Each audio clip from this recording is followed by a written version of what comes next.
This is Audible.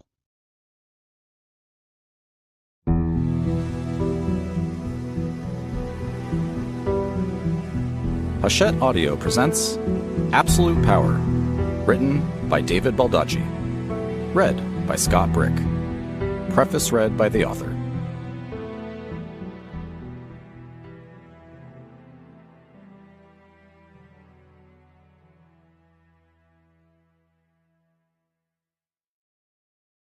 Preface.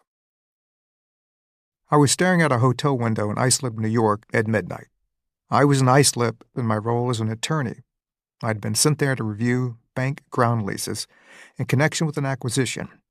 If you ever have insomnia, don't waste time popping pills. Just pull up a bank ground lease and you'll be asleep by the second page. I had just received word from my film agent in L.A. that a screenplay that I had penned, and which seemed to have a lot of juice out in Hollywood, had failed to sell. I remember thinking as I stared out that window that maybe it was never going to happen for me, that big break that every writer hopes for. I had been laboring for many years, learning the craft, becoming a better storyteller, but I had little monetary success to show for it. I could have decided then and there to just put down my pen and continue being a lawyer. It was not how I wanted to spend my time on earth, but it provided a good living for my family. However, when I got back to Virginia, I knew that quitting was not an option. Writing has never been a job or a hobby or even a passion. It's how I identify as an individual.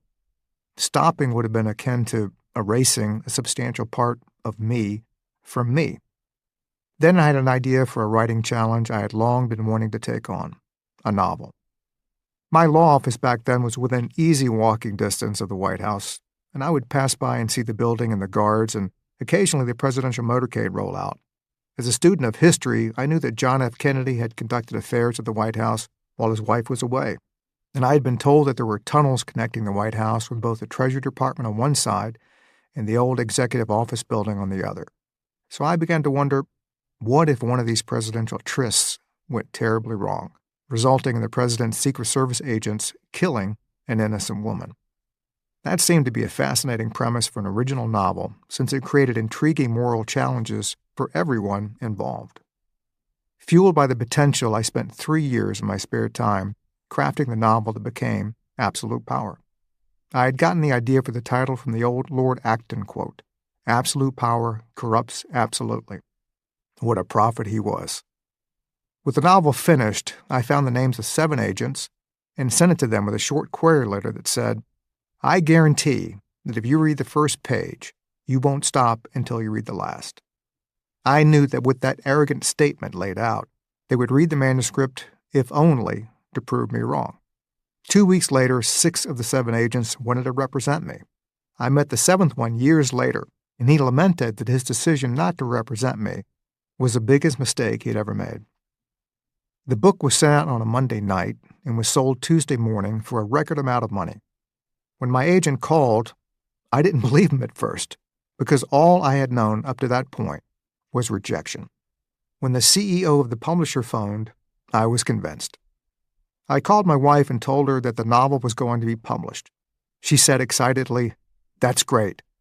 How much is it going to cost us?" With a thrill in my voice, I told her that they were actually going to pay us for the privilege. We then had the task of going around and telling our close friends and family members, none of whom even knew I'd been writing all those years. Half thought our big news was that we were divorcing. The other half thought we were having another baby. To the latter group, I said, "You're right, in a way, only I'm the one giving birth." The following years were an absolute maelstrom of activity. Countless TV and radio appearances, hundreds of news articles about yours truly, around-the-world book tours, meeting people from all walks of life, receiving fan letters from U.S. presidents and other celebrities, and having films and TV series made from my books. For a writer who spent over a decade writing short stories that never found a home, it was a bit surreal. Well, more than a bit. I remember telling myself at the time to slow down and cherish every moment, because this would only happen to me for the first time once. And I did. I kept journals chronicling all of it. I stood in constant awe of how my life had changed, how my professional dreams had been realized. That experience, above all else, made me even more empathetic to those on the outside of the glass, looking longingly in at the world in which I now resided. Because of my personal experience in the years since, I have worked to encourage and be supportive of up-and-coming writers. I led an online masterclass that lays out my process and philosophies on both the craft and business side of writing for a living. I know that the world will continue to need new, fresh voices, particularly from the parts of our society that are historically underexposed and not heard from nearly as much as they should be. Our world is diverse, and thus our stories must meet that standard. Those tales and those voices must be heard. I will never forget the feeling of being on the outside looking in at a place I so desperately wanted to belong to. Every writer goes through that. The gauntlet is long and arduous. But I also firmly believe that if you are truly meant to be a writer, you will persevere through all of it for one simple reason. You have no other option, because you can't go a single day without thinking about or writing down a story. So while I was staring dejectedly out that hotel window at midnight in Islip, New York, my hopes at their lowest point, my dream fading to near invisibility, it would be only 3 more years before all of that bleakness was reversed. The break I needed came my way at exactly the right time, and the wildest dreams of success I could have imagined actually came true. I would never suggest that what happened to me will happen to anyone else. The stars were all in alignment at that point in my life for reasons not entirely explainable. But I do know that failure is guaranteed if you stop writing. So long as the pen on the paper continues to flow or the computer keys continue their clacking, good things can happen, and dreams, even outlandish ones, can be realized. So, to all writers out there, keep going. The world needs you.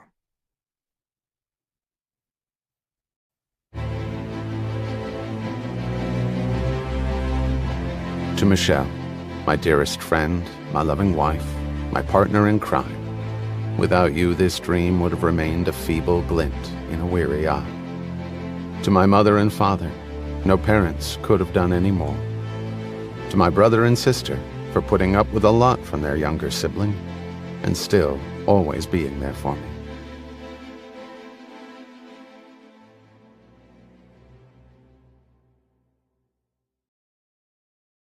Chapter 1. He gripped the steering wheel loosely as the car, its lights out, drifted slowly to a stop. He felt last scraps of gravel kicked out of the tire treads, and then silence enveloped him. He took a moment to adjust to the surroundings and then pulled out a pair of worn but still effective night vision binoculars. The house slowly came into focus. He shifted easily, confidently in his seat. A duffel bag lay on the front seat beside him. The car's interior was faded but clean. The car was also stolen, and from a very unlikely source. A pair of miniature palm trees hung from the rearview mirror. He smiled grimly as he looked at them. Soon he might be going to the land of palms. Quiet, blue, see-through water, powdery salmon-colored sunsets, and late mornings. He had to get out. It was time. For all the occasions he had said that to himself, this time he felt sure. 66 years old, Luther Whitney was eligible to collect Social Security and was a card-carrying member of AARP. At that age, most men had settled down into second careers as grandfathers, part-time raisers of their children's children when weary joints were eased down into familiar recliners and arteries finished closing up with the clutter of a lifetime. Luther had had only one career his entire life. It involved breaking and entering into other people's homes and places of business, usually in the nighttime, as now, and taking away as much of their property as he could feasibly carry. Though clearly on the wrong side of the law, Luther had never fired a gun or hurled a knife in anger or fear, except for his part in a largely confusing war fought where South and North Korea were joined at the hip. And the only punches he had ever thrown were in bars, and those only in self-defense, as the suds made men braver than they should have been. Luther only had one criterion in choosing his targets. He took only from those who could well afford to lose it. He considered himself no different from the armies of people who routinely coddled the wealthy, constantly persuading them to buy things they did not need. A good many of his 60-odd years had been spent in assorted medium and then maximum security correctional facilities along the East Coast. Like blocks of granite around his neck, 3 prior felony convictions stood to his credit in 3 different states. Years had been carved out of his life. Important years. But he could do nothing to change that now. He had refined his skills to where he had high hopes that a 4th conviction would never materialize. There was absolutely nothing mysterious about the ramifications of another bust. He would be looking at the full 20 years. And at his age, 20 years was a death penalty. They might as well fry him, which was the way the Commonwealth of Virginia used to handle its particularly bad people. The citizens of this vastly historic state were by and large a God-fearing people, and religion premised upon the notion of equal retribution consistently demanded the ultimate payback. The Commonwealth succeeded in disposing of more death row criminals than all but 2 states, and the leaders, Texas and Florida, shared the moral sentiments of their southern sister. But not for simple burglary. Even the good Virginians had their limits. Yet with all that at risk, he couldn't take his eyes off the home. Mansion, of course, one would be compelled to call it. It had engrossed him for several months now. Tonight, that fascination would end. Middleton, Virginia, a 45-minute drive west on a slingshot path from Washington, D.C., home to vast estates, obligatory jaguars, and horses whose price tags could feed the residents of an entire inner-city apartment building for a year. Homes in this area sprawled across enough earth with enough splendor to qualify for their own appellation. The irony of his target's name, the Coppers, was not lost upon him. The adrenaline rush that accompanied each job was absolutely unique. He imagined it was somewhat like how the batter felt as he nonchalantly trotted the bases, taking all the time in the world after newly bruised leather had landed somewhere in the street. The crowd on its feet, 50,000 pairs of eyes on one human being, all the air in the world seemingly sucked into one space, and then suddenly displaced by the arc of one man's glorious swing of the wood. Luther took a long sweep of the area with his still sharp eyes. An occasional firefly winked back at him. Otherwise, he was alone. He listened for a moment to the rise and fall of the cicadas, and then that chorus faded into the background, so omnipresent was it to every person who had lived long in the area. He pulled the car further down the blacktop road and backed onto a short dirt road that ended in a mass of thick trees. His iron-gray hair was covered with a black ski hat. His leathery face was smeared black with camouflage cream. Calm green eyes hovered above a cinder-block jaw. The flesh carried on his spare frame was as tight as ever. He looked like the Army Ranger he had once been. Luther got out of the car. Crouching behind a tree, Luther surveyed his target. The Coppers, like many country estates that were not true working farms or stables, had a huge and ornate wrought iron gate set on twin brick columns, but had no fencing. The grounds were accessible directly from the road or the nearby woods. Luther entered from the woods. It took Luther 2 minutes to reach the edge of the cornfield adjacent to the house. The owner obviously had no need for homegrown vegetables, but had apparently taken the country squire role to heart. Luther wasn't complaining, since it afforded him a hidden path almost to the front door. He waited a few moments and then disappeared into the embracing thickness of the cornstalks. The ground was mostly clear of debris, and his tennis shoes made no sound, which was important, for any noise carried easily here. He kept his eyes straight ahead. His feet, after much practice, carefully picked their way through the slender rows, compensating for the slight unevenness of the ground. The night air was cool after the debilitating heat of another stagnant summer, but not nearly cool enough for breath to be transformed into the tiny clouds that could be seen from a distance by restless or insomniac eyes. Luther had timed this operation several times over the past month, always stopping at the edge of the field before stepping into the front grounds and past no man's land. In his head, every detail had been worked and reworked hundreds of times until a precise script of movement, waiting, followed by more movement, was firmly entrenched in his mind. He crouched down at the edge of the front grounds and took one more long look around. No need to rush. No dogs to worry about, which was good. A human, no matter how young and fleet, simply could not outrun a dog. But it was the noise they made that stopped men like Luther cold. There was also no perimeter security system, probably because of the innumerable false alarms that would be caused by the large populations of deer, squirrel, and raccoon roaming over the area. However, Luther would shortly be faced with a highly sophisticated defense package that he would have 33 seconds to disarm, and that included the 10 seconds it would take him to remove the control panel. The private security patrol had passed through the area 30 minutes earlier. The cop clones were supposed to vary their routines, making sweeps through their surveillance sectors every hour. But after a month of observations, Luther had easily discerned a pattern. He had at least 3 hours before another pass would be made. He wouldn't need nearly that long. The grounds were pitch black, and thick shrubs, the lifeblood of the burglary class, clung to the brick entryway like a caterpillar nest to a tree branch. He checked each window of the house. All black, all silent.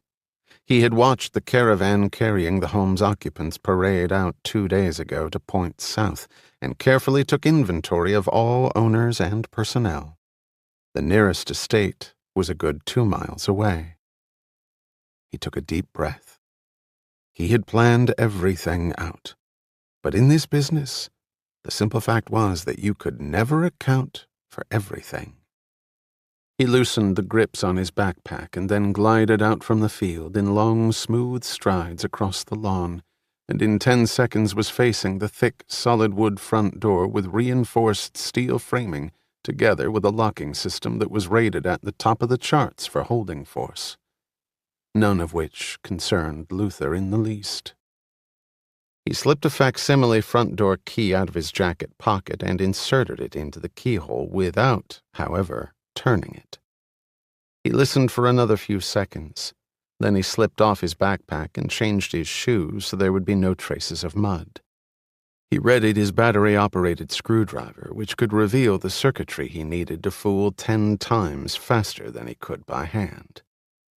The next piece of equipment he carefully pulled from his backpack weighed exactly 6 ounces, was slightly bigger than a pocket calculator, and other than his daughter was the best investment he had ever made in his life. Nicknamed Wit by its owner, the tiny device had assisted Luther in his last 3 jobs without a hitch. The 5 digits comprising this home's security code had already been supplied to Luther and programmed into his computer. Their proper sequence was still a mystery to him, but that obstacle would have to be eradicated by his tiny metal, wire, and microchip companion if he wanted to avoid the ear-piercing shriek that would instantly emit from the 4 sound cannons planted at each corner of the 10,000-square-foot fortress he was invading. Then would follow the police call dialed by the nameless computer he would battle in a few moments. The home also had pressure-sensitive windows and floor plates, in addition to tamper-proof door magnets. All of which would mean nothing if Wit could tear the correct code sequence from the alarm system's grasp. He eyed the key in the door and with a practiced motion hooked Wit to his harness belt so that it hung easily against his side. The key turned effortlessly in the lock, and Luther prepared to block out the next sound that he would hear, the low beep of the security system that warned of impending doom for the intruder if the correct answer was not fed into it in the allotted time, and not a millisecond later. He replaced his black leather gloves with a pair of more nimble plastic ones that had a second layer of padding on the fingertips and palms. It was not his practice to leave any evidence behind. Luther took one deep breath, then opened the portal. The shrill beep of the security system met him instantly. He quickly moved into the enormous foyer and confronted the alarm panel. The automatic screwdriver whirled noiselessly. The 6 metal pieces dropped into Luther's hands and then were deposited in a carrier on his belt. Slender wires attached to wit flashed against the sliver of moonlight seeping through the window beside the door, and then Luther, probing momentarily like a surgeon through a patient's chest cavity, found the correct spot, clipped the strands into place, and then flipped on the power source to his companion. From across the foyer, a slash of crimson stared down at him. The infrared detector had already locked on Luther's thermal offset. As the seconds ticked down, it patiently waited for the security system's brain to pronounce the intruder friend or foe. Faster than the eye could follow, the numbers flashed across Wit's digital screen in neon amber. The allotted time blinked down in a small box at the top right-hand corner of the same screen. 5 seconds elapsed, and then the numbers 5, 13, 9, 3, and 11 appeared on Wit's tiny glass face, and locked. The beep stopped on cue as the security system was disarmed. The red light flashed off and was replaced with the friendly green, and Luther was in business. He removed the wires, screwed the plate back on, and repacked his equipment, then carefully locked the front door. The master bedroom was on the 3rd floor, which could be reached by an elevator down the main 1st-floor hallway to the right, but Luther chose the stairs instead. The less dependent he was on anything he did not have complete control over, the better. Getting stuck in an elevator for several weeks was not part of his battle plan. He looked at the detector in the corner of the ceiling as its rectangular mouth smiled at him, its surveillance arc asleep for now. Then he headed up the staircase. The master bedroom door was not locked. In a few seconds he had his low-power, non-glare work lamp set up and took a moment to look around. The green glow from a second control panel mounted next to the bedroom door broke the darkness. The house itself had been built within the last 5 years. Luther had checked the records at the courthouse and had even managed to gain access to a set of blueprints of the place from the planning commissioner's office, it being large enough to require special blessing from the local government, as though they would ever actually deny the rich their wishes. There were no surprises in the building plans.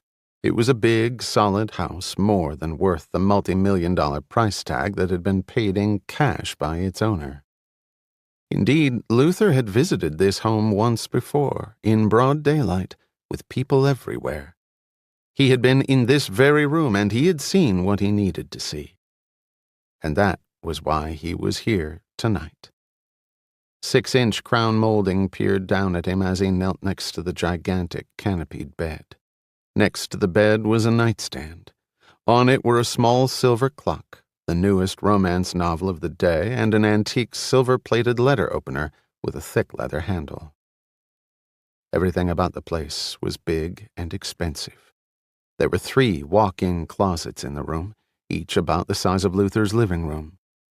2 were occupied by women's clothes and shoes and purses and every other female accoutrement one could rationally or irrationally spend money on. Luther glanced at the framed prints on the nightstand and wryly observed the 20-something little woman next to the 70-something husband. There were many types of lotteries in the world, and not all of them state-run. Several of the photos showed off the lady of the house's proportions to almost maximum degree, and his quick examination of the closet revealed that her dressing pleasures leaned to the downright sleazy.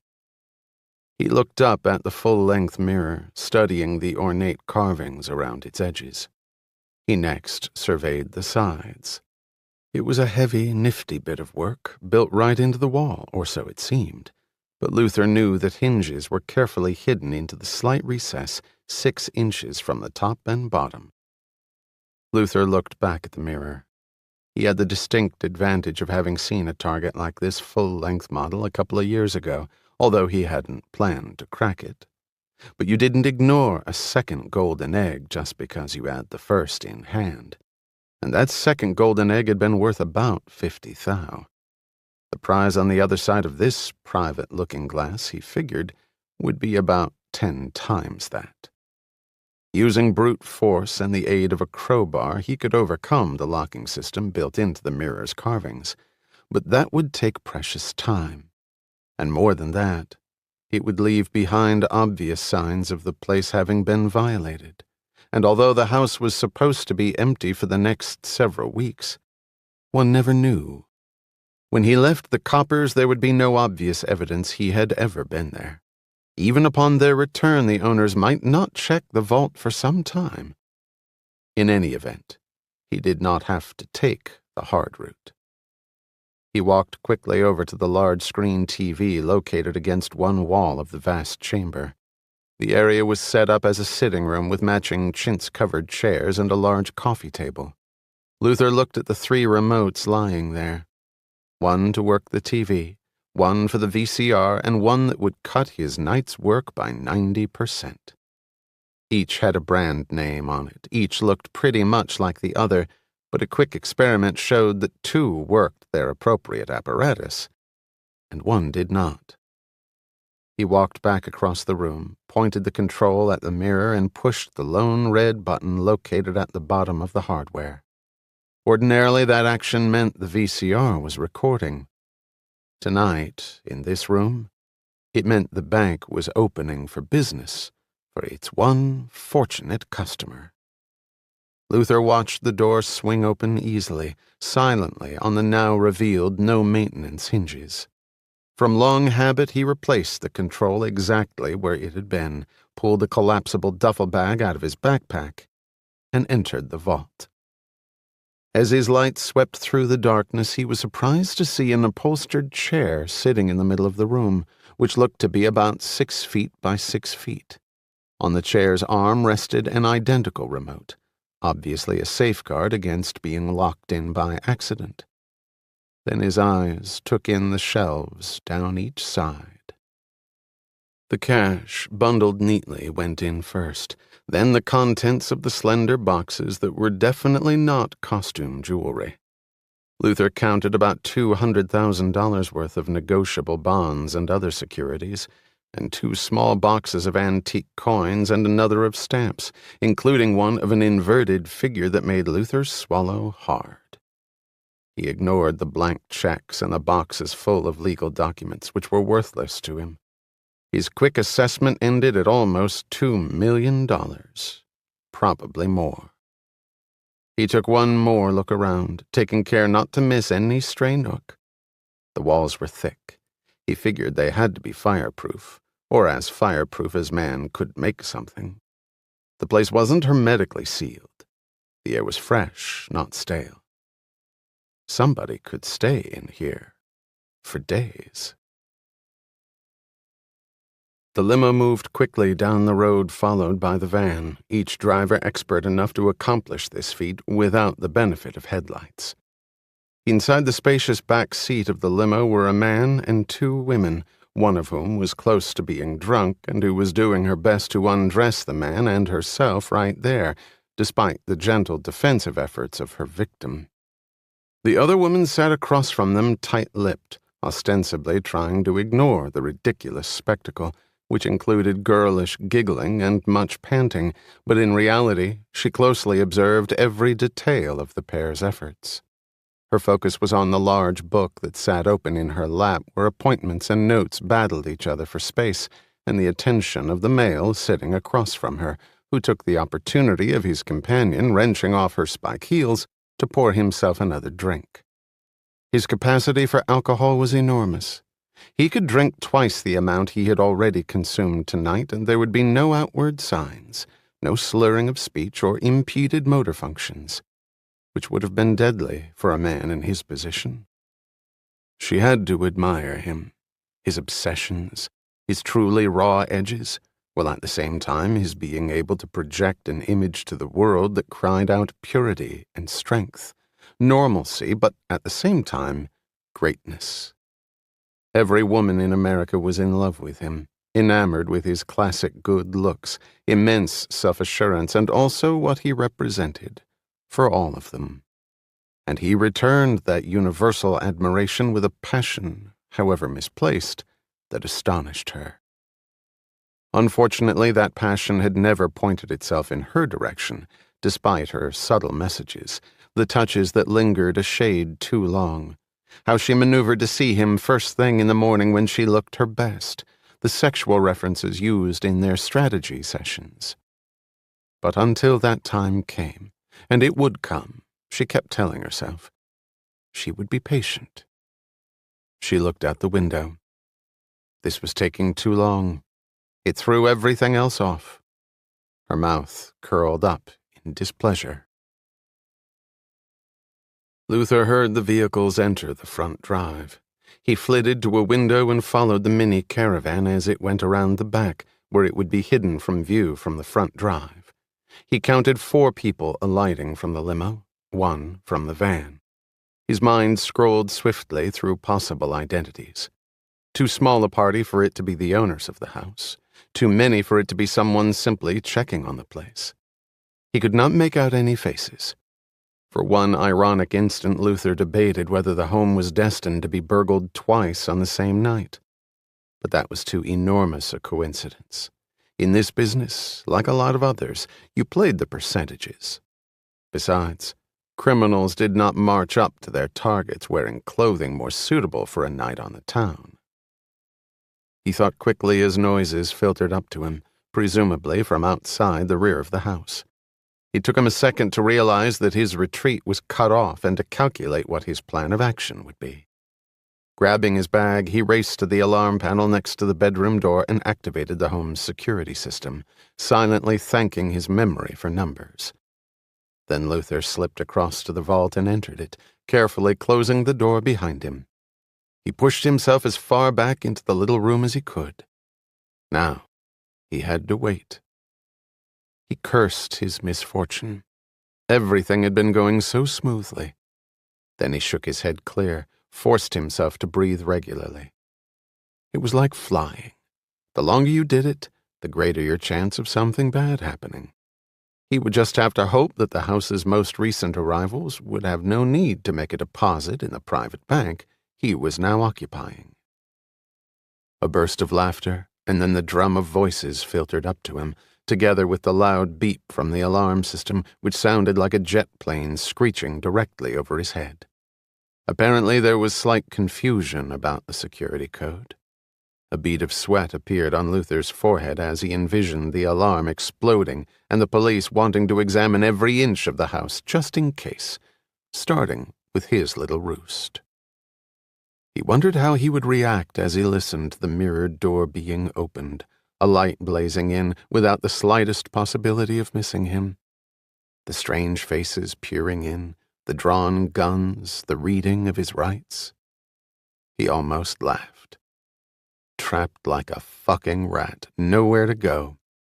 He hadn't had a cigarette in almost 30 years, but now he desperately craved to smoke. He put his bag down quietly and slowly led his legs out straight so they wouldn't go to sleep. Heavy steps on the oak plank staircase. Whoever they were, they didn't care who knew they were there. Luther counted 4, possibly 5. They turned left and headed his way. The door to the bedroom opened with a slight squeak. Luther searched his mind. Everything had been picked up or put back in its place. He'd only touched the remote, and he had replaced it right in line with the slight dust pattern. Now Luther could only hear 3 voices, a man and 2 women. One of the females sounded drunk. The other was all business. Then Ms. Business disappeared. The door closed, but wasn't locked, and Ms. Drunk and the man were alone. Where were the others? Where had Ms. Business gone? The giggles continued. Footsteps came closer to the mirror. Luther scrunched down in the corner as far as he could, hoping that the chair would shield him from view, but knowing that it couldn't possibly. Then a burst of light hit him right in the eyes, and he almost gasped at the suddenness of his little world going from inky black to broad daylight. He blinked rapidly to adjust to the new level of brightness, his pupils going from almost full dilation to pinpoints in seconds. But there were no screams, no faces, no guns. Finally, after a full minute had passed, Luther peered around the corner of the chair and received another shock. The vault door seemed to have disappeared. He was staring right into the goddamn room. He almost fell backward but caught himself. Luther suddenly understood what the chair was for. He recognized both of the people in the room. The woman he had seen tonight already, in the photos. The little wife with the hooker-tasting clothes. The man he knew for an altogether different reason. He certainly wasn't the master of this house. Luther slowly shook his head in amazement and let out his breath. His hands shook and a queasiness crept over him. He fought back the grip of nausea and stared into the bedroom. The vault door also served as a one-way mirror. With the light on outside and darkness in his little space, it was as though he were watching a giant TV screen. Then he saw it, and a fist of breath kicked out of his lungs. The diamond necklace on the woman's neck. 200 thou to his practiced eye, maybe more, and just the sort of bauble one would routinely put away in a home vault before retiring for the evening. Then his lungs relaxed as he watched her take the piece off and casually drop it on the floor. His fear receded enough to where he rose and inched over to the chair and slowly eased himself into it. So the old man sat here and watched his little woman get her brains screwed out by a procession of men.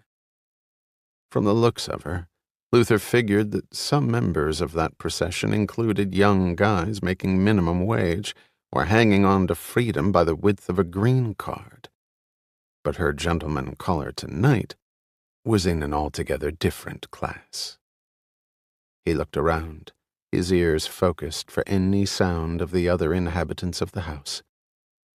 But what could he really do? In over 30 years of active larceny, he had never encountered anything like this. So he decided to do the only thing he could. With only an inch of glass separating him from absolute destruction, he settled down quietly into the deep leather and waited. Chapter 2. 3 blocks from the broad white bulk of the United States Capitol, Jack Graham opened the front door of his apartment, threw his overcoat on the floor, and went straight to the fridge. Beer in hand, he flopped down on the threadbare couch in his living room. His eyes quickly perused the tiny room as he took a drink. Quite a difference from where he'd just been. He let the beer stand in his mouth and then swallowed. The muscles of his square jaw tensed and then relaxed. The nagging prickles of doubt slowly drained away, but they would reappear. They always did. Another important dinner party with Jennifer, his soon-to-be wife, and her family and circle of social and business acquaintances. People at that level of sophistication apparently didn't have mere friends they hung with. Everyone served a particular function, the whole being greater than the sum of the parts. Or at least that was the intent, although Jack had his own opinion on the matter. Industry and finance had been well represented, brandishing names Jack read about in the Wall Street Journal before he chucked it for the sports pages to see how the Skins or Bullets were doing. The politicos had been out in full force, scrounging future votes and current dollars. The group was rounded out by the ubiquitous lawyers, of which Jack was one, the occasional doctor to show ties to the old ways, and a couple of public interest types to demonstrate that the powers that be had sympathy for the plight of the ordinary. He finished the beer and flipped on the TV. His shoes came off, and the $40 patterned socks his fiancée had bought for him were carelessly flung over the back of the lampshade. Given time, she'd have him in $200 braces with matching hand-painted ties. Shit. Rubbing his toes, he seriously considered a second beer. The TV tried but failed to hold his interest. He pushed his thick, dark hair out of his eyes and focused for the 1,000th time on where his life was hurtling, seemingly with the speed of the space shuttle. Jennifer's company limo had driven the two of them to her Northwest Washington townhouse, where Jack would probably move after the wedding. She detested his place. The wedding was barely 6 months off, apparently, no time at all by a bride's standards, and he was sitting here having severe second thoughts. Jennifer Rice Baldwin possessed instant, head-turning beauty to such a degree that the women stared as often as the men. She was also smart and accomplished, came from serious money, and was intent on marrying Jack. Her father ran one of the largest development companies in the country. Shopping centers, office buildings, radio stations, entire subdivisions, you name it, he was in it, and doing better than just about anyone else. Her paternal great-grandfather was one of the original Midwest manufacturing tycoons, and her mother's family had once owned a large chunk of downtown Boston. The gods had smiled early and often on Jennifer Baldwin. There wasn't one guy Jack knew who wasn't jealous as hell of him. He squirmed in his chair and tried to rub a kink out of his shoulder. He hadn't worked out in a week. His 6'1" body, even at 32, had the same hard edge it had enjoyed all through high school, where he was a man among boys in virtually every sport offered, and in college where the competition was a lot rougher, but where he still managed to make first-string varsity as a heavyweight wrestler and first-team all-academic. That combination had gotten him into the University of Virginia School of Law, where he made law review, graduated near the top of his class, and promptly settled down as a public defender in the District of Columbia's criminal justice system. His classmates had all grabbed the big firm option out of law school. They had routinely called with phone numbers of psychiatrists who could help coax him out of his insanity. He smiled and then went and grabbed that second beer. The fridge was now empty. Jack's first year as a PD had been rough as he learned the ropes, losing more than he won. As time went on, he graduated to the more serious crimes, and as he poured every ounce of youthful energy, raw talent, and common sense he had into each of those cases, the tide began to turn. And then he started kicking some serious ass in court. He discovered he was a natural at the role, as talented at cross-examination as he had been at throwing men much bigger than he across a 2-inch thick mat. He was respected, liked as an attorney, if you could believe that. Then he had met Jennifer at a bar function. She was vice president of development and marketing at Baldwin Enterprises. Dynamic in presence, she had the added skill of making whomever she was talking to feel important. Their opinions were listened to, if not necessarily followed. She was a beauty who had no need to rely solely on that asset. When you got past the eye-catching looks, there was a lot more there, or seemed to be. Jack would have been less than human had he not been attracted to her, and she had made it clear early on that the attraction was mutual. While being ostensibly impressed at his dedication in defending the rights of those accused of crimes in the capital city, little by little Jennifer had convinced Jack that he had done his bit for the poor, dumb, and unfortunate, and that maybe he should start thinking about himself and his future, and that maybe she wanted to be a part of that future. When he finally left PD, the U.S. Attorney's Office had given him quite a send-off party, and good riddance. That should have told him then and there that there were a lot more of the poor, dumb, and unfortunate who needed his help. He didn't expect to ever top the thrill he had felt being a PD. He figured times like that came around once in life, and then they were gone. It was time to move on. Even little boys like Jack Graham had to grow up someday. Maybe it was just his time. He turned off the TV, grabbed a bag of corn chips, and went to his bedroom, stepping over the piles of dirty laundry strewn in front of the doorway. He couldn't blame Jennifer for not liking his place. He was a slob. But what bothered him was the dead certainty that, even spotless, Jennifer would not consent to live here. For one thing, it was in the wrong neighborhood. Capitol Hill, to be sure, but not a gentrified part of Capitol Hill. Actually, not even close. Then there was the size.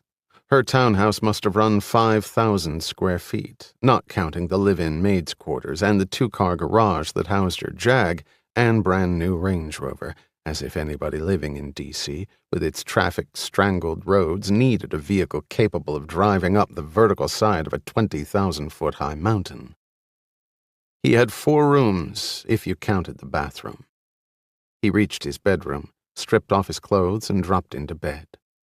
Across the room, on a small plaque that had once hung in his office at work until he had grown embarrassed looking at it, was the announcement of his joining Patton, Shaw and Lord. PS&L was the capital city's #1 corporate firm, legal caterer to hundreds of blue-chip companies, including his soon-to-be father-in-law's, representing a multi-million-dollar account that he was credited with bringing to the firm, and that in turn guaranteed him a partnership at the next review.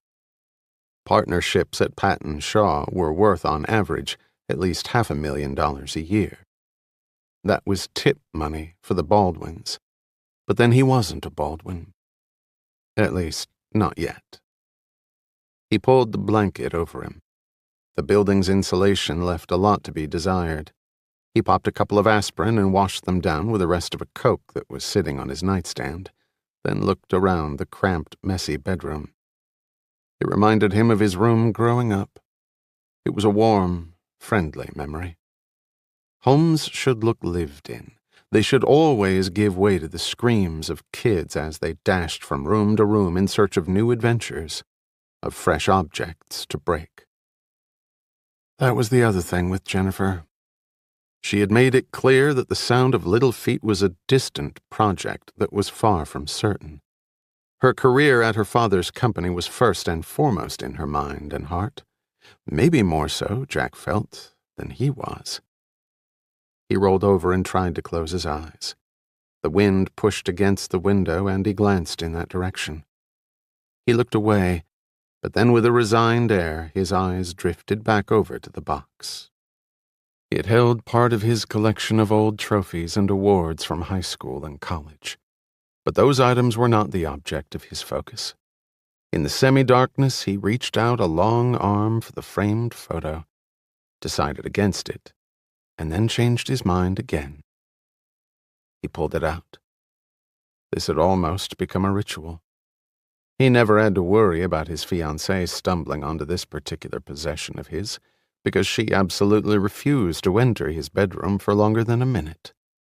Whenever they slid between the sheets, it was either at her place, where Jack would lie on the bed staring up at the 12-foot ceiling where a mural of ancient horsemen and young maidens shared space while Jennifer amused herself until she collapsed and then rolled over for him to finish on top of her. Or at her parents' place in the country where the ceilings were even higher and the murals had been taken from some 13th century church in Rome, all of which made Jack feel that God was watching him being ridden by the beautiful and absolutely naked Jennifer Rice Baldwin, and that he would languish in eternal hell for those few moments of visceral pleasure. The woman in the photo had silky brown hair that curled slightly at the ends. Her smile looked up at Jack, and he remembered the day he had taken the picture. A bike ride far into the countryside of Albemarle County. He was just starting law school. She was in her second year of college at Mr. Jefferson's University. It was only their 3rd date, but it was like they had never lived without each other. Kate Whitney. He said the name slowly. His hand instinctively traced the curves of her smile, the lone dimple right above the left cheek that gave her face a slightly lopsided look. The almond-shaped cheekbones bordered a dainty nose that sloped toward a pair of sensual lips. The chin was sharp and screamed out stubborn. Jack moved back up the face and stopped at the large, teardrop-shaped eyes that always seemed full of mischief. Jack rolled back over and lay the photo on his chest so that she stared directly at him. He could never think of Kate without seeing an image of her father, with his quick wit and crooked smile. Jack had often visited Luther Whitney at his little row house in an Arlington neighborhood that had seen better days. They spent hours drinking beer and telling stories, mostly Luther telling and Jack listening. Kate never visited her father, and he never attempted to contact her. Jack had found his identity almost by accident, and despite Kate's objections, Jack had wanted to get to know the man. It was a rare thing for her face to hold anything but a smile, but that was one thing she never smiled about. After he graduated, they moved to D.C., and she enrolled in law school at Georgetown. Life seemed idyllic. She came to his first few trials as he worked the butterflies from his stomach and the squeak from his throat and tried to remember which counsel table to sit at. But as the seriousness of the crimes his clients were accused of committing grew, her enthusiasm diminished. They had split up his first year in practice. The reasons were simple. She couldn't understand why he had chosen to represent people who broke the law, and she could not tolerate that he liked her father. At the very last breath of their lives together, he remembered sitting with her in this very room and asking, pleading for her not to leave.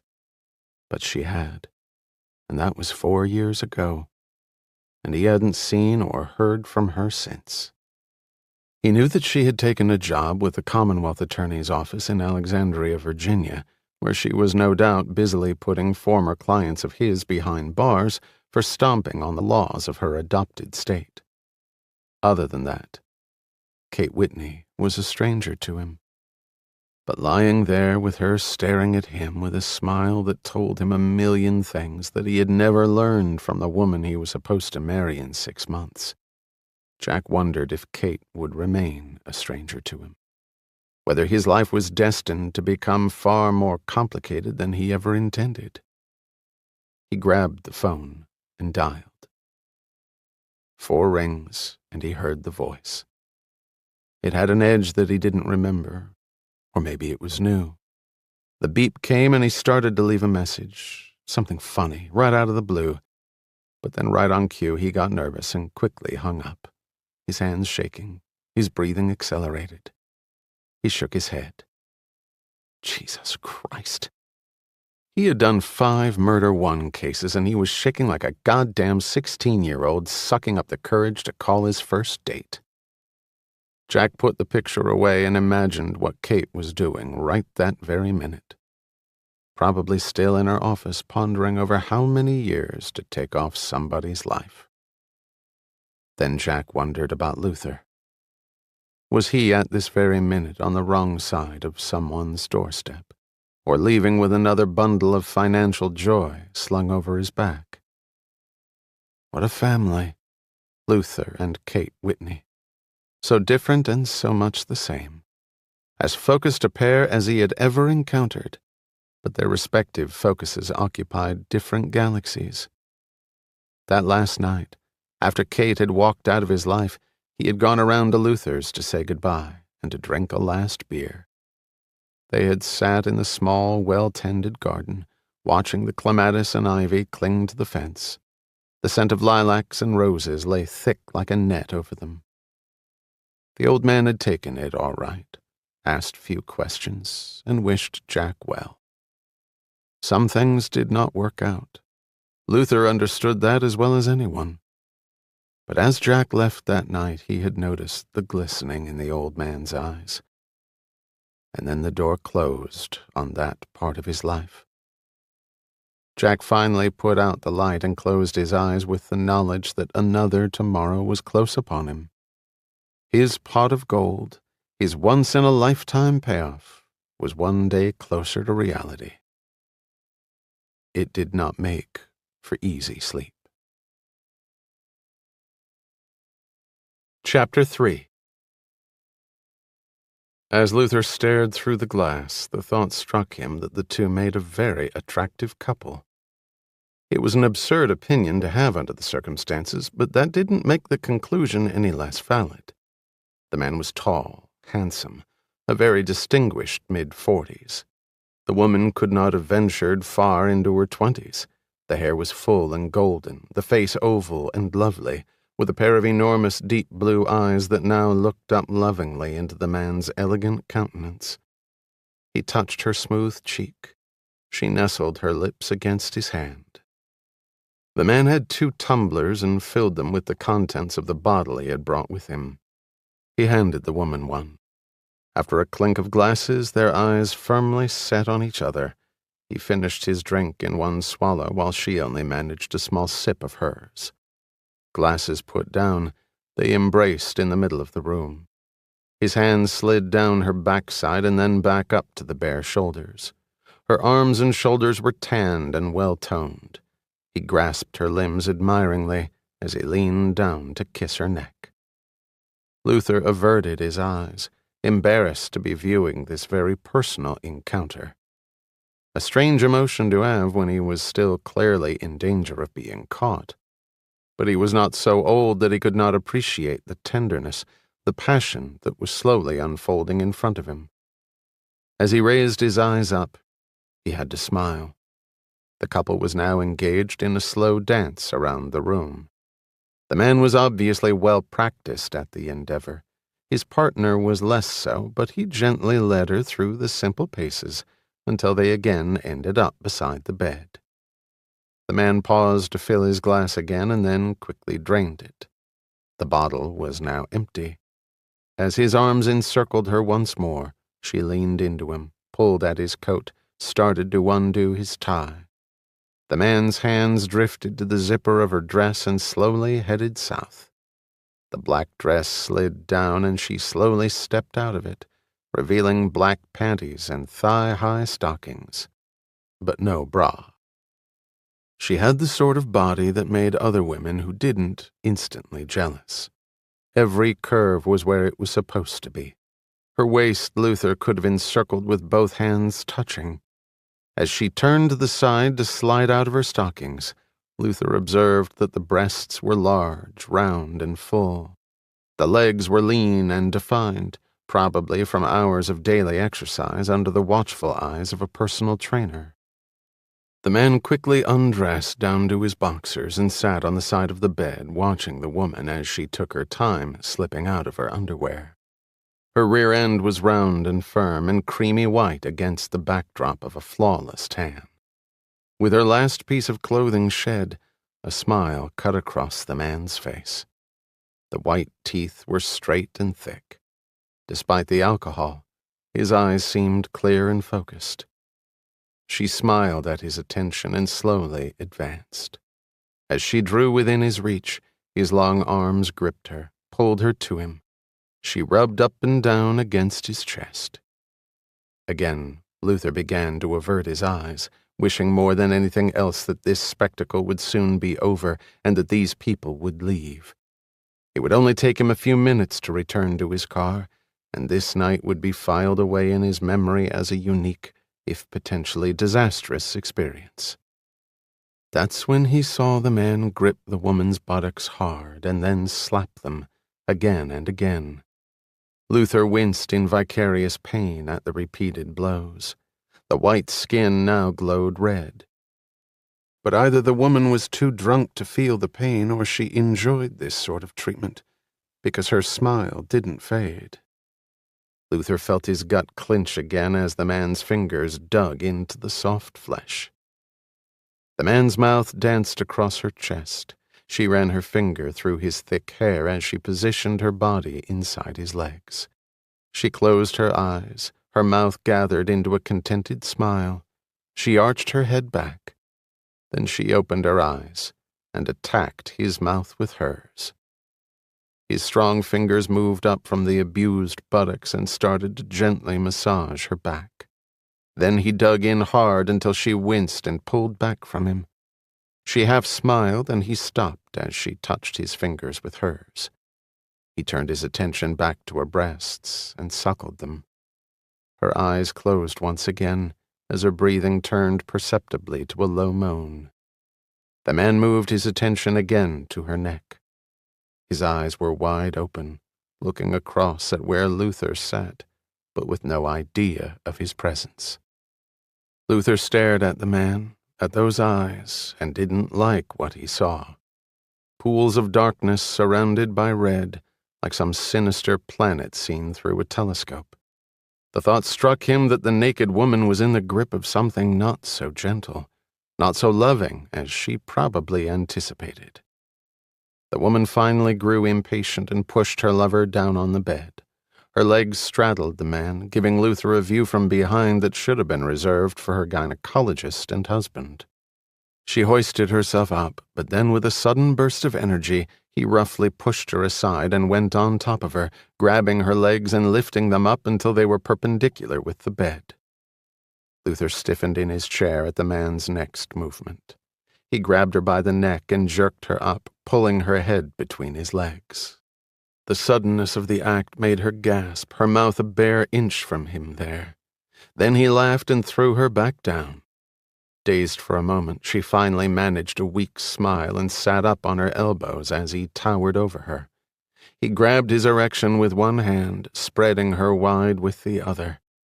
As she lay placidly back to accept him, he stared wildly at her. But instead of plunging between her legs, he grabbed her breasts and squeezed, apparently a little too hard, because finally Luther heard a yelp of pain and the woman abruptly slapped the man.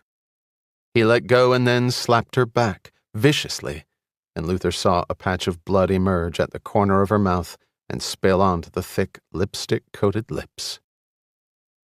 "You fucking bastard." She rolled off the bed and sat on the floor, rubbing her mouth, tasting her blood, her drunken brain momentarily lucid. The first words Luther had clearly heard spoken the entire night hit his brain like a sledgehammer.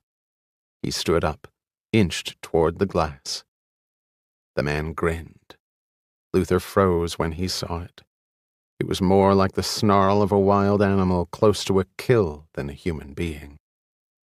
"Fucking bastard," she said again, a little more quietly, the words slurred. As she stood up, he grabbed her arm, twisted it, and she fell hard to the floor. The man sat on the bed and looked down triumphantly. His breathing accelerating, Luther stood before the glass, his hands clenching and unclenching as he continued to watch and hoped that the other people would come back. He eyed the remote on the chair, and then his eyes shot back to the bedroom. The woman had raised herself half off the floor, the wind slowly coming back to her. The romantic feelings she had been experiencing had vanished. Luther could see that in her body movements, wary and deliberate. Her companion apparently failed to notice the change in her movements and the flash of anger in the blue eyes, or else he would not have stood up and put out a hand for her to take, which she did. The man's smile abruptly vanished as her knee caught him squarely between the legs, doubling him over and ending any arousal he had been experiencing. As he crumpled to the floor, no sound came from his lips, except for his labored breathing while she grabbed her panties and started to put them on. He caught her ankle, threw her to the floor, her underwear halfway up her legs. "You little cunt." The words came out in short gasps as he tried to get his breath back, all the time holding on to that ankle, drawing her closer to him. She kicked at him again and again. Her feet thudded against his ribcage, but still he hung on. "You fucking little whore," he said.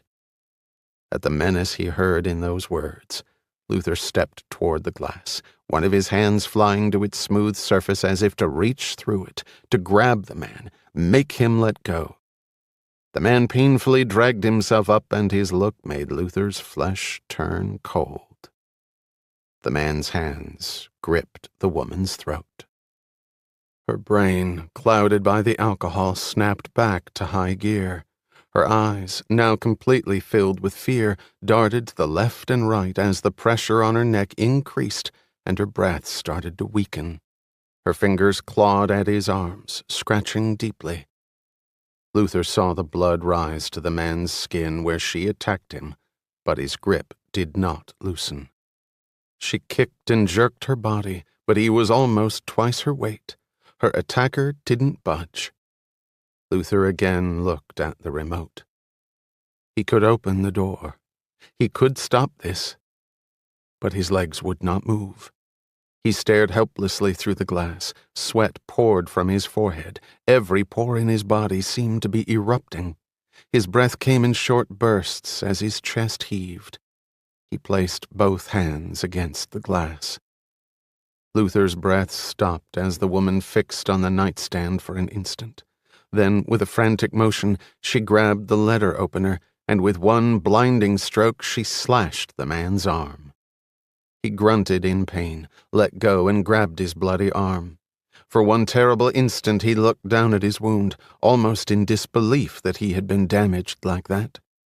Pierced by this woman. When the man looked back up, Luther could almost feel the murderous snarl before it escaped from the man's lips. And then the man hit her, harder than Luther had seen any man hit a woman. The hard fist connected with the soft flesh, and blood flew from her nose and mouth. Whether it was all the booze she had consumed or what, Luther didn't know, but the blow that ordinarily would have crippled a person merely incensed her. With convulsive strength she managed to stagger up. As she turned toward the mirror, Luther watched the horror in her face as she suddenly viewed the abrupt destruction of her beauty. Eyes widening in disbelief, she touched the swollen nose. One finger dropped down and probed the loosened teeth. She had become a smeared portrait. Her major attribute had vanished. She turned around to face the man, and Luther saw the muscles in her back tense so hard they looked like small pieces of wood. With lightning quickness, she again slammed her foot into the man's groin. Instantly the man was weak again, his limbs useless as nausea overcame him. He collapsed to the floor, rolled over onto his back, moaning. His knees curled upward, his hand protectively at his crotch.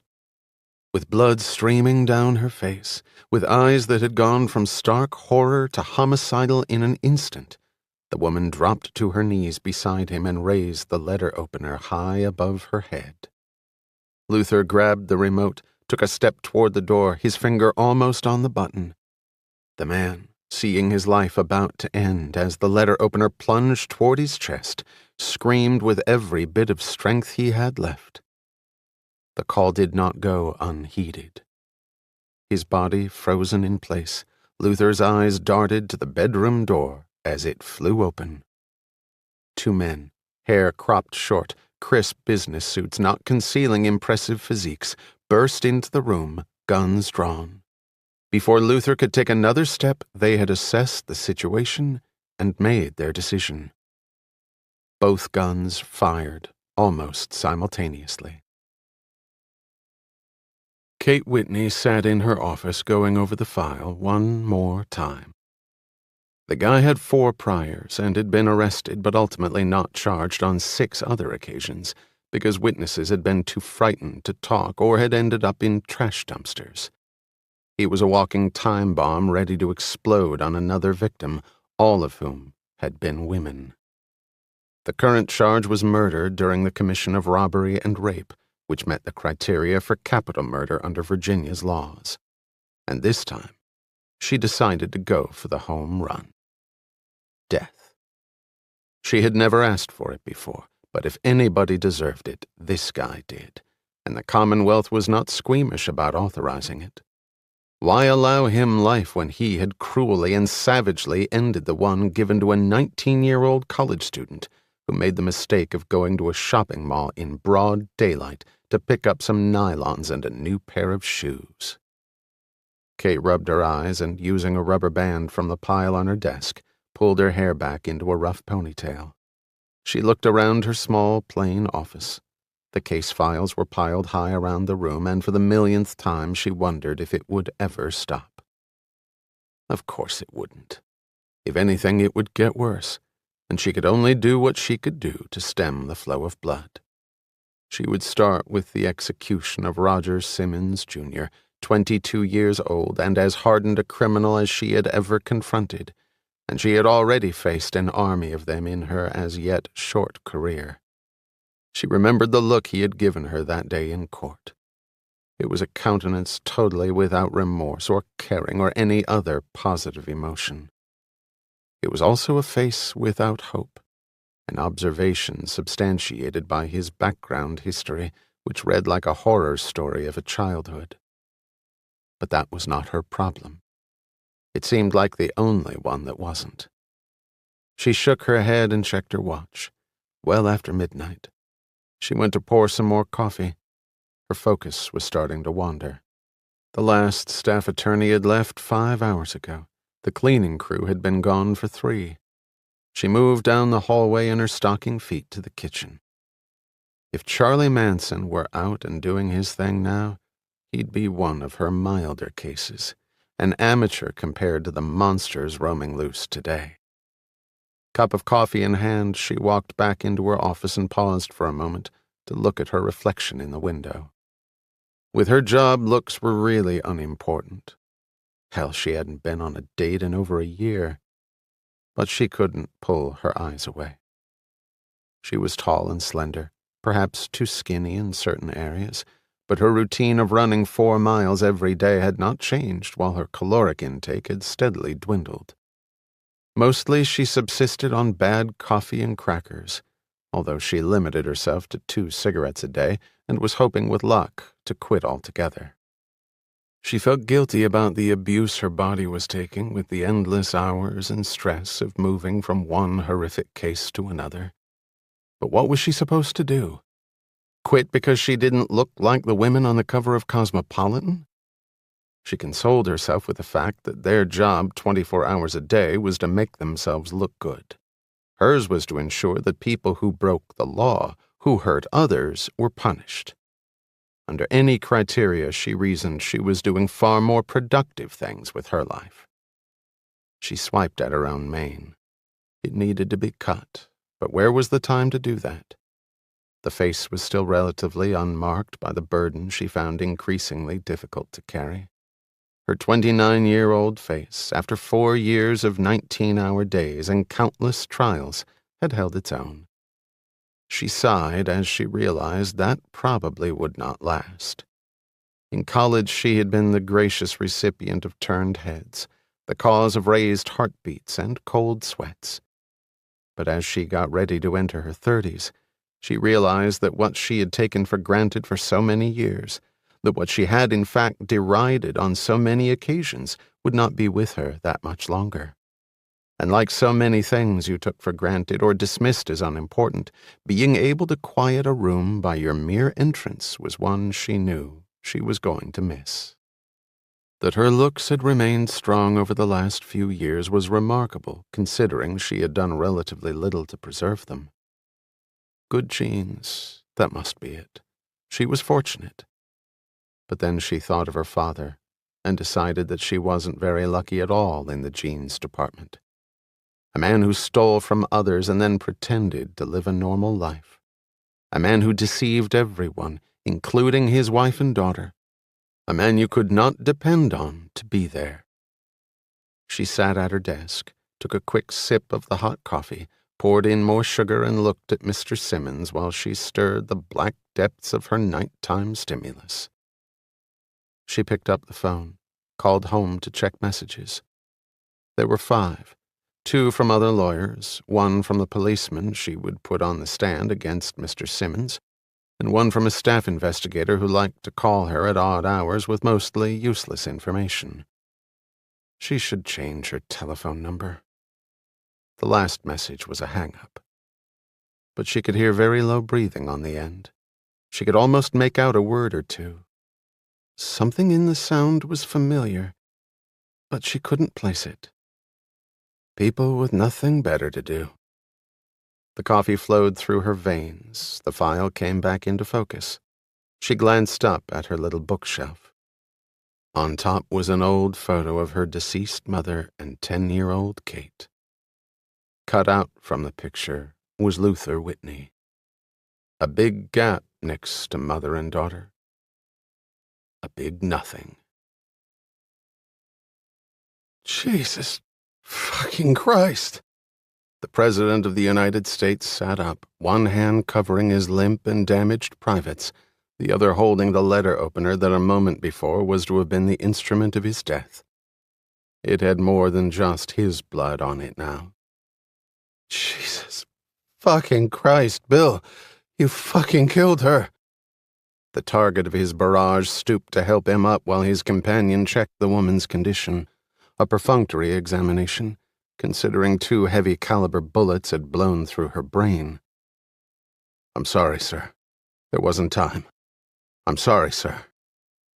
Bill Burton had been a Secret Service agent for 12 years, and a Maryland state trooper for 8 years before that, and one of his rounds had just blown apart a beautiful young woman's head. Despite all his intense training, he was shaking like a preschooler just awakened from a nightmare. He had killed before in the line of duty, a routine traffic stop gone wrong. But the deceased had been a 4-time loser with a serious vendetta against uniformed officers and wielding a Glock semi-automatic pistol in a sincere attempt to lift Burton's head from his shoulders. He looked down at the small, naked body and thought he would be sick. His partner, Tim Collin, looked across at him, grabbed his arm. Burton swallowed hard and nodded his head. He would make it. They carefully helped up Alan J. Richmond, President of the United States, a political hero and leader to young, middle-aged, and old alike, but now simply naked and drunk. The President looked up at them, the initial horror finally passing as the alcohol worked its effects. She's dead?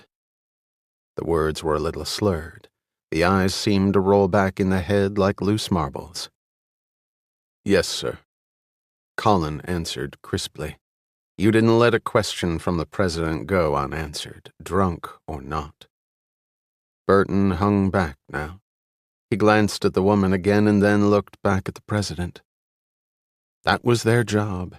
His job. Protect the goddamned President. Whatever it took, that life must not end. Not like that. Not stuck like a pig by some drunken bitch. The President's mouth curled up into what looked like a smile, although neither Collin nor Burton would remember it that way later. The President started to rise. Where are my clothes? He demanded. Right here, sir.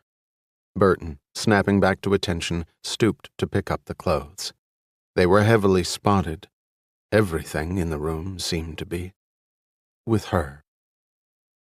Well, get me up. And get me ready, goddammit.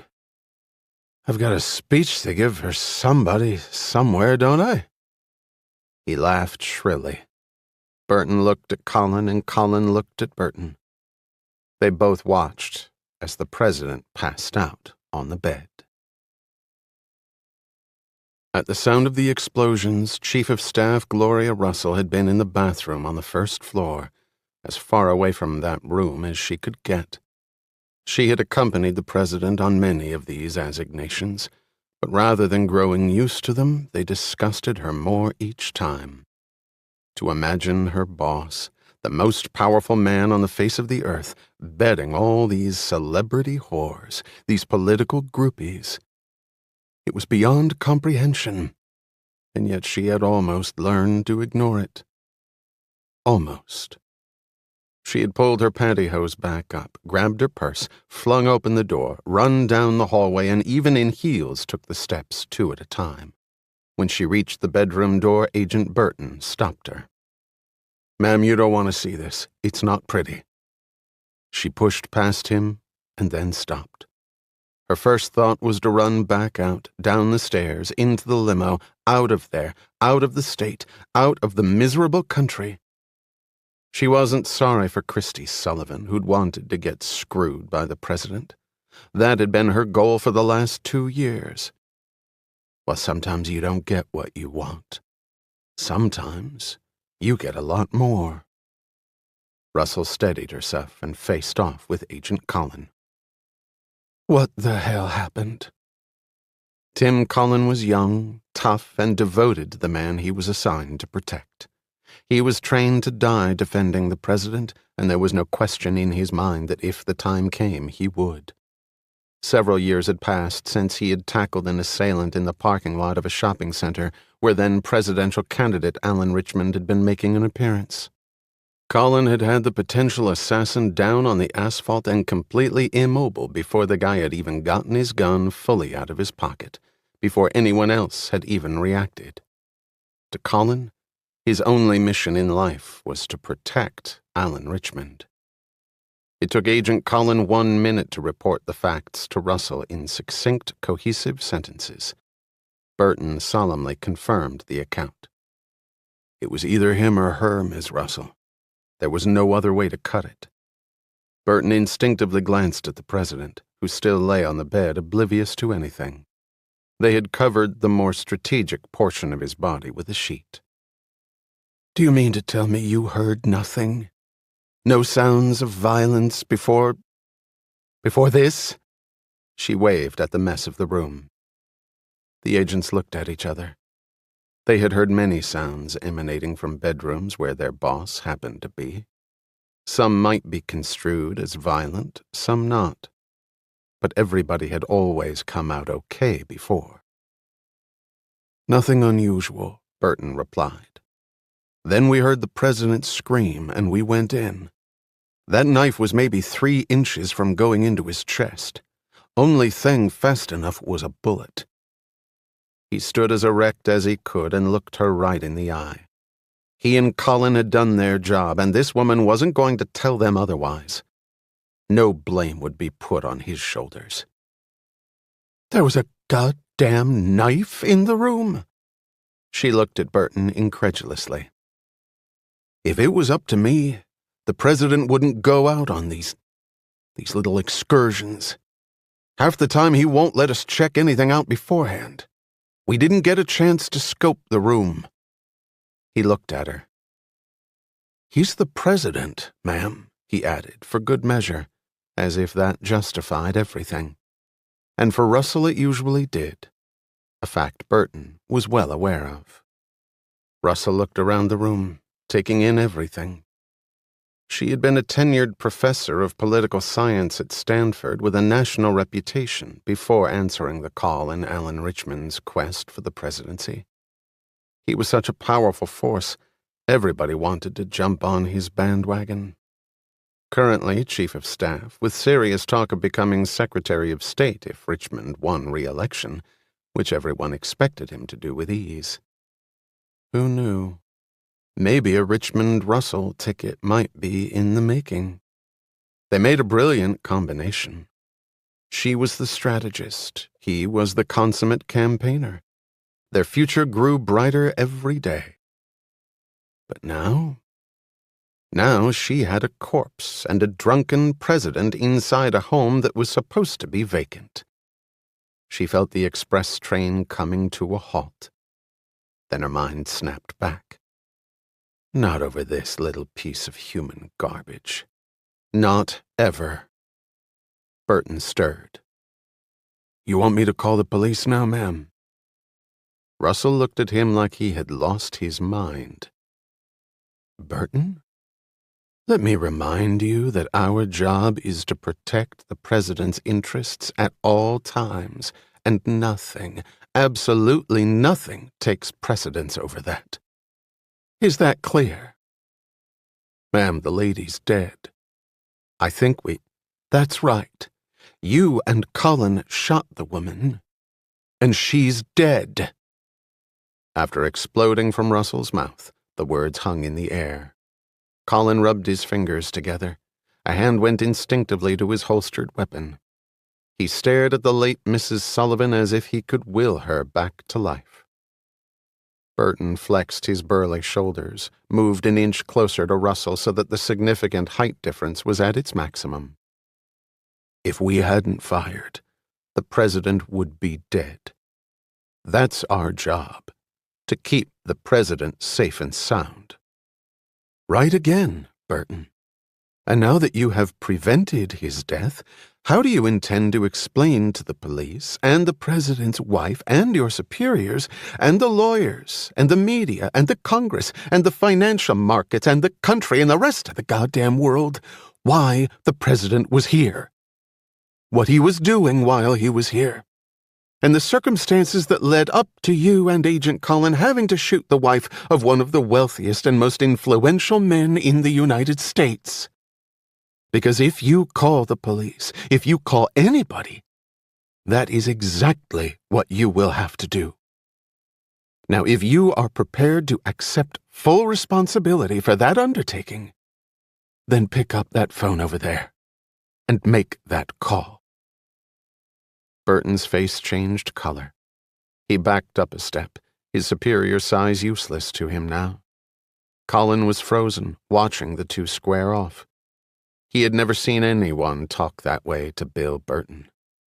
The big man could have snapped Russell's neck with a lazy thrust of his arm. Burton looked down at the corpse one more time. How could you explain that so that everybody came out all right? The answer was simple. You couldn't.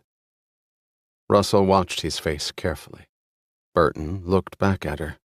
His eyes twitched perceptibly. They would not meet hers now. She had won. She smiled benignly and nodded. The show was hers to run. Go make some coffee. A whole pot, she ordered Burton, momentarily relishing this switching of roles. And then stay by the front door just in case we get any late-night visitors. Colin, go to the van and talk to Johnson and Varney. Don't tell them anything about this. For now, just tell them there was an accident, but that the president's okay. That's all. And that they're to stay put. Understood? I'll call when I want you. I need to think this out.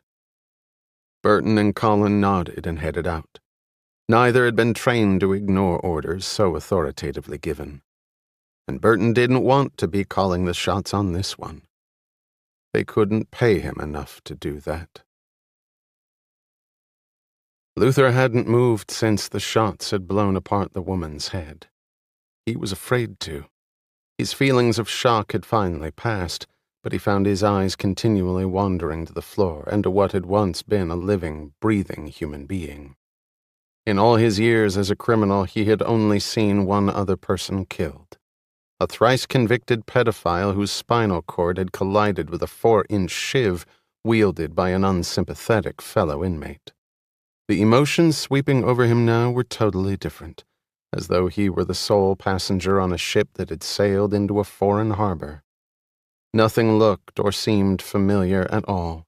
Any sound now would do him no good, but he slowly sat back down before his trembling legs gave way. He watched as Russell moved around the room, stooped next to the dead woman, but did not touch her. Next, she picked up the letter opener, holding it by the end of the blade with a handkerchief she pulled from her pocket. She stared long and hard at the object that had almost ended her boss's life and had played a major role in ending someone else's. She carefully put the letter opener in her leather purse, which she had placed on the nightstand, and put the handkerchief back in her pocket. She glanced briefly at the contorted flesh that had recently been Christine Sullivan. She had to admire the way Richmond accomplished his extracurricular activities. All his companions were women of wealth and social position, and all were married. This ensured that no exposé of his adulterous behavior would appear in any of the tabloids. The women he bedded had as much to lose, if not more, than he, and they understood that fact very well. And the press.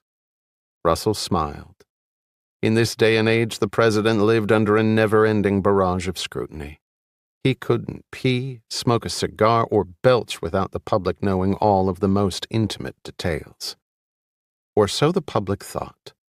And that was based largely on the overestimation of the press and their abilities to nudge out every morsel of a story from its hiding place. What they failed to understand was that while the office of the president might have lost some of its enormous power over the years, as the problems of a troubled globe soared beyond the ability of any one person to confront them on an equal basis, The president was surrounded by absolutely loyal and supremely capable people. People whose skill level at covert activities were in another league from the polished, cookie-cutter journalists whose idea of trailing down a tough story was asking puffball questions of a congressman who was more than willing to talk for the benefit of the evening news coverage. It was a fact that, if he so desired, President Alan Richmond could move about without fear that anyone would be successful in tracking his whereabouts. He could even disappear from public view for as long as he wished, although that was the antithesis of what a successful politician hoped to accomplish in a day's work. And that privilege boiled down to one common denominator: the Secret Service. They were the best of the best. This elite group had proved it time and again over the years, as they had in planning this most recent activity. A little after noon, Christy Sullivan had walked out of her beauty salon in Upper Northwest. After walking 1 block, she had stepped into the foyer of an apartment building, and 30 seconds later she had walked out encased in a full-length hooded cloak pulled from her bag. Sunglasses covered her eyes. She had walked for several blocks, randomly window shopping, then taken a Red Line metro train to Metro Center. Exiting the metro, she had walked 2 more blocks and entered an alley between 2 buildings scheduled for demolition. 2 minutes later, a car with tinted windows had emerged from the alley. Colin had been driving. Christy Sullivan was in the back seat. She had been sequestered in a safe place with Bill Burton until the president had been able to join her later that night. The Sullivan estate had been chosen as the perfect spot for the planned interlude because, ironically, her home in the country was the last place anyone would expect Christy Sullivan to be. And Russell knew it would also be perfectly empty, guarded by a security system that was no barrier to their plans. Russell sat down in a chair and closed her eyes. Yes, she had 2 of the most capable members of the Secret Service in this house with her, and for the first time, that fact troubled the Chief of Staff. The 4 agents with her and the President tonight had been hand-picked out of the approximately 100 agents assigned to the presidential detail by the President himself for these little activities. They were all loyal and highly skilled. They took care of the president and held their tongues, regardless of what was asked of them. Up until tonight, President Richmond's fascination with married women had spawned no overwhelming dilemmas. But tonight's events clearly threatened all of that. Russell shook her head as she forced herself to think of a plan of action. Luther studied the face. It was intelligent, attractive, but also a very hard face.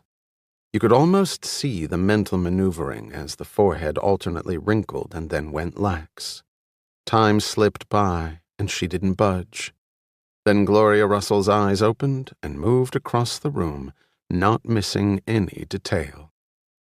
Luther involuntarily shrank back as her gaze swept by him like a searchlight across a prison yard. Then her eyes came to the bed and stopped. For a long minute she stared at the sleeping man, and then she got a look on her face that Luther could not figure out. It was halfway between a smile and a grimace. She got up, moved to the bed, and looked down at the man. A man of the people, or so the people thought. A man for the ages. He did not look so great right now. His body was half on the bed, legs spread, feet nearly touching the floor. An awkward position, to say the least, when one was wearing no clothes. She ran her eyes up and down the president's body, lingering on some points, an activity that was amazing to Luther considering what was lying on the floor. Before Gloria Russell had entered the room and faced off with Burton, Luther had expected to hear sirens and to be sitting there watching policemen and detectives, medical examiners, and even spin doctors swarming everywhere, with news trucks piling up in vast columns outside. Obviously, this woman had a different plan. Luther had seen Gloria Russell on CNN and the major networks, and countless times in the papers. Her features were distinctive, a long aquiline nose set between high cheekbones, the gift from a Cherokee ancestor. The hair was raven black and hung straight, stopping at her shoulders. The eyes were big and so dark a blue that they resembled the deepest of ocean water, twin pools of danger for the careless and unwary. Luther carefully maneuvered in the chair. Watching the woman in front of a stately fireplace inside the White House pontificating on the latest political concerns was one thing. Watching her move through a room containing a corpse and examining a drunk, naked man who was the leader of the free world was an entirely different matter. It was a spectacle Luther did not want to watch any more, but he could not pull his eyes away. Russell glanced at the door, walked quickly across the room, took out her handkerchief, and closed and locked it. She swiftly returned to again stare down at the president.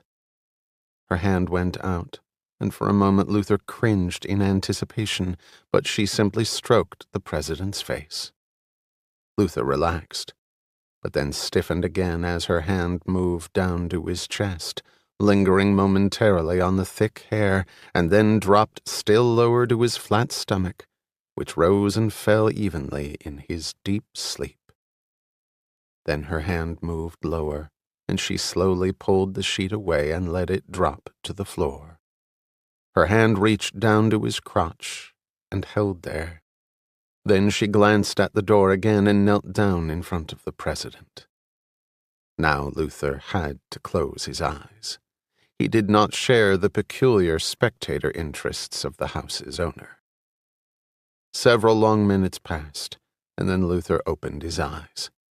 Gloria Russell was now shedding her pantyhose, laying them neatly on a chair. Then she carefully climbed on top of the slumbering president. Luther closed his eyes again. He wondered if they could hear the bed squeak downstairs. Probably not, as it was a very large house. And even if they did, what could they do? 10 minutes later, Luther heard a small, involuntary gasp from the man and a low moan from the woman. But Luther kept his eyes closed. He wasn't sure why. It seemed to be from a combination of raw fear and disgust at the disrespect shown to the dead woman. When Luther finally opened his eyes, Russell was staring directly at him. His heart stopped for a moment until his brain told him it was okay. She quickly slipped on her pantyhose. Then, in confident, even strokes, she reapplied her lipstick in the looking-glass. A smile clung to her face. The cheeks were flushed. She looked younger. Luther glanced at the president. He had returned to a deep sleep, the last 20 minutes probably filed away by his mind as an especially realistic and pleasant dream. Luther looked back at Russell. It was unnerving to see this woman smile directly at him in this room of death without knowing he was there. There was power in that woman's face, and a look Luther had already seen once in this room. This woman, too, was dangerous. I want this entire place sanitized, except for that. Russell pointed to the late Mrs. Sullivan. Wait a minute. He was probably all over her. Burton, I want you to check every inch of her body, and anything that looks remotely like it doesn't belong there, I want you to make disappear. Then put her clothes on. Hands gloved, Burton moved forward to carry out this order. Collins sat next to the president, forcing another cup of coffee down the man's throat. The caffeine would help clear away the grogginess, but only the passage of time would clean the slate completely. Russell sat down next to him. She took the president's hand in hers. He was fully clothed now, although his hair was in disarray. His arm hurt, but they had bandaged it as best they could. He was in excellent health. It would heal quickly. Mr. President. Alan. Russell gripped his face and pointed it toward her. Had he sensed what she had done to him? She doubted it. He had so desperately wanted to get laid tonight, wanted to be inside a woman. She had given him her body, no questions asked. Technically, she had committed rape. Realistically, she was confident she had fulfilled many a male's dream. It didn't matter if he had no recollection of the event, of her sacrifice, but he would damn sure know what she was going to do for him now. The president's eyes came in and out of focus. Colin rubbed his neck. He was coming around. Russell glanced at her watch. 2:00 in the morning. They had to get back. She slapped his face, not hard, but enough to get his attention. She felt Colin stiffen. God, these guys had tunnel vision. Alan, did you have sex with her? What? Did you have sex with her? What? No. Don't think so. Don't remember. Give him some more coffee. Pour it down his damn throat if you have to, but get him sober. Colin nodded and went to work. Russell walked over to Burton, whose gloved hands were dexterously examining every inch of the late Mrs. Sullivan. Burton had been involved in numerous police investigations. He knew exactly what detectives looked for and where they looked for it. He never imagined himself using that specialized knowledge to inhibit an investigation. But then he had never imagined anything like this ever happening either. He looked around the room, his mind calculating which areas would need to be gone over, what other rooms they had used. They could do nothing about the marks on the woman's throat and other microscopic physical evidence that was no doubt embedded in her skin. The medical examiner would pick those up regardless of what they tried to do. However, none of those things could be realistically traced to the president unless the police identified the president as a suspect, which was pretty much beyond the realm of possibility. The incongruity of attempted strangulation of a small woman with death caused by gunshot was something they would have to leave to the police's imagination. Burton turned his attention back to the deceased and started to carefully slide her underwear up her legs. He felt a tap on his shoulder. Check her. Burton looked up. He started to say something. Check her. Russell's eyebrows were arched. Burton had seen her do that 1,000,000 times with the White House staff. They were all terrified of her. He wasn't afraid of her, but he was smart enough to cover his ass whenever she was around. He slowly did as he was told. Then he positioned the body exactly as it had fallen. He reported back with a single shake of his head. Are you sure? Russell looked unconvinced, although she knew from her interlude with the president that chances were he had not entered the woman, or that if he had, he hadn't finished. But there might be traces. It was scary as hell, the things they could determine these days from the tiniest specimens. I'm not a goddamned OBGYN. I didn't see anything, and I think I would have, but I don't carry a microscope around with me. Russell would have to let that one go. There was still a lot to do, and not much time. Did Johnson and Varney say anything? Colin looked over from where the president was ingesting his 4th cup of coffee. They're wondering what the hell's going on, if that's what you mean. You didn't tell... I told them what you said to tell them, and that's all, ma'am. He looked at her. They're good men, Ms. Russell. They've been with the president since the campaign. They're not going to do anything to mess things up, okay? Russell rewarded Colin with a smile. A good-looking kid, and more important, a loyal member of the president's personal guard. He would be very useful to her. Burton might be a problem. But she had a strong trump card. He and Colin had pulled the trigger. Maybe in the line of duty, but who really knew? Bottom line, they too were in this all the way. Luther watched the activity with an appreciation that he felt guilty about under the circumstances. These men were good, methodical, careful, thought things through, and didn't miss anything. Dedicated lawmen and professional criminals were not so different. The skills, the techniques were much the same. Just the focus was different. But then the focus made all the difference, didn't it? The woman was now completely dressed, lying exactly where she had fallen. Colin was finishing with her fingernails. A solution had been injected under each, and a small suction device had cleaned away traces of skin and other incriminating remnants. The bed had been stripped and remade. The evidence-laden sheets were already packed in a duffel bag for their ultimate destination in a furnace. Colin had already scoped the downstairs area. Everything any of them had touched, except for one item, had been wiped clean. Burton was now vacuuming parts of the carpet, and he would be the last one to leave, backing out, as he painstakingly extinguished their trail. Earlier, Luther had watched the agents ransack the room. Their obvious goal made him smile in spite of himself. Burglary. The necklace had been deposited in a bag along with her plethora of rings. They would make it appear as if the woman had surprised a burglar in her house, and he had killed her, not knowing that 6 feet away a real-life burglar was watching and listening to everything they were doing. An eyewitness. Luther had never been an eyewitness to a burglary other than those he had committed. Criminals hated eyewitnesses. These people would kill Luther if they knew he was there. There was no question about that. An elderly criminal, a 3-time loser, was not much to sacrifice for the man of the people. The president, still groggy but with Burton's aid, slowly made his way out of the room. Russell watched them go.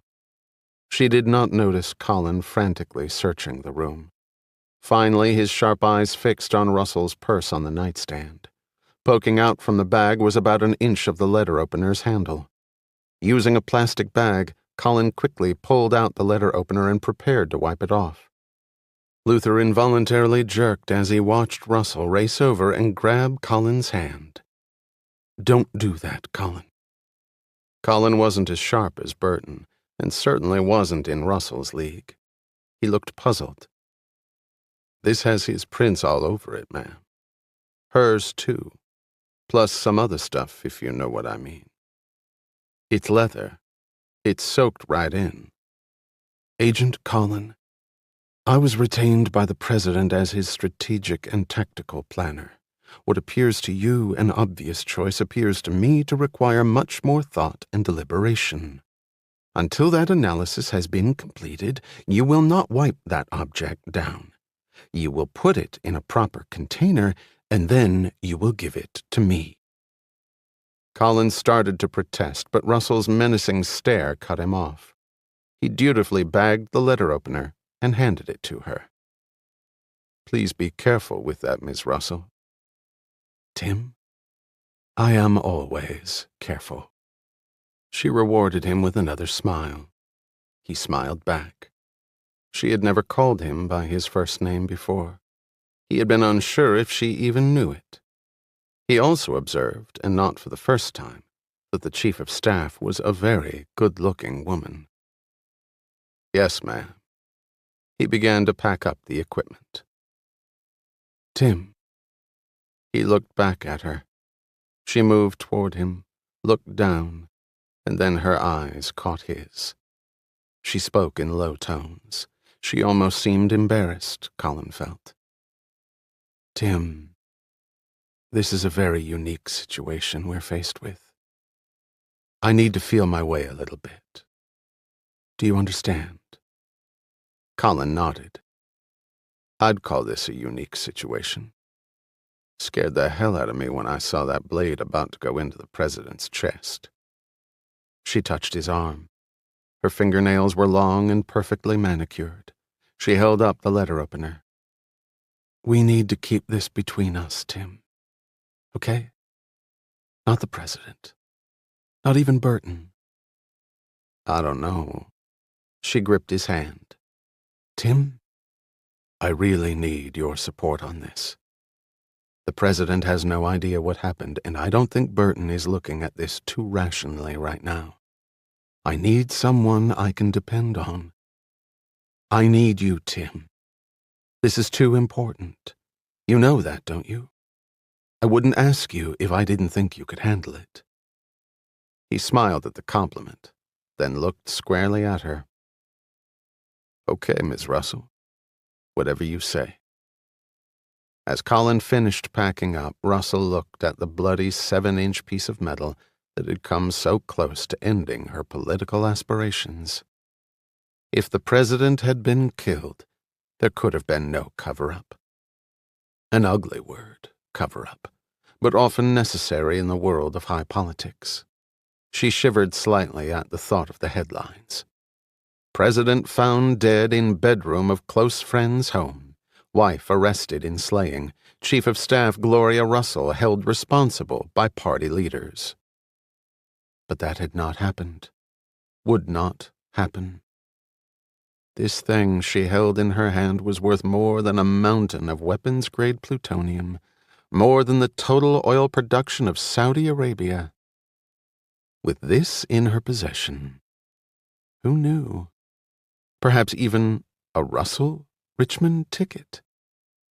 The possibilities were absolutely infinite. She smiled and put the plastic bag inside her purse. The scream made Luther whip his head around. The pain shot through his neck and he almost cried out. The president ran into the bedroom. He was wide-eyed but still half-drunk. The memory of the last few hours had come back like a Boeing 747 landing on his head. Burton ran up behind him. The president started toward the body. Russell dropped her purse on the nightstand, and she and Colin met him halfway. "God damn it. She's dead. I killed her. Oh, sweet Jesus, help me. I killed her." He screamed and then cried and then screamed again. He tried to push through the wall in front of him but was still too weak. Burton pulled at the president from behind. Then with convulsive strength, Richmond tore loose and launched himself across the room and slammed into the wall, rolling into the nightstand. And finally, the President of the United States crumpled to the floor and curled up like a fetus, whimpering, next to the woman he had intended to have sex with that night. Luther watched in disgust. He rubbed at his neck and slowly shook his head. The incredibility of the entire night's events was becoming too much to endure. The president slowly sat up. Burton looked like Luther felt, but said nothing. Colin eyed Russell for instructions. Russell caught the look and smugly accepted this subtle changing of the guard. "Gloria?" "Yes, Alan." Luther had seen the way Russell had looked at the letter opener. He also knew something now that no one else in the room knew. "Will it be okay? Make it okay, Gloria. Please. Oh, God, Gloria."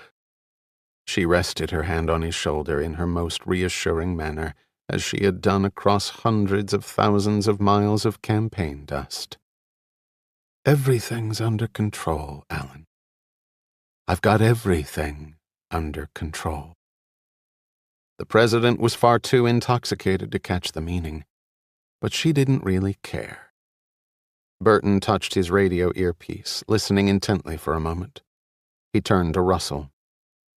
"We better get the hell out of here. Varney just scoped a patrol car coming down the road." "The alarm?" Russell looked puzzled. Burton shook his head. "It's probably just a rent-a-cop on routine, but if he sees something..." He didn't need to say anything else. Leaving in a limo in this land of wealth was the best cover they could have. Russell thanked God for the routine she had developed for using rented limos without the regular drivers for these little adventures. The names on all the forms were dummies, the rental fee and deposit paid in cash, the car picked up and dropped off after hours. There were no faces associated with the transaction. The car would be sterilized. That would be a dead end for the police if they ever snagged that line, which was highly doubtful. Let's go." Russell was now slightly panicked. The president was helped up. Russell went out with him. Colin grabbed the bags, then stopped cold. Luther swallowed hard. Colin turned back, grabbed Russell's purse off the nightstand, and headed out. Burton started up the small vacuum, completed the room, and then left, closing the door and turning off the light. Luther's world returned to inky darkness. This was the first time he had been alone in the room with the dead woman. The rest of them had apparently grown used to the bloody figure lying on the floor, unconsciously stepping over or around the now inanimate object. But Luther had not grown accustomed to the death barely 8 feet away. He could no longer see the pile of stained clothing and the lifeless body inside of them, but he knew it was there. Sleazy rich bitch would probably be her informal epitaph. And yes, she had cheated on her husband. Not that he seemed to care about that. But she hadn't deserved to die like that. He would have killed her. There was no question about that. Except for her swift counterattack, the president would have committed murder. The Secret Service men he could not really fault. That was their job, and they did it. She had picked the wrong man to attempt to kill in the heat of whatever she had been feeling. Maybe it was better. If her hand had been a little faster or the agent's response a little slower, she might be spending the rest of her life in jail. Or she'd probably get death for killing a president. Luther sat down in the chair. His legs were almost numb. He forced himself to relax. Soon he would be getting the hell out of there. He needed to be ready to run. He had a lot to think through, considering that they were unwittingly setting up Luther Whitney to be the #1 suspect in what would no doubt be deemed a heinous and gruesome crime. The wealth of the victim would demand that enormous law enforcement resources be expended in finding the perpetrator. But there was no way they would be looking to 1600 Pennsylvania Avenue for the answer. They would search elsewhere, and despite Luther's intense preparations, they might very well find him. He was good, very good, but then he had never faced the types of forces that would be unleashed to solve this crime. He quickly thought back through his entire plan leading up to tonight. He could think of no obvious holes, but it was the not-so-obvious ones that usually did you in. He swallowed, curled and uncurled his fingers, stretched his legs to calm himself. One thing at a time. He still wasn't out of here. Many things could go wrong, and 1 or 2 undoubtedly would. He would wait 2 more minutes. He ticked off the seconds in his head, visualized them loading the car. They would probably wait for any further sight or sound of the patrol car before heading out.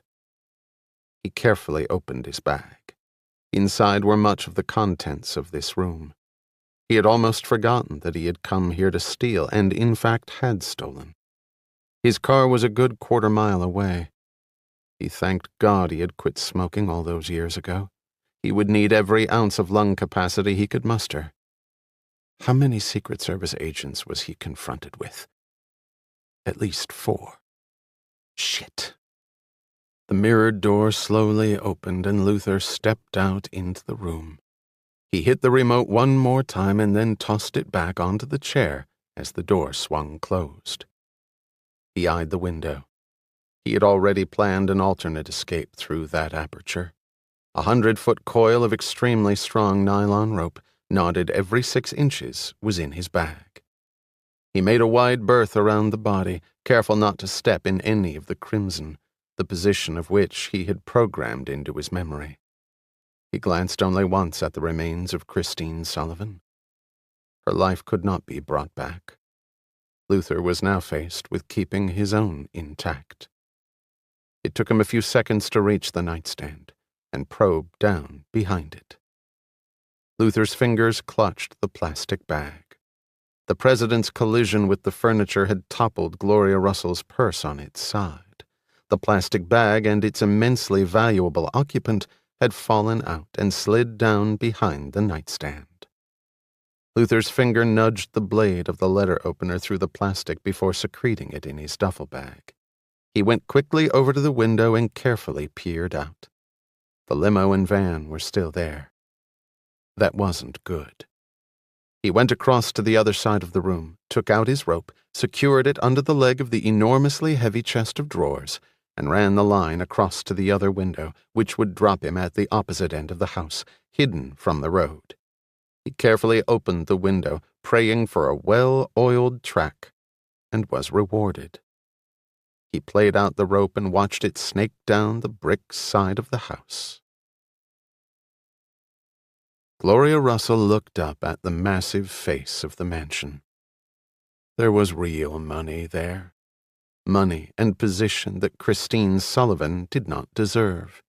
She had won it with her boobs and artfully displayed ass and her trashy mouth that had somehow inspired the elderly Walter Sullivan, awakening some emotion buried deep within his complex depths. In 6 months he would not miss her any more. His world of rock-solid wealth and power would hurtle on. Then it struck her. Russell was halfway out of the limo before Colin caught her arm. He held up the leather bag she had bought in Georgetown for $100 and was now worth incalculably more to her. She settled back down in her seat, her breath normalized. She smiled, almost blushed at Colin. The president, slumped in a semi-catatonic state, didn't notice the exchange. Then Russell peeked inside her bag just to be sure. Her mouth dropped open. Her hands frantically tore through the few contents of the bag. It took all her willpower not to shriek out loud as she stared horror-stricken at the young agent. The letter opener was not there. It must still be in the house. Colin tore back up the stairs, a thoroughly confused Burton racing after him. Luther was halfway down the wall when he heard them coming. 10 more feet. They burst in the bedroom door. 6 more feet. Stunned, the 2 Secret Service men spotted the rope. Burton dove for it. 2 more feet and Luther let go, hitting the ground running. Burton flew to the window. Colin threw the nightstand aside. Nothing. He joined Burton at the window. Luther had already disappeared around the corner. Burton started to head out the window. Colin stopped him. The way they had come would be faster. They bolted out the door. Luther crashed through the cornfield, no longer concerned with leaving a trail, now only worried about surviving. The bag slowed him down slightly, but he had worked too hard over the last several months to walk away empty-handed. He exploded out from the friendly cover of the crops and hit the most dangerous phase of his flight, 100 yards of open field. The moon had disappeared behind thickening clouds, and there were no streetlights in the country. In his black clothing, he would be almost impossible to spot. But the human eye was best at spotting movement in the darkness, and he was moving as fast as he could.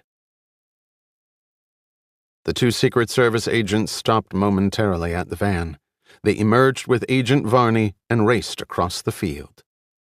Russell rolled down the window and watched them, shock on her face. Even the president was somewhat awake, but she quickly calmed him and he returned to his half-slumber. Colin and Burton slipped on their night vision goggles and their view instantly resembled a crude computer game. Thermal images registered in red. Everything else was dark green. Agent Travis Varney, tall and rangy and only vaguely aware of what was going on, was ahead of them. He ran with the easy motion of the collegiate miler he used to be. In the service 3 years, Varney was single, committed entirely to his profession, and looked to Burton as a father figure to replace the one killed in Vietnam. They were looking for someone who had done something in that house, something that involved the president and that therefore involved him. Varney pitied whoever he was chasing if he caught up to him. Luther could hear the sounds of the men behind him. They had recovered faster than he had thought. His head start had dwindled, but it still should be enough. They had made a big mistake by not jumping in the van and running him down. They had to have known he would have transportation. It wasn't like he would have coptered in, but he was grateful that they weren't quite as smart as they probably should have been. If they had, he would not be alive to see the sun come up. He took a shortcut through a path in the woods, spotted on his last walk-through. It gained him about a minute. His breath came in quick bursts, like machine gun fire. His clothes felt heavy on him. As in a child's dream, his legs seemed to move in slow motion. Finally, he broke free from the trees, and he could see his car and was again grateful for having taken the precaution to back in. 100 yards behind, a thermal figure other than Varney's finally came alive on Burton's and Colin's screens. A man running, and running hard. Their hands flew to their shoulder holsters. Neither weapon was effective long range, but they couldn't worry about that now. Then an engine roared to life, and Burton and Colin ran like a tornado was raging at their heels. Varney was still ahead of them and to the left. He would have a better line of fire, but would he shoot? Something told them he would not. That was not part of his training, to fire at a fleeing person who was no longer a danger to the man he was sworn to protect. However, Varney did not know that at stake here was more than a mere beating heart. There was an entire institution that would never be the same, in addition to 2 Secret Service agents who were certain they had done nothing wrong, but were intelligent enough to realize that the blame would fall heavily on their shoulders. Burton was never much of a runner, but he picked up his pace as these thoughts flew through his head, and the younger Colin was hard-pressed to keep up with him. But Burton knew it was too late. His legs started to slow down as the car exploded out and turned away from them. In moments it was already 200 yards down the road. Burton stopped running, dropped to his knee, aimed his gun, but all he could see was the dust kicked up by the fleeing vehicle. Then the taillights went out, and in a moment he lost the target entirely. He turned to see Colin next to him, looking down at him, the reality of the whole event starting to set in. Burton slowly got up and put his gun away. He took off his goggles. Colin did likewise. They looked at each other. Burton sucked air in. His limbs shook. His body was finally reacting to the recent exertions now that the adrenaline had stopped flowing. It was over, wasn't it? Then Varney came running up. Burton was not too distraught to note with an envious twinge and a small measure of pride that the younger man wasn't even out of breath. He would see to it that Varney and Johnson didn't suffer with them. They didn't deserve that. He and Colin would go down, but that was all. He felt bad about Colin. However, there was nothing he could do about that. But when Varney spoke, Burton's thoughts of the future went from complete and absolute doom to a small glimmer of hope. I got the license plate number. Where the hell was he? Russell looked incredulously around the bedroom. What? Was he under the goddamn bed? She tried to stare Burton down. The guy hadn't been under the bed nor in any of the closets. Burton had examined all those spaces when he was sanitizing the room. He told her so in no uncertain terms. Burton looked at the rope and then the open window. Jesus. It was like the guy was watching us the whole time. Knew right when we left the house. Burton looked around for other possible boogeymen hovering nearby. His eyes rested on the mirror, then moved on, stopped, and went back. He looked down at the carpet in front of the mirror. He had gone over that area repeatedly with the vacuum until it was smooth. The carpet nap, already plush and expensive, had been a good quarter-inch thicker by the time he was finished. No one had walked there since they had come back into the room. And yet now, as he stooped down, his eye discerned very rough traces of footprints.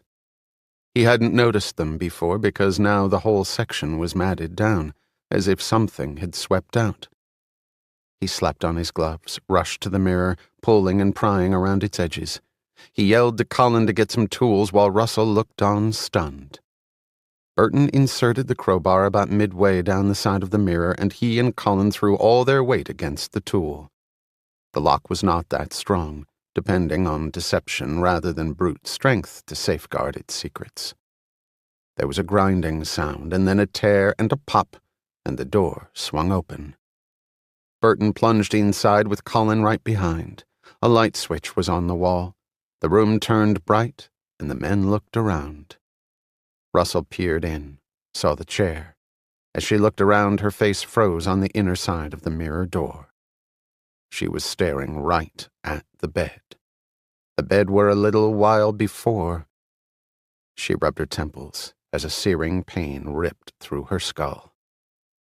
A one-way mirror. She turned to find Burton looking over her shoulder and through the mirror. His earlier remark about someone watching them had just proven itself prophetic. Burton looked helplessly at Russell. He must have been right here the whole time. The whole goddamn time. I can't fucking believe this. Burton looked at the empty shelves inside the vault. Looks like he took a bunch of stuff. Probably cash and untraceables. Who cares about that? Russell exploded, pointing at the mirror. This guy saw and heard everything, and you let him get away. We got his license plate. Colin was hoping for another rewarding smile. He didn't get it. So what? You think he's going to wait around for us to run his tag and go knock on his door? Russell sat down on the bed. Her head was spinning. If the guy had been in there, he had seen everything. She shook her head. A bad but controllable situation had suddenly become an incomprehensible disaster and totally out of her control, particularly considering the information Colin had relayed to her when she had entered the bedroom. The son of a bitch had the letter opener. Prints, blood, everything. Straight to the White House. She looked at the mirror and then at the bed where a short time before she had been on top of the president. She instinctively pulled her jacket tighter around herself. She was suddenly sick to her stomach. She braced herself against the bedpost. Colin emerged from the vault. Don't forget, he committed a crime being here. He can get in big-time trouble if he goes to the cops. That thought had struck the young agent while he peered around the vault. He should have thought a little more. Russell pushed back a strong urge to vomit. He doesn't have to exactly go and turn himself in to cash in on this. Have you ever heard of the goddamn phone? He's probably calling the post right now. Damn it. And then next, the tabloids, and by the end of the week, we'll be watching him on Oprah and Sally being shot on remote from whatever little island he's retired to with his face blurred. And then comes the book, and after that, the movie. Shit. Russell envisioned a certain package arriving at the Post or the J. Edgar Hoover building or the U.S. Attorney's office or the Senate Minority Leader's office, all possible depositories promising maximum political damage. Not to mention the legal repercussions. The note accompanying it would ask them to please match the prints on it and the blood with specimens of the President of the United States. It would sound like a joke, but they would do it. Of course they would do it. Richmond's prints were already on file. His DNA would be a match. Her body would be found, her blood would be checked, and they would be confronted with more questions than they could possibly have answers to. They were dead. They were all dead. And that bastard had just been sitting in there, waiting for his chance, not knowing that tonight would bring him the biggest payoff of his life. Nothing as simple as dollars. He would bring down a president, in flames and tatters, crashing to earth without a chance of survival. How often did someone get to do that? Woodward and Bernstein had become supermen. They could do no wrong. This topped the hell out of Watergate. This was too fucking much to deal with. Russell barely made it to the bathroom. Burton looked over at the corpse and then back at Colin. They said nothing, their hearts pounding with increased frequency as the absolute enormity of the situation settled down on them like the stone lid of a crypt. Since they could think of nothing else to do, Burton and Cullen dutifully retrieved the sanitizing equipment while Russell emptied the contents of her stomach. In an hour, they were packed and gone. The door closed quietly behind him. Luther figured he had a couple of days at best, maybe less. He risked turning on a light, and his eyes went quickly over the interior of the living room. His life had gone from normal, or close to it, straight to horrorland. He took off the backpack, switched off the light, and stole over to the window. Nothing. Everything was quiet. Fleeing from that house had been the most nerve-wracking experience of his life, worse than being overrun by screaming North Koreans. His hands still twitched. All the way back, every passing car seemed to bore its headlights into his face, searching out his guilty secret. Twice, police cars had passed him, and the sweat had poured off his forehead, his breathing constricted. The car had been returned to the impoundment lot where Luther had borrowed it earlier that night.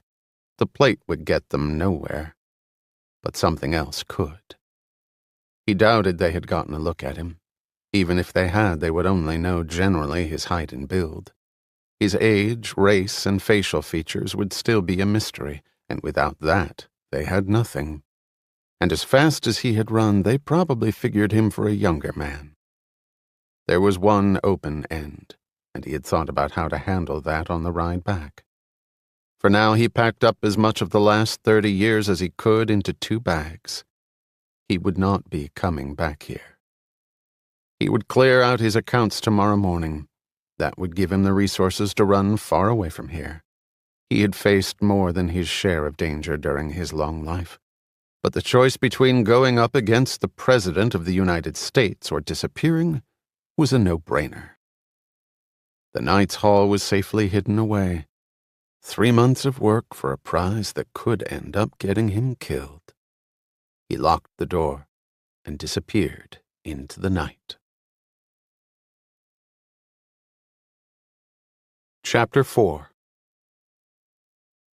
At 7 a.m., the gold-colored elevator doors opened and Jack stepped into the meticulously decorated expanse that was Patton Shaw's reception area. Lucinda wasn't in yet, so the main reception desk, solid teakwood and weighing about 1,000 pounds and costing about $20 for each of those pounds, was unmanned. He walked down the broad hallways under the soft lights of the neoclassical wall sconces, turned right and then left, and in 1 minute opened the solid oak door to his office.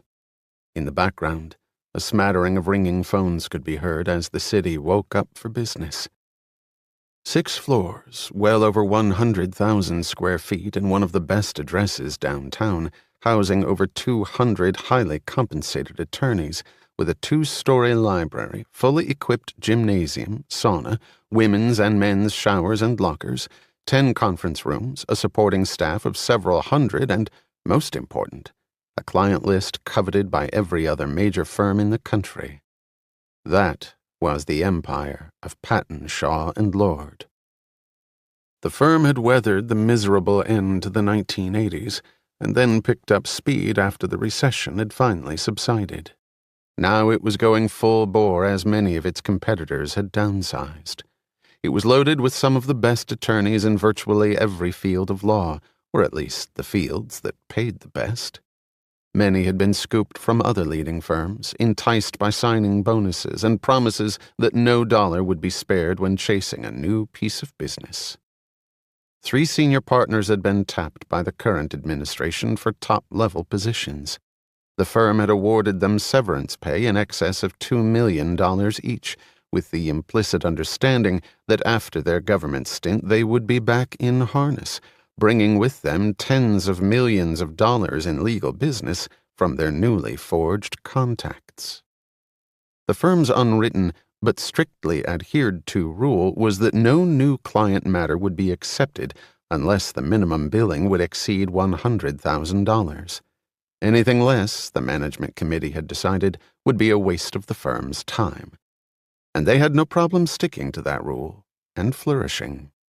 In the nation's capital, people came for the best, and they didn't mind paying for the privilege. The firm had only made one exception to that rule, and ironically, it had been for the only client Jack had other than Baldwin. He told himself he would test that rule with increasing frequency. If he was going to stick this out, he wanted it to be on his terms as much as that was possible. He knew his victories would be small at first, but that was okay. He sat down at his desk, opened his cup of coffee, and glanced over the Post. Patton, Shaw, and Lord had 5 kitchens and 3 full-time housekeepers with their own computers. The firm probably consumed 500 pots of coffee a day, but Jack picked up his morning brew at the little place on the corner because he couldn't stand the stuff they used here. It was a special imported blend and cost a fortune and tasted like dirt mixed in with seaweed. He tipped back in his chair and glanced around his office. It was a good size by big firm associate standards, about 14 by 14, with a nice view up Connecticut Avenue. At the Public Defender's Service, Jack had shared an office with another attorney, and there had been no window, only a giant poster of a Hawaiian beach Jack had tacked up one repulsively cold morning. Jack had liked the coffee at PD better. When he made partner, he would get a new office, twice this size. Maybe not a corner just yet, but that was definitely in the cards. With the Baldwin account, he was the 4th biggest rainmaker in the firm, and the top 3 were all in their 50s and 60s, looking more toward the golf courses than to the inside of an office. He glanced at his watch. Time to start the meter. He was usually one of the first ones in, but the place would soon be stirring. Patton Shaw matched top New York firm wages, and for the big bucks, they expected big-time efforts. The clients were enormous, and their legal demands were of equal size. Making a mistake in this league might mean a $4 billion defense contract went down the tubes, or a city declared bankruptcy. Every associate and junior partner he knew at the firm had stomach problems. A quarter of them were in therapy of one kind or another. Jack watched their pale faces and softening bodies as they marched daily through the pristine hallways of PS&L, bearing yet another Herculean legal task. That was the trade-off for compensation levels that put them in the top 5% nationwide, among all professionals. He alone among them was safe from the partnership gauntlet. Control of clients was the great equalizer in law. He had been with Patton Shaw about a year, was a novice corporate attorney, and was accorded the respect of the most senior and experienced members of the firm. All of that should have made him feel guilty, undeserving, and it would have if he hadn't been so miserable about the rest of his life. He popped the final miniature donut into his mouth, leaned forward in his chair, and opened a file. Corporate work was often monotonous, and his skill level was such that his tasks were not the most exciting in the world. Reviewing ground leases, preparing UCC filings, forming limited liability companies, drafting memorandums of understanding and private placement documents. It was all in a day's work, and the days were growing longer and longer. But he was learning fast. He had to in order to survive. His courtroom skills were virtually useless to him here. The firm traditionally did no litigation work, preferring instead to handle the more lucrative and steady corporate and tax matters. When litigation did arise, it was farmed out to select elite litigation-only firms, who in turn would refer any non-trial work that came their way to Patton Shaw. It was an arrangement that had worked well over the years. By lunchtime, he had moved 2 stacks of drift from his in to his out basket, dictated 3 closing checklists and a couple of letters, and received 4 calls from Jennifer reminding him about the White House dinner they would be attending that night. Her father was being honored as Businessman of the Year by some organization or other. It spoke volumes about the president's close nexus to big business that such an event would be worthy of a White House function. But at least Jack would get to see the man up close. Getting to meet him was probably out of the question, but then you never knew. "Got a minute?" Barry Alvis popped his balding head in the door. He was a senior staff associate, meaning he had been passed over for partner more than 3 times, and in fact would never successfully complete that next step. Hard-working and bright, he was an attorney any firm would be fortunate to have. His schmooze skills, and hence his client-generating prospects, however, were nil. He made $160,000 a year and worked hard enough to earn another 20 in bonuses each year. His wife didn't work, his kids went to private schools, he drove a late-model Beamer, was not expected to generate business, and had little to complain about. A very experienced attorney with 10 years of intense and high-level transactional work behind him, he should have resented the hell out of Jack Graham. And he did. Jack waved him in. He knew Alvis didn't like him, understood why, and didn't push it. He could take his lumps with the best of them, but then he would only allow himself to be pushed so far. "Jack, we've got to get cranking on the Bishop merger." Jack looked blank. That deal, a real pain in the ass, had died, or at least he thought it had. He took out a legal pad, his hands twitching. "I thought Raymond Bishop didn't want to get into bed with TCC. Alvis sat down, placed the 14-inch file he was carrying on Jack's desk, and leaned back. "Deals die, then they come back to haunt you. We need your comments on the secondary financing documents by tomorrow afternoon." Jack almost dropped his pen. "That's 14 agreements and over 500 pages, Barry. When did you find out about this?" Alvis stood up, and Jack caught the beginnings of a smile tugging at the other man's face. 15 agreements, and the official page count is 613 pages, single-spaced, not counting exhibits. Thanks, Jack. Pat and Shaw really appreciates it." He turned back. "Oh, have a great time with the president tonight, and say hello to Ms. Baldwin." Alvis walked out. Jack looked at the bundle in front of him and rubbed his temples. He wondered when the little son of a bitch had really learned the Bishop deal had been resurrected. Something told him it wasn't this morning. He checked the time. He buzzed his secretary, managed to clear his schedule for the rest of the day, picked up the 8-pound file and headed for conference room number 9, the firm's smallest and most secluded, where he could hide and work. He could do 6 intense hours, go to the party, come back, work all night, hit the steam room, shower and shave here, finish up the comments and have them on Alvis's desk by 3, 4 at the latest. The little shit. 6 agreements later, Jack ate the last of his chips, finished off his Coke, pulled on his jacket and ran the 10 flights down to the lobby. The cab dropped him at his apartment. He stopped cold. The Jag was parked in front of his building. The vanity plate Success told him his soon-to-be date for life was up there waiting. She must be upset with him. She never condescended to come to his place unless she was upset with him about something and wanted to let him know it. He checked his watch. He was running a little late, but he was still okay. He unlocked his front door, rubbing his jaw. Maybe he could get by without shaving. She was sitting on the couch, having first draped a sheet across it. He had to admit, she looked stunning. A real blue blood, whatever that meant these days. Unsmiling, she stood up and looked at him. "You're late." "I'm not my own boss, you know." "That's no excuse. I work too." "Yeah, but the difference is your boss has the same last name and is wrapped around his daughter's pretty little finger." Mother and Dad went on ahead. The limo will be here in 20 minutes. Plenty of time. Jack undressed and jumped in the shower. He pulled the curtain aside. "Jen, can you get out my blue double-breasted?" She walked into the bathroom, looked around in ill-concealed disgust. The invitation said black tie. "Black tie optional," he corrected her, rubbing the soap out of his eyes. "Jack, don't do this. It's the White House, for God's sakes. It's the president." "They give you an option, black tie or not. I'm exercising my right to forego the black tie. Besides, I don't have a tux." He grinned at her and pulled the curtain closed. "You were supposed to get one." I forgot.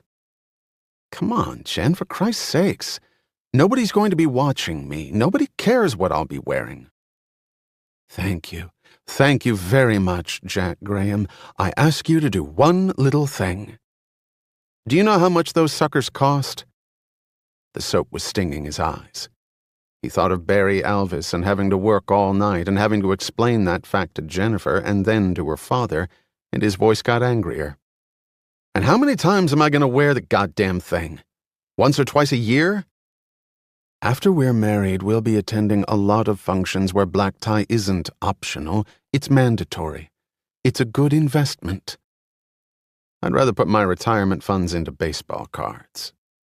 He poked his head out again to show her he was kidding, but she wasn't there. He rubbed a towel through his hair, wrapped it around his middle, and walked into the tiny bedroom where he found a new tux hanging on the door. Jennifer appeared, smiling. Compliments of Baldwin Enterprises. It's an Armani. It'll look wonderful on you. How do you know my size? You're a perfect 42 long. You could be a model. Jennifer Baldwin's personal male model. She wrapped her perfumed arms around his shoulders and squeezed. He felt her considerable breasts push into his back and inwardly cursed that there wasn't time to take advantage of the moment. Just once, without the goddamn murals, without the cherubs and chariots, maybe it would be different. He looked longingly at the small, untidy bed. And he had to work all night. Goddamn Barry Alvis and the wishy-washy Raymond Bishop. Why was it every time he saw Jennifer Baldwin he hoped that things could be different between them? Different meaning better. That she would change, or he would, or they both would meet somewhere in the middle. She was so beautiful, had everything in the world going for her. Jesus, what was wrong with him anyway? The limo moved easily through the dregs of post-rush hour traffic. Past 7 o'clock on a weeknight, downtown D.C. was pretty much deserted. Jack looked over at his fiancée. Her light but very expensive coat didn't conceal the plunging neckline. The perfectly chiseled features were covered by flawless skin that occasionally flashed a perfect smile. Her thick auburn hair was piled high on top of her head. She usually wore it down. She looked like one of those one-name supermodels. He moved closer to her. She smiled at him, checked her makeup, which was immaculate, and patted his hand. He stroked her leg, slid her dress up. She pushed him away. Later, maybe, she whispered so the driver wouldn't hear. Jack smiled and mouthed that later he might have a headache. She laughed, and then he remembered there would be no later tonight. He slumped back in the thickly padded seat and stared out the window. He had never been to the White House. Jennifer had, twice before. She didn't look nervous. He was. He tugged at his bow tie and smoothed his hair as they turned onto Executive Drive. The White House guards checked them methodically. Jennifer, as usual, got second and third looks from all of the men and women present. When she bent down to adjust her high heel, she almost spilled out of her $5,000 dress and made several White House staffers far happier men for it. Jack got the usual envious looks from the guys. Then they moved into the building and presented their engraved invitations to the Marine sergeant, who escorted them through the lower-level entry corridor and then up the stairs to the East Room. Damn it! The president had bent down to pick up a copy of his speech for the night's event, and the pain had shot up to his shoulder. I think it nicked a tendon, Gloria. Gloria Russell sat in one of the wide plush chairs with which the president's wife had decorated the Oval Office. The First Lady had good taste, if not a lot else. She was nice to look at, but a little light in the intellect department.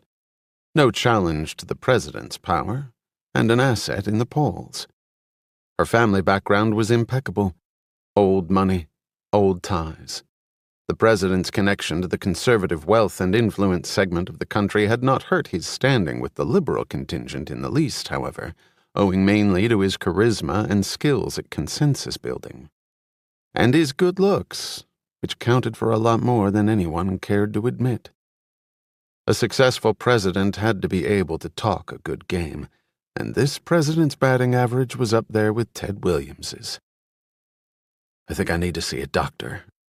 The president was not in the best of moods, but then neither was Russell. Well, Alan, then exactly how would you explain a stab wound to the White House press? What the hell ever happened to doctor-patient confidentiality? Russell rolled her eyes. He could be so stupid sometimes. You're like a Fortune 500 company, Alan. Everything about you is public information. Well, not everything. That remains to be seen, doesn't it? This is far from over, Alan. Russell had smoked 3 packs of cigarettes and drunk 2 pots of coffee since last night. At any moment, their world, her career, could come crashing down. The police knocking on the door. It was all she could do to keep herself from running screaming from the room. As it was, nausea continuously swept over her in vast waves. She clenched her teeth, gripped the chair. The image of total destruction would not budge from her mind. The president scanned the copy, memorizing some. The rest he would ad-lib. His memory was phenomenal, an asset that had served him well. That's why I have you, Gloria, isn't it? To make it all better? He looked at her. For a moment she wondered if he knew. If he knew what she had done with him. Her body stiffened and then relaxed. He couldn't know. That was impossible. She remembered his drunken pleadings. Oh, how a bottle of Jack could change a person. Of course it is, Alan. But some decisions have to be made. Some alternative strategies have to be developed depending on what we find ourselves faced with. I can't exactly cancel my schedule. Besides, this guy can't do anything. Russell shook her head. We can't be sure of that. Think about it. He'll have to admit to burglary to even place himself there. Can you see him trying to get on the evening news with that story? They'll put him in a rubber room in a New York minute. The president shook his head. I'm safe. This guy cannot touch me, Gloria. Not in a million years. They had worked out a threshold strategy on the limo ride back to town. Their position would be simple. Categorical denial. They would let the absurdity of the allegation, if it ever came, do their work for them. And it was an absurd story despite the fact that it was absolutely true.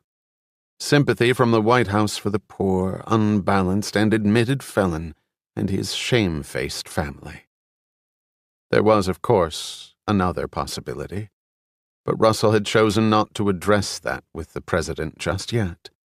In fact, she concluded it was the more likely scenario.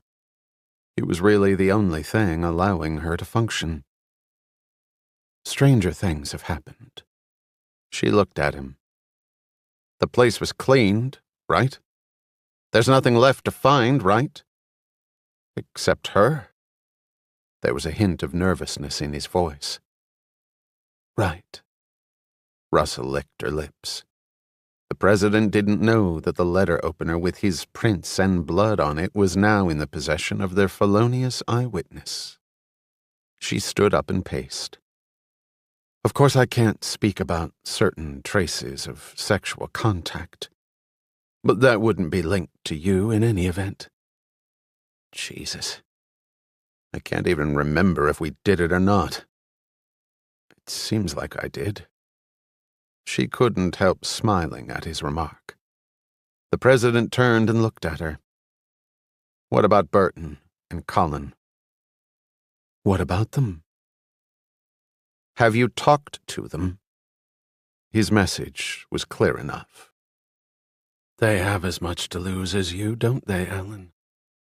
As us, Gloria. As us. He fixed his tie in the mirror. Any clue to the peeping Tom? Not yet. They're running the plate. When do you think they'll realize she's missing? as warm as it's been during the day. Soon, I hope. Real funny, Gloria. She'll be missed. Inquiries will be made. Her husband will be called. They'll go to the house. The next day, maybe 2, maybe 3 tops. And then the police will investigate. There's nothing we can do about that. But you'll keep on top of it. A trace of concern crossed the president's brow as he thought swiftly through various scenarios. Had he fucked Christy Sullivan? He hoped that he had. At least the night wouldn't have been a total disaster. As much as we can without arousing too much suspicion. That's easy enough. You can use the angle that Walter Sullivan is a close friend and political ally of mine. It would be natural for me to have a personal interest in the case. Think things through, Gloria. That's what I pay you for. And you were sleeping with his wife, Russell thought. Some friend. That rationale had already occurred to me, Alan. She lit a cigarette, blew the smoke out slowly. That felt good. She had to keep ahead of him on this. Just one small step ahead and she would be fine. It wouldn't be easy. He was sharp, but he was also arrogant. Arrogant people habitually overestimated their own abilities and underestimated everyone else's. And nobody knew she was meeting you. I think we can assume she was discreet, Gloria. Christy didn't have too much upstairs. Her gifts were slightly lower, but she understood economics with the best of them.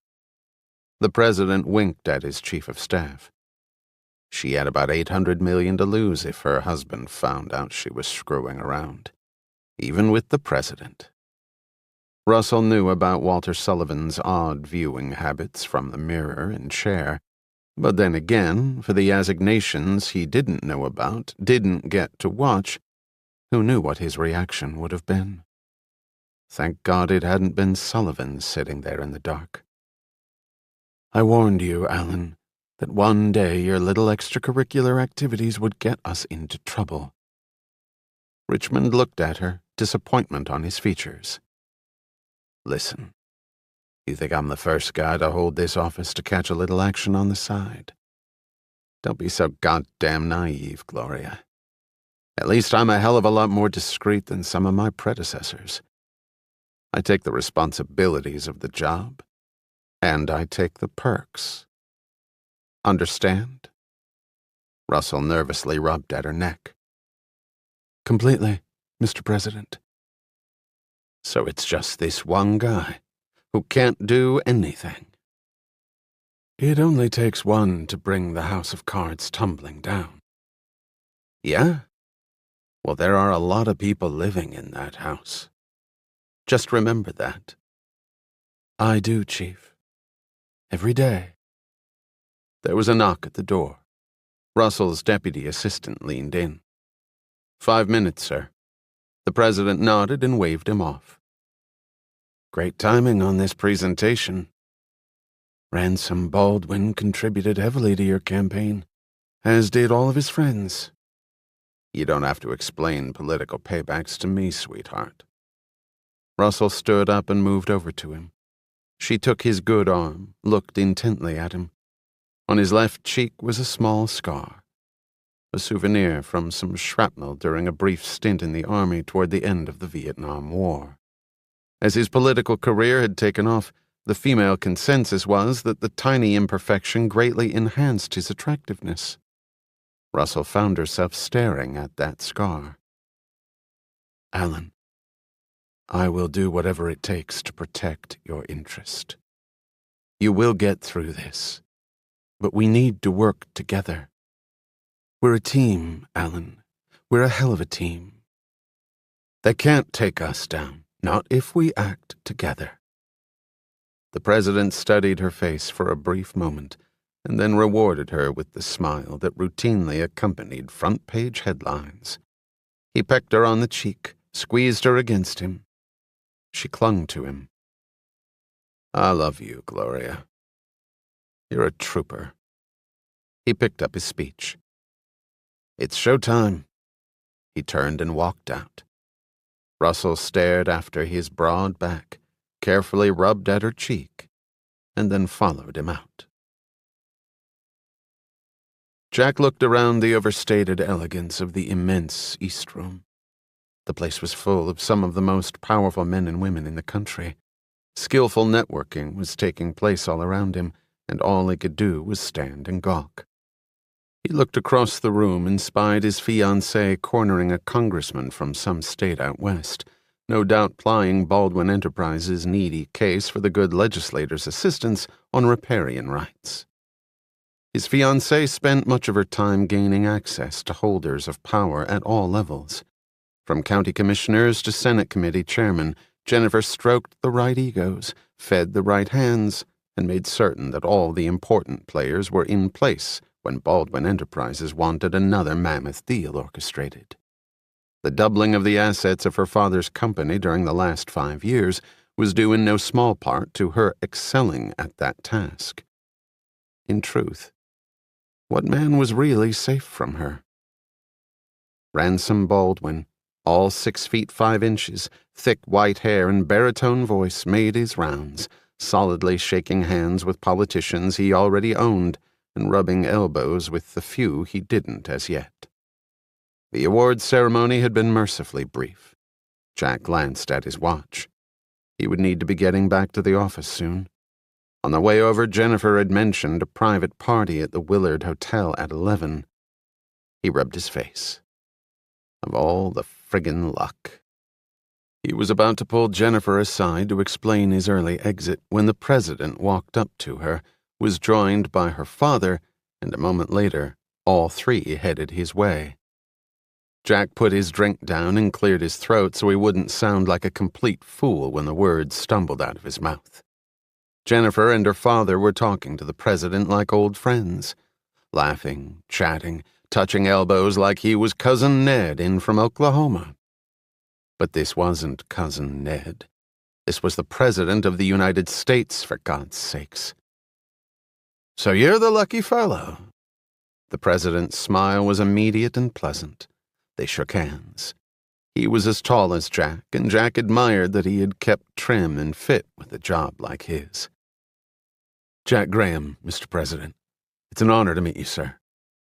"I feel like I already know you, Jack. Jennifer's told me so much about you. Most of it good." He grinned. "Jack's a partner at Patton, Shaw & Lord." Jennifer still held on to the president's arm. She looked at Jack and smiled a cutesy smile. "Well, not a partner yet, Jen." "Matter of time is all." Ransom Baldwin's voice boomed out. "With Baldwin Enterprises as a client, you could name your price at any firm in this country. Don't you forget that. Don't let Sandy Lord pull the wool over your eyes." "Listen to him, Jack. The voice of experience." The president raised his glass and then involuntarily jerked it back. Jennifer stumbled, letting go of his arm. "I'm sorry, Jennifer. Too much tennis. Damn arm's giving me problems again." "Well, Ransom, you look like you've got yourself a fine protege here." "Hell, he'll have to fight my daughter for the empire. Maybe Jack can be queen and Jen can be the king. How's that for equal rights?" Ransom laughed a big laugh that swept everybody up with it. Jack felt himself redden. "I'm just a lawyer, Ransom. I'm not necessarily looking for an empty throne to occupy. There are other things to do in life." Jack picked up his drink. This wasn't exactly going as well as he would have liked. He felt on the defensive. Jack crunched an ice cube. And what did Ransom Baldwin really think about his future son-in-law, especially right now? The point was, Jack didn't really care. Ransom stopped laughing and eyed him steadily. Jennifer cocked her head the way she did when he said something she thought was inappropriate, which was most of the time. The president looked at all 3 of them, smiled quickly, and excused himself. He went over to the corner where a woman was standing. Jack watched him go. He had seen the woman on TV, defending the president's position on a myriad of issues. Gloria Russell did not look very happy right now, but with all the crises in the world, happiness was probably a rare commodity in her line of work. That was an afterthought. Jack had met the president, had shaken hands with him. He hoped his arm got better. He pulled Jennifer aside and made his regrets. She was not pleased. "This is totally unacceptable, Jack. Do you realize how special a night this is for Daddy?" "Hey, I'm just a working stiff. You know, billable hours?" "That's ridiculous, and you know it. No one at that firm can make those demands of you, let alone some nothing associate." "Jen, it's not that big a deal. I had a great time. Your dad got his little award. Now it's time to go back to work. Alvis is okay. He's kicking my butt a little bit, but he works just as hard, if not harder, than I do. Everybody has to take their lumps." "This isn't fair, Jack. This is not convenient for me." "Jen, it's my job. I said don't worry about it, so don't worry about it. I'll see you tomorrow. I'm gonna grab a cab back." "Daddy will be very disappointed." "Daddy won't even miss me. Hey, hoist one for me. And remember what you said about later? I'll take a rain check on that. Maybe we can make it my place for a change." She allowed herself to be kissed. But when Jack was gone, she stormed over to her father. Chapter 5.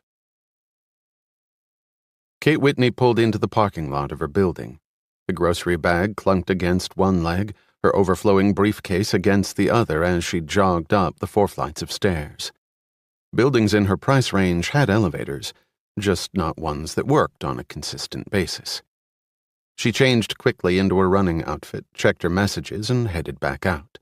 She stretched the cramps and kinks out of her long limbs in front of the Ulysses S. Grant statue and started her run.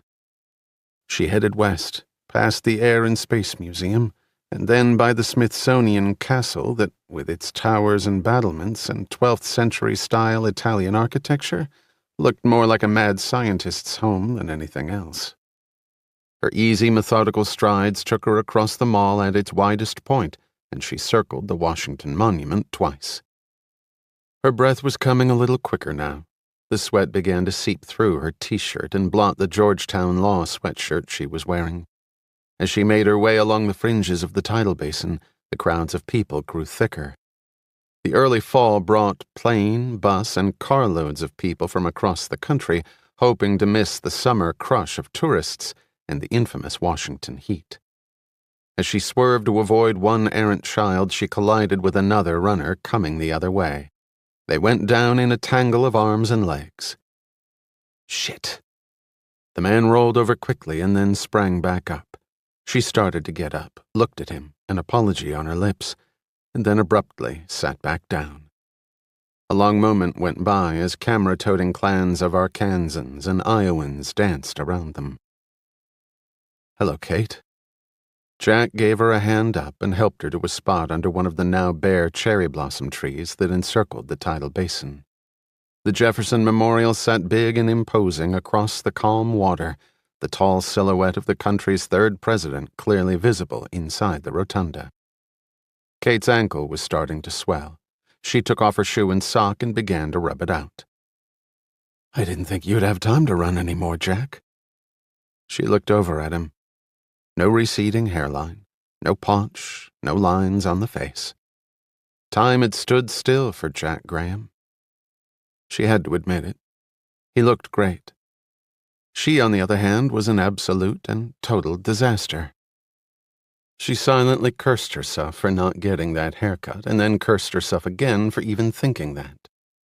A drop of sweat plunged down her nose, and she brushed it away with an irritable swipe of her hand. "I was wondering the same thing about you. I didn't think they let prosecutors go home before midnight. Slacking off?" "Right." She rubbed her ankle, which really hurt. He saw the pain, leaned over, and took her foot in his hands. She flinched back. He looked at her. "Remember, I used to almost do this for a living. and you were my best and only client. I have never seen a woman with such fragile ankles, and the rest of you looks so healthy." She relaxed and let him work the ankle and then the foot, and she soon realized he had not lost his touch. Did he mean that about looking healthy? She frowned. After all, she had dumped him, and she had been absolutely right in doing so. Hadn't she?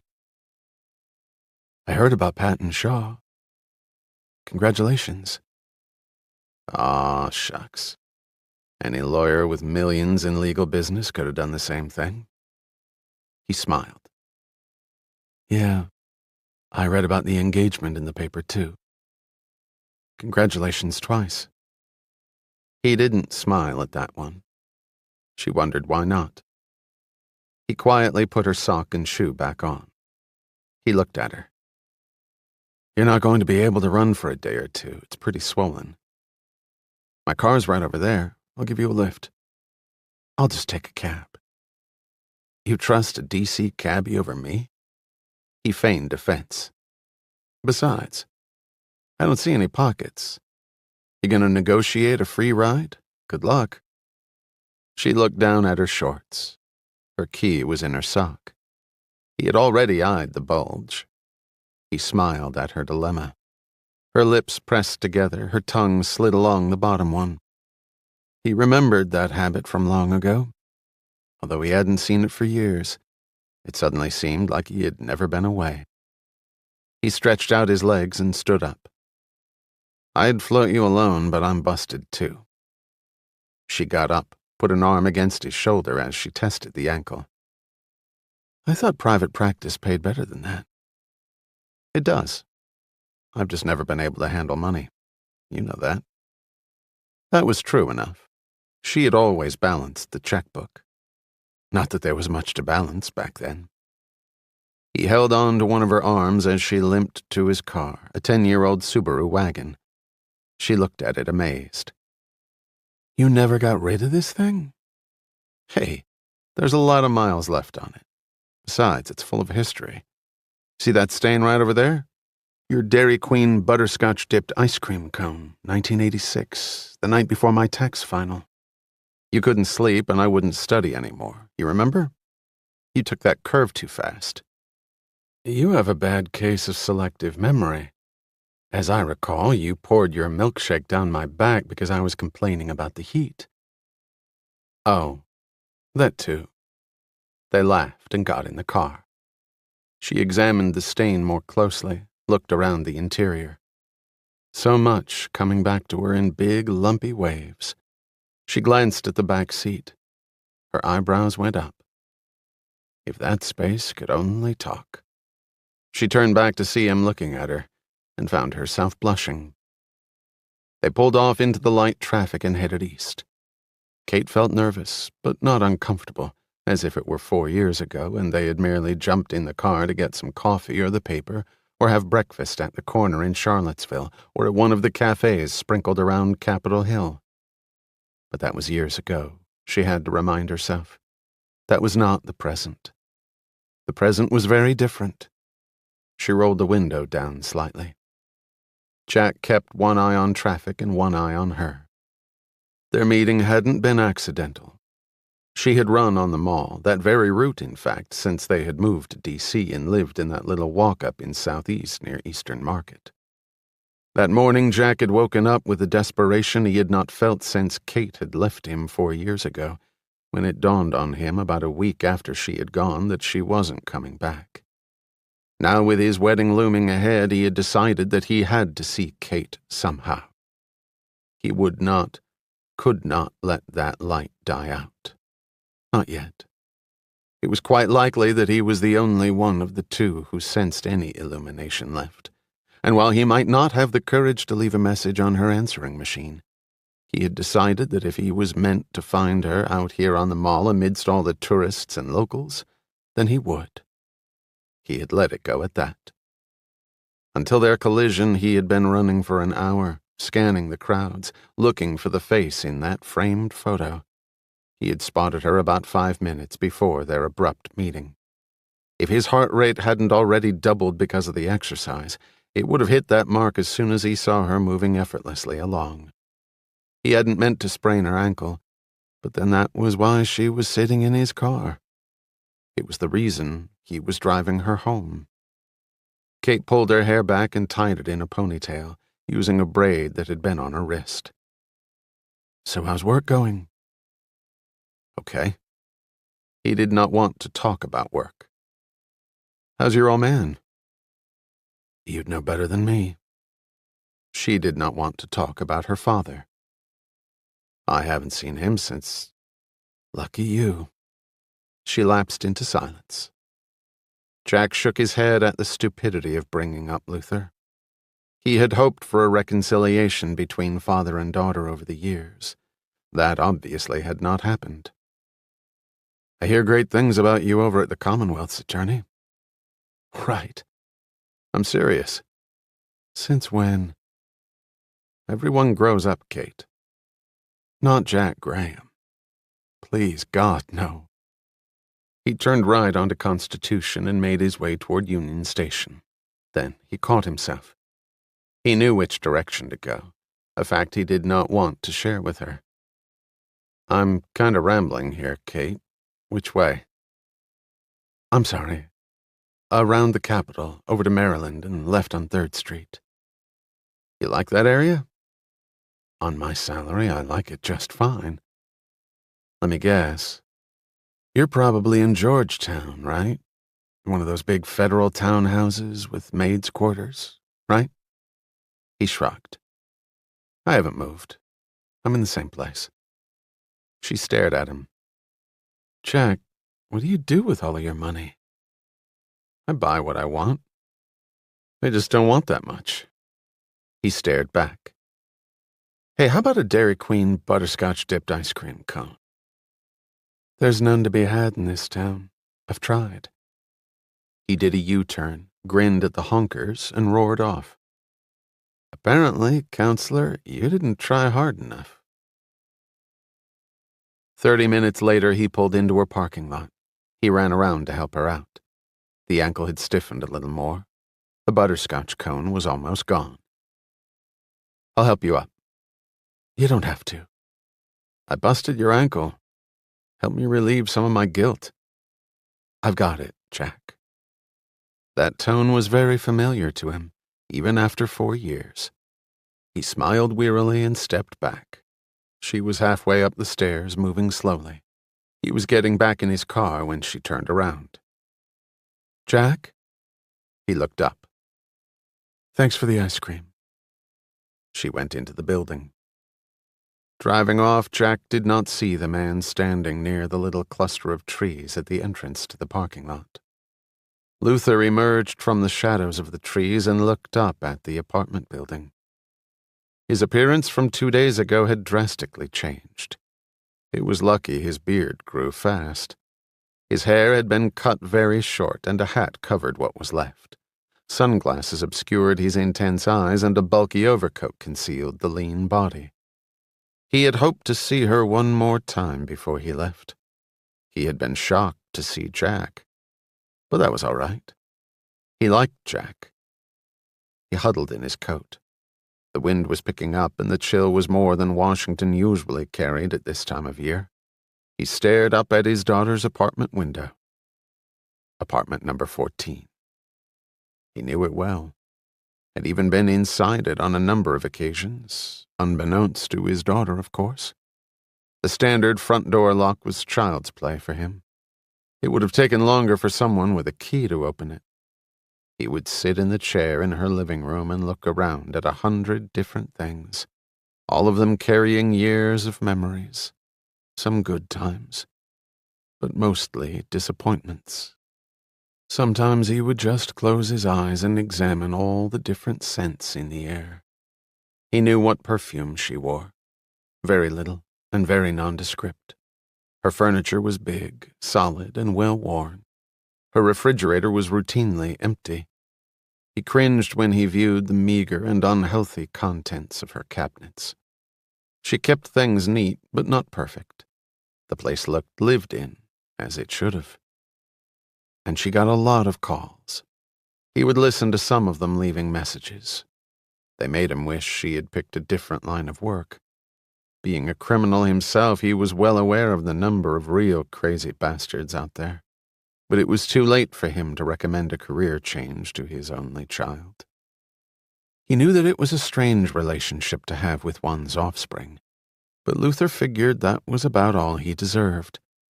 A vision of his wife entered his mind, a woman who had loved him and stood by him all those years.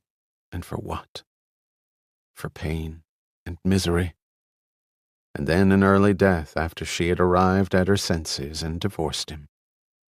He wondered again for the 100th time why he had continued his criminal activities. It certainly wasn't the money. He had always lived simply.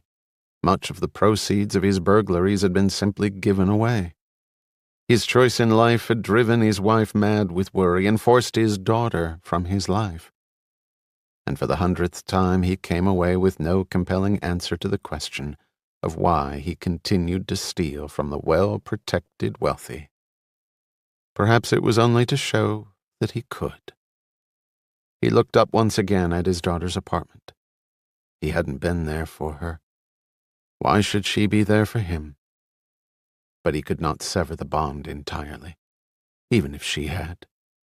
He would be there for her if she so desired. But he knew that she never would. Luther moved quickly down the street, finally running to catch a metro bus heading toward the subway at Union Station. He had always been the most independent of people, never relying to any significant degree on anyone else. He was a loner, and had liked that. Now, Luther felt very alone, and the feeling this time was not so comforting. The rain started, and he stared out the back window of the bus as it meandered its way to the great rail terminus, which had been saved from extinction by an ambitious railway shopping mall renovation. The water bubbled up on the smooth surface of the window and clouded his view of where he had just been. He wished he could, but he couldn't go back there now. He turned back in his seat, pulled his hat down tighter, blew into his handkerchief. He picked up a discarded newspaper, glancing down its old headlines. He wondered when they would find her. When they did, he would know about it immediately. Everyone in this town would know that Christine Sullivan was dead. When rich people got themselves killed, it was front-page news. Poor people and Joe Average were stuck in the metro section. Christy Sullivan would most certainly be on page 1, front and center. He dropped the paper on the floor, hunched down in his seat.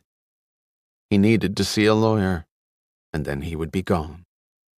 The bus droned on, and his eyes finally closed, but he wasn't sleeping. He was, for the moment, sitting in his daughter's living room. And this time, she was there with him. Chapter 6. Luther sat at the small conference room table in the very plainly furnished room. The chairs and table were old and carried 1,000 scrapes. The rug was just as ancient and not very clean. A card holder was the only thing on the table other than his file. He picked up one of the cards and thumbed it. Legal Services Incorporated. These people weren't the best in the business. They were far from the halls of power downtown. Graduates of third-rate law schools with no shot at the traditional firm practice, they eked out their professional existence, hoping for some luck down the road. But their dreams of big offices, big clients, and most important, big money faded a little more with the passage of each year. But Luther did not require the best. He only required somebody with a law degree and the right forms. "Everything is in order, Mr. Whitney." The kid looked about 25, still full of hope and energy. This place was not his final destination. He still clearly believed that. The tired, pinched, flabby face of the older man behind him held out no such hope. "This is Jerry Burns, the managing attorney. He'll be the other witness to your will." We have a self-proving affidavit, so it won't have to appear in court as to whether or not we witnessed your will." A stern-looking 40-something woman appeared with her pen and notary seal. "Phyllis here is our notary, Mr. Whitney." They all sat down. "Would you like me to read the terms of your will out to you?" Jerry Burns had been sitting at the table looking bored to death, staring into space, dreaming of all the other places he would rather be. Jerry Burns, managing attorney. He looked like he would rather be shoveling cow manure on some farm in the Midwest.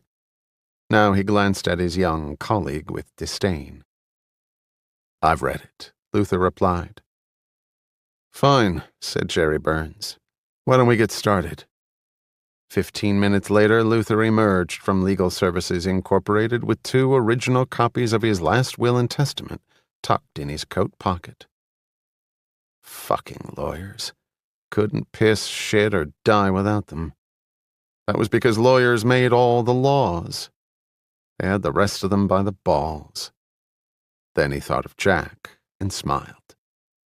Jack was not like that. Jack was different. Then he thought of his daughter, and his smile faded. Kate was not like that either. But then Kate hated him. He stopped at a camera shop and purchased a Polaroid one-step camera and a pack of film. He didn't plan to let anyone else develop the pictures he was going to be taking. He arrived back at the hotel. An hour later, he had taken a total of 10 photos. These were wrapped in paper and placed in a manila folder that was then secreted far down into his backpack. He sat down and looked out the window. It was almost an hour before he finally moved, sliding over and then collapsing onto the bed.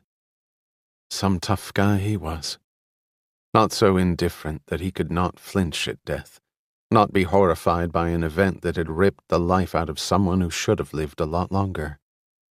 And on top of it all was the fact that the President of the United States was involved in all of it. A man Luther had respected, had voted for. A man who held the country's highest office had almost murdered a woman with his own drunken hands. If he had seen his closest relative bludgeon someone in cold blood, Luther would not have been any more sickened or shocked. It was as though Luther himself had been invaded, as though those murderous hands had been around his throat. But something else gripped at him. Something he could not confront. He turned his face to the pillow, closed his eyes in a futile effort to sleep. "It's great, Jen." Jack looked at the brick and stone mansion that stretched more than 200 feet from end to end and had more rooms than a college dorm, and wondered why they were even there. The winding driveway ended in a 4-car garage behind the massive structure. The lawns were groomed so perfectly that Jack felt he was staring at an enormous jade pool. The rear grounds were triple-terraced, with each terrace sporting its own pool. It had the standard accoutrements of the very wealthy: tennis courts and stables and 20 acres, a veritable land empire by Northern Virginia standards, on which to roam. The realtor waited by the front door, her late-model Mercedes parked by the large stone fountain covered with fist-size roses carved out of granite.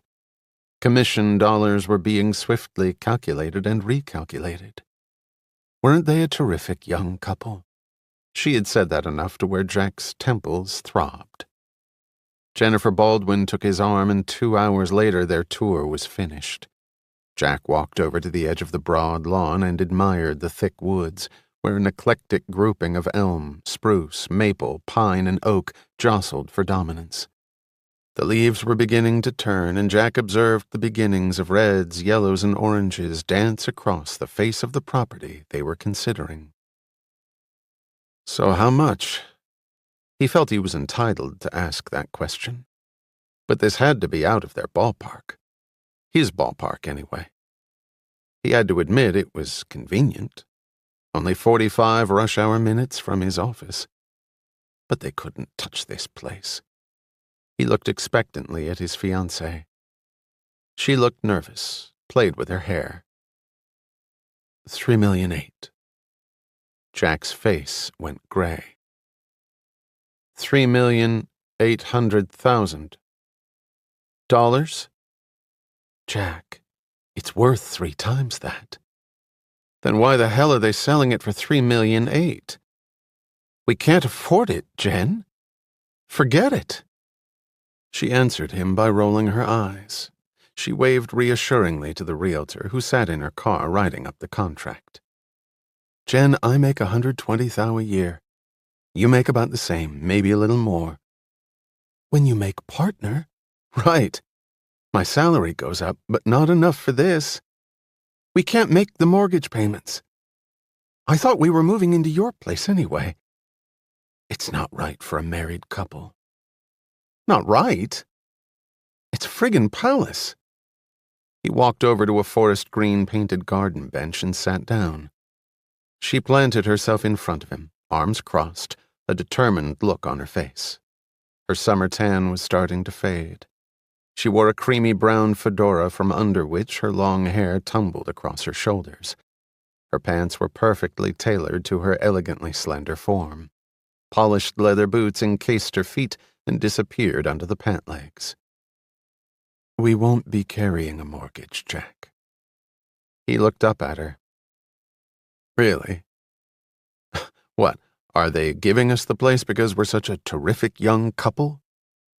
She hesitated, then said, Daddy is paying cash for it, and we're going to pay him back. Jack had been waiting for that one. Pay him back. How the hell are we going to pay him back, Jen? He's suggested a very liberal repayment plan which takes into account future earnings expectations. For God's sakes, Jack, I could pay for this place out of accumulated interest on one of my trusts, but I knew you'd object to that. She sat down next to him. I thought if we did it this way, you'd feel better about the whole thing. I know how you are about the Baldwin money. We will have to pay Daddy back. It's not a gift. It's a loan with interest. I'm going to sell my place. I'll net about 8 from that. You're going to have to come up with some money, too. This is not a free ride. She playfully stuck a long finger into his chest, driving home her point. She looked back at the house. It's beautiful, isn't it, Jack? We'll be so happy here. We were meant to live here. Jack looked over at the front of the house, but without really seeing it. All he saw was Kate Whitney in every window of the monolith. Jennifer squeezed his arm, leaned against him. Jack's headache moved into the panic zone. His mind was refusing to function. His throat went dry and his limbs felt stiff. He gently disengaged his arm from his fiancée's, got up, and walked quietly back to the car. Jennifer sat there for several moments, disbelief chief among the emotions registering across her face, and then angrily followed him. The realtor, who had intently watched the exchange between the two while seated in her Mercedes, stopped writing up the contract, her mouth pursed in displeasure. It was early morning when Luther emerged from the small hotel hidden in the cluttered residential neighborhoods of Northwest Washington. He hailed a cab to the Metro Center subway, asking the driver to take a circuitous route on the presumption of seeing various D.C. landmarks. The request did not surprise the cabbie, and he automatically went through the motions to be replicated 1,000 times before the tourist season was officially over, if it was ever truly over for the town. The skies threatened rain, but you never knew.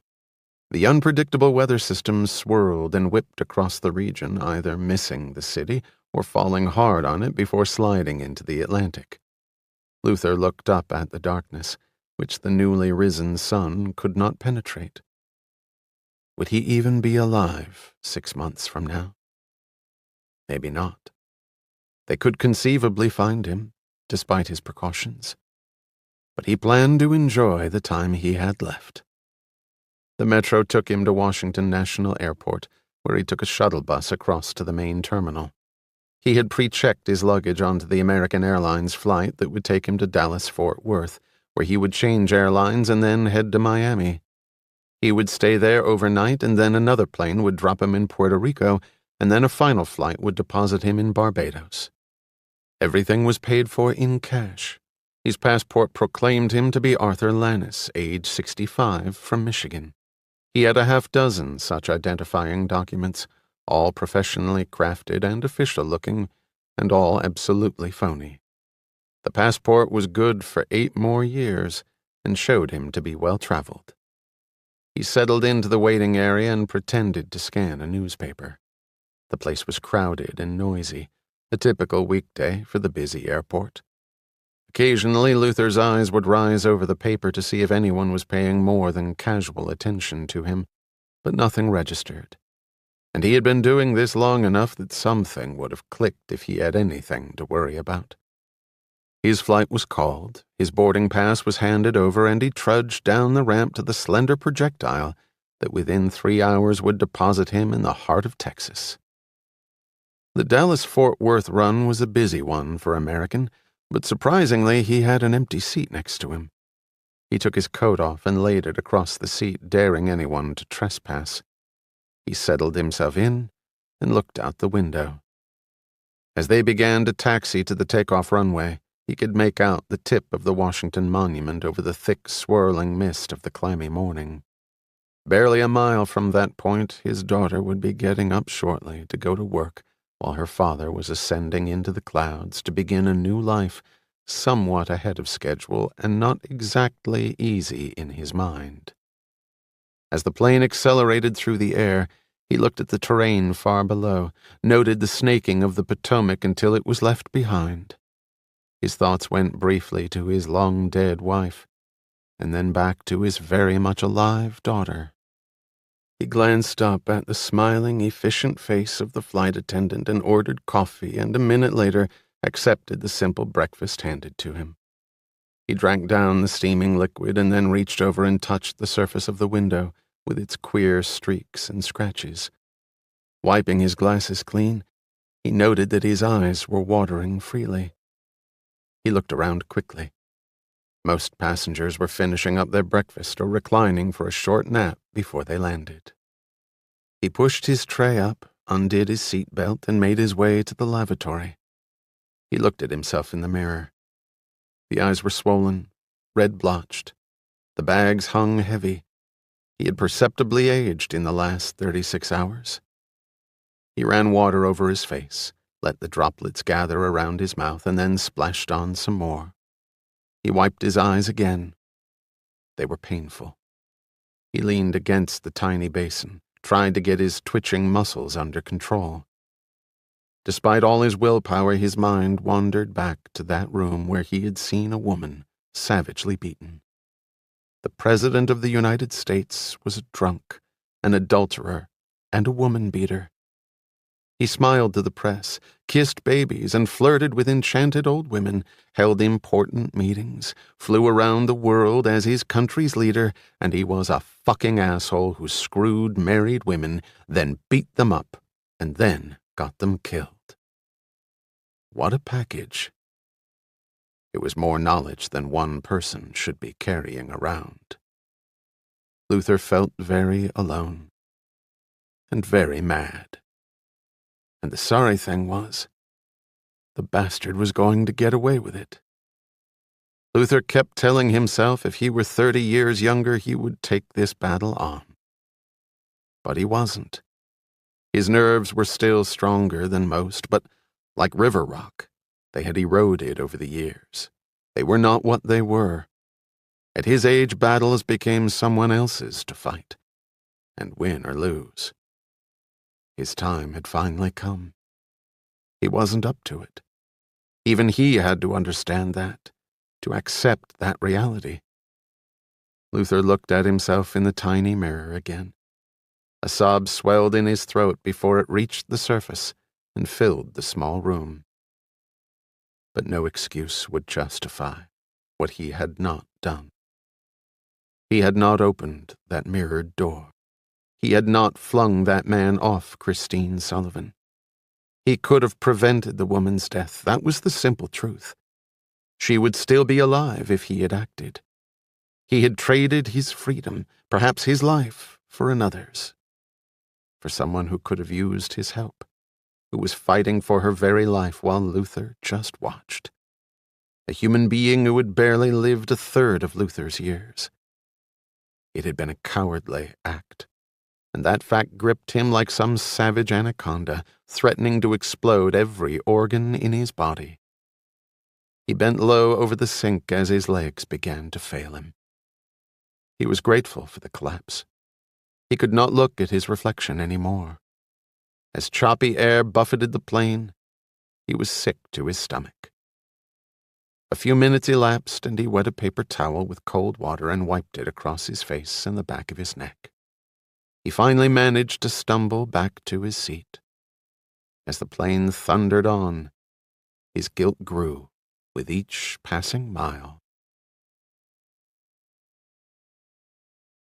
The phone was ringing. Kate looked at the clock. 11 o'clock. Normally she would screen her calls, but something made her hand dart out and pick it up before the machine engaged. Hello? Why aren't you still at work? Jack? How's your ankle? Do you realize what time it is? Just checking on my patient. Doctors never sleep. Your patient is fine. Thanks for the worry. She smiled in spite of herself. Butterscotch cone. That prescription has never failed me. Oh, so there were other patients? I've been advised by my attorney not to answer that question. Smart counsel. Jack could visualize her sitting there, one finger playing with the ends of her hair, the same way she had done when they studied together. He laboring through securities regulations, she through French. Your hair curls enough at the ends without you helping it. She pulled her finger back, smiled, then frowned. That statement had brought a lot of memories back. Not all good ones. It's late, Jack. I've got court tomorrow. He stood up and paced with the cordless, thinking rapidly. Anything to hold her on the phone for a few more seconds. He felt guilty, as though he were sneaking around. He involuntarily looked over his shoulder. There was no one there. At least, no one he could see. I'm sorry I called late. Okay. And I'm sorry I hurt your ankle. You already apologized for that. Yeah. So, how are you? I mean, except for your ankle. Jack, I really need to get some sleep. He was hoping she would say that. Well, tell me over lunch. I told you I've got court. After court? Jack, I'm not sure that's a good idea. In fact, I'm pretty sure it's a lousy idea. He wondered what she meant by that. Reading too much into her statements had always been a bad habit of his. Jesus, Kate. It's just lunch. I'm not asking you to marry me. He laughed, but knew he'd already blown it.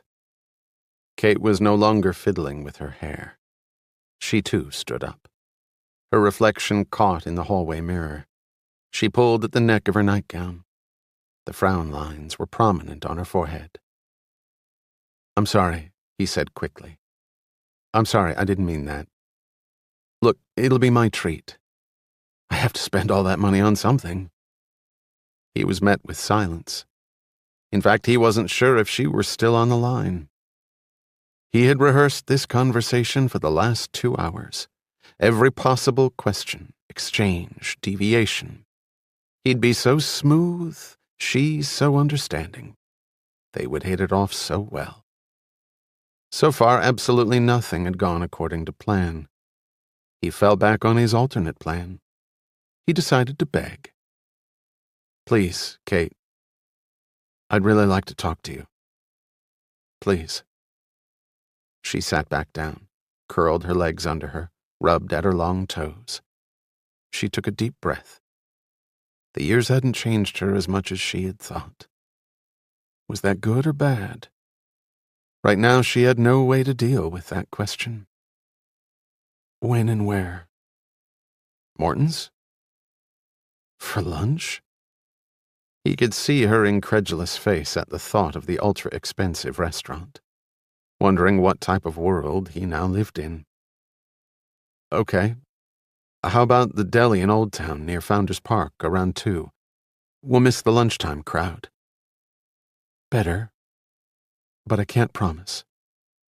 I'll call if I can't make it. He slowly let out his breath. Thanks, Kate. He hung up the phone and collapsed on the couch. Now that his plan had worked, he wondered what the hell he was doing. What would he say? What would she say? He didn't want to fight. He hadn't been lying. He did just want to talk to her and to see her. That was all. He kept telling himself that. He went to the bathroom, plunged his head into a sink of cold water, grabbed a beer and went up to the rooftop pool and sat there in the darkness, watching the planes as they made their approach up the Potomac into National. The twin bright red lights of the Washington Monument blinked consolingly at him. 8 stories down, the streets were quiet except for the occasional police or ambulance siren. Jack looked at the calm surface of the pool, put his foot in the now cool water and watched as it rippled across. He drank his beer, went downstairs, and fell asleep in a chair in the living room, the TV droning in front of him. He did not hear the phone ring. No message was left. Almost 1,000 miles away, Luther Whitney hung up the phone and smoked his first cigarette in over 30 years. The Federal Express truck pulled slowly down the isolated country road, the driver scanning the rusty and leaning mailboxes for the correct address. He had never made a delivery out here. His truck seemed to ride ditch to ditch on the narrow road. He pulled into the driveway of the last house and started to back out. He just happened to look over and saw the address on the small piece of wood beside the door. He shook his head and smiled. Sometimes it was just luck. The house was small and not very well kept up. The weathered aluminum window awnings, popular about 20 years before the driver had been born, sagged down as if they were tired and just wanted a rest. The elderly woman who answered the door was dressed in a pullover flowered dress, a thick sweater wrapped around her shoulders. Her thick red ankles told of poor circulation and probably a host of other ailments. She seemed surprised by the delivery, but readily signed for it. The driver glanced at the signature on his pad. Edwina Broom. Then he got in his truck and left. She watched him leave before shutting the door. The walkie-talkie crackled. Fred Barnes had been doing this job for 7 years now, driving around the neighborhoods of the rich, seeing the big houses, manicured grounds, the occasional expensive car with its mannequin-like occupants coming down the perfect asphalt drive and through the massive gates. He had never been inside any of the homes he was paid to guard, and never expected to be. He looked up at the imposing structure. $4 to $5 million, he surmised. More money than he could make in 5 lifetimes. Sometimes it just didn't seem right. He checked in on his walkie-talkie. He would take a look around the place. He didn't exactly know what was going on, only that the owner had called and requested a patrol car check. The cold air in his face made Barnes think about a hot cup of coffee in a Danish, to be followed by 8 hours of sleep until he had to venture out again in his Saturn for yet another night of protecting the possessions of the wealthy. The pay wasn't all that bad, although the benefits sucked. His wife worked full-time too, and with 3 kids, their combined incomes were barely enough. But then everybody had it tough. He looked at the 5-car garage in back, the pool and the tennis courts. Well, maybe not everybody. As he rounded the corner, he saw the dangling rope, and thoughts of coffee and a creamy Danish disappeared. He crouched down, his hand flying to his sidearm. He grabbed his mic and reported in, his voice cracking embarrassingly. The real police would be here in minutes. He could wait for them or investigate himself. For 8 singles an hour, he decided to stay right where he was. Barnes's supervisor arrived first in the stark white station wagon with the company's logo on the door panel. 30 seconds later, the first of 5 patrol cars pulled down the asphalt drive until they were stacked like a waiting train in front of the house. The window was covered by 2 officers. It was probable that the perps had long since exited the premises, but assumptions were dangerous in the police business. 4 officers went to the front, 2 more covered the back. Working in pairs, the 4 policemen proceeded to make their way in. They noted that the front door was unlocked, the alarm off. They satisfied themselves with the downstairs and cautiously moved up the broad staircase, their ears and eyes straining for any trace of sound or movement. By the time they reached the second-floor landing, the nostrils of the sergeant in charge told him that this would not be a routine burglary. 4 minutes later, they stood in a circle around what had recently been a young, beautiful woman. The healthy coloring of each of the men had faded to dull white. The sergeant, 50-ish and a father of 3, looked at the open window. Thank God, he thought to himself. Even with the outside air, the atmosphere inside the room was stupefying. He looked once more at the corpse, then strode quickly to the window and sucked in deep gulps of the crisp air. He had a daughter about that age. For a moment he imagined her on that floor, her face a memory, her life brutally over. The matter was out of his bailiwick now, but he wished for one thing. He wished to be there when whoever had done this atrocious thing was caught. Chapter 7.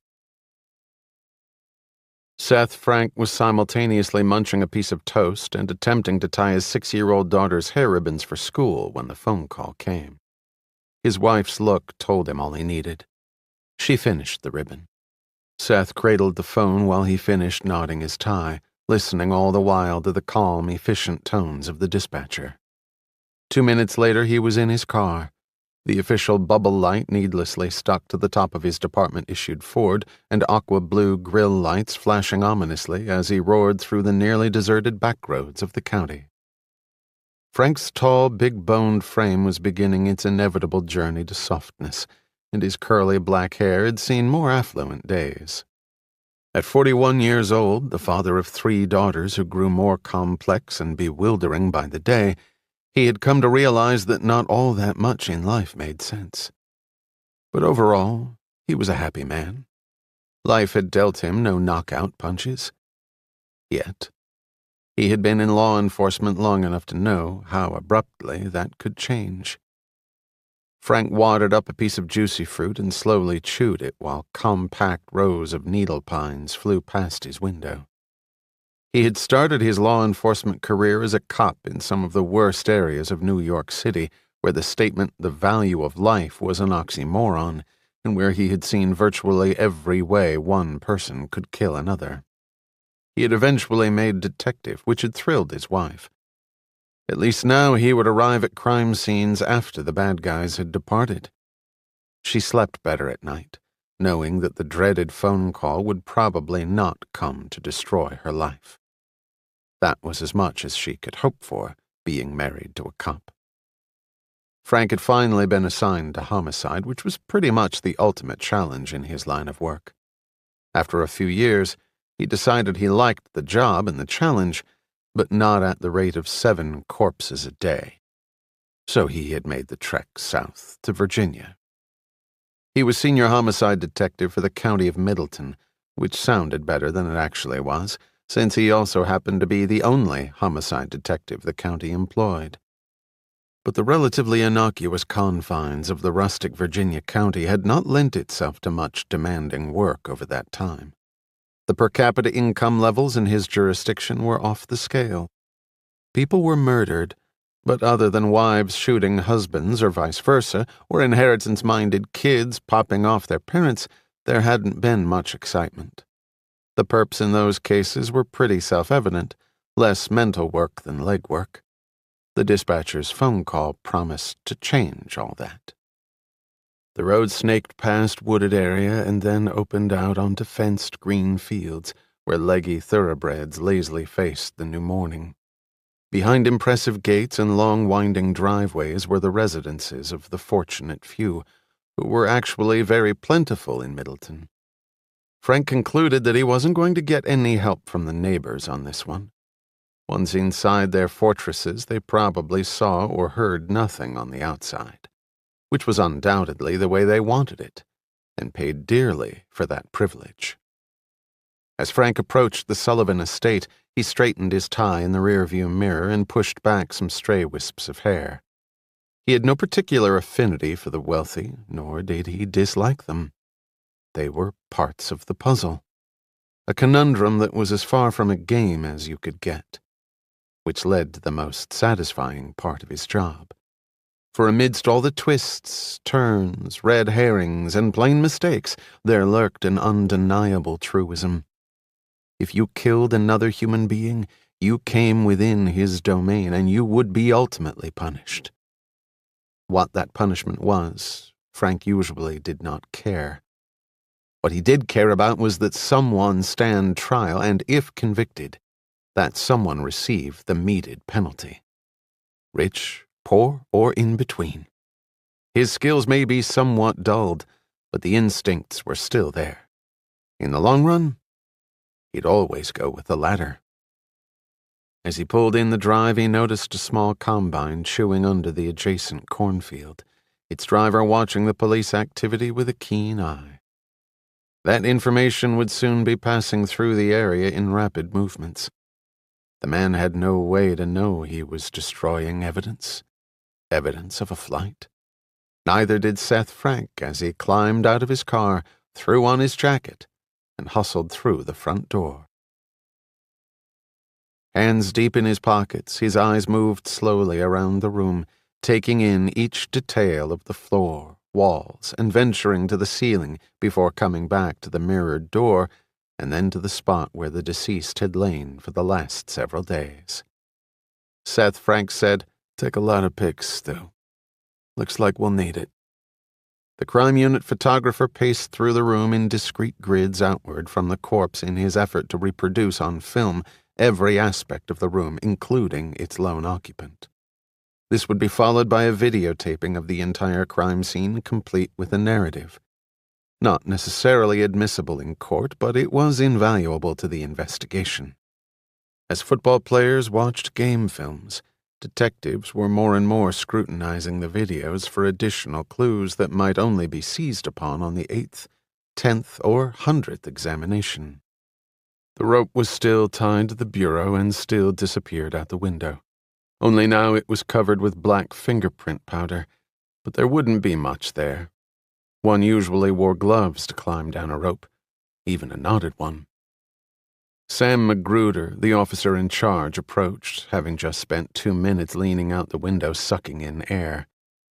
50-ish, with a shock of red hair that topped a plump, hairless face, he was having a hard time keeping his breakfast down.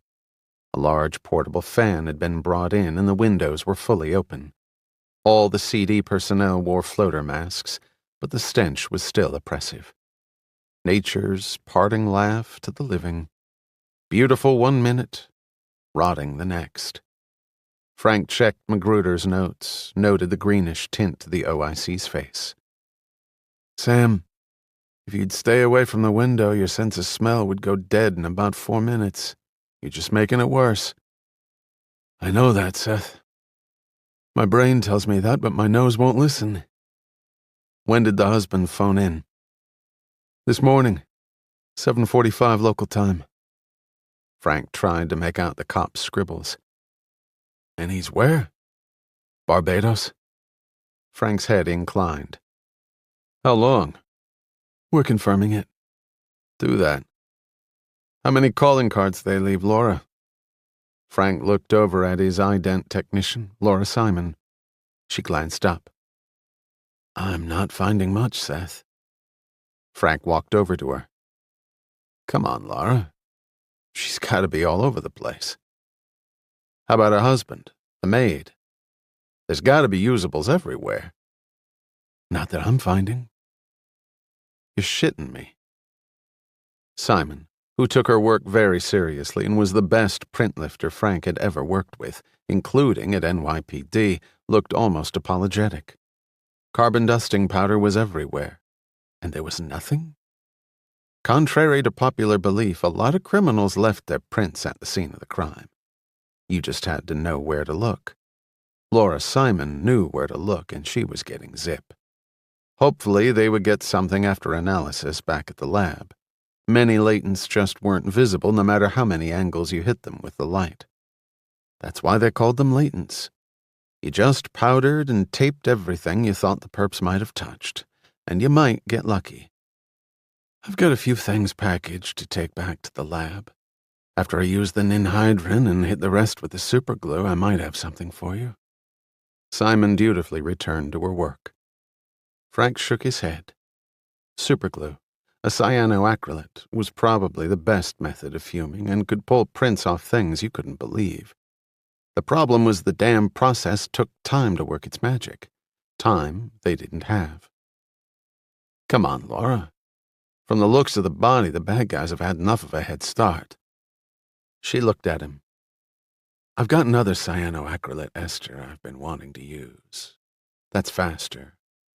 Or I can always speed burn the superglue. She smiled. The detective grimaced. Right. The last time you tried that, we had to evacuate the building. I didn't say it was a perfect world, Seth.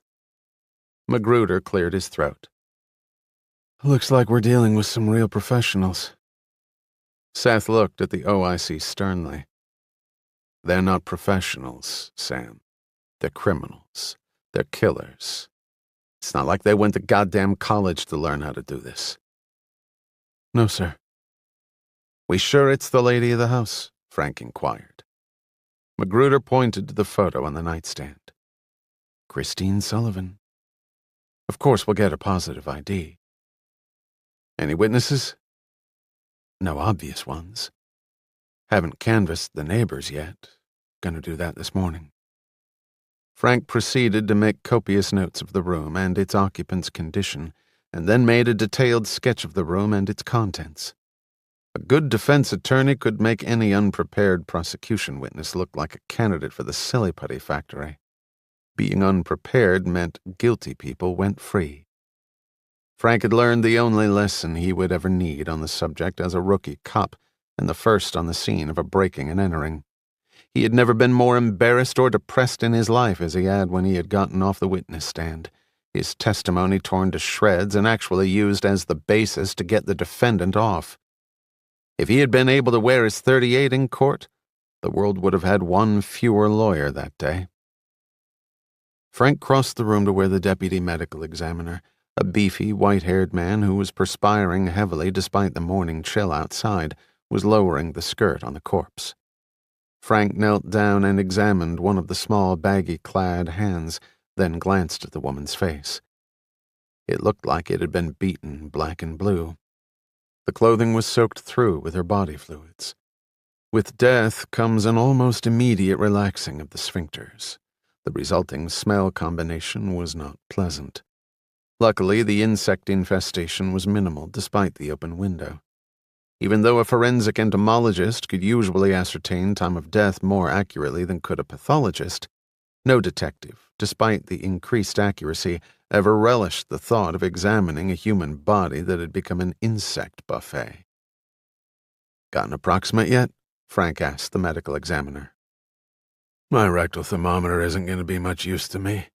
Not when body temperature drops 1.5 degrees an hour.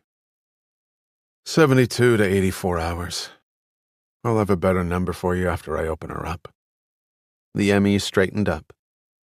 Gunshot wounds to the head, he added, although there was no doubt about the woman's cause of death to anyone in the room.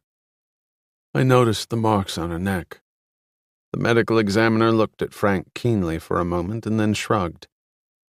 They're there. I don't know what they mean yet. I'd appreciate a quick turnaround on this one. You'll get it. Not many murders out this way.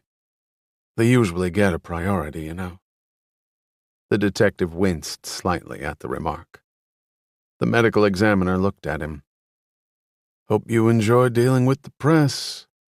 They'll be on this like a swarm of honeybees." "More like yellow jackets." The medical examiner shrugged. "Better you than me. I'm way too old for that crap. She's ready to go whenever." The medical examiner finished packing up and left.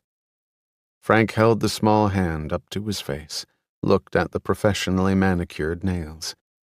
He noted several tears in 2 of the cuticles, which seemed likely enough if there was a struggle before she'd gotten popped. The body was grossly distended. Bacteria raged everywhere as the putrefaction process raced on. Rigor had passed long ago, which meant she had been dead well over 48 hours. The limbs were supple as the body's soft tissue dissolved. Frank sighed. She had indeed been here a while. That was good for the killer, bad for the cops. It still amazed him how death changed a person. A bloated wreck barely recognizable as a human, when just days before. Had his sense of smell not already gone dead, he would have been unable to do what he was doing.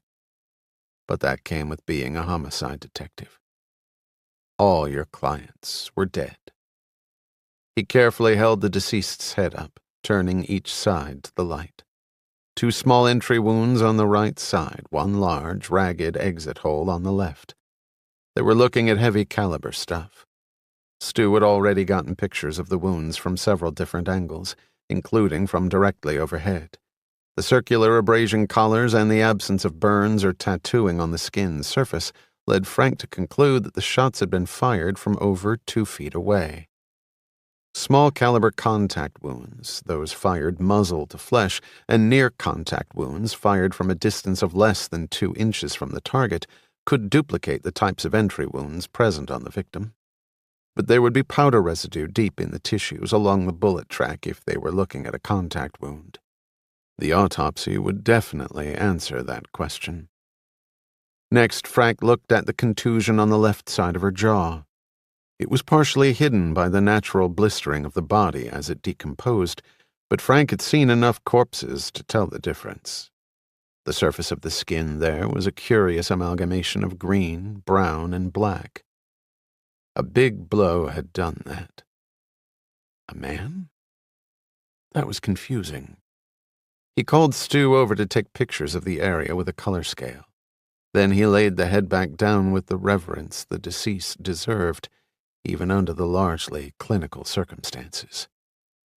The medico-legal autopsy to follow would not be so deferential. Frank slowly lifted the skirt, underwear intact. The autopsy protocol would answer the obvious question. Frank moved around the room as the CU members continued their work.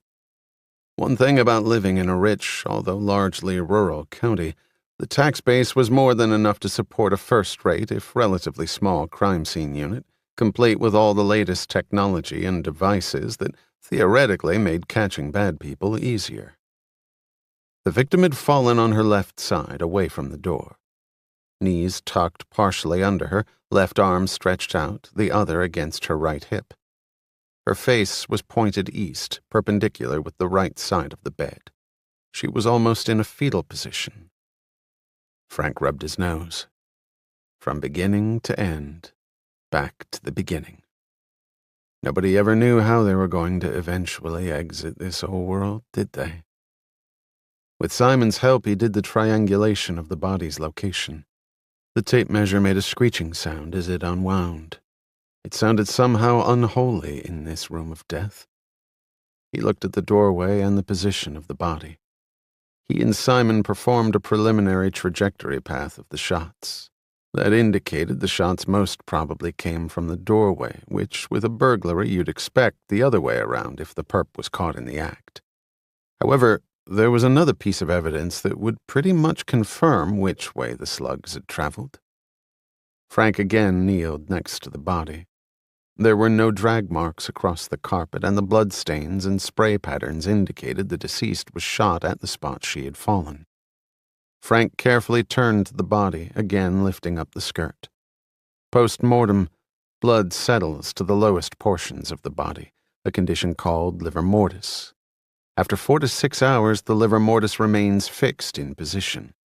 Consequently, movement of the body does not lead to a change in distribution of blood. Frank laid the body back down. All indications were strong that Christine Sullivan had died right here. The spray patterns also reinforced the conclusion that the deceased was probably facing toward the bed when she met her end. If so, what the hell had she been looking at? Normally, a person about to be shot would look in the direction of the assailant, pleading for their life. Christine Sullivan would have begged, Frank was certain of that. The detective looked at the opulent surroundings. She had a lot to live for.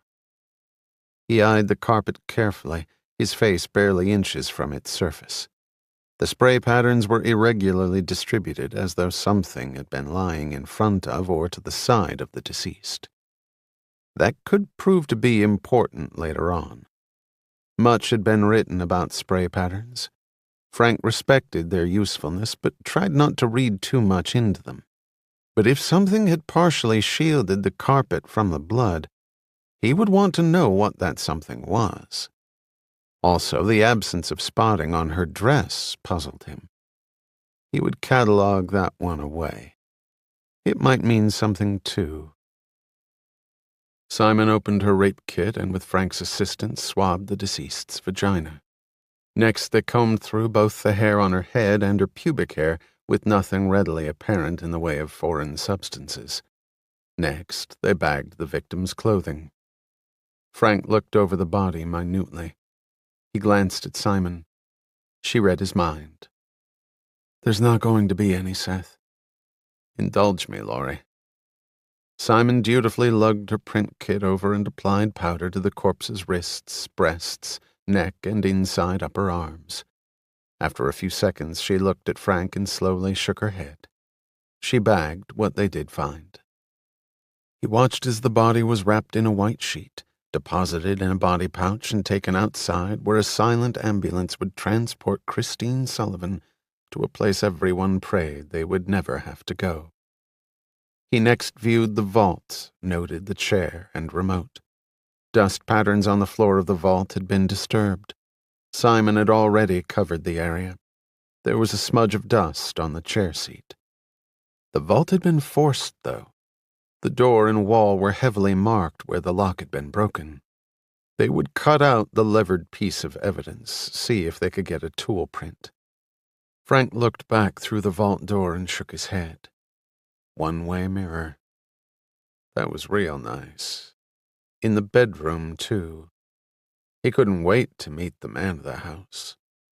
He went back into the room, looked down at the picture on the nightstand. He looked over at Simon. "I've already got it, Seth," she said. He nodded and picked up the picture. Nice-looking woman, he thought to himself. Real nice-looking in a come-fuck-me kind of way. The photo had been taken in this very room, the recently departed seated in the chair next to the bed. Then he noticed the mark on the wall. The place had real plaster walls instead of the usual drywall, but the mark was still deep. Frank noted the nightstand had been moved slightly. The thick carpet betrayed its original position. He turned to Magruder. "Looks like somebody slammed into this." "Probably during the struggle." "Probably. Find the slug yet?" "One's still in her, Seth." "I mean the other one, Sam." Frank impatiently shook his head. Magruder pointed to the wall beside the bed where a small hole was barely visible. Frank nodded. "Cut the section and let the lab boys pull it out. Don't screw with it yourself."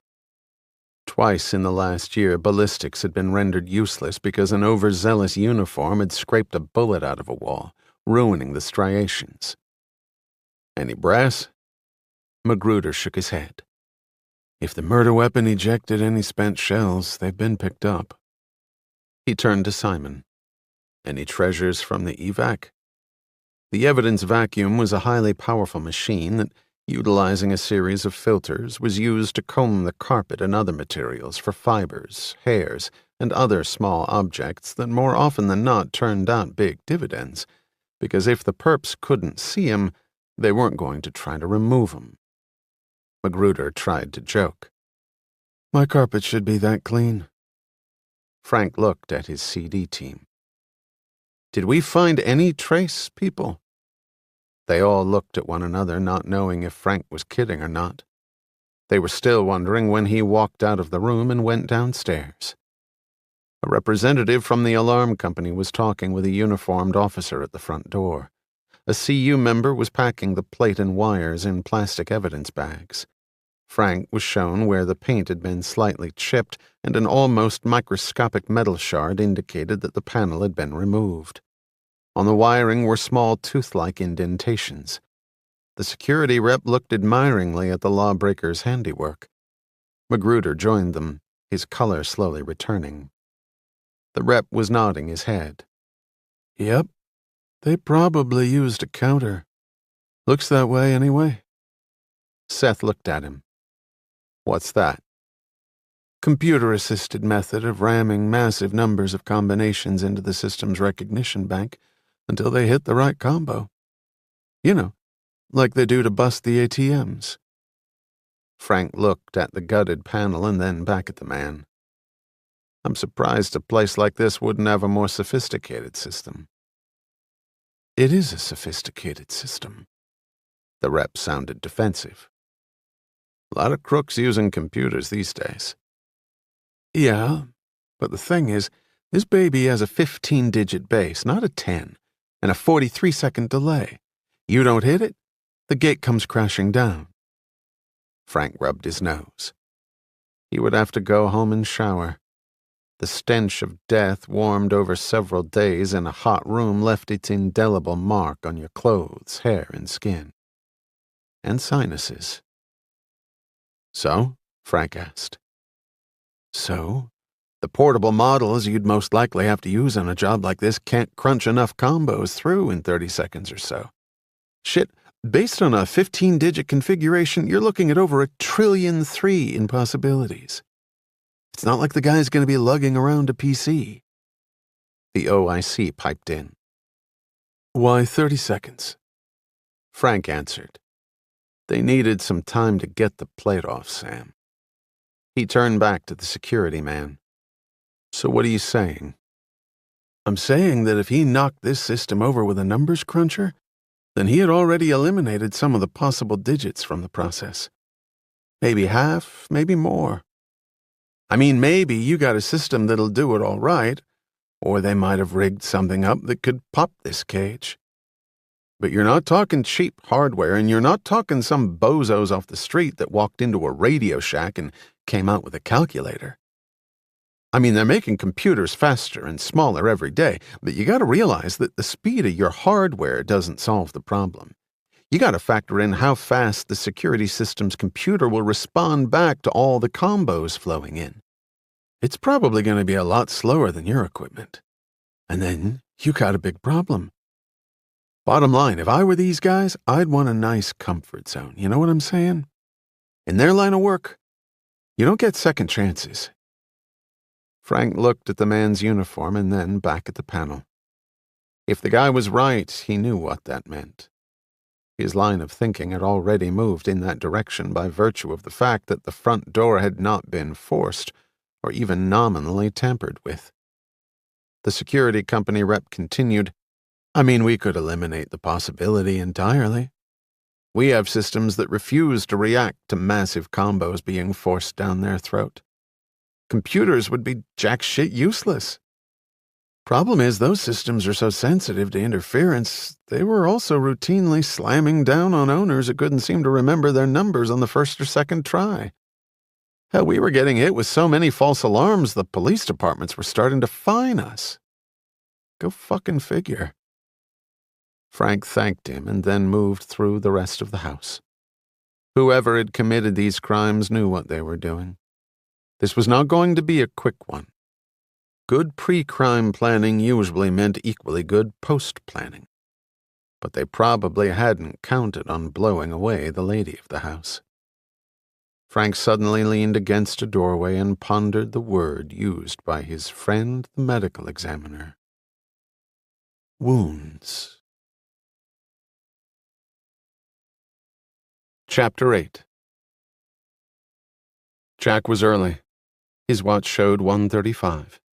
He had taken the day off, spending much of it deciding what to wear, something he had never concerned himself with before, but which now seemed vitally important. He pulled at his gray tweed jacket, fingered a button on his white cotton shirt, and adjusted the knot in his tie for the 10th time. He walked down to the dock and watched the deckhands clean the Cherry Blossom, a tour ship built to resemble an old Mississippi riverboat. He and Kate had gone on it their first year in D.C. during a rare afternoon off from work. They had tried to hit all the touristy attractions. It had been a warm day like today, but clearer. Gray clouds were now rolling in from the west. Afternoon thunderstorms were almost a given this time of year. He sat on the weathered bench near the dockmaster's small hut and followed the lazy drift of the seagulls across the choppy water. The capital was visible from his vantage point.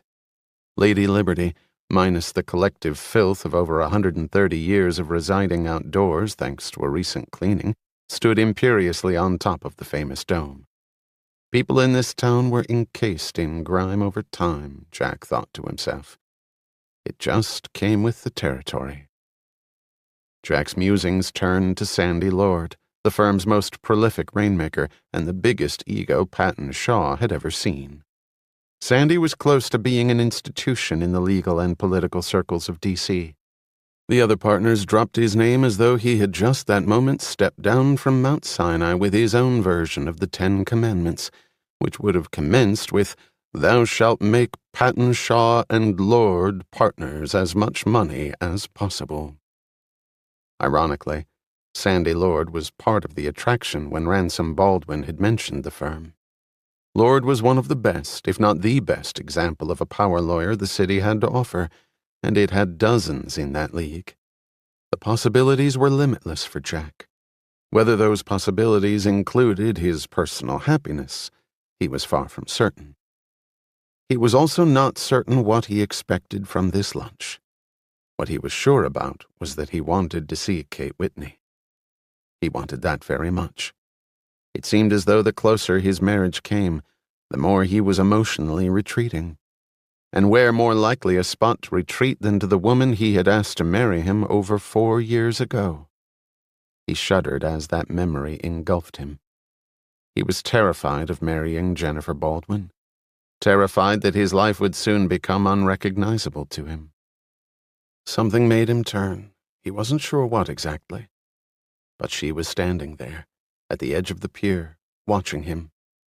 The wind whipped her long skirt around her legs. The sun battled the darkening clouds, but still provided enough light to sparkle across her face as she moved the long strands of hair from her eyes. The calves and ankles were summer brown. The loose blouse bared her shoulders, showing off the freckles and the tiny half-moon birthmark Jack had the habit of tracing after they had finished making love. She asleep, and he watching her. He smiled as she walked toward him. She must have gone home to change. This was clearly not her courtroom armor. These clothes represented a far more feminine side to Kate Whitney than any of her legal opponents would ever witness. They walked down the street to the small deli, ordered and spent the first few minutes alternately staring out the window, watching the approaching rain as it whipped the trees around, and exchanging awkward glances, as if on a first date and afraid to make steady eye contact. "I appreciate your making the time, Kate." She shrugged. "I like it here. Haven't been for a while. It's nice to get out for a change. I usually eat at my desk." "Crackers and coffee?" He smiled and stared at her teeth. The funny one that curved inwardly slightly, like it was giving a quick hug to its neighbor. He liked that tooth the best. It was the only flaw he had ever noticed about her. "Crackers and coffee." She smiled back. "Down to 2 cigarettes a day." "Congratulations." The rain came at the same time their orders did. She looked up from her plate, her eyes swept over to the window and then abruptly to Jack's face. She caught him staring at her. Jack smiled awkwardly and took a quick gulp of his drink. She put her napkin on the table. The mall's a big place to accidentally run into someone. He didn't look at her. I've been having a run of good luck lately. Now he met her eye. She waited. His shoulders finally collapsed. Okay, so it was less of an accident and more premeditated. You can't argue with the results. What are the results? Lunch? I'm not looking ahead. I'm just taking it one step at a time. New life resolution. Change is good. She said with more than a little contempt, well, at least you're not defending rapists and murderers anymore. And burglars? He shot back, and then instantly regretted it. Kate's face turned gray. I'm sorry, Kate. I didn't mean that. She pulled out a cigarette and matches, lit up and blew smoke in his face. He waved the cloud away. You're first or second of the day? Third. For some reason, you always make me feel daring.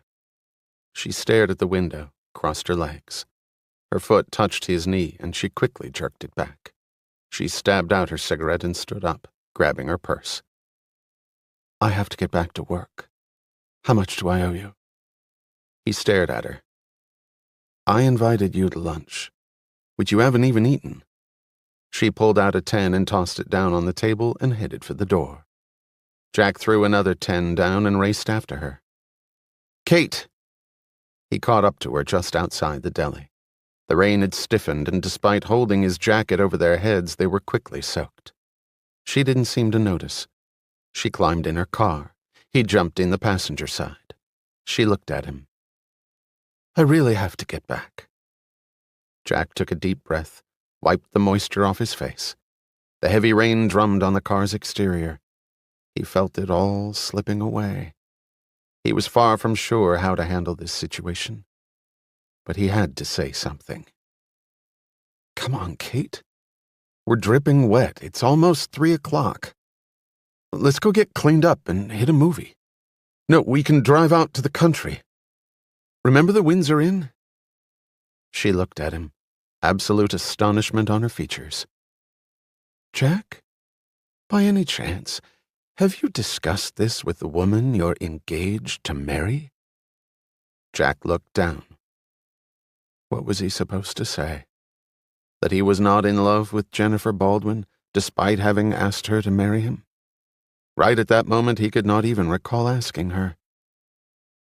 I'd just like to spend some time with you, Kate. That's all. There's nothing wrong with that. There is everything wrong with that, Jack. Everything. She started to put the key in the ignition, but he held her hand back. I'm not looking to make this a battle. Jack, you've made your decision. It's a little late for this now. His face curled into disbelief. Excuse me? My decision? I made a decision to marry you over 4 years ago. That was my decision. It was your decision to end it. She pushed wet hair out of her eyes. Okay, it was my decision. Now what? He turned to face her, gripped both her shoulders. Look, it suddenly occurred to me last night. Oh, what the hell? It's been every night since you left. I knew it was a mistake, goddammit. I'm not at PD anymore. You're right, I don't defend criminals anymore. I make a good, respectable living. As he looked at her astonished face, his entire mind went blank. His hands were shaking. He let go of her, slumped back in the seat. He stripped off his drenched tie, stuffed it in his pocket, and stared at the little clock on the dashboard. She checked out the motionless speedometer, then glanced at him. There was kindness in her tone, although the pain was evident in her eyes. Jack, lunch was very nice.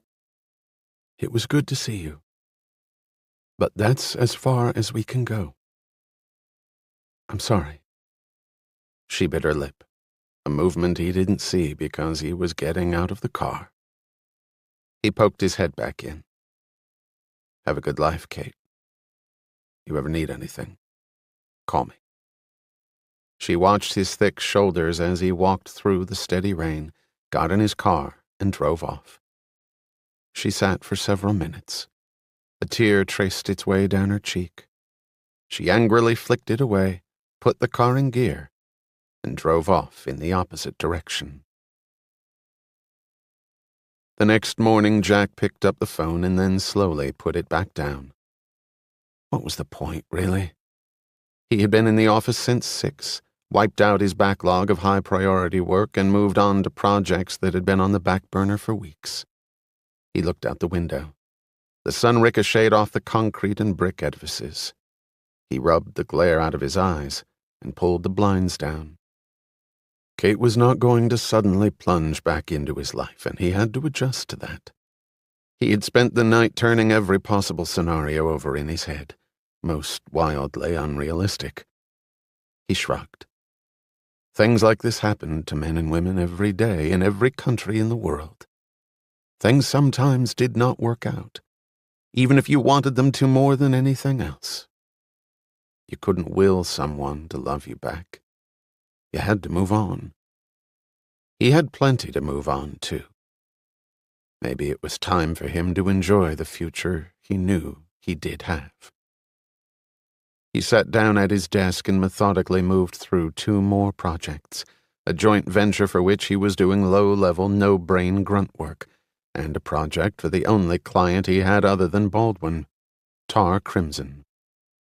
Crimson owned a small audiovisual company, was a genius with computer-generated graphics and images, and made a very good living running AV conferences for companies at area hotels. He also rode a motorcycle, dressed in cut-off jeans, smoked everything including an occasional cigarette, and looked like the biggest burnt-out druggie in the world. Jack and he had met when a friend of Jack's had prosecuted Tar for drunken disorderly, and lost.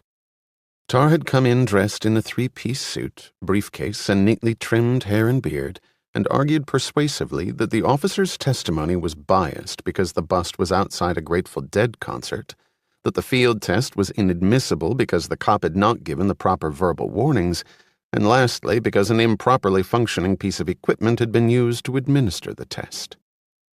The judge, burdened with over 100 D&Ds from the concert, had dismissed the case after admonishing the officer to adhere strictly to the rules in the future. Jack had watched the entire affair in amazement. Impressed, Jack walked out of the courtroom with Tar, had a beer with him that night, and they quickly became friends. Except for occasional, relatively innocuous brushes with the law, Crimson was a good, if unwelcome, client to the halls of Patton Shaw. It had been part of Jack's deal that Tar, who had fired his last attorney, would be allowed to follow Jack to Patton Shaw, as if the firm would have actually said no to their new $4 million man. He put down his pen and moved once again to the window as his thoughts drifted back to Kate Whitney. An idea lumbered across the forefront of his mind. When Kate had left him originally, Jack had gone to see Luther. The old man had had no words of wisdom, no instant solution to Jack's dilemma. Indeed, Luther Whitney was the unlikeliest person in the world to have the answer that would reach to his daughter's heart. And yet Jack had always been able to talk to Luther. About anything. The man listened. He really listened. He didn't merely wait for you to pause with your own story so he could plunge in with his own troubles. Jack wasn't sure what he was going to say to the man. But whatever it was, he was certain Luther would listen. And that was probably going to have to be good enough. 1 hour later, Jack's computerized calendar buzzed a warning. Jack checked the time and threw on his jacket. Jack moved quickly down the hallway. Lunch with Sandy Lord in 20 minutes. Jack was uncomfortable about being with the man alone. Legions had been spoken about Sandy Lord, mostly true, Jack assumed. He wanted lunch with Jack Graham, Jack's secretary had told him this morning. And what Sandy Lord wanted, he got. Jack's secretary also reminded him of that in a hushed whisper that made Jack slightly repulsed. 20 minutes. But first Jack had to check with Alvis on the Bishop documents. Jack smiled as he remembered Barry's face when the drafts had been placed carefully on his desk, 30 minutes before the deadline. Alvis had scanned them, the astonishment clear on his features. "This looks pretty good. I realize I gave you a tough deadline. I don't usually like to do that." His eyes were averted. "I really appreciate the hustle, Jack. I'm sorry if I screwed up your plans." "No sweat, Barry. That's what they pay me for." Jack had turned to leave. Barry had risen from his desk. "Jack, we really haven't had a chance to talk since you've been here. Place is so damn big. Let's have lunch one day, soon." "Sounds great, Barry. Have your secretary give mine some dates." At that moment, Jack realized that Barry Alvis wasn't such a bad guy. He had dinged Jack, but so what? Compared to how the senior partners ran their underlings, Jack had gotten off easy. Besides, Barry was a first-rate corporate attorney, and Jack could learn a lot from him. Jack passed Barry's secretary's desk, but Sheila was not there. Then Jack noticed the boxes stacked against the wall. Barry's door was closed. Jack knocked, but there was no answer. He looked around and then opened the door. His eyes closed and reopened as he looked at the empty bookcases, at the rectangular patches of unfaded wallpaper where a slew of diplomas and certificates had hung. What the hell? He closed the door, turned, and bumped into Sheila. Normally professional and precise in her manner, without a hair out of place and glasses set firmly on the bridge of her nose, Sheila was a wreck. She had been Barry's secretary for 10 years. She stared at Jack. Fire flashed through her pale blue eyes, and then was gone. She turned around, walked quickly back to her cubicle, and started packing up boxes. Jack stared blankly at her. "Sheila, what's going on? Where's Barry?" She did not respond. Her hands moved faster until she was literally throwing things into the box. Jack moved over next to her, looked down at the petite frame. "Sheila? What the hell's going on? Sheila!" He grabbed her hand. She slapped him, which shocked her so badly she abruptly sat down. Her head slowly went down to her desk and stayed there. She began to quietly sob. Jack looked around again. Was Barry dead? Had there been a terrible accident and no one had bothered to tell him? Was the firm that big, that callous? Would he read about it in a firm memo? He looked at his hands. They were trembling. He perched on the edge of the desk, gently touched Sheila's shoulder, trying to bring her out of it, but without success. Jack looked around helplessly as the sobs continued, rising higher and higher in their intensity. Finally, 2 secretaries from around the corner appeared and quietly led Sheila away. Each of them gave Jack a not very friendly glance. What the hell had he done? He looked at his watch. He had to meet Lord in 10 minutes. Suddenly, he was very much looking forward to this lunch. Lord knew everything that happened at the firm, usually before it actually did happen. Then a thought tickled the back of his head. A truly horrible thought. His mind went back to the White House dinner and his irate fiancée. He had mentioned Barry Alvis by name to her. But she wouldn't have. Jack practically sprinted down the hallway, the back of his jacket flapping behind him. Fillmore's was a Washington landmark of fairly recent vintage. The doors were solid mahogany and bedecked with thick, weighty brass. The carpets and drapes were hand-woven and supremely costly. Each table area was a self-contained haven of intense mealtime productivity. Phone, fax, and copier services were readily available and widely used. The ornately carved tables were surrounded by richly upholstered chairs in which sat the truly elite of Washington's business and political circles. The prices ensured that the clientele would remain that way. While crowded, the pace of the restaurant was unhurried. Its occupants unused to being dictated to, they moved at their own level of intensity. Sometimes their very presence at a particular table, a raised eyebrow, a stifled cough, a knowing look, was a full day's work for them, and would reap huge rewards for them personally or for those whom they represented. Money and raw power floated through the room in distinct patterns, coupling and uncoupling. Waiters in stiff shirts and neat bow ties appeared and then disappeared at discreetly placed intervals. Patrons were coddled and served and listened to or left alone as the particular occasion called for, and the gratuities reflected the clientele's appreciation. Fillmore's was Sandy Lord's favorite lunch spot. He peered over his menu briefly, but methodically surveyed with his intense gray eyes the broad expanse of the dining room for potential business, or perhaps something else. He moved his heavy bulk gracefully in his chair and carefully coaxed a few gray hairs back into place. The trouble was, familiar faces kept disappearing as time moved forward, stolen away by death or retirement to points south. He removed a fleck of dust from one of his monogrammed shirt cuffs and sighed. Lord had picked this establishment, maybe this town, clean. He punched on his cellular phone and checked his messages. Walter Sullivan hadn't called. If Sullivan's deal came through, Lord could land a former Eastern Bloc country as a client. A whole goddamned country. How much could you charge a country for legal work? Normally a lot. The problem was the ex-communists had no money, unless you counted rubles and coupons and kopecks and whatever else they were using these days, all of which might as well be used for toilet paper. That reality did not trouble Lord. What the ex-commies had in abundance was raw materials that Sullivan was salivating to acquire. That was the reason Lord had spent 3 godforsaken months there. But it would be worth it if Sullivan came through. Lord had learned to have his doubts about everyone. But if anyone could pull this deal off, Walter Sullivan could. Everything he had touched seemed to multiply to global proportions, and the droppings that went to his cohorts were truly awe-inspiring.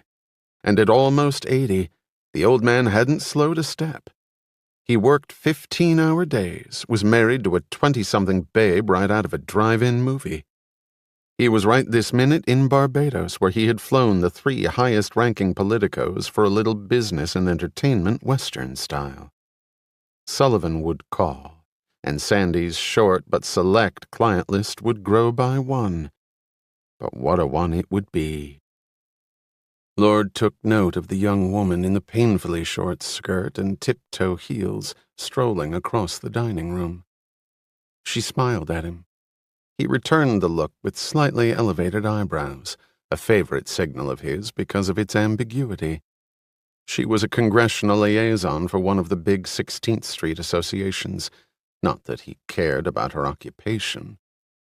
She was excellent in bed, that he did care about. The view brought back a number of pleasant memories. He would have to call her soon. He jotted a note to that effect in his electronic notebook. Then he turned his attention, as did most of the ladies in the room, to the tall, angular figure of Jack Graham striding across the room, heading straight for him. Lord rose and extended his hand. Jack didn't take it. What the hell happened to Barry Alvis? Lord introduced one of his blank stares to the confrontation and sat back down. A waiter appeared and then was dismissed by a short wave of Lord's hand. Lord eyed Jack, who remained standing. You don't give a person a chance to catch their breath, do you? Straight out the mouth and into the fire. Sometimes that strategy is smart. Sometimes it isn't. I'm not kidding, Sandy. I want to know what is going on. Barry's office is empty. His secretary is looking at me like I personally ordered a hit on him. I want some answers." Jack's voice was rising, and with it, the stares increased. "Whatever you have on your mind, I am sure we can discuss it with a little more dignity than you're mustering right now. Why don't you have a seat and start acting like a partner at the best damned law firm in this city?" Their eyes stayed locked for a full 5 seconds until Jack slowly sat down. "Drink?" "Beer." The waiter reappeared and went away with an order for beer and Sandy's potent gin and tonic. Sandy lit a Raleigh and casually looked out the window, then back at Jack. "You know about Barry, then?" "All I know is he's gone. Why he's gone is what I want you to tell me." "Not much to tell. He was let go effective today." "Why?" "What's it to you? Barry and I were working together." "But you weren't friends." "We didn't have a chance to be friends yet." "Why on God's earth would you want to be friends with Barry Alvis? Man was permanent associate material if ever I saw one, and I've seen plenty." "He was a hell of a lawyer." "No, technically he was a highly competent attorney, proficient in the area of corporate transactional matters and tax, with a subspecialty in healthcare acquisitions. He's never generated a dime in business and never would. Thus he was not a hell of a lawyer." "God damn it, you know what I mean. He was a very valuable asset to the firm. You need somebody to do the friggin' work. We have roughly 200 attorneys who are very well suited to do the friggin' work. On the other hand, we have only a dozen or so partners who bring in any material clients. That is not the proportion one should strive for. Plenty of soldiers, not enough chiefs. You see Barry Alvis as an asset. We saw him as a high-priced liability without the talent to leverage himself. He billed enough to keep himself very highly compensated. That is not how we, the partners, make the most money. Thus a decision was made to sever our relationship." "And you're telling me you didn't get a little nudge from Baldwin?" Lord's face contained genuine surprise. A lawyer with over 35 years' experience blowing smoke in people's faces, he was a consummate liar. What the hell do the Baldwins care about Barry Alvis? Jack scrutinized the corpulent face for a full minute and then let his breath out slowly. He looked around the restaurant, suddenly feeling silly and embarrassed. All this for nothing? But if Lord was lying... He glanced again at the man, but the face was impassive. But why would he lie? Jack could think of several reasons, but none of them made too much sense. Could he have been wrong? Had he just made a complete ass out of himself in front of the firm's most powerful partner? Lord's voice was softer now, almost consoling. Barry Alvis was let go as part of an ongoing effort to clear out the dead wood near the top. We want more attorneys who can do the work and produce the rain. Hell, like you. Simple as that. Barry wasn't the first, and he won't be the last. We've been working on this for a long time, Jack. Long before you ever came to the firm. Lord paused and looked keenly at Jack. Is there something you're not telling me? We're going to be partners soon. You can't keep things from your partners. Lord chuckled inwardly. The list of secret deals he had had with clients was a long one. Jack was close to biting, but decided not to. I'm not a partner yet, Sandy. Pure formality. Things don't happen till they happen. Lord shifted uncomfortably in his chair, waved his cigarette smoke like a wand. So maybe the rumors that Jack was contemplating jumping ship were true. Those rumors were the reason Lord was sitting here with the young lawyer. They looked at each other. A smile tugged at Jack's mouth. Jack's $4 million in legal business was an irresistible carrot. particularly because it meant another 400 grand to Sandy Lord. Not that he needed it, but not that he would turn it down either. He had the reputation of being a big spender. And lawyers didn't retire. They worked until they dropped. The best made a lot of money, but compared to CEOs, rock stars, and actors, they were strictly minor league compensation-wise. I thought you liked our shop. I do. So? So what? Sandy's eye roamed the dining room again. He spotted another female acquaintance encased in a sleek and costly business suit, under which Sandy had good reason to believe she wore absolutely nothing. He swallowed the rest of his gin and tonic, looked at Jack. Lord grew more and more irritated. The stupid green son of a bitch. You ever been to this place before? Jack shook his head, surveyed the thick menu, searching for a burger and fries and not finding it. Then the menu was yanked out of his hand and Lord leaned into him, his breath heavy and saggy in Jack's face. Well, why don't you take a look around, then? Lord lifted a finger for the waiter and ordered a Dewar's and water, which appeared a minute later. Jack leaned back in his chair, but Lord inched closer, almost straddling the ornately carved table. I've been in restaurants before, Sandy, believe it or not. Not this one, though, right? You see that little lady over there? Lord's surprisingly slender fingers sliced through the air. Jack's gaze fell on the congressional liaison. I've fucked that woman 5 times in the past 6 months. Lord could not help but smile as Jack appraised the subject and came away duly impressed. Now ask yourself why a creature like that would condescend to sleep with a big old bag of fat like me. Maybe she feels sorry for you. Jack smiled. Lord did not. If you actually believe that, then you possess a naivete that borders on incompetence. Do you really believe women in this town are any more pure than the men? Why should they be? Just because they have tits and a skirt doesn't mean they won't take what they want and use any means at their disposal to do so. You see, son, it's because I can give her what she wants, and I don't mean between the sheets. She knows that, I know that. I can open doors in this town only a handful of men can, and the quid pro quo for that is she lets me fuck her. It's a straight commercial transaction entered into by intelligent, highly sophisticated parties.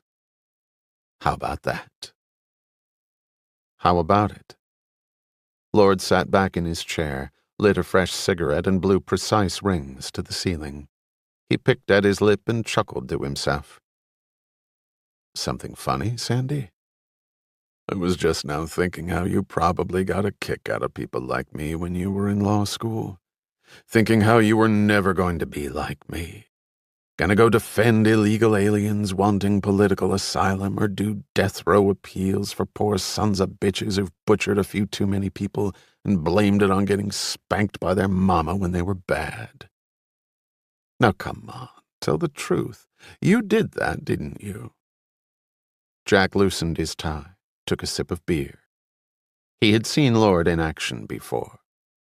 He smelled the setup. You're one of the best lawyers around, Sandy. Everybody says so. Shit, I haven't practiced law in years.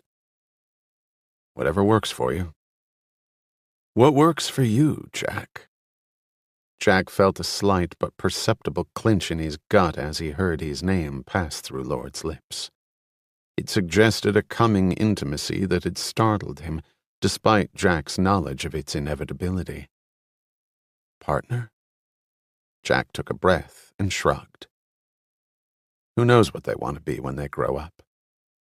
But see, you are grown up, Jack, and it's time to pay the man at the door. So what's it gonna be? I'm not following this. Lord leaned in again, hands clenched, like a heavyweight pressing the exchange, looking for the tiniest opening. Indeed, for a moment, an attack seemed imminent. Jack tensed. "You think I'm an asshole, don't you?" Jack picked up his menu again. "Recommend anything?" "Come on, kid. You think I'm a greedy, egocentric, power-happy asshole who doesn't give a shit about anything or anybody that can't do something for me. Ain't that right, Jack?"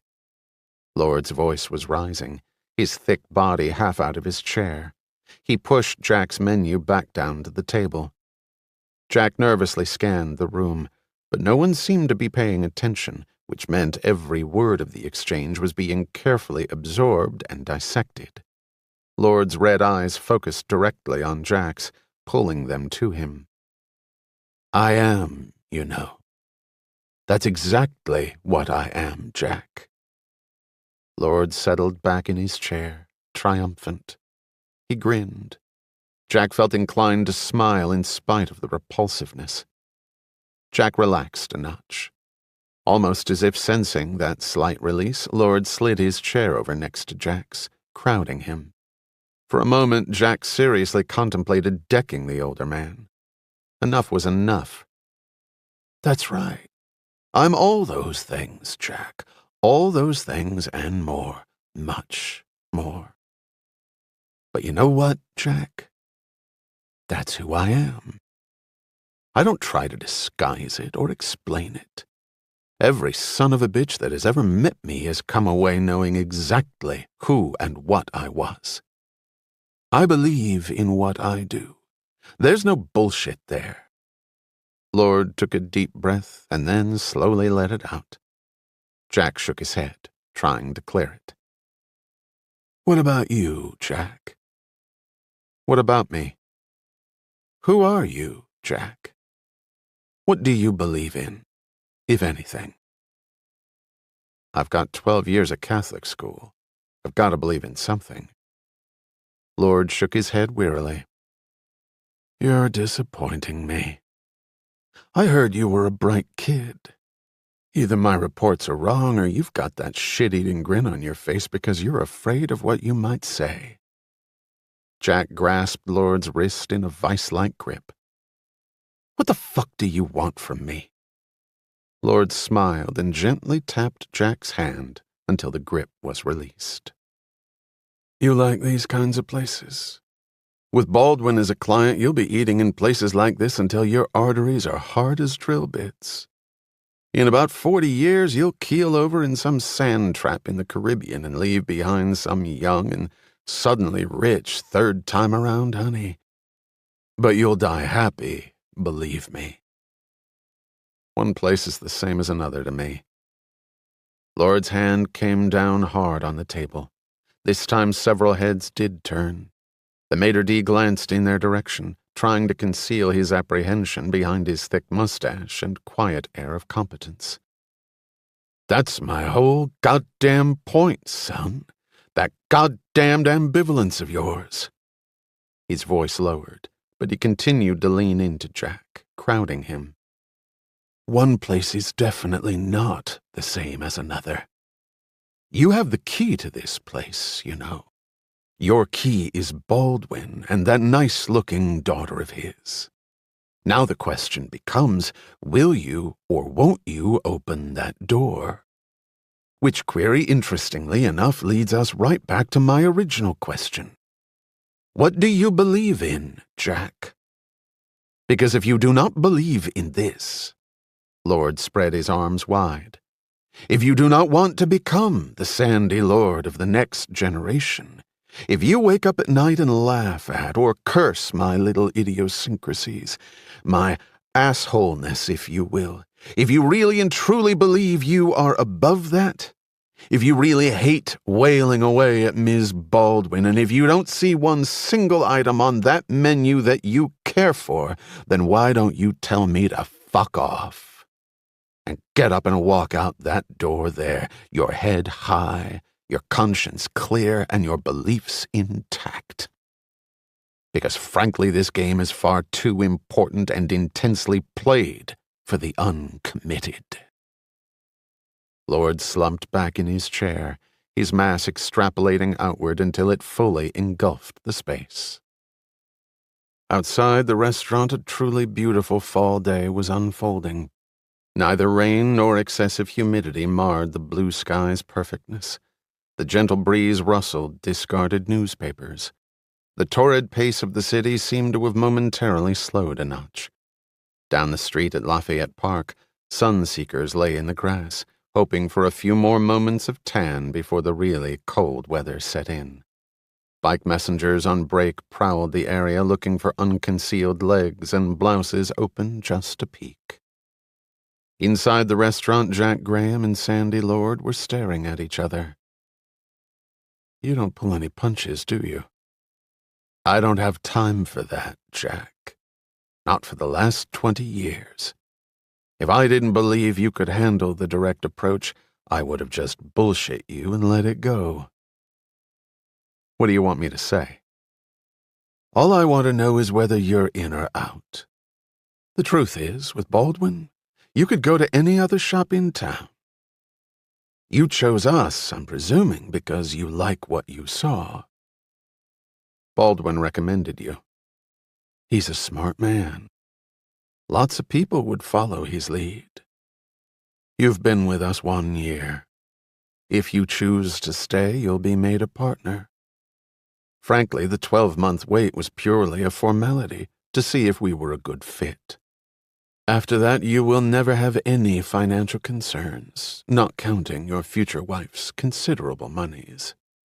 Your main occupation will be to keep Baldwin happy and to expand that piece of business and to bring in anybody else you can.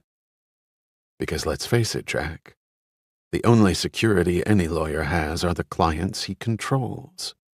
They will never tell you that in law school, and it's the most important lesson you have to learn. Never, never lose sight of that fact. Even doing the work should take a back seat to that. There'll always be bodies to do the work. You will be given carte blanche to chase more business. You will have no one supervising you, except Baldwin. You will not have to monitor the legal work being done for Baldwin. We have others who will do that for you. All in all, not such a terrible life." Jack looked down at his hands. Jennifer's face appeared there. So perfect. He felt guilty for having assumed she had had Barry Alvis fired. Then he thought of the numbing hours as a PD. His thoughts finally turned to Kate, and then quickly stopped. What was there? The answer was nothing. He looked up. Stupid question. Do I get to keep practicing law? If that's what you want. Lord eyed him closely. So do I take that as a yes? Jack glanced down at the menu. The crab cakes look good. Sandy exhaled smoke to the ceiling and smiled broadly. I love 'em, Jack. I goddamn love 'em. 2 hours later, Sandy stood in the corner of his massive office suite, staring out onto the busy street below, while a conference call plodded forward on the speakerphone. Dan Kirkson walked in the door, his stiff bow tie and crisp shirt concealing a slender jogger's body. Kirkson was the firm's managing partner. He had unwavering control over everyone in the place except Sandy Lord. And now, perhaps, Jack Graham. Lord glanced at him with uninterested eyes. Kirkson sat down and waited patiently until the conference call participants said their goodbyes. Lord clicked the phone off and sat down in his chair. Leaning back, he eyed the ceiling and lit up. Kirkson, a health fanatic, inched back from the desk. You want something? Lord's eyes had finally come to rest on Kirkson's lean, hairless face. The man consistently controlled a shade under $600,000 in business, which guaranteed him a long, secure home at PSNL. But those numbers were chicken shit to Lord, and he did nothing to hide his dislike of the firm's managing partner. We were wondering how the lunch went. You can handle the softballs. I don't have time to play fucking softball. We had heard unsettling rumors, and then with Alvis having to be terminated when Ms. Baldwin called. Lord waved a hand through the air. That's taken care of. He loves us. He's staying. And I wasted 2 hours. The amount of money at stake, Sandy. We all felt it would be better. It would convey the strongest possible impression if you... Yeah, I understand the numbers, Kirkson, better than you. I understand the numbers, okay? Now, Jackie Boy is staying put. With luck, he might double his fishing line in 10 years, and we can all retire early. Lord looked over at Kirkson, who seemed to grow smaller and smaller under the big man's gaze. He's got balls, you know. More balls than any of my other partners. Kirkson winced. In fact, I kinda like the kid. Lord stood up and moved over to the window, where he watched a procession of preschoolers attached together with rope cross the street 10 stories below. Then I can report a positive to the committee?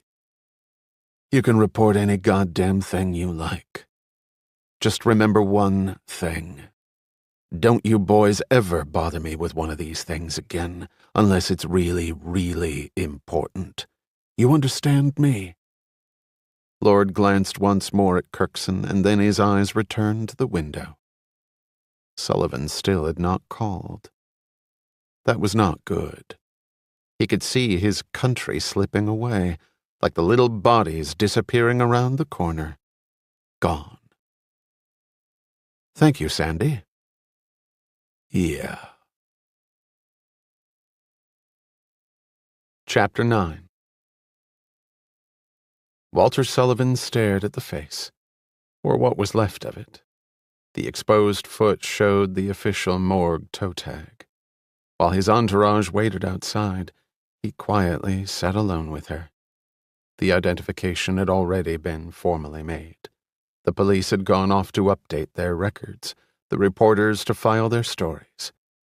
But Walter Sullivan, one of the most powerful men of his era, who had made money from nearly everything he had touched since he was 14, now suddenly found himself bereft of energy, of any will whatsoever.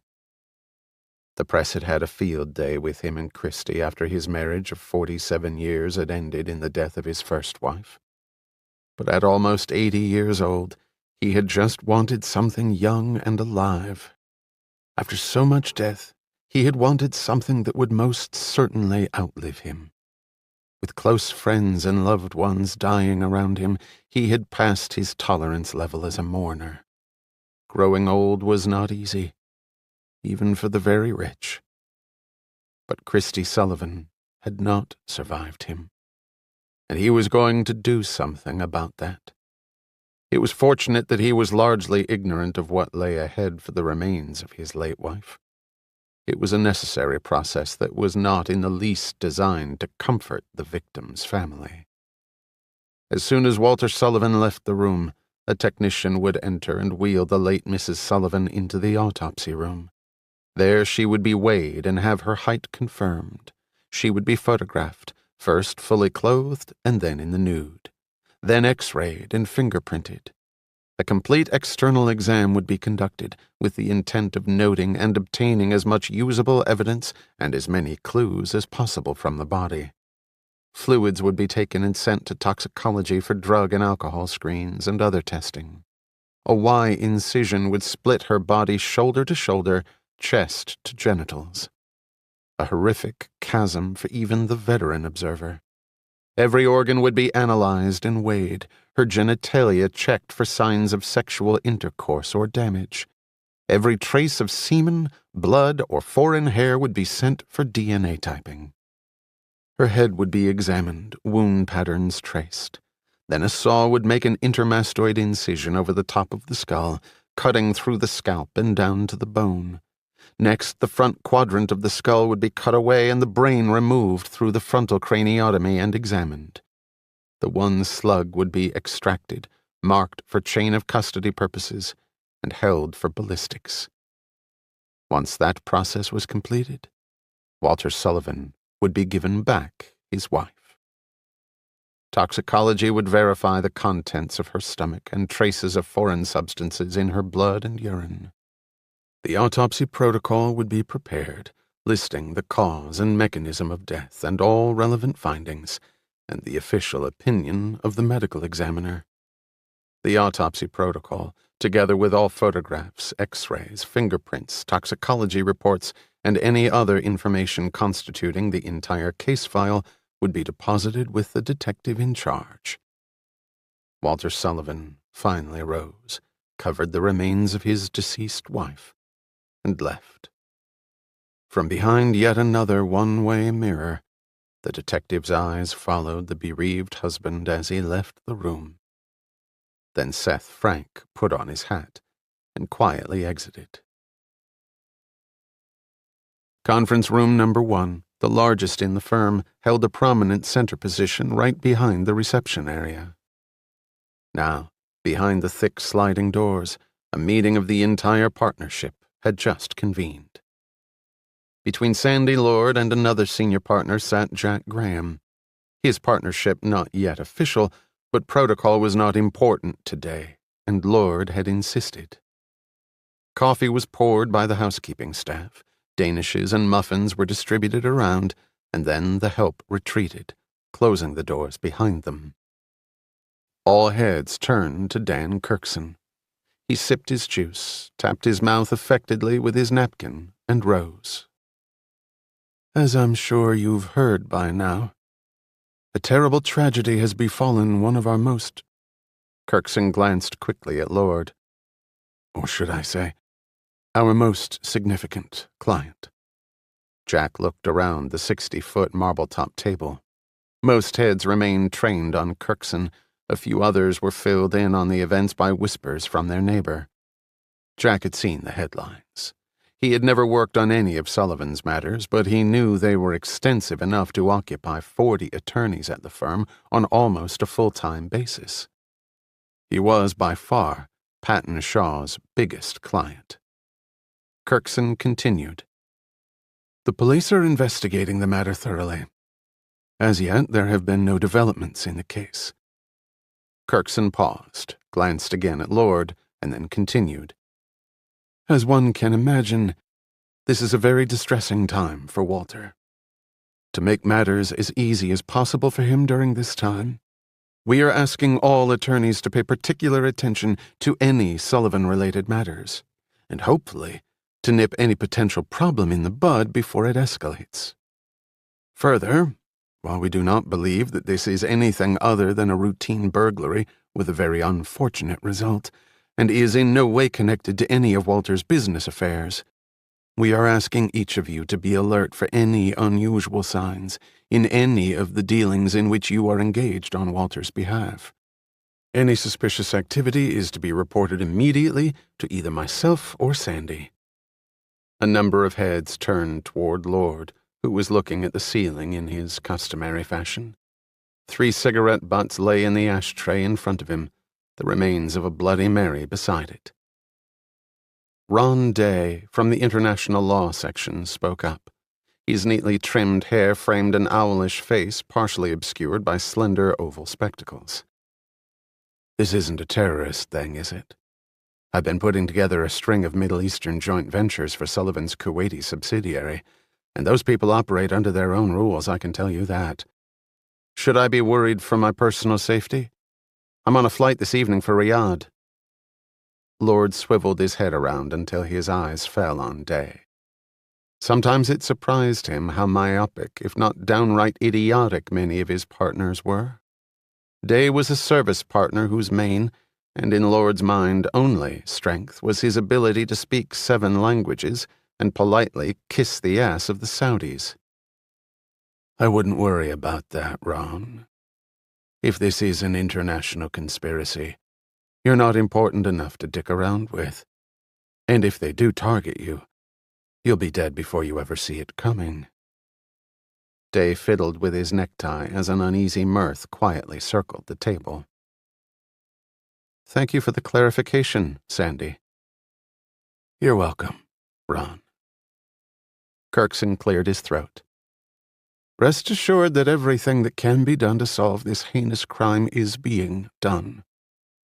There's even talk that the President himself will authorize a special investigative task force to look into the matter. As you know, Walter Sullivan has served in various capacities in several administrations and is one of the President's closest friends. I think we can assume that the criminals will be in custody shortly." Kirkson sat down. Lord looked around the table, elevated his eyebrows, and crushed out his last cigarette. The table cleared. Seth Frank swiveled around in his chair. His office was a 6x6 pen, the sheriff warranting the only spacious area in the small headquarters building. The medical examiner's report was on his desk. It was only 7:30 in the morning, but Frank had already read every word of the report 3 times. He had attended the autopsy. It was just something detectives had to do for a lot of reasons. Although he had been present at literally hundreds of them, he had never grown comfortable with seeing the dead tinkered with like the animal remains every college biology student had sunk their digits into. And although he no longer became ill at the sight, it usually took him 2 or 3 hours of driving around aimlessly before he could attempt to settle back down to work. The report was thick and neatly typed. Christy Sullivan had been dead at least 72 hours, probably longer. The swelling and blistering of the body, and the bacteria and gaseous onset in her organs substantiated that time range with pretty good accuracy. However, the room had been very warm, which had accelerated the post-mortem putrefaction of the body. That fact in turn made ascertaining the actual time of death increasingly difficult. But not less than 3 days. The medical examiner had been firm on that. Frank also had ancillary information that led him to believe that Christine Sullivan had met her death on Monday night, which would put them smack in the 3 to 4 day range. Frank felt himself frowning. A minimum of 3 days meant he was facing a very cold trail. Someone who knew what they were doing could disappear from the face of the earth in 3 or 4 days. Added to that was the fact that Christine Sullivan had been dead a while now, and his investigation was really no further along than when he started. He could not remember a case where the trail was so non-existent. As far as they could ascertain, there were no witnesses to the incidents at the Sullivan estate, other than the decedent and whoever had murdered her. Notices had been placed in the papers, at banks and shopping centers. No one had come forward. They had talked to every homeowner within a 3-mile radius. They had all expressed shock, outrage, and fear. Frank had seen the latter in the twitch of an eyebrow, hunched shoulders, and the nervous rubbing of hands. Security would be even tighter than ever in the little county. All those emotions, however, yielded no usable information. The staffs of each of the neighbors had also been thoroughly questioned. There was nothing there. Telephone interviews had been conducted of Sullivan's household staff who had accompanied him to Barbados, with nothing earth-shattering to report back. Besides, they all had ironclad alibis. Not that that was insurmountable. Frank filed that away in the back of his mind. They also did not have a good snapshot of Christine Sullivan's last day of life. She was murdered in her house, presumably late at night. But if she had indeed been murdered on Monday night, what had she been doing during the day? Frank believed that information had to lend them something to go on. At 9:30 in the morning on that Monday, Christine Sullivan had been seen in downtown Washington at an upscale salon where it would cost Frank 2 weeks' pay to send his wife for a pampering. Whether the woman was gearing up for some late-night fun or this was something the rich did on a regular basis was something Frank would have to find out. Their inquiries had turned up nothing on Sullivan's whereabouts after she had left the salon around noon. She had not returned to her apartment in the city, nor had she taken a taxicab anywhere that they could determine. If the little woman had stayed behind when everyone else went to the sunny south, she had to have a reason, he figured. If she had been with someone that night, that was someone Frank wanted to talk to. And maybe handcuff. Ironically, murder in the commission of a burglary did not constitute capital murder in Virginia, although, interestingly enough, murder during the course of an armed robbery did. If you robbed and killed, you could be sentenced to death. If you burgled and killed, the most you'd be looking at was life, which wasn't that great of a choice given the barbaric conditions of most state prisons. But Christine Sullivan had worn much jewelry. Every report the detective had received indicated she was a great lover of diamonds, emeralds, sapphires. You named it, she wore it. There was no jewelry on the body, although it was easy enough to see the marks on the skin the rings had made. Sullivan had also confirmed that his wife's diamond necklace was missing. The beauty salon owner also remembered seeing that particular piece on Monday. A good prosecutor could make out a case of robbery on those facts. Frank was sure of it. The perps were lying in wait, premeditation the whole way. Why should the good people of Virginia have to pay thousands of dollars a year to feed, clothe, and house a cold-blooded killer? Burglary? Robbery? Who the fuck really cared? The woman was dead, blown away by some sick goon. Legal distinctions like that did not sit well with Frank. Like many law enforcement people, he felt the criminal justice system was weighted far too heavily in favor of the defendant. It often seemed to him that lost in the entire convoluted process with its intricate deals, technical traps, and ultra-smooth defense attorneys was the fact that someone had actually broken the law. That someone had been hurt, raped, or killed. That was just flat-out wrong. Frank had no way to change the system, but he could peck around its edges. He pulled the report closer, fumbling with his reading glasses. He took another sip of the thick black coffee. Cause of death? Lateral gunshot wounds to the cephalic region caused by high-velocity, large-caliber firearm or firearms, firing one expanding, soft-nosed bullet causing a perforating wound, and a second slug of unknown composition from an unidentified weapon source causing a penetrating wound. Which, in ordinary English, meant her brain had been blown apart by some heavy-duty hardware. The report also stated that the manner of death was homicide, which was the only clear element Frank could see in the entire case. He noted that he had been correct in his conclusion of the distance from which the shots had come. There were no traces of powder in the wound track. The shots had come from over 2 feet away. Frank surmised that the distance was probably closer to 6 feet, but that was only his gut talking. Not that suicide had ever been a consideration. But murders for hire were usually of the barrel-to-flesh variety. That particular method cut down considerably on the margin of error. Frank leaned closer to his desk. Why more than one shot? The woman most certainly was killed with the first round. Was the assailant a sadist, pumping round after round into a dead body? And yet they could account for only 2 entries into the body, hardly the lead barrage of some madman. Then there was the issue of the slugs. A dum-dum and a mystery bullet. He held up a bag with his mark on it. Only 1 round had been recovered from the body. It had entered below the right temple, flattened and expanded on impact, penetrated the skull and brain, causing a shock wave of the soft brain tissue, like rolling up a carpet. He carefully nudged the caged creature, or what was left of it.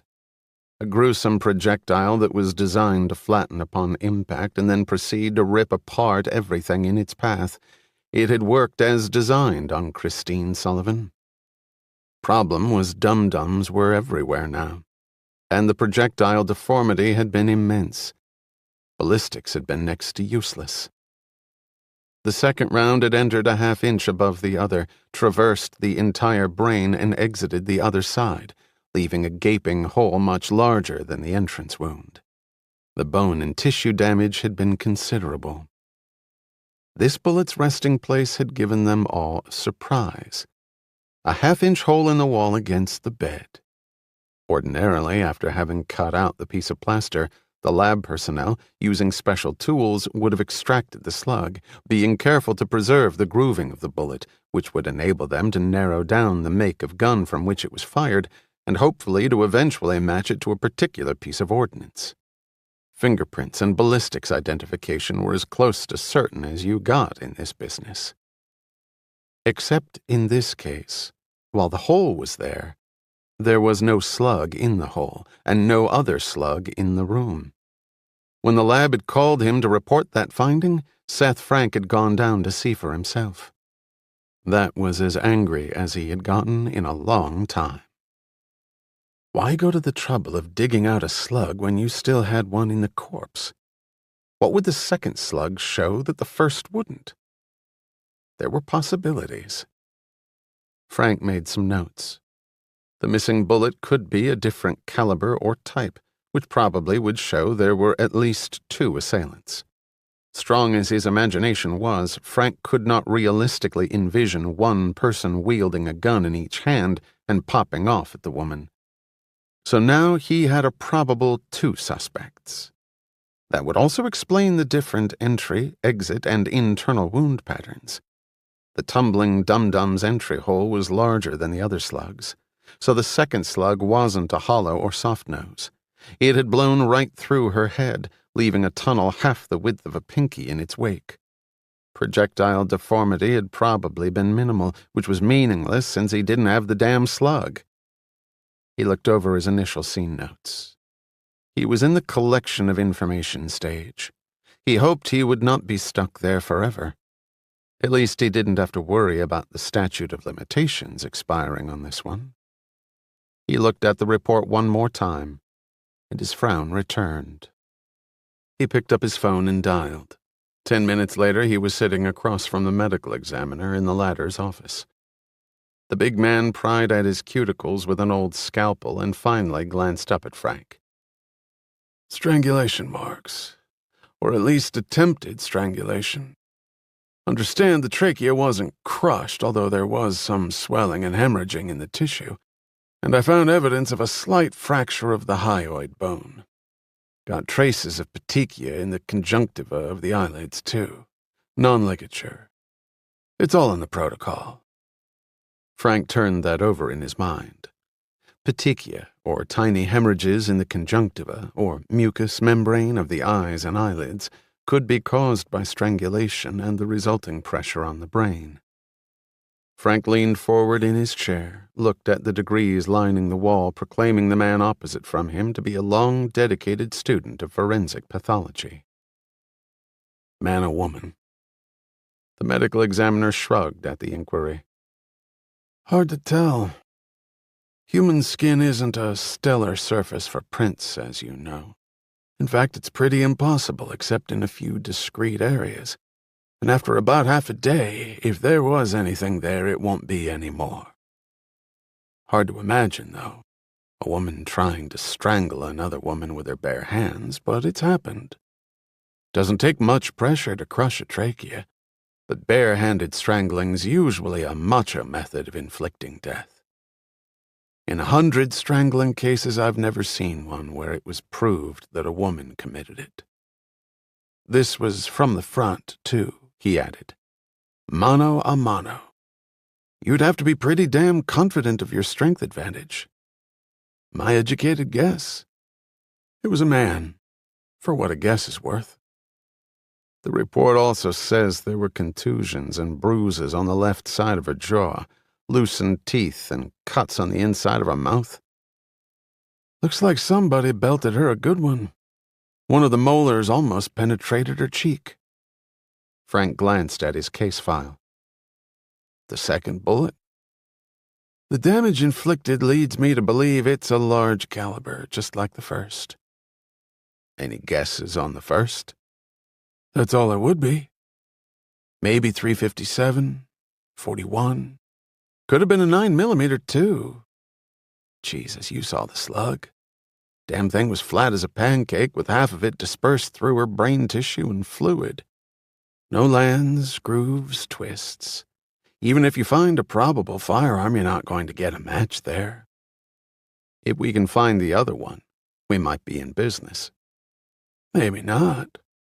Whoever dug it out of that wall probably messed up the markings. Ballistics won't be happy with that.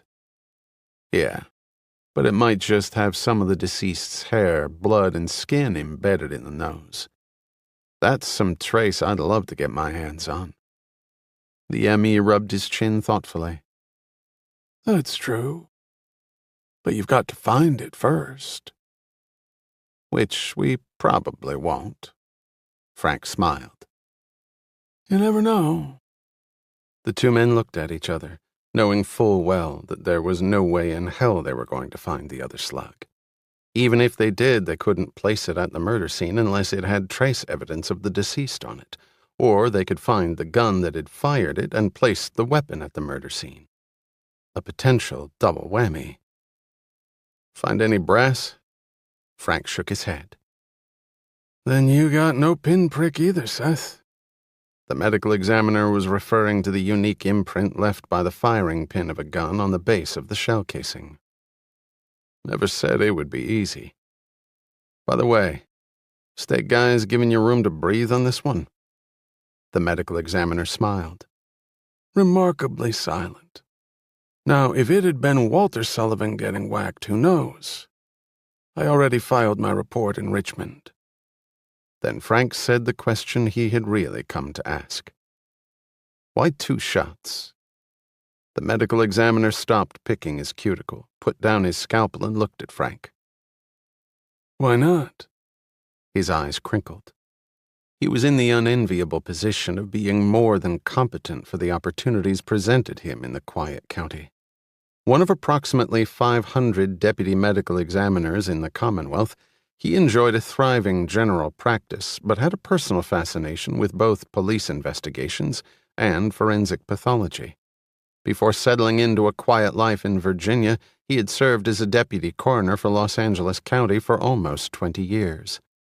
He didn't get much worse than L.A. for homicides, but this was one he could get his teeth into. Frank looked at him intently and said, either shot would have obviously been fatal. No question. So why fire a second? You wouldn't for a lot of reasons. Number 1 being the noise. Number 2, if you want to get the hell out of there, why take the time to pump another round into her? On top of that, why leave behind another slug that could ID you later on? Did Sullivan startle them? If so, why did the shot come from the doorway into the room and not the other way around? Why was the firing line descending? Was she on her knees? She probably was, or else the shooter was off the scale height-wise. If she was on her knees, why? Execution style. But there were no contact wounds. And then you have the marks on the neck. Why try to strangle her first, then stop, pick up a gun and blow her head off, and then blow it off again? 1 slug's taken. Why? A second gun? Why try to hide that? What's significant about that? Frank stood up and moved around the room, his hands stuck deep into his pockets, a habit of his when thinking intently. And the crime scene was so fucking clean I couldn't believe it. There was nothing left, and I mean nothing. I'm surprised they didn't operate on her and pull out the other slug. I mean, come on, this guy was a burglar, or maybe that's what he wants us to believe. But the vault was cleaned out. About $4.5 million taken. And what was Mrs. Sullivan doing there? She was supposed to be sunning in the Caribbean. Did she know the guy? Was she screwing around on the side? If she was, are the 2 incidents related in any way? And why the hell would you waltz in the front door, knock out the security system, and then use a rope to climb out the window? Every time I ask myself one question, another one pops up. Frank sat back down, looking slightly bewildered at his outpouring. The medical examiner leaned back in his chair, twirled the case file around, and took a minute to read over it. He took off his glasses and wiped them on his sleeve, tugged at a corner of his lip with his thumb and index finger. Frank's nostrils quivered as he watched the M.E. What? You mentioned nothing being left at the crime scene. I've been thinking about that. You're right. It was too clean. The medical examiner took his time in lighting up a Pall Mall. Unfiltered, Frank noted. Every pathologist he had ever worked with had smoked. The medical examiner blew rings in the air, obviously enjoying this mental exercise. Her fingernails were too clean. Frank looked puzzled. The medical examiner continued. I mean, there was no dirt, nail polish, although she was wearing it, bright red stuff. None of the ordinary residues you'd expect to find. Nothing. It was like they had been scooped out, you know what I mean? He paused and then continued. I also found minute traces of a solution. He paused again. Like a cleansing solution. She'd been to some fancy beauty salon that morning, for a nail job and all that. The M.E. shook his head. Then you'd expect to find more residue, not less, with all the chemicals they use. So what are you saying? That her nails were deliberately cleaned out? The medical examiner nodded. Someone was real careful not to leave any ident material behind.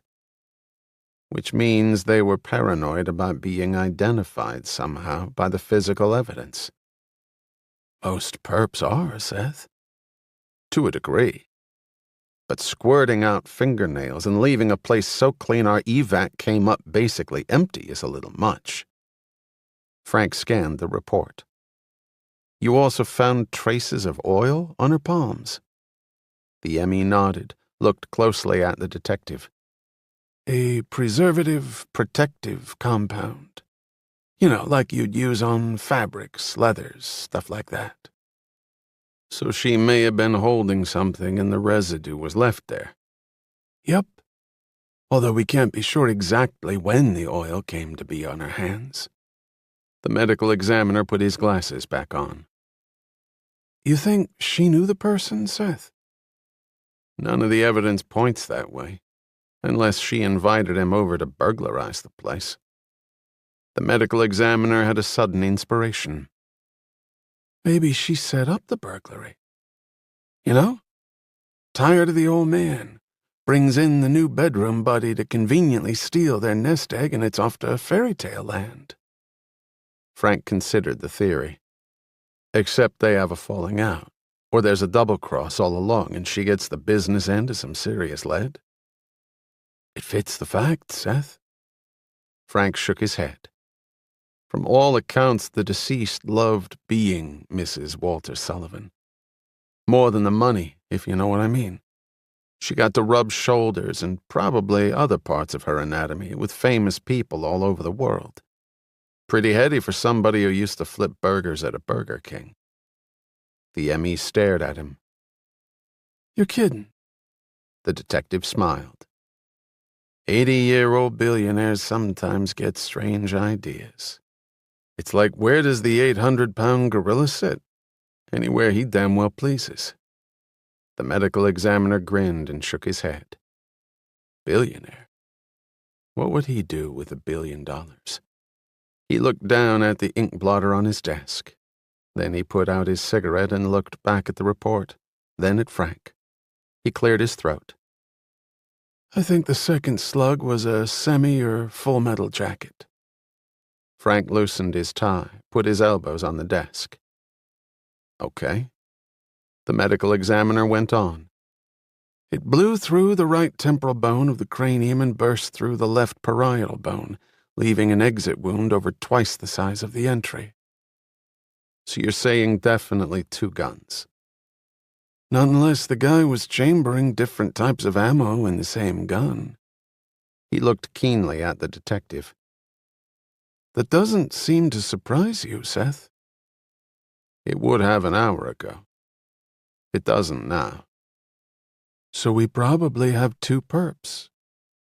2 perps with 2 guns.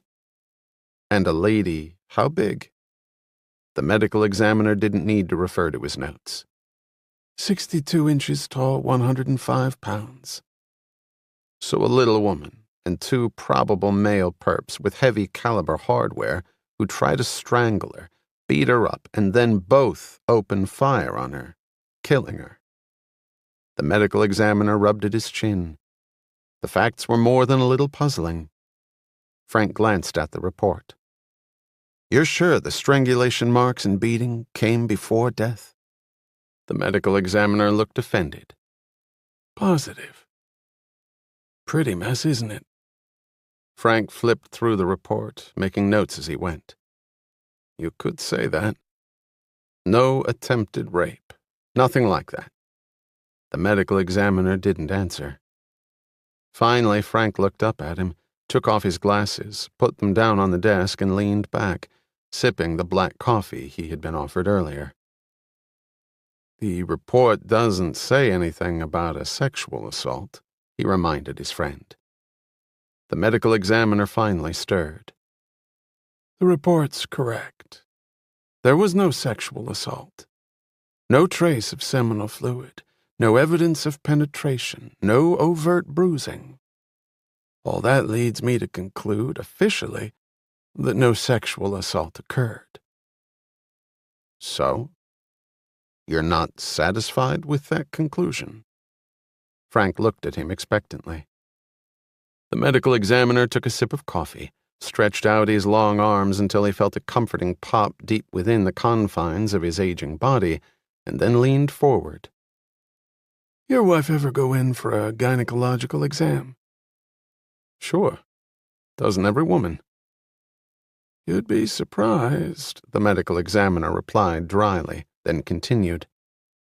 "Thing is, you go in for an exam, no matter how good the OB/GYN is, there's usually some slight swelling and small abrasions in the genitalia. It's the nature of the beast. To be thorough, you have to get in there and dig around." Frank put down his coffee, shifted in his chair. "So what are you saying? She had her gynecologist visit her in the middle of the night right before she got popped?" "The indications were slight, very slight, but they were there." The medical examiner paused, choosing his words carefully. "I've been thinking about it ever since I handed in the protocol. Understand, it could be nothing. She could have done it herself. You understand what I'm saying? To each their own. But from the looks of it, I don't think it was self-inflicted. I think somebody examined her shortly after her death. Maybe 2 hours after, maybe earlier." "Checked her for what? To see if something had happened?" Frank did not try to hide his incredulity. The medical examiner eyed him steadily. "Not much else to check a woman for down there in that particular situation, is there?" Frank stared at the man for a long moment. This information merely added to his already increasing temple throbber. He shook his head. The balloon theory again. Push one side in and it bulges out somewhere else. He scribbled down some notes, his eyebrows bunched together, the coffee sipped unconsciously. The medical examiner looked him over. This was not an easy one, but so far the detective had punched all the right buttons, asked good questions. He was puzzled, but then that was a big part of the process. The good ones never solved them all, but then they also didn't remain puzzled forever. Eventually, if you were lucky and diligent, maybe more of some on one case than on another, you would break it open, and the pieces would come tumbling into place. The medical examiner hoped this was one of those cases. Right now, it didn't look all that good. She was pretty drunk when she bought it. Frank was examining the toxicology report. .21. I haven't personally seen that number since my college frat days. Frank smiled. Well, I'm wondering where she got that .21. Plenty of booze in a place like that. Yeah, except there were no dirty glasses, no open bottles, and no discards in the trash. So, Maybe she got drunk somewhere else. So how'd she get home? The medical examiner thought for a moment, rubbed the sleep from his eyes. Drove. I've seen people with higher percentages behind the wheel. You mean in the autopsy room, don't you? Frank continued, the problem with that theory is that none of the cars in the garage had been driven from the time the household left for the Caribbean. How do you know that? An engine isn't going to be warm after 3 days. Frank perused the pages of his notebook, found what he wanted, and slid it around to his friend. Sullivan has a full-time chauffeur, old guy named Bernie Capetti. Knows his cars, anal as a tax lawyer, and he keeps meticulous records on Sullivan's fleet of automobiles. Has the mileage for every one of them in a logbook, updated daily if you can believe it. At my request, he checked the odometer on each of the cars in the garage, which presumably were the only ones the wife would have access to, and in fact were the only cars in the garage at the time of the discovery of the body. On top of that, Capetti confirmed that no vehicles were missing. There was no additional mileage on any of them. They hadn't been driven since everyone cleared out for the Caribbean. Christine Sullivan didn't drive home in one of those cars. So how did she get home? Cab? Frank shook his head. We've talked to every cab company that operates out here. No fare was dropped off at the Sullivan address on that night. It'd be pretty hard to forget the place, wouldn't you think? Unless maybe the cabbie whacked her and isn't talking. You're saying she invited a cabbie into her house?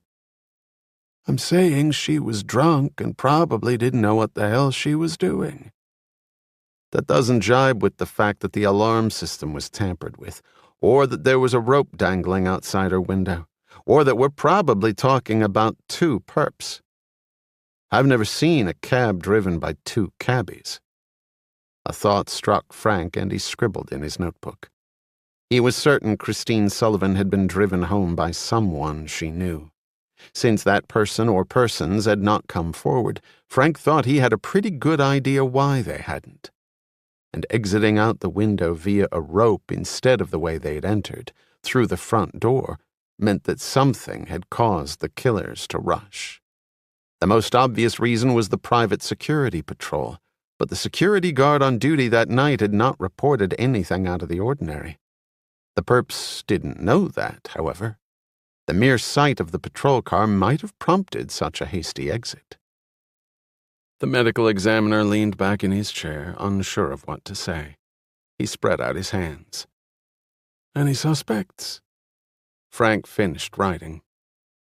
Maybe. The medical examiner looked sharply at him. What's her husband's story?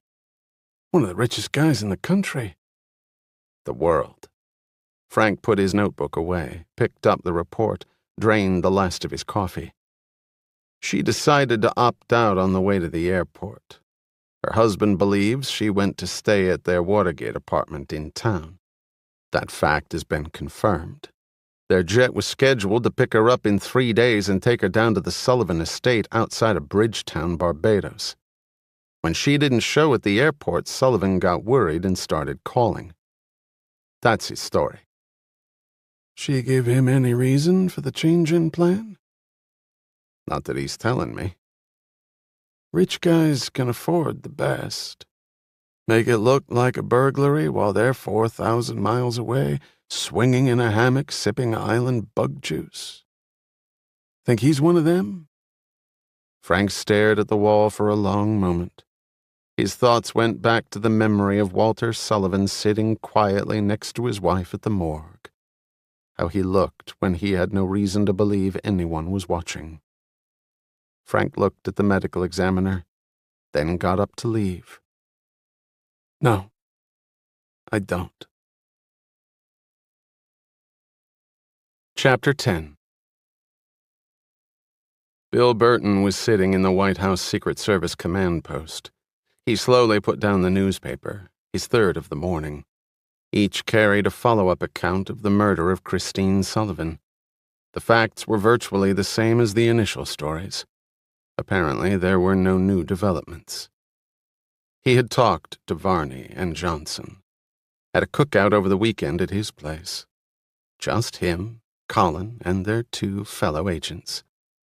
The guy had been in the vault, seen the president and the missus.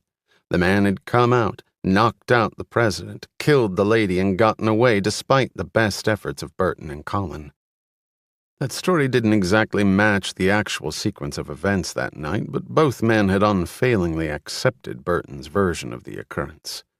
Both men had also expressed anger, indignation that anyone had laid a hand on the man they were dedicated to protect. The perp deserved what was coming to him. No one would hear of the president's involvement from them. After they had left, Burton had sat in his backyard sipping a beer. If they only knew. The trouble was, he did. An honest man his entire life, Bill Burton did not savor his new role as prevaricator. Burton swallowed his second cup of coffee and checked his watch. He poured himself another cup and looked around the White House Secret Service quarters. He had always wanted to be a member of an elite security force, protecting the most important individual on the planet. The quiet resourcefulness, strength, and intelligence of the Secret Service agent, the close camaraderie. The knowledge that at any moment you would be expected to, and in fact would, sacrifice your life for that of another man, for the benefit of the common good, made for a supremely noble act in a world more and more devoid of anything remotely virtuous. All that had allowed Agent William James Burton to get up with a smile each morning and sleep soundly at night. Now that feeling was gone. He had simply done his job, and the feeling was gone. He shook his head, sneaked a quick smoke. Sitting on a keg of dynamite. That's what they all were doing. The more Gloria Russell explained it to him, the more impossible he thought it was. The car had been a disaster. Very discreet inquiries had traced it directly to the goddamn D.C. police impoundment lot. That was too dangerous to push. Russell had been pissed. But let her be. She said she had this under control. Bullshit. He folded up the paper, placed it neatly away for the next agent. Fuck Russell. The more Burton thought about it, the madder he became. But it was too late to go back now. He touched the left side of his jacket.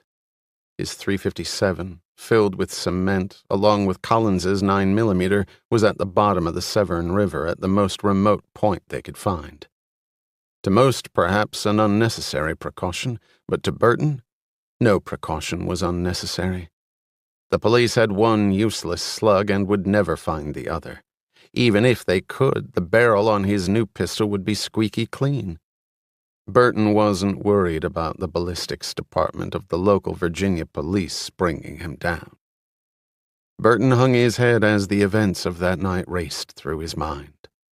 The President of the United States was an adulterer who had roughed up his lay for the night so badly she had tried to kill him, and Agents Burton and Colin had to blow her away. And then they had covered it all up. That's what made Burton wince every time he looked in the mirror. The cover-up. They had lied. By their silence they had lied. But hadn't he lied all this time? All these late-night trysts, when he greeted the First Lady each morning, when he played with their 2 kids on the rear lawn, not telling them that her husband and their father was not nearly so nice and kind and good as they probably believed he was, as the whole country believed he was. The Secret Service. Burton grimaced.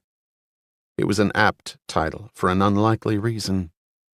The crap he had seen going on over the years. And Burton had looked the other way. Every agent had at one time or another. They all joked or complained about it in private, but that was all. That particular, if unwelcome, function came with the job. Power made people crazy. It made them feel invincible. And when something bad happened, it was the working stiffs of the Secret Service who were expected to clean up the mess.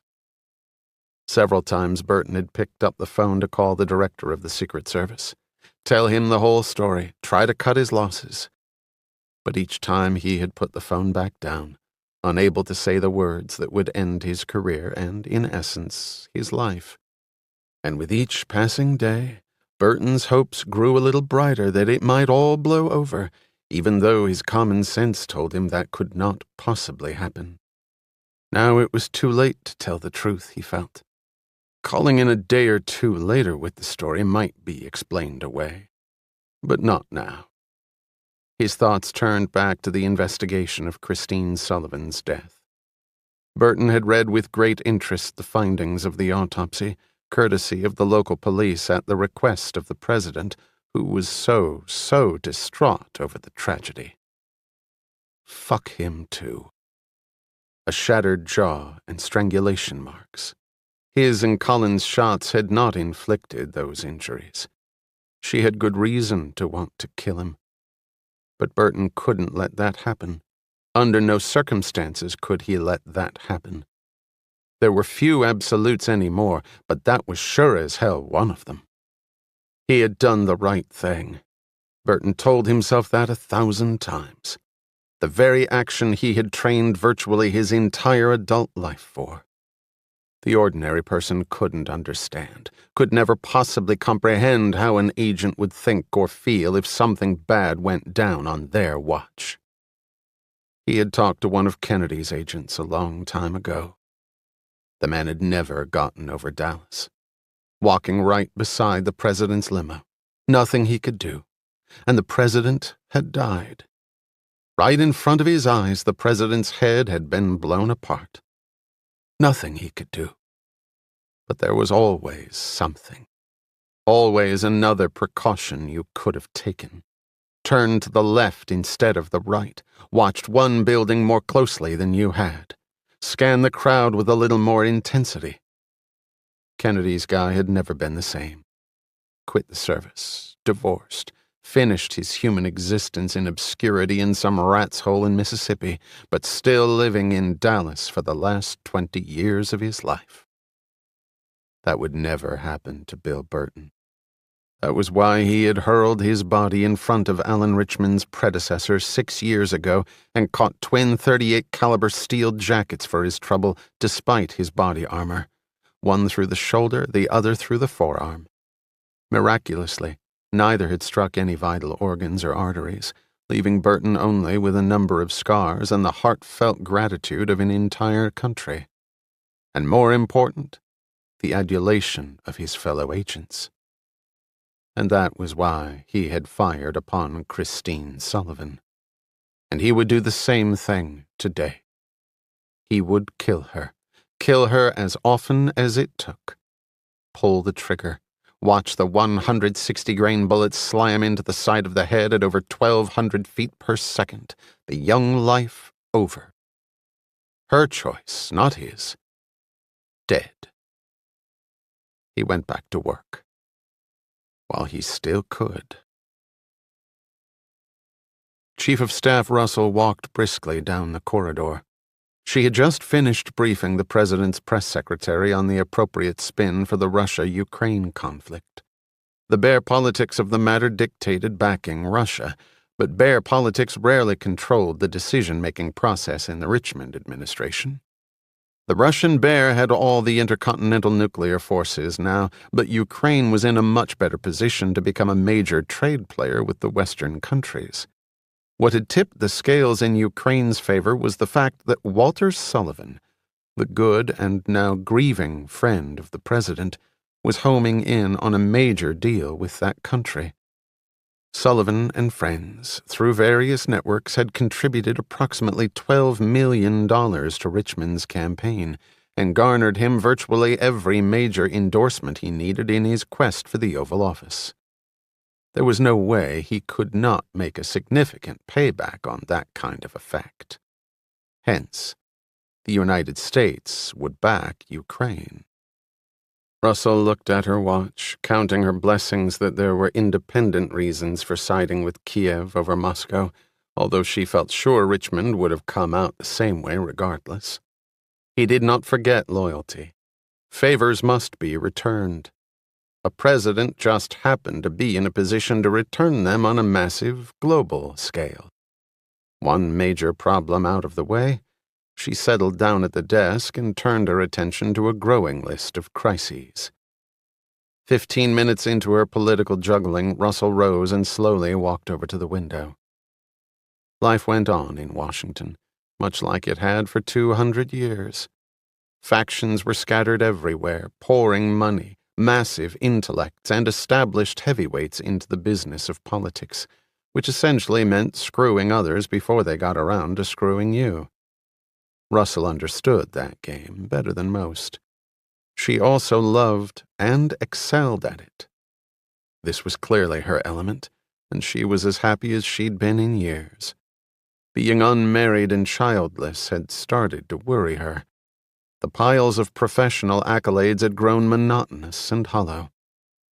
And then Alan Richmond had come into her life, made her see the possibility of moving up to the next level, perhaps to a level where no woman had ever gone. That thought weighed so powerfully inside her head that she sometimes shook with anticipation. And then a goddamn hunk of metal exploded in her face. Where was he? Why hadn't he come forward? He had to know what he had in his possession. If it was money he wanted, she would pay it. The slush funds at her disposal were more than adequate for even the most unreasonable demands, and Russell expected the worst.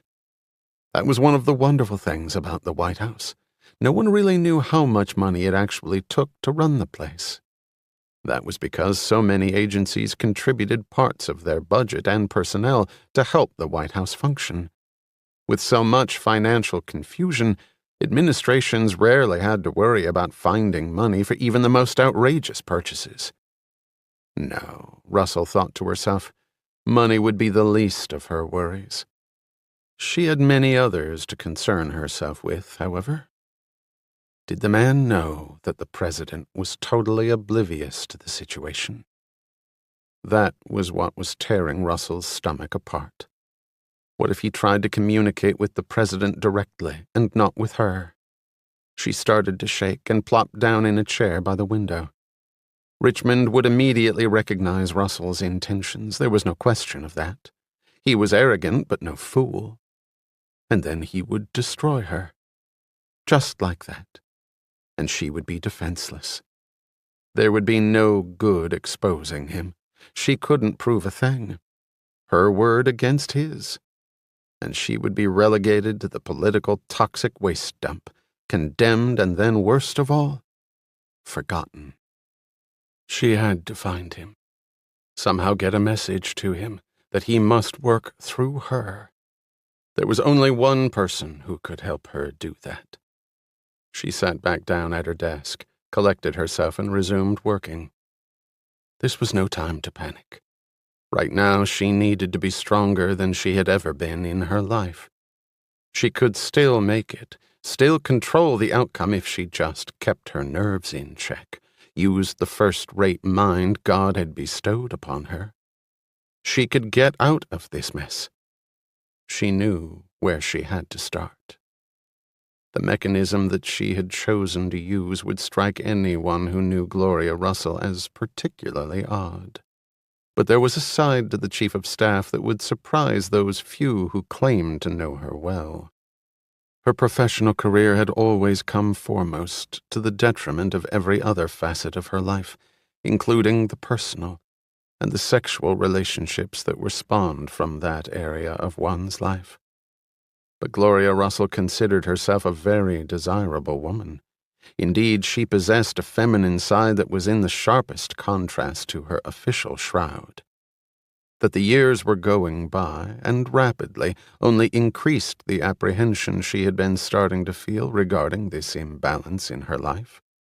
Not that she was necessarily planning anything, especially in light of the potential catastrophe she was confronted with, but she believed she knew the best way to accomplish this mission, and confirm her desirability in the process. She could not escape her feelings, no more than she could her shadow, so why try? Anyway, she also felt that subtlety would be lost on her intended target. Several hours later, she clicked off her desk lamp and called for her car. Then she checked the Secret Service staffing for the day and picked up her phone. 3 minutes later, Agent Collins stood before her, his hands clasped in front of him in a pose standard to all the agents. She motioned for him to wait a moment. She checked her makeup, performing a perfect oval with her lips as she reapplied her lipstick. Out of the corner of her eye, she studied the tall, lean man standing next to her desk.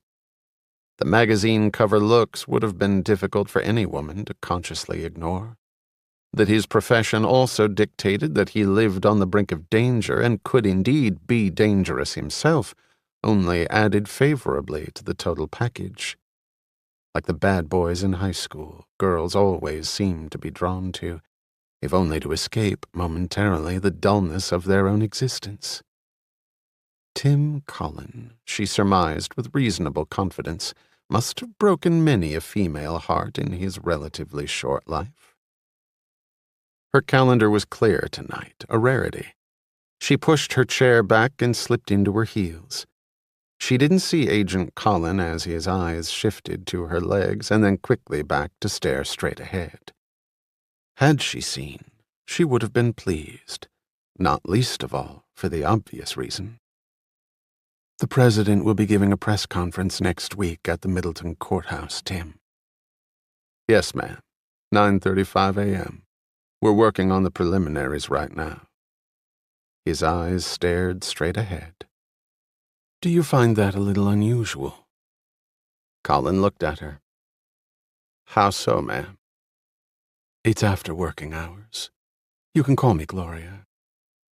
Collin shifted uncomfortably from one foot to another. She smiled at him, at his obvious awkwardness. You understand what the press conference is for, don't you? The President will be addressing the... Collin swallowed perceptibly. The killing of Mrs. Sullivan. That's right. A president conducting a press conference regarding the homicide of a private citizen. Don't you find that curious? I believe it's a first in presidential history, Tim. I wouldn't know about that, Gloria. You've spent a lot of time with him lately. Have you noticed anything unusual about the president? Like what? Like has he appeared overly stressed or worried, more than the usual? Collin slowly shook his head, not knowing where this conversation was intended to go. I think we might have a slight problem, Tim. I think the President might need our help. You're ready to help him, aren't you? He's the President, ma'am. That's my job, to take care of him. Rummaging in her bag, she said, Are you busy tonight, Tim? You're off at the regular time tonight, aren't you? I know the President's staying in. He nodded. You know where I live. Come over as soon as you're off duty. I'd like to talk to you privately, continue this discussion. Would you mind helping me and the President? Collin's answer was immediate. I'll be there, Gloria. Jack knocked on the door again. No answer. The blinds were drawn and no light emitted from the house. He was either asleep or not home. He checked the time. 9 o'clock. He remembered Luther Whitney to rarely be in bed before 2 or 3 a.m. The old Ford was in the driveway. The tiny garage door was shut. Jack looked in the mailbox beside the door. It was overflowing. That didn't look good. Luther was what now, mid-60s? Would he find his old friend on the floor, cold hands clutching at his chest? Jack looked around and then lifted up a corner on a terracotta planter next to the front door. The spare key was still there. He looked around once more, then put the key in the door and went in. The living room was neat and spare. Everything was stacked where it should be. "Luther?" He moved through the hallway, his memory steering him through the simple configurations of the house. Bedroom on the left, toilet on the right, kitchen at the rear of the house, small screened porch off that, garden in the back. Luther was in none of these rooms. Jack entered the small bedroom, which, like the rest of the house, was neat and orderly. On the nightstand, a number of picture frames containing various photos of Kate looked at him as he sat on the side of the bed. He turned quickly away and left the room. The tiny rooms upstairs were mostly bare. He listened intently for a moment. Nothing. He sat down in the small wire and plastic kitchen chair, looked around. He didn't turn on a light, but sat in the darkness. He leaned across and popped open the refrigerator. He grinned. 2 6-packs of Bud looked back at him. You could always count on Luther for a cold brew. He took one and opened the back door to step outside. The small garden looked beaten down. The hostas and ferns drooped even in the shade of a thick oak, and the Nellie Moser clematis clinging to the board-on-board fence was painfully withered. Jack looked at Luther's prized annuals flower bed and noted more victims than survivors of the Washington late summer heat furnace. He sat down, put the beer to his lips. Luther had clearly not been here for a while. So, he was an adult. He could go where he wanted, when he wanted. But something just felt wrong. But it had been several years. Habits change. He reflected a moment more. But Luther's habits would not have changed. The man was not like that. He was rock solid, as dependable a person as Jack had ever met in his life. Stacked up mail, dead flowers, car not in the garage, that was not how he would have voluntarily left things. Voluntarily. Jack went back inside. The answering machine tape was blank. He went back into the small bedroom, the musty air hitting him again as he opened the door. He scanned the room once more, then started to feel a little silly. He wasn't a goddamn detective. Then he laughed to himself. Luther was probably living it up on some island for a couple of weeks, and here he was playing the nervous parent. Luther was one of the most capable men Jack had ever met. Besides, it was no business of his anymore. The Whitney family were not his concern, father or daughter. In fact, why was he even here? Trying to relive old times? Trying to get to Kate through her old man? That was the most unlikely scenario one could imagine. Jack locked the door on the way out, replaced the key under the planter. He glanced back at the house, and then walked to his car. Gloria Russell's home occupied a cul-de-sac in a quiet Upper Brackets Bethesda suburb off River Road. Her consulting work on behalf of many of the country's largest corporations, coupled with her sizable professorship, and now chief of staff's salary and many years of careful investing, had left her with a deep purse, and she liked to be surrounded by beautiful things. The entrance was framed by an aged arbor interlaced with strong, thick ivy. The entire front yard was enclosed by a waist-high brick-and-mortar serpentine wall and set up as a private garden complete with tables and umbrellas. A small fountain bubbled and hissed in a darkness broken only by the shallow light thrown from the big bay window in the front of the house. Gloria Russell was sitting at one of the garden tables when Agent Cullen pulled up in his convertible, back ramrod straight, suit still crisp, tie knotted rigidly. The chief of staff had not changed either. She smiled at him, and they walked up the front walk together and into the house. "Drink? You look like a bourbon and water person." Russell looked at the young man and slowly drained her third glass of white wine. It had been a long time since she had a young man over. Maybe too long, she was thinking, although the alcohol guaranteed that she wasn't thinking that clearly. "Beer," if you have it. Coming up. She stopped to kick off her heels and padded into the kitchen. Colin looked around the expanse of the living room with its billowy, professionally done curtains, textured wallpaper, and tasteful antiques, and wondered what he was doing here. He hoped she hurried with the beer. A star athlete, he had been seduced by women before, from high school on up. But this was not high school, and Gloria Russell was no cheerleader.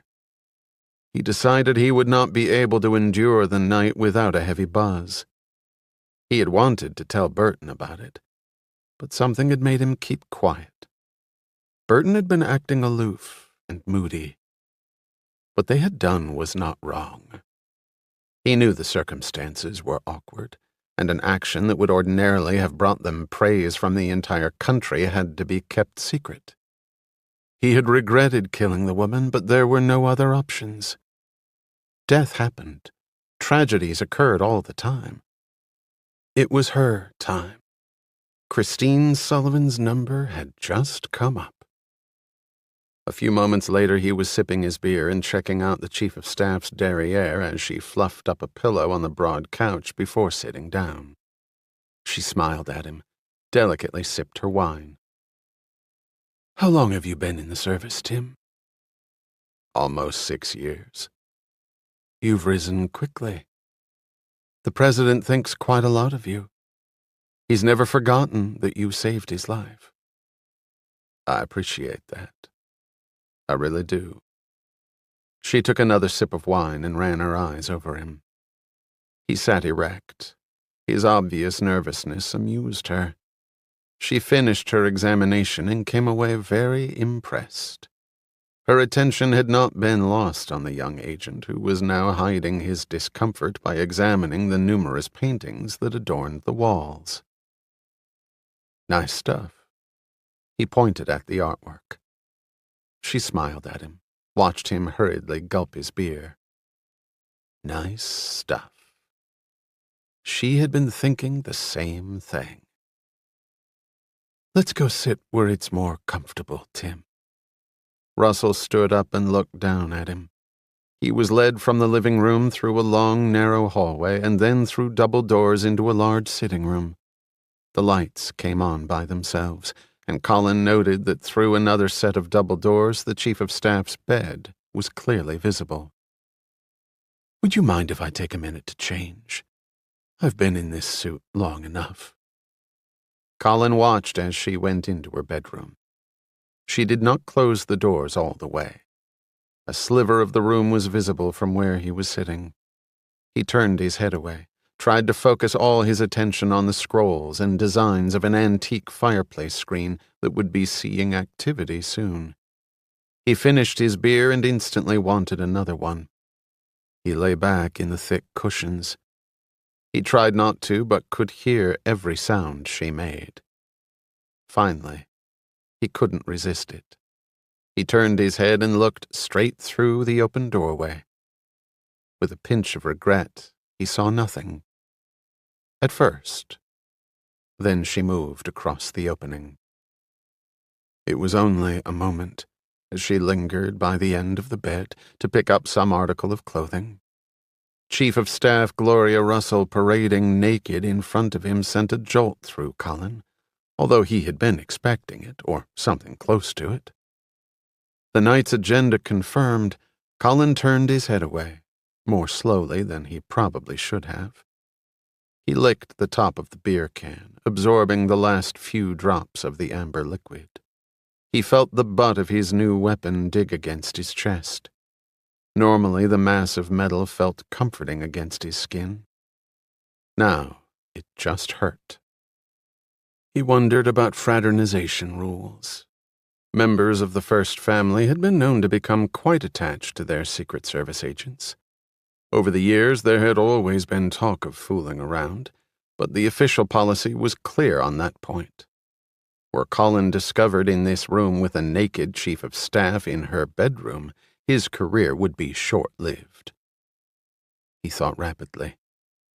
He could leave, right now, report in to Burton.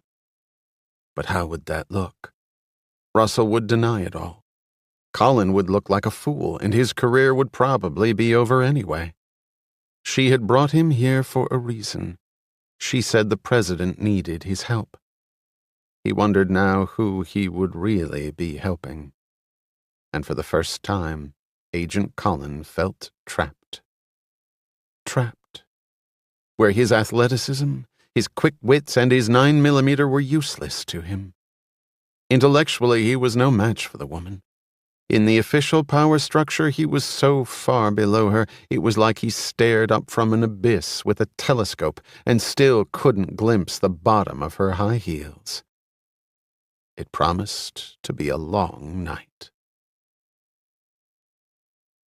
Walter Sullivan paced while Sandy Lord watched. A bottle of scotch occupied a prominent position on the corner of Lord's desk.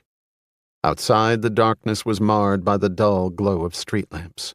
The heat had returned for a short spell, and Lord had ordered the air conditioning to remain on at Patton Shaw for his very special visitor tonight.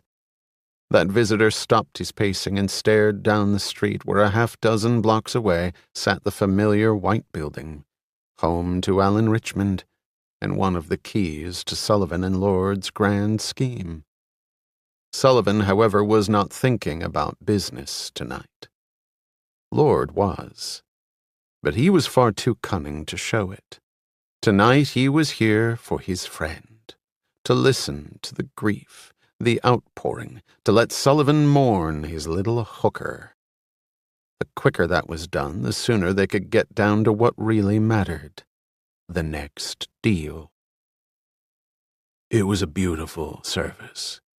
People will remember it for a long time. Lord chose his words carefully. Walter Sullivan was an old friend, but it was a friendship built on an attorney-client relationship, and thus its underpinning could experience some unexpected shifting. Sullivan was also the only person in Lord's acquaintance who made him nervous, where Lord knew he was never in complete control, that the man he was dealing with was at least his equal, and probably more.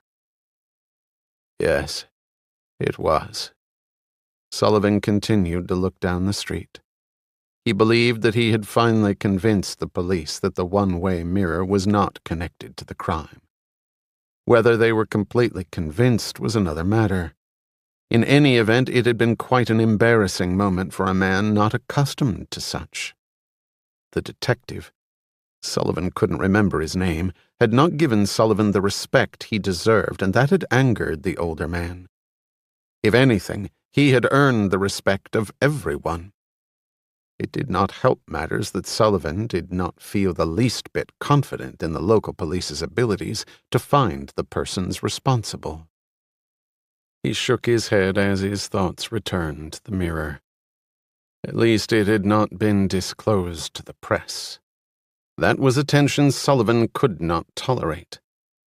The mirror had been Christine's idea, but he had to admit he had gone along with it. Now, as he looked back, it seemed ludicrous. At first it had fascinated him, watching his wife with other men. He was beyond the age where he could satisfy her himself, but he could not reasonably deny her the physical pleasures that were beyond him. But it had all been absurd, including the marriage. He saw that now, trying to recapture his youth. He should have known that nature bowed to no one, regardless of their monetary worth. He was embarrassed and he was angry. He finally turned to Lord.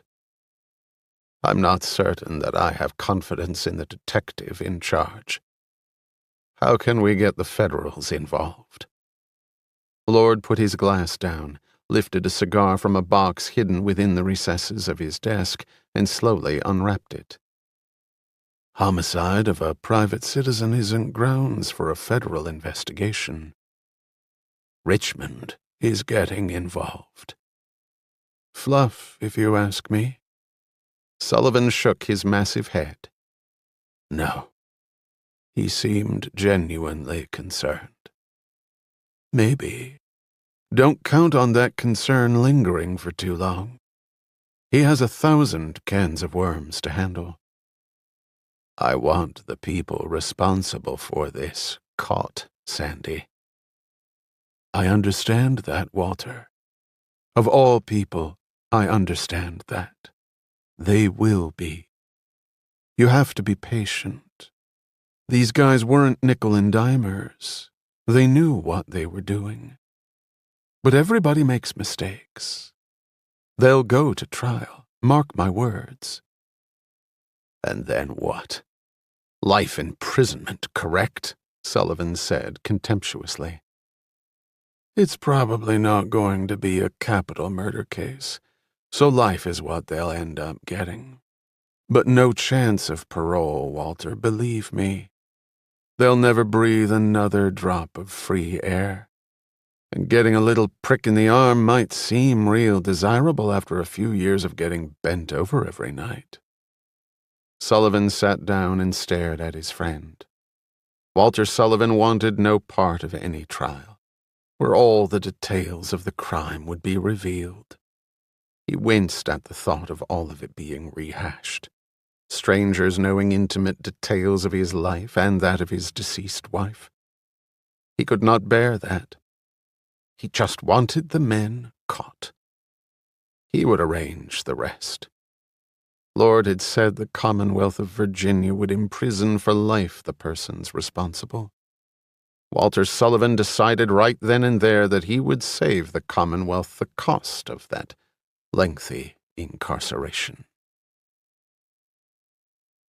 Russell curled up on the end of the couch, bare feet tucked under a loose-fitting cotton pullover that stopped slightly above her calves.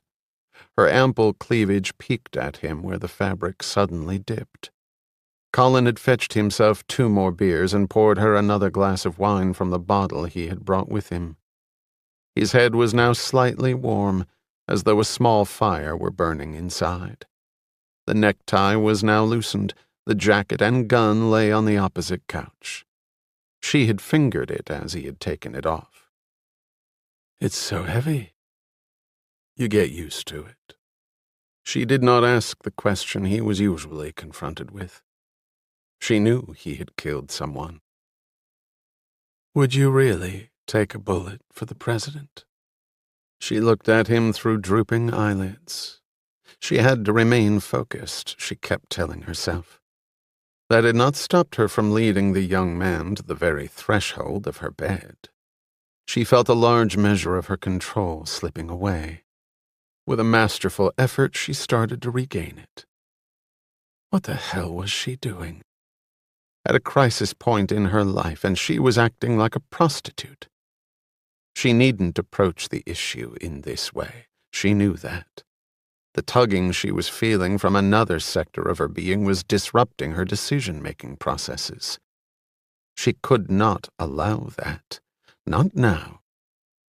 She should go change again, retreat back to the living room, or perhaps to her study, where the dark oak paneling and walls of books would quash the unsettling rumblings. He eyed her steadily. Yes. She was about to get up, but never made it. I'd take one for you too, Gloria. For me? Her voice quavered. She looked at him again, her strategic plans forgotten, her eyes wide. Without thinking. Lot of Secret Service agents. Only one chief of staff. That's the way it works. He looked down and said quietly, It's not a game, Gloria. When he went again for more beer, he noticed that she had moved close enough that her knee touched his thigh when he sat down. She stretched her legs out, rubbing against his, and then she rested them on the table across from them. The pullover had somehow worked itself up, revealing thighs that were full and creamy white. They were the legs of an older woman, and a damned attractive one. Colin's eyes moved slowly across the display of skin. You know, I've always admired you. I mean, all of the agents. She almost seemed embarrassed. I know sometimes you get taken for granted. I want you to know that I appreciate you. It's a great job. Wouldn't trade it for anything. He chugged another beer and felt better, his breathing relaxed. She smiled at him. I'm glad you came tonight. Anything to help, Gloria. His confidence level was going up as his alcohol intake increased. He finished the beer and she pointed with an unsteady finger to a stand of liquor over by the door. He mixed drinks for them, sat back down. I feel I can trust you, Tim. You can. I hope you don't take this the wrong way, but I don't feel that way with Burton. Bill's a top agent. The best. She touched his arm, left it there. I didn't mean it that way. I know he's good. I just don't know about him sometimes. It's hard to explain. It's just an instinct on my part. You should trust your instincts. I do. He looked at her. She looked younger, much younger, like she should be graduating college, ready to take on the world. My instincts tell me that you're someone I can depend on, Tim. I am. He drained his drink. Always? He stared at her, touched his empty glass to hers. Always. His eyes were heavy now. He thought back to high school. After scoring the winning touchdown in the state championship, Cindy Perkett had looked at him just like that, an all-giving look on her face. He laid his hand on her thigh, rubbed it up and down. The flesh was just loose enough to be intensely womanly. She didn't resist, but instead inched closer. Then his hand disappeared under the pullover, tracing over her still firm belly, just nicking the undersides of her breasts, and then returning into view. The other arm encircled her waist, drawing her closer to him. His hand dropped down to her bottom and gripped hard. She sucked in air and then let it out slowly as she leaned into his shoulder. He felt her chest push into his arm, up and down. The floating mass was soft and warm. She dropped her hand to his hardening crotch and squeezed, then lingered her mouth over his, slowly pulling back and looking at him, her eyelids moving up and down in slow rhythms. She put her drink down and slowly, almost teasingly, slid out of the pullover. He exploded against her, hands digging under the bra strap until he felt it give way, and she poured out to him, his head buried in the loose mounds. Next, the last remaining piece of clothing, a pair of black lace panties, was ripped from her body. She smiled as it was sent sailing against the wall. Then she caught her breath as he lifted her effortlessly and carried her into the bedroom. Chapter 11. The Jaguar drove slowly up the long drive, stopped, and two people got out. Jack turned up the collar on his coat. The evening was brisk as rain-heavy clouds marched into the area. Jennifer walked around the car and settled in next to him as they leaned against the luxury car. Jack looked up at the place. Thick sheets of ivy swept across the top of the entrance. The house had a heavy substance to it, real and committed. Its occupants probably would absorb a good measure of that. He could use that in his life right now. He had to admit it was beautiful. What was wrong with beautiful things anyway? 400 thou as a partner. If he started bringing in other clients, who knew? Lord made 5 times that, $2 million a year, and that was his base. Compensation figures of partners were strictly confidential and were never discussed even under the most informal circumstances at the firm. However, Jack had guessed correctly on the computer password to the partner comp file. The code word was greed. Some secretary must have laughed her ass off over that one. Jack looked over a front lawn the size of a carrier flight deck. A vision galloped across. He looked at his fiancée. It has plenty of space to play touch football with the kids. He smiled. Yes, it does. She smiled back at him, kissed his cheek gently. She took his arm and encircled her waist with it. Jack looked back at the mansion, soon to be his $3.8 million home. Jennifer continued to look at him, her smile broadening as she gripped his fingers. Her eyes seemed to glisten, even in the darkness. As Jack continued to stare at the structure, he felt a rush of relief. This time, he only saw windows. At 36,000 feet, Walter Sullivan leaned back in the deep softness of his cabin chair and glanced out the window of the 747 into the darkness. As they moved east to west, Sullivan was adding a number of hours to his day, but time zones had never bothered him. The older he became, the less sleep he needed, and he had never needed very much to begin with. The man sitting across from him took the opportunity to examine the older man closely. Sullivan was known throughout the world as a legitimate, although sometimes bullying, global businessman. Legitimate. That was the key word running itself through Michael McCarty's head.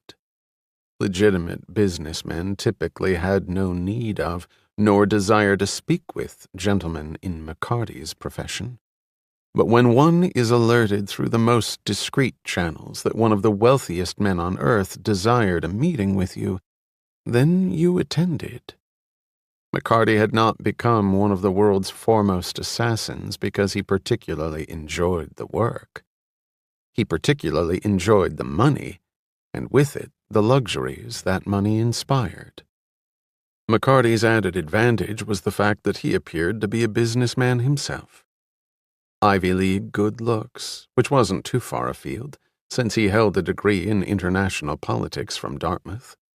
With his thick, wavy blonde hair, broad shoulders, and wrinkle-free face, he could be the hard-charging entrepreneur on the way up or a film star at his peak. The fact that he killed people for a living, at a per-hit fee of in excess of $1 million, did nothing to dampen his youthful enthusiasm or his love of life. Sullivan finally looked at him. McCarty, despite an enormous confidence in his abilities and a supreme coolness under pressure, began to grow nervous under the billionaire's scrutiny. From one elite to another. I want you to kill someone for me, Sullivan said simply. Unfortunately, at the present time I do not know who that person is. But with any luck, one day I will. Until that time comes, I will place you on a retainer so that your services will always be available to me, until such time as I need them. McCarty smiled and shook his head. You may be aware of my reputation, Mr. Sullivan. My services are already in great demand. My work carries me all over the world, as I'm sure you know. Were I to devote my full time to you until this opportunity arose, then I would be foregoing other work. I'm afraid my bank account, along with my reputation, would suffer. Sullivan's reply was immediate. $100,000 a day until that opportunity arises, Mr. McCarty. When you successfully complete the task, double your usual fee. I can do nothing to preserve your reputation. However, I trust that the per diem arrangement will forestall any damage to your financial status. McCarty's eyes widened just a bit, and then he quickly regained his composure. I think that will be adequate, Mr. Sullivan. Of course you realize I am placing considerable confidence not only in your skills at eliminating subjects, but also in your discretion. McCarty hid his smile. He had been picked up in Sullivan's plane in Istanbul at midnight local time. The flight crew had no idea who he was. No one had ever identified him, thus someone recognizing him was not a concern. Sullivan meeting him in person eliminated one thing: an intermediary who would then have Sullivan in his control. McCarty, on the other hand, had no earthly reason to betray Sullivan, and every motivation not to. Sullivan continued, "You will receive particulars as they become available. You will assimilate yourself into the Washington, D.C. metropolitan area, although your task may take you anywhere in the world. I will need you to move on a moment's notice. You will make your location known to me at all times and will check in with me daily on secured communication lines that I will establish. You will pay your own expenses out of the per diem. A wire transfer will be set up to funnel the fee to an account of your choosing. My planes will be available to you if the need arises. Understood?" McCarty nodded, a little put off by his client's series of commands. But then you didn't get to be a billionaire without being somewhat commanding, did you? On top of that, McCarty had read about Christine Sullivan. Who the hell could blame the old man? Sullivan pushed a button on the armrest of his chair. "Thomas, how long until we're stateside?" The voice was brisk and informed. 5 hours and 15 minutes, Mr. Sullivan, if we maintain present airspeed and altitude. Make sure that we do." "Yes, sir." Sullivan pressed another button and the cabin attendant appeared and efficiently served them the sort of dinner that McCarty had never had on a plane before. Sullivan said nothing to McCarty until the dinner was cleared and the younger man rose and was being directed to his sleeping quarters by the attendant. Registering on a sweep of Sullivan's hand, the attendant disappeared within the recesses of the aircraft. "One more thing, Mr. McCarty. Have you ever failed on a mission?" McCarty's eyes turned to slits as he stared back at his new employer. For the first time it was evident that the Ivy Leaguer was extremely dangerous. "Once, Mr. Sullivan. The Israelis. Sometimes they seem more than human. Please don't make it twice. Thank you." Seth Frank was roaming the halls of the Sullivan home. The yellow police lines were still up outside, fluttering softly in the increasing breeze and thickening bank of dark clouds that promised more heavy rain. Sullivan was staying at his Watergate penthouse downtown. His domestic staff were at their employer's residence on Fisher Island, Florida, catering to members of Sullivan's family. He had already interviewed each of them in person. They were being flown home shortly for more detailed questioning. He took a moment to admire the surroundings. It was as though he were touring a museum. All that money. The place reeked of it, from the superlative antiques to the broad-brush paintings that casually hung everywhere, with real signatures at the bottom. Hell, everything in the house was an original. He wandered into the kitchen and then into the dining room. The table resembled a bridge spanning the pale blue rug spread over the refinished parquet flooring. His feet seemed to be sucked into the thick, heavy fibers. He sat down at the head of the table, his eyes constantly roaming. As far as he could tell, nothing had happened in here. Time was slipping by, and progress was not coming easily. Outside, the sun momentarily pushed through the heavy clouds, and Frank got his first break on the case. He wouldn't have noticed it if he hadn't been admiring the moldings around the ceiling. His father had been a carpenter. Joints smooth as a baby's cheek. That's when he observed the rainbow dancing across the ceiling. As he admired the parallels of color, he began to wonder about its source, like the folklore of tracking the pot of gold at the end of the striped apparition. His eye scanned the room. It took him a few seconds, but then he had it. He quickly knelt down beside the table and peered under one of the legs. The table was a Sheraton, 18th century, which meant it was as heavy as a semi.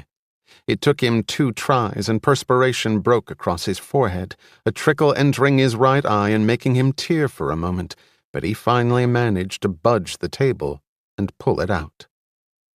He sat back down and looked at his new possession. Maybe his little pot of gold. The little piece of silver-colored material acted as a barrier between the furniture to prevent the wet carpet from causing damage to wood or upholstery, and also stopped leaching into the damp fibers. With the aid of sunlight, its reflective surface also made for a nice rainbow. He had had similar ones in his own house when his wife had gotten particularly nervous about a visit from her in-laws and decided some serious household cleaning had to be done. He took out his notebook. The servants arrived at Dulles at 10 tomorrow morning. Frank doubted in this house if the small piece of foil he was holding would have been allowed to remain in its resting place for very long. It could be nothing. It could be everything. A perfect way to gauge the lay of the land. It would probably fall somewhere in between, if he were very, very lucky. He hit the floor again and sniffed the carpet, ran his fingers through the fibers. The stuff they used nowadays, you could never tell. No odor, dried in a couple of hours. He would know soon enough how long it had been, if it could tell him anything. He could call Sullivan, but for some reason he wanted to hear it from someone other than the master of the house. The old man was not high on the list of suspects, but Frank was smart enough to realize that Sullivan remained on that list. Whether his place descended or ascended depended on what Frank could find out today, tomorrow, next week. When you boiled it down, it was that simple. That was good, because up to now nothing about the death of Christine Sullivan had been simple. He wandered out of the room, thinking about the whimsical nature of rainbows and police investigations in general. Burton scanned the crowd, Colin beside him. Alan Richmond made his way to the informal podium set up on the steps of the Middleton courthouse, a broad block of mortar-smeared brick, stark white dental moldings, weather-beaten cement steps, and the ubiquitous American flag alongside its Virginia counterpart, swooping and swirling in the morning breeze. Precisely at 9:35, the president began to speak. Behind him stood the craggy and expressionless Walter Sullivan, with the ponderous Herbert Sanderson Lord beside him. Colin moved a little closer to the crowd of reporters at the bottom of the courthouse steps as they strained and positioned like opposing teams of basketball players, waiting for the foul shot to swish or bang off the rim. He had left the chief of staff's home at 3 in the morning. What a night it had been. What a week it had been. As ruthless and unfeeling as Gloria Russell seemed in public life, Colin had seen another side of the woman, a side that he was strongly attracted to. It still seemed like a careless daydream. He had slept with the president's chief of staff. That simply did not happen. But it had happened to Agent Tim Cullen. They had planned to see each other tonight as well. They had to be careful, but they were both cautious by nature. Where it would lead, Colin did not know. Born and raised in Lawrence, Kansas, Colin had a good set of Midwestern values to fall back upon. You dated, fell in love, married, and had 4 or 5 kids, strictly in that order. He didn't see that happening here. All he knew was he wanted to be with her again. He glanced across and eyed her where she stood behind and to the left of the president. Sunglasses on, wind lifting her hair slightly, she seemed in complete control of everything around her. Burton had his eyes on the crowd, then glanced at his partner in time to see the latter's gaze riveted for an instant on the chief of staff. Burton frowned. Colin was a good agent who did his job well, maybe to the point of overzealousness. Not the first agent to suffer from that, and not necessarily a bad trait in their line of work. But you kept your eyes on the crowd. everything out there. What the hell was going on? Burton made a sideways glance at Russell, but she stared straight ahead, seemingly oblivious to the men assigned to protect her. Burton looked at Colin once more. The kid now scanned the crowd, changing his pace every now and then, left to right, right to left, sometimes up. Occasionally he would stare straight ahead, no trace of a pattern a potential assailant could count on. But Burton could not forget the look he had given the chief of staff. Behind the sunglasses, Burton had seen something he did not like. Alan Richmond finished his speech by staring stonily out at the cloudless sky as the wind whipped through his perfectly styled hair. He seemed to be looking to God for help, but in actuality he was trying to remember if he was meeting the Japanese ambassador at 2 or 3 that afternoon. But his faraway, almost visionary look would carry well on the evening news. On cue, he snapped back to attention and turned to Walter Sullivan and gave the bereaved husband a hug befitting someone of his stature. God, I am so sorry, Walter. My deepest, deepest condolences. If there is anything that I can do. You know that.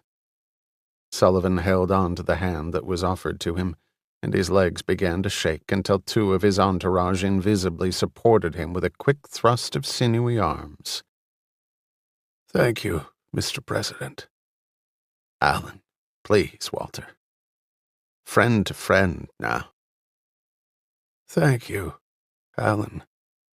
You have no idea how much I appreciate your taking the time to do this. Christy would have been so moved by your words today.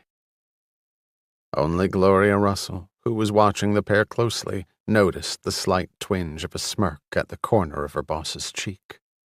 Then, in an instant, it was gone.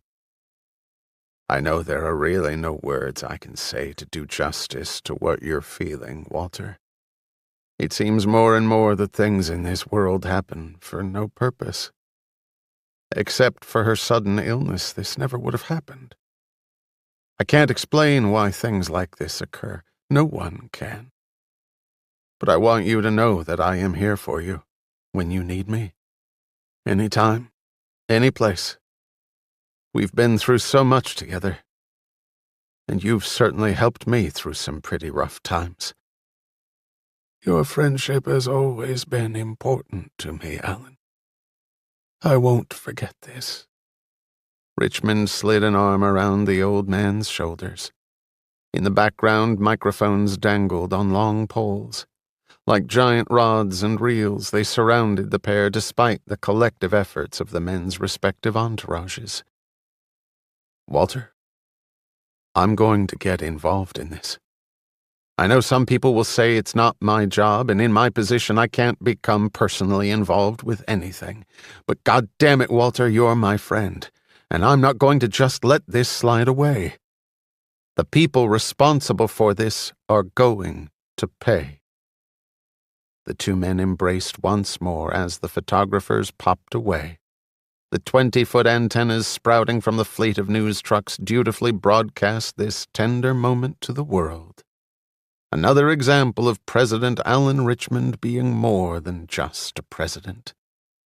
It made the White House PR staff giddy thinking about the initial pre-election polls. The television channel hopped from MTV to Grand Ole Opry to cartoons, to QVC to CNN to pro wrestling and then back to CNN. The man sat up in bed and put out his cigarette, laid the remote down. The president was giving a press conference.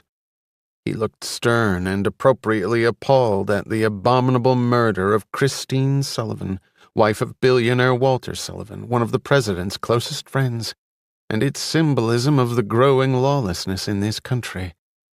Whether the president would have made the same pitch if the victim had been a poor black, Hispanic, or Asian found with his throat cut in an alley in southeast D.C. was never addressed.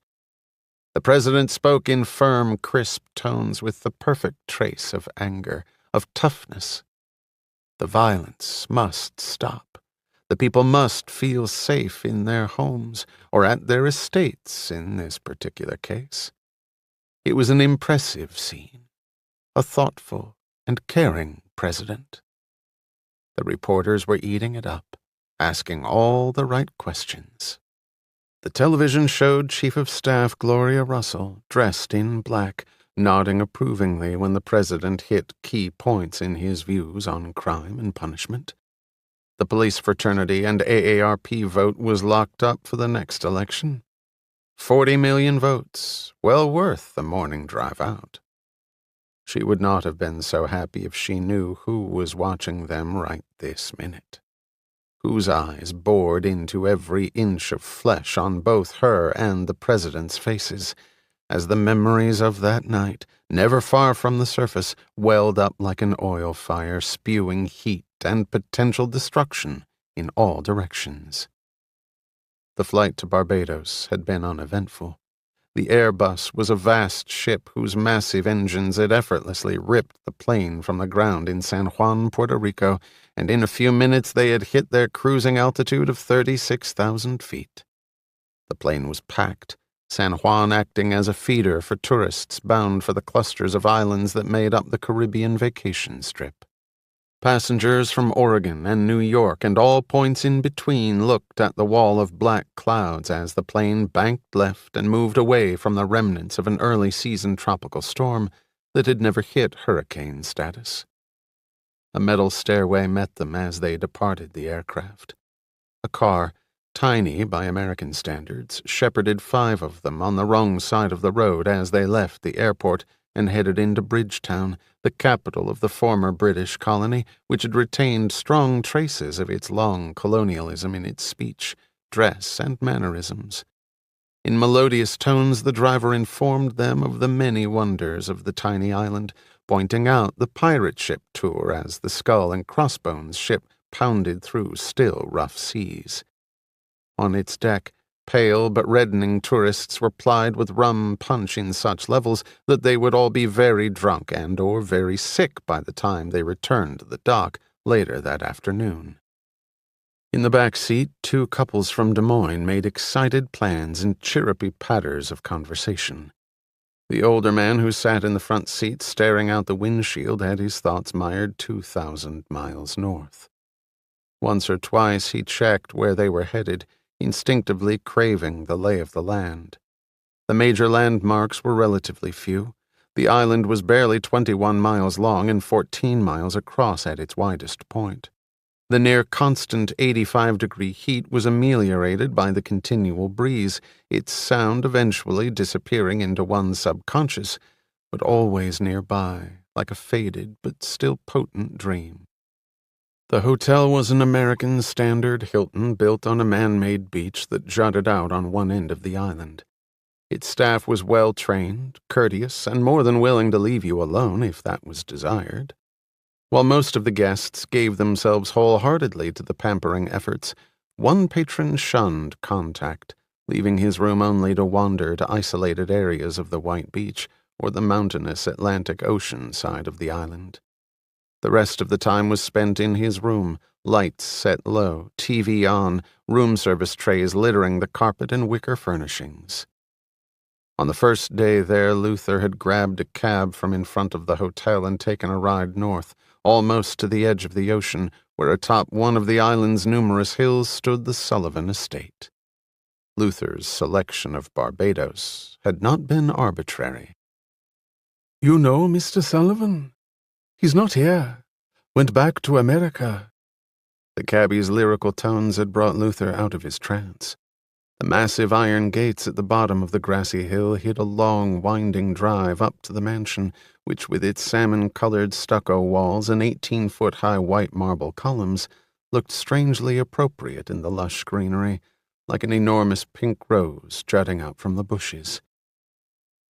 "I've been to his place," Luther answered. "In the States." The cabbie looked at him with new respect. "Is anyone home? Any of the staff, maybe?" The man shook his head. "All gone. This morning." Luther sat back in his seat. The reason was obvious. They had found the mistress of the house. Luther spent the next several days on the broad white beaches watching cruise ships unload their population into the duty-free shops that littered the downtown area.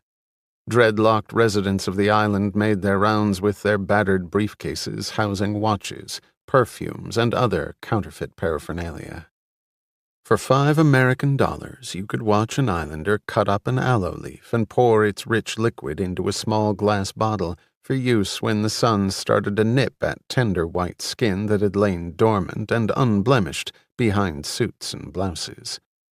Your own hand-woven cornrows cost you $40 and took about an hour, and there were many women with flabby arms and thick, crumpled feet who patiently lay in the sand while this operation was performed upon them. The island's beauty should have served to free Luther, to some degree, from his melancholy.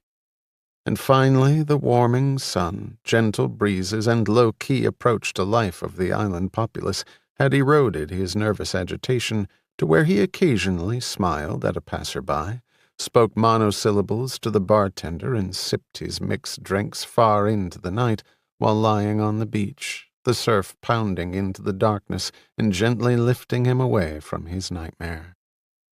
He planned to move on in a few days. Where to? He wasn't quite sure.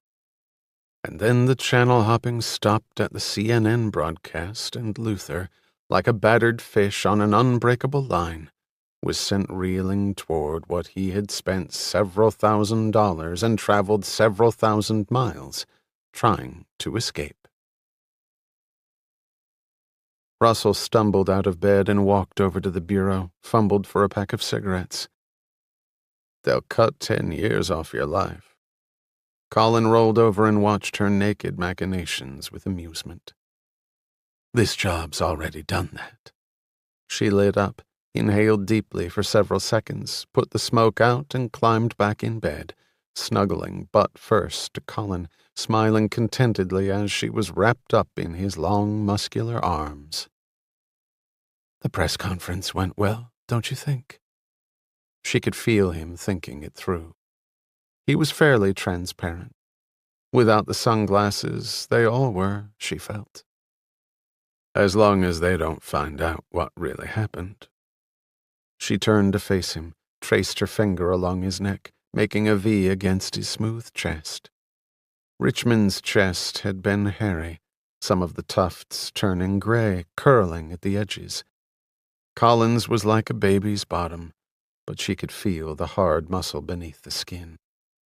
He could break her neck with no more than a passing motion. She wondered briefly how that would feel. You know we have a problem. Colin almost laughed out loud. Yeah, we've got some guy out there with the president's and a dead woman's prints and blood on a knife. That qualifies as a big problem, I'd say. Why do you think he hasn't come forward? Colin shrugged. If he were the guy, he would have disappeared, taken the stash and gone. Millions of dollars. As loyal as Colin was, what he could do with that kind of money. He would disappear too. For a while. He looked at her. With that kind of money, would she condescend to go with him? Then he turned his thoughts back to the discussion at hand. Maybe the guy was a member of the president's political party. Maybe he had voted for him. In any event, why bring yourself that kind of trouble? Probably scared to, he finally replied. There are ways of doing it anonymously. Maybe the guy's not that sophisticated. Or maybe there's no profit in that. Or maybe he doesn't give a shit. Take your pick. If he was going to come forward, he probably would have. If he does, we'll sure know soon enough. She sat up in bed. Tim, I'm really worried about this. The edge in her voice made him sit up too. I made the decision to keep that letter opener as is. If the president were to find out. She looked at him. He read the message in her eyes and stroked her hair and then cupped her cheek with his hand. "He's not going to find out from me." She smiled. "I know that, Tim. I really believe that. But if this person were to somehow try to communicate with the president directly..." Colin looked puzzled. "Why would he do that?" Russell shifted to the side of the bed, let her feet dangle several inches from the floor. For the first time, Colin noticed the small reddish oval birthmark, half the size of a penny, at the base of her neck. Next he noticed that she was shivering, even though the room was warm. "Why would he do that, Gloria?" Colin edged closer.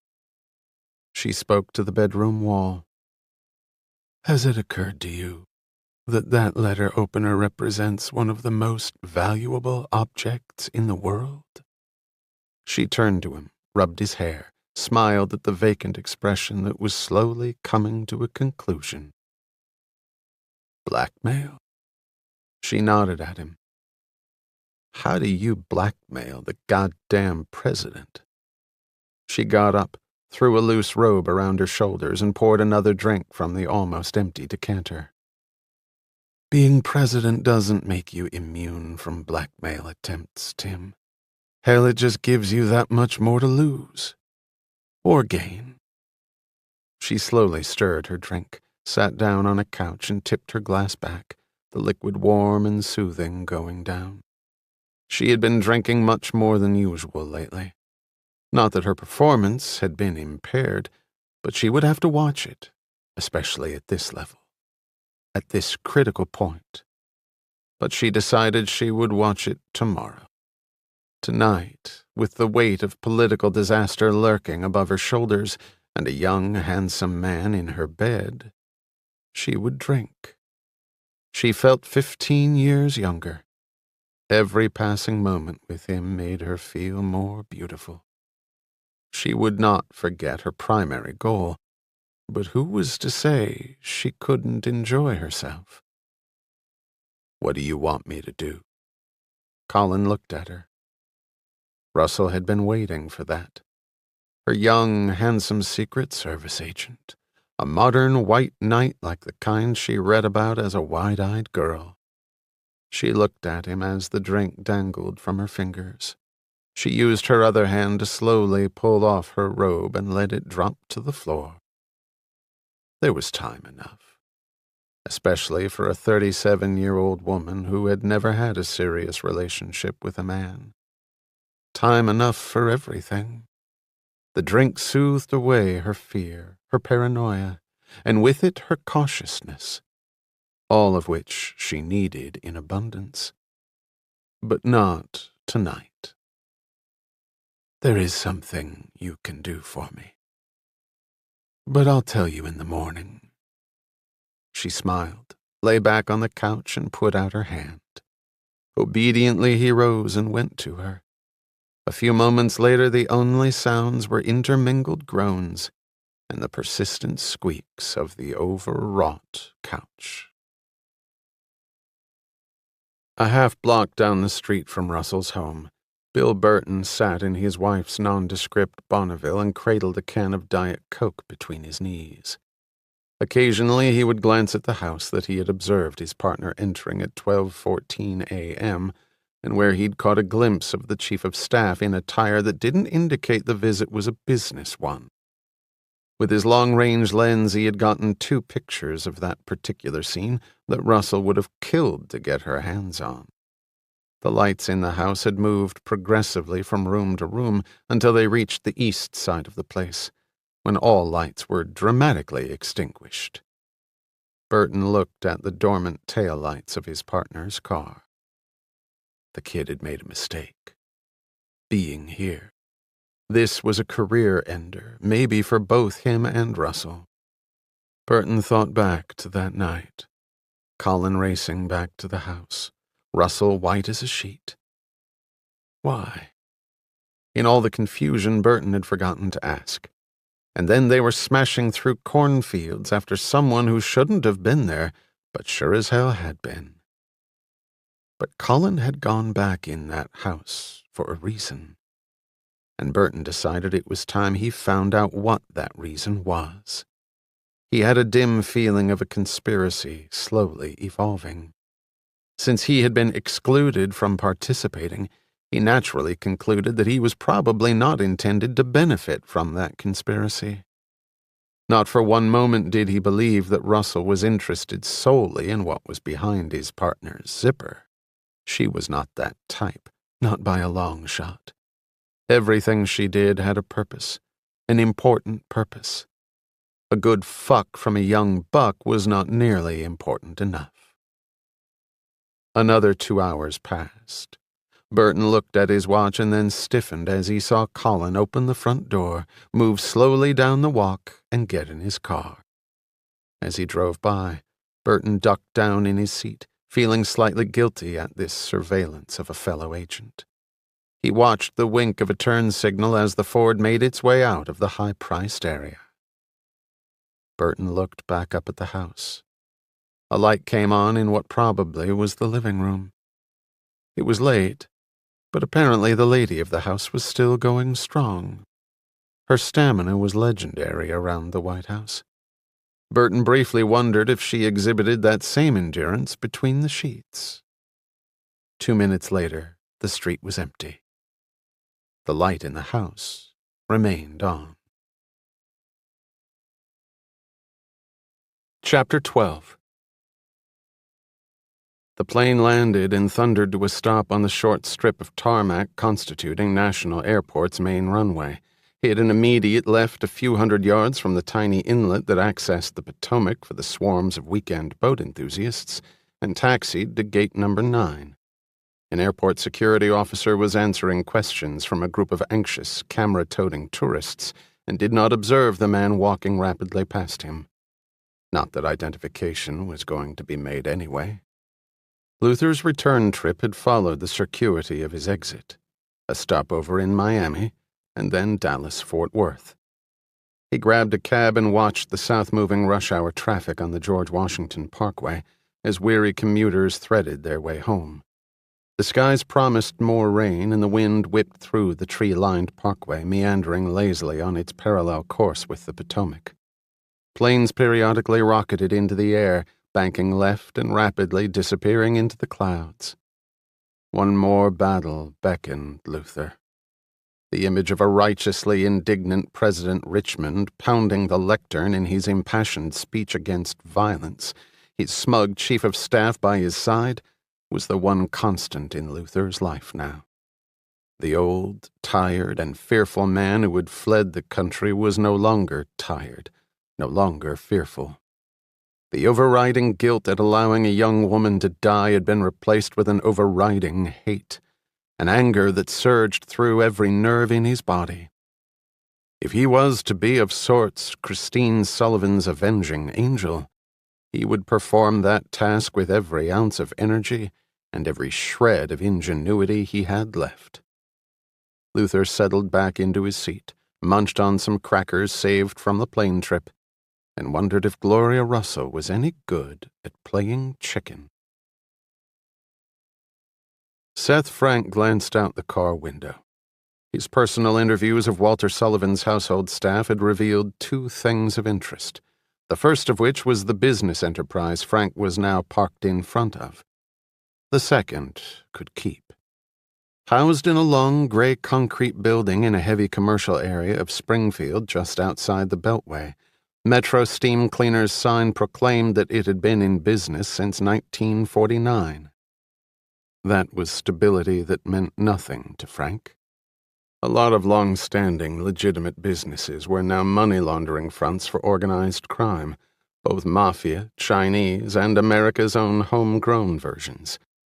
And a carpet cleaner that catered to affluent homeowners was in a perfect position to scope alarm systems, cash and jewelry nests, and patterns of behavior of the intended victims and their households. Whether he was dealing with a loner or an entire organization, Frank didn't know. It was more likely that he was headed toward a dead end, but then you never knew. There were 2 patrol cars stationed 3 minutes away, just in case.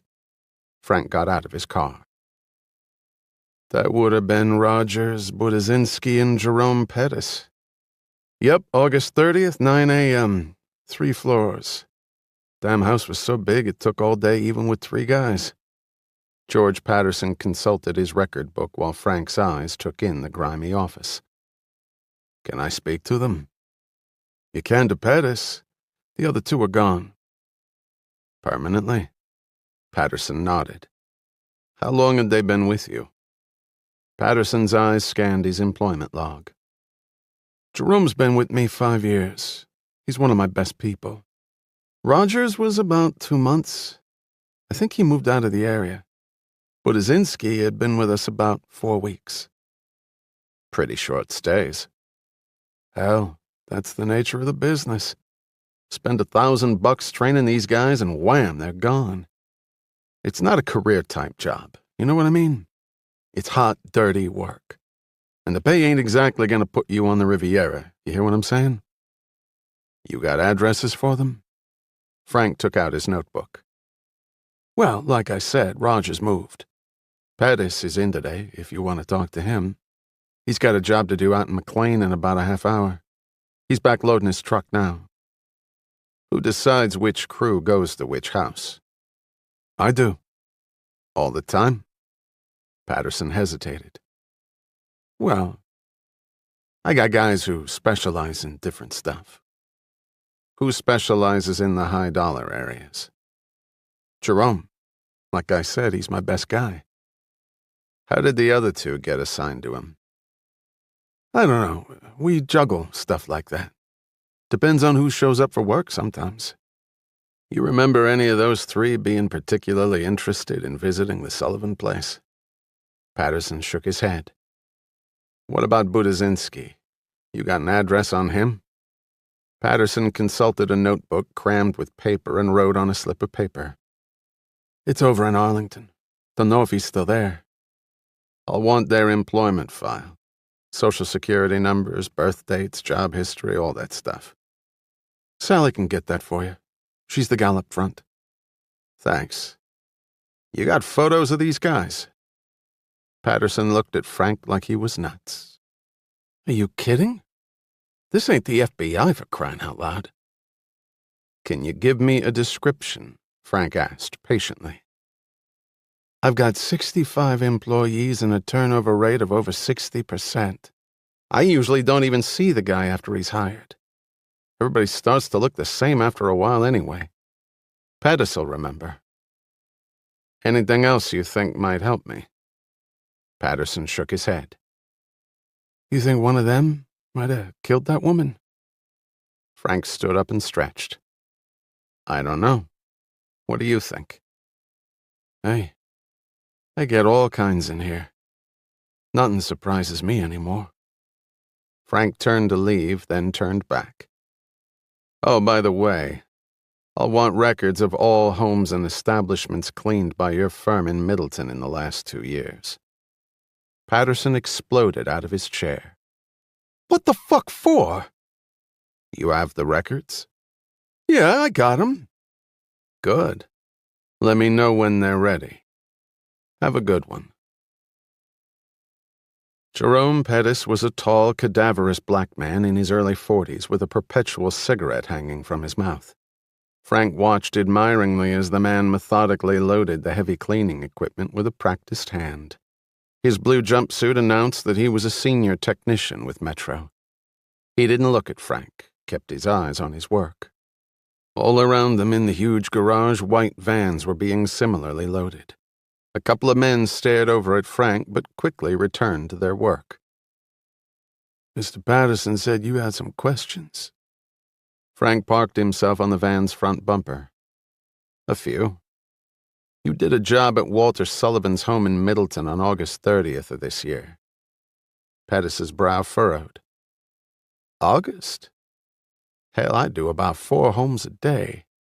I don't remember them because they aren't that memorable. This one took you all day. Big house out in Middleton. Rogers and Budazinski were with you. Pettis smiled. That's right. Biggest goddamn house I'd ever seen, and I've seen some bad places, man. Frank smiled back. That's the same thing I thought when I saw it. Pettis straightened up, relit his cigarette. Problem was all that furniture. Had to move every damn piece, and some of that shit was heavy. Heavy like they don't make no more. So you were there all day? Frank hadn't meant the question to come out that way. Pettis stiffened, sucked on his Camel, and leaned against the door of the van. So how come the cops are interested in how the carpets were cleaned? Woman was murdered in the house. Apparently she mixed it up with some burglars. Don't you read the papers? Just the sports. And you're wondering if I'm one of them dudes? Not right now. I'm just collecting information. Everybody who was near that house recently interests me. I'll probably talk to the mailman next. You're funny for a cop. You think I killed her? I think if you did, you're smart enough not to stick around here waiting for me to ring your doorbell. These two men who were with you, what can you tell me about them? Pettis finished his smoke and looked at Frank without answering. Frank started to close his notebook. You want a lawyer, Jerome? Do I need one? Not as far as I'm concerned, but it's not my call. I don't plan on pulling out my Miranda card if that's what you're worried about. Pettis finally looked at the concrete floor, crushed out his cigarette, looked back at Frank. Look, man, I've been with Mr. Patterson a long time. Come to work every day, do my job, take my paycheck, and go home. Then it sounds like you have nothing to worry about. Right. Look, I did some stuff a while back. Did some time. You can pull it off your computers in 5 seconds, so I'm not going to sit here and bullshit you, okay? Okay. I've got 4 kids and no wife. I didn't break into that house, and I didn't do anything to that woman. I believe you, Jerome. I'm a lot more interested in Rogers and Budzinski. Pettis eyed the detective for several seconds. Let's take a walk. The 2 men left the garage and walked over to an ancient Buick as big as a boat that had more rust than metal. Pettis got inside. Frank followed. Big ears in the garage, you know. Frank nodded. Brian Rogers. Called him slick 'cause he was a good worker. Picked up things fast. What did he look like? White guy, about 50, maybe older. Not too tall, 5'8", maybe a $150. Talkative. Worked hard. And Budzinski? Buddy. Everybody here has a nickname. I'm Ton. For skeleton, you know. Frank smiled at that one. He was a white guy, too. A little bigger. Maybe a little older than Slick. He kept to himself. Did what he was told and nothing more. Which one did the master bedroom? We all did. We had to lift the bed and the bureau. They weighed a couple tons each. Back still hurts. Jerome reached in the rear seat and pulled out a cooler. No time for breakfast this morning, he explained as he pulled out a banana and an egg biscuit. Frank shifted uncomfortably in the worn seat. A piece of metal jabbed into his back. The car reeked of cigarette smoke. Were either of them ever alone in the master bedroom or the house? Always somebody in the house. Man had a lot of people working there. They could have gone upstairs by themselves.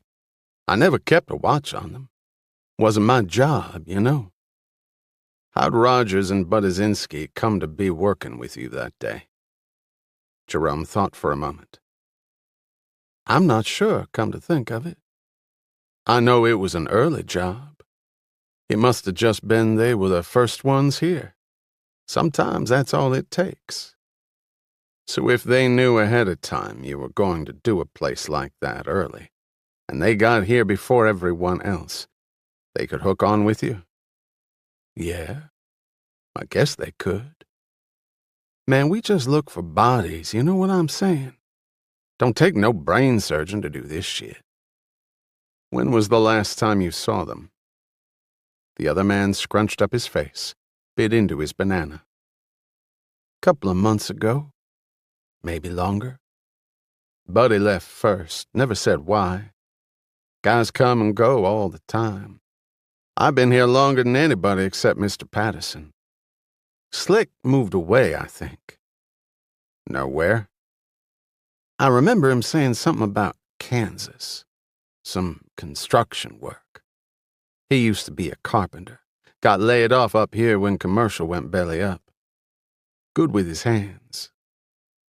Frank wrote this information down while Jerome finished his breakfast. They walked back to the garage together. Frank looked inside the van at all the hoses, power handles, bottles, and heavy cleaning equipment. This the van you used to do the Sullivan place? This been my van for 3 years. Best one in the place. You keep the same equipment in the van? Damn straight. Then you better get a new van for a while. What? Jerome slowly climbed out of the driver's seat. I'll talk to Patterson. I'm impounding this one. You're shitting me. No, Jerome, I'm afraid I'm not. Walter, this is Jack Graham. Jack? Walter Sullivan. Sandy Lord sat down heavily in his chair. Jack shook hands with Sullivan, and then the men sat around the small table in conference room number 5. It was 8 o'clock in the morning, and Jack had been in the office since 6, after pulling 2 all-nighters. He had already consumed 3 cups of coffee and proceeded to pour himself out a 4th from the silver coffee pot. Walter, I've told Jack about the Ukraine deal. We've gone over the structure. The Hill word looks real good. Richmond pushed all the right buttons. The bear's dead. Kiev got the glass slipper. Your boy came through. He's one of my best friends. I expect that from my friends. But I thought we had enough lawyers on this deal. Padding the bill, Sandy? Sullivan heaved himself up and looked out the window at the pristine early morning sky that promised a beautiful fall day. Jack glanced sideways at the man as he made notes from the crash course on Sullivan's latest deal. Sullivan didn't look all that interested in completing the multi-billion international monolith. Jack didn't know that the old man's thoughts hung back at a morgue in Virginia, remembering a face. Jack had caught his breath when Lord had ceremoniously appointed him to play second chair to Lord on the biggest transaction currently going on in the firm, leapfrogging over several top partners and a host of associates senior to Jack. Hard feelings had already started to roll through the plush hallways.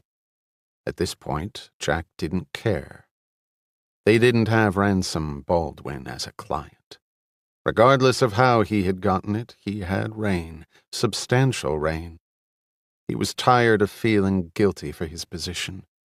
This was Lord's test case on Jack's abilities. He had as good as said it. Well, if he wanted the deal rammed through, Jack would deliver. Philosophical, politically correct ivory tower babble didn't cut it here. Only results. Jack is one of our best attorneys. He's also Baldwin's legal eagle. Sullivan looked over at them. Ransom Baldwin. Yep. Sullivan appraised Jack in a different light and then turned once more to the window. Our window of opportunity, however, is growing more narrow by the day, Lord continued. We need to firm up the players and make sure Kiev knows what the hell they're supposed to do. Can't you handle it? Lord looked at Jack and then back at Sullivan. Of course I can handle it, Walter. But don't assume you can abdicate right now. You still have a major role to play. You sold this deal. Your continued involvement is absolutely necessary from the point of view of all sides." Sullivan still did not stir. "Walter, this is the crowning glory of your career." "That's what you said about the last one." "Can I help it if you keep topping yourself?" Lord shot back. Finally, almost imperceptibly, Sullivan smiled. For the first time since the telephone call from the States had come to shatter his life. Lord relaxed a bit, looked over at Jack. They had rehearsed this next step several times. "I'm recommending that you fly over there with Jack. Shake the right hands, pat the right shoulders. Let them see you're still in control of this tiger. They need that. Capitalism is still a new game for them." "And Jack's role?" Lord motioned to Jack. Jack stood up, went over to the window. "Mr. Sullivan, I've spent the last 48 hours learning every aspect of this deal. All the other lawyers here have just been working on a piece of it. Except for Sandy, I don't think there's anyone at the firm who knows what you want to accomplish better than I do." Sullivan slowly turned to Jack. "That's a pretty big statement." "Well, it's a pretty big deal, sir." "So you know what I want to accomplish?" "Yes, sir." "Well, why don't you enlighten me as to what you think that is?" Sullivan sat down, crossed his arms, and stared expectantly up at Jack. Jack didn't bother to swallow or catch his breath. "Ukraine has massive natural resources, all the things that heavy industry around the world use and want. The issue becomes how to get the resources out of Ukraine at minimal cost and minimal risk, considering the political situation over there." Sullivan uncrossed his arms, sat up, and sipped at his coffee. Jack continued. "The hook is you want Kiev to believe that the exports your company will be making will be matched by investments in Ukraine's future. A long-term investment, I gather, you do not want to commit to." "I spent the bulk of my adult life being scared to death of the Reds. I have about as much belief in perestroika and glasnost as I do in the tooth fairy. I consider it my patriotic duty to strip the communists of as much as I can. Leave them without the means to dominate the world, which is their long-term plan, despite this latest hiccup of democracy." Jack said, "Exactly, sir. Strip being the key word. Strip the carcass before it self-destructs. Or attacks." Jack paused to check both men's reactions. Lord stared at the ceiling, his features unreadable. Sullivan stirred. "Go on. You're getting to the interesting part." "The interesting part is how to leverage the deal so that Sullivan and Company has little or no downside exposure and the maximum upside potential. You'll either broker the deal or you'll buy direct from Ukraine and you'll sell to the multinationals. You sprinkle a little of those proceeds around in Ukraine." "That's right. Eventually the country will be almost cleaned out, and I'll walk away with at least $2 billion net." Jack again looked at Lord, who now sat straight in his chair, listening intently. This was the hook. Jack had thought of it only yesterday. But why not take from Ukraine what really makes them dangerous? Jack paused.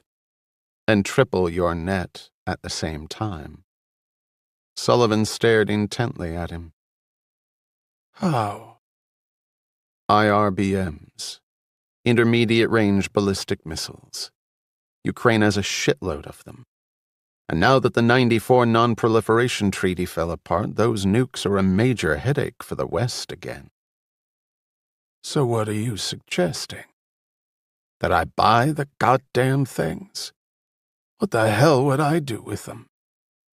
Jack watched Lord finally lean forward, then continued. "You buy them for bottom dollar. Maybe $500 million, using a portion of the proceeds from the raw materials sales.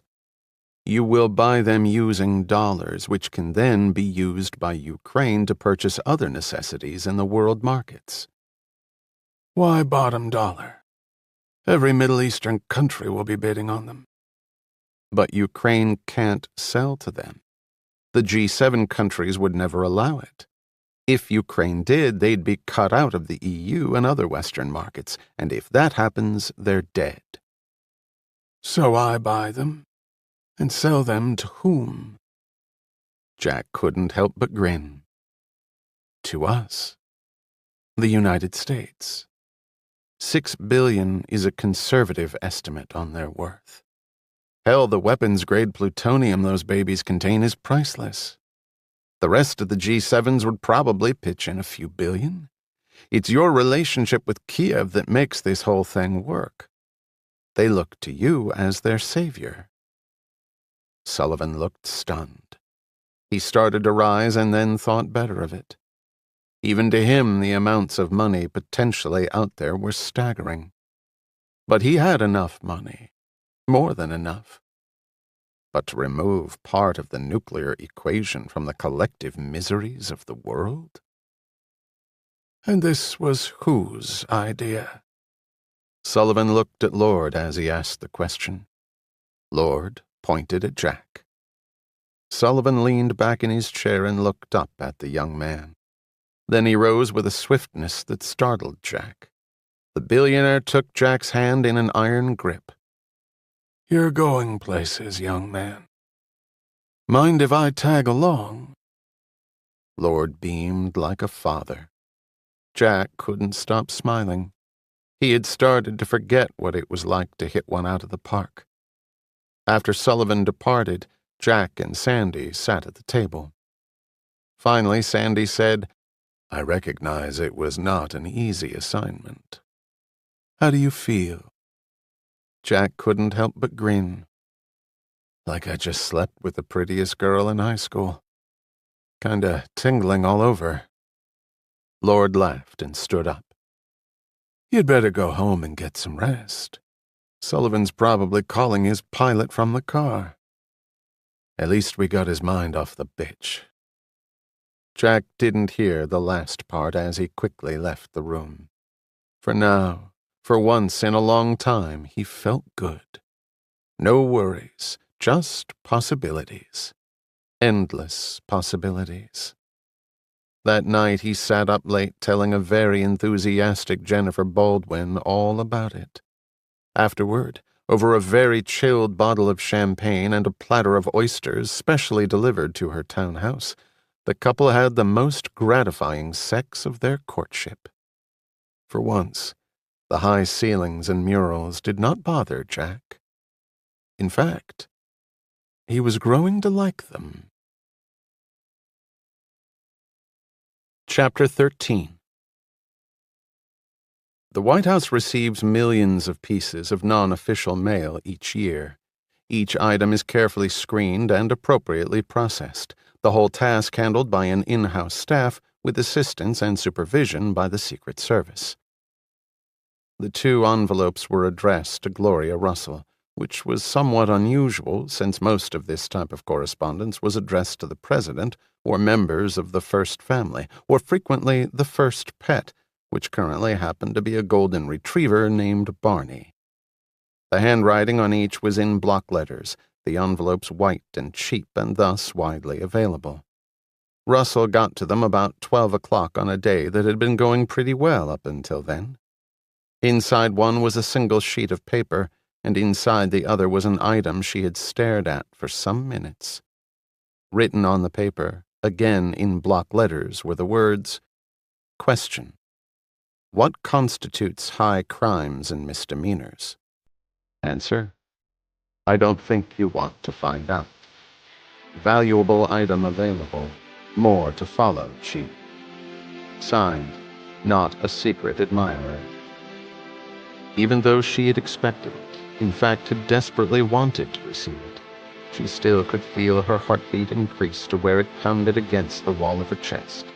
Her saliva dwindled down to where she reached for and gulped down a glass of water and repeated the procedure until she could hold the letter without shaking. Then she looked at the second item. A photograph. The sight of the letter opener had brought the nightmare events rushing back to her. She gripped the sides of her chair. Finally, the attack subsided. At least he wants to deal. Colin put down the note and photo and returned to his chair. He noted the extreme pallor of the woman and wondered if she was tough enough to make it through this one. Maybe it could also be a setup. Colin shook his head. Don't think so. Russell sat back in her chair, rubbed at her temples, downed another Tylenol. Why not? Why set us up this way? In fact, why set us up at all? He's got the stuff to bury us. He wants money. He probably got millions from the Sutherland heist. Maybe. But we don't know how much of it was left. Maybe he's stashed it and can't get back to it. Maybe he's just an extremely greedy person. The world is full of those. I need a drink. Can you come over to me? The president is having dinner at Canadian Embassy. Shit. Can't you get someone to replace you? Maybe. If you pull some strings. Consider them full. How soon do you think we'll hear from him again? He doesn't seem too anxious, although he might just be acting cautious. I would in his situation. Great. So I can smoke 2 packs of menthols a day until we hear from him. By then I'll be dead of lung cancer. If he wants money, what are you going to do? He asked. Depending on how much he wants. It can be accomplished without too much difficulty. She seemed calmer now. Colin rose to go. You're the boss. Tim. Russell went over to him. Hold me for a minute. He felt her rub against his pistol as he gripped her. Tim, if it comes down to more than money, if we can't get it back, Colin looked down at her. Then I'll take care of it, Lord. He touched his fingers to her lips, turned, and left. Colin found Burton waiting in the hallway. Burton looked the younger man up and down. So how's she holding up? All right. Colin continued to walk down the hallway until Burton grabbed his arm, spun him around. What the fuck's going on, Tim? Colin loosened his partner's grip. This isn't the time or the place, Bill.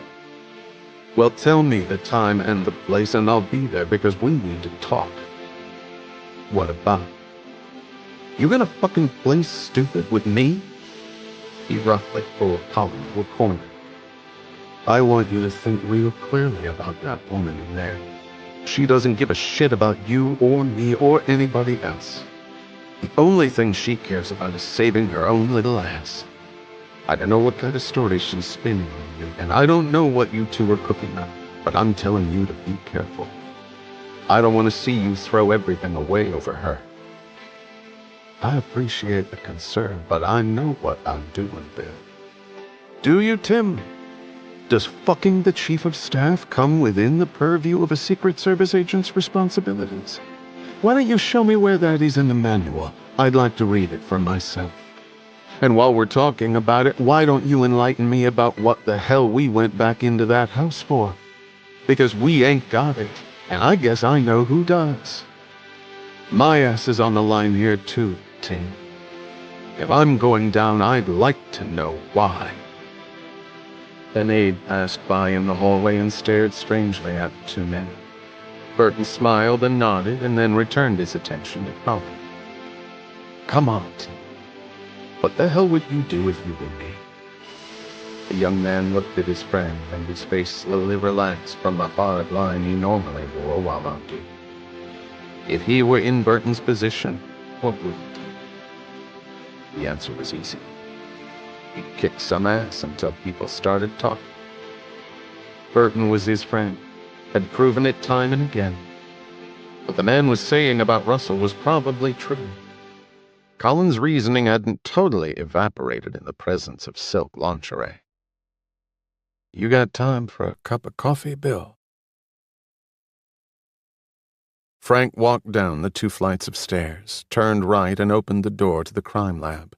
Small and in need of paint, the room was surprisingly well organized, due in large measure to the fact that Laura Simon was a very compulsive person.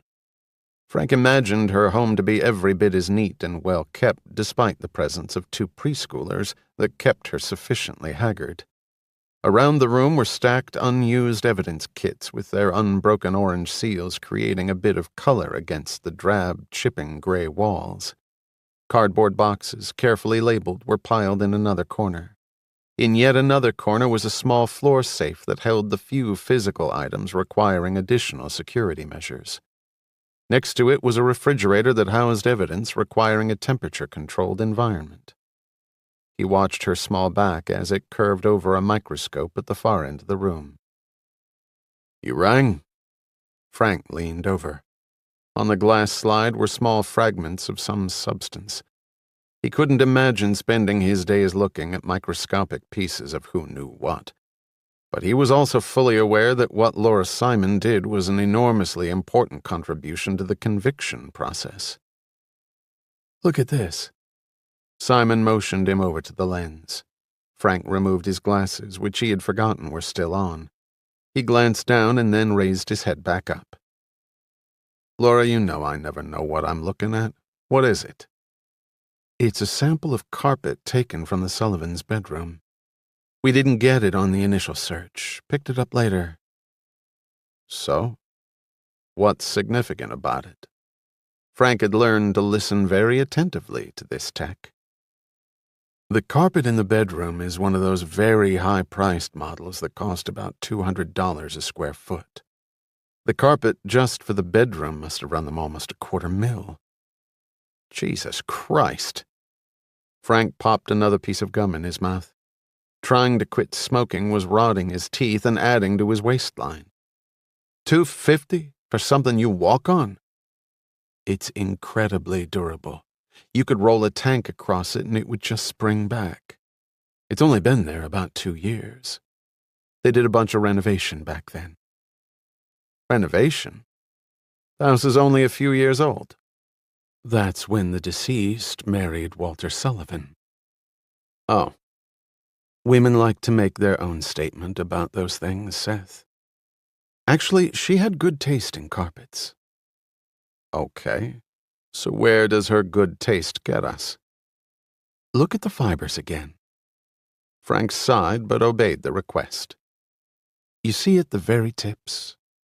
Look at the cross-section. They've been cut. Presumably with not very sharp scissors.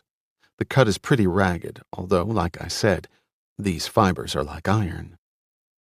He looked at her. "Cut? Why would anyone do that? Where'd you find them?" "These particular samples were found on the bed skirt. Whoever cut them probably wouldn't have noticed a few fibers clinging to his hand. Then he brushed against the skirt, and there you are." "You find a corresponding part on the carpet?" "Yep. Right under the left side of the bed if you're looking toward it about 10 centimeters away at a perpendicular angle. The cut was slight, but verifiable." Frank straightened back up and sat down on one of the stools next to Simon. "That's not all, Seth. On one of the fragments I also found traces of a solvent, like a stain remover. That might be from the recent carpet cleaning. Or maybe the maid spilled something." Simon shook her head. The cleaning company uses a steam system. For spot cleaning, they use a special organic-based solvent. I checked. This one is a petroleum-based off-the-shelf cleaner. And the maids use the same cleanser as recommended by the manufacturer. It's an organic base, too. They have a whole supply of it at the house. And the carpet is chemically treated to prevent stains from soaking in. Using a petroleum-based solvent probably made it worse. That's probably why they ended up snipping out pieces. So presumably the perp takes the fibers because they show something. Do they? Not on the sample I got. But he might have cut around the area just to make sure he didn't miss anything, and we got one of the clean specimens. What would be on the carpet that someone would go to the trouble of cutting 1 centimeter fibers out? It must have been a pain in the ass. Both Simon and Frank had the same thought, and indeed had it for several moments. Blood, Simon said simply. And not the deceased's either. If I remember correctly, hers wasn't anywhere near that spot. Frank added, I think you got one more test to run, Laura. She hooked a kit off the wall. I was just getting ready to go do it. Thought I'd better buzz you first. Smart girl. The drive out took 30 minutes. Frank rolled down his window and let the wind course over his face. It also helped dispel the cigarette smoke. Simon was constantly giving him a hard time about that. The bedroom had remained sealed under Frank's orders. Frank watched from the corner of Walter Sullivan's bedroom as Simon carefully mixed the bottles of chemicals and then poured the result into a plastic sprayer. Frank then helped her stuff towels under the door and tape brown packing paper to the windows. They closed the heavy drapes, cutting out virtually all traces of natural light. Frank surveyed the room once again. He looked at the mirror, the bed, the window, the closets, and then his eyes rested on the nightstand and at the gaping hole behind where the plaster had been removed. Then his eyes moved back to the picture. He picked it up. He was reminded again that Christine Sullivan had been a very beautiful woman, as far removed as one could get from the destroyed hulk he had viewed. In the photograph, she was sitting in the chair beside the bed. The nightstand was clearly visible to her left. The corner of the bed made its way into the right side of the picture. Ironically so, considering all the use she had probably made of that particular vehicle. The springs were probably due for her 60,000-mile checkup. After that, they probably wouldn't have much to do. He remembered the look on Walter Sullivan's face. Not much left there. He put the photo down and continued to observe Simon's fluid movements. He glanced back at the photo, something bothering him, but whatever it was popped out of his head as quickly as it had sprung into it. What's that stuff called again, Laura? Luminol. It's sold under a variety of names, but it's the same reagent stuff. I'm ready. She positioned the bottle over the section of carpet where the fibers had been cut from. Good thing you don't have to pay for this carpet. The detective smiled at her. Simon turned to look at him. Wouldn't matter to me. I'd just declare bankruptcy. They could garnish my wages from here until eternity. It's the poor person's great equalizer. Frank hit the light, plunging the room into pitch-black darkness. Swishes of air were heard as Simon squeezed the trigger on the spray bottle. Almost immediately, like a mass of lightning bugs, a very small portion of the carpet started to glow a pale blue and then disappeared. Frank turned on the overhead light and looked at Simon. So we got somebody else's blood. Hell of a pickup, Laura. Any way you can scrape up enough to analyze, get a blood type. DNA typing. Simon looked dubious. We'll pull the carpet to see if any leaked through, but I doubt it. Not much soaks into a treated carpet. And any residue has been mixed with a lot of stuff. So don't count on it. Frank thought out loud. Okay. 1 perp wounded. Not a lot of blood, but some. He looked for confirmation from Simon on that point and received an affirmative nod of the head. Wounded?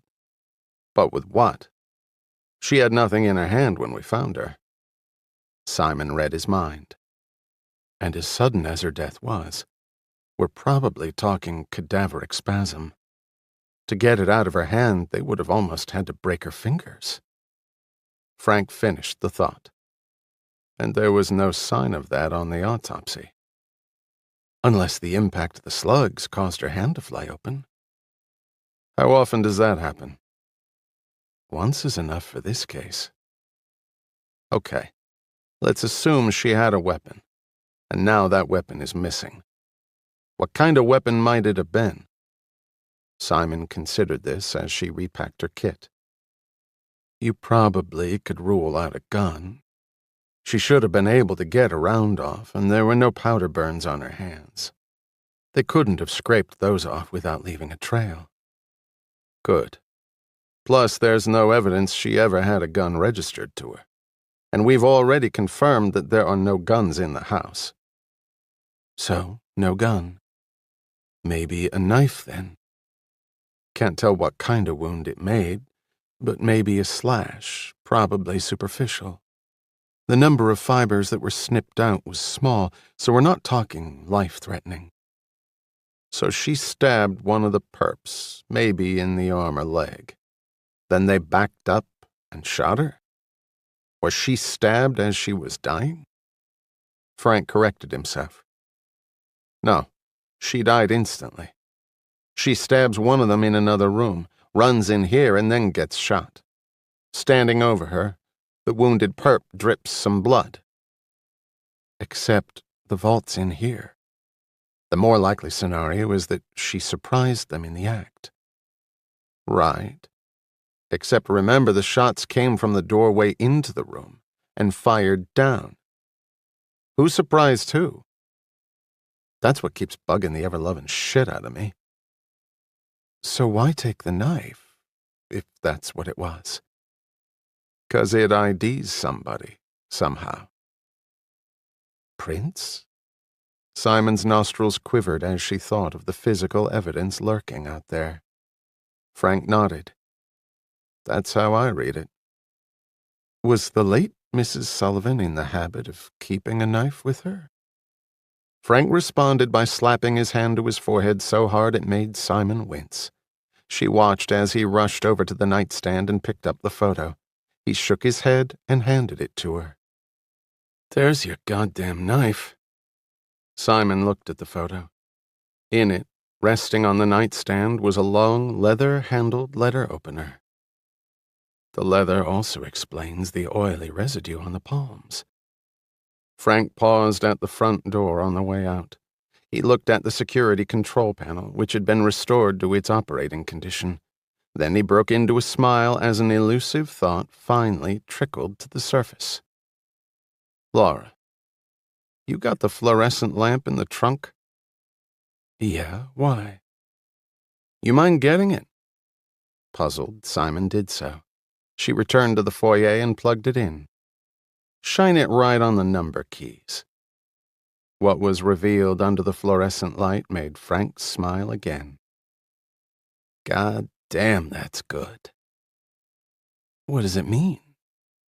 Simon looked at him, her brow furrowed. It means two things. First, we definitely got us somebody on the inside, and second, our perps are real creative. Frank sat in the small interrogation room and decided against another cigarette and opted instead for a cherry Tums. He looked at the cinder block walls, cheap metal table, and beat-up chairs and decided this was a very depressing place to be interrogated in. Which was good. Depressed people were vulnerable people, and vulnerable people, given the appropriate prodding, tended to want to talk. And Frank wanted to listen. He would listen all day. The case was still extremely muddled, but certain elements were becoming clearer. Buddy Budizinski still lived in Arlington and now worked at a car wash in Falls Church. He had admitted being in the Sullivan house, had read about the murder, but beyond that knew nothing. Frank tended to believe him. The man was not particularly bright, had no previous police record, and had spent his adult life performing menial tasks for a living, no doubt compelled by his having finished only the 5th grade. His apartment was modest to the point of near poverty, but Budizinski was a dead end. Rogers, on the other hand, had produced a treasure trove. The Social Security number he had given on his employment application was real enough, only it belonged to a female State Department employee who had been assigned to Thailand for the last 2 years. He must have known the carpet cleaning company wouldn't have checked. What did they care? The address on the application was a motel in Beltsville, Maryland. No one by that name had registered at the motel in the last year, and no one fitting Rogers's description had been seen there. The state of Kansas had no record of him. On top of that, he had never cashed any of the payroll checks given to him by Metro. That in itself spoke volumes. An artist's sketch based on Pettis's recollection was being made up down the hallway and would be distributed throughout the area. Rogers was the guy. Frank could feel it. He had been in the house, and he had disappeared, leaving behind a trail of false information.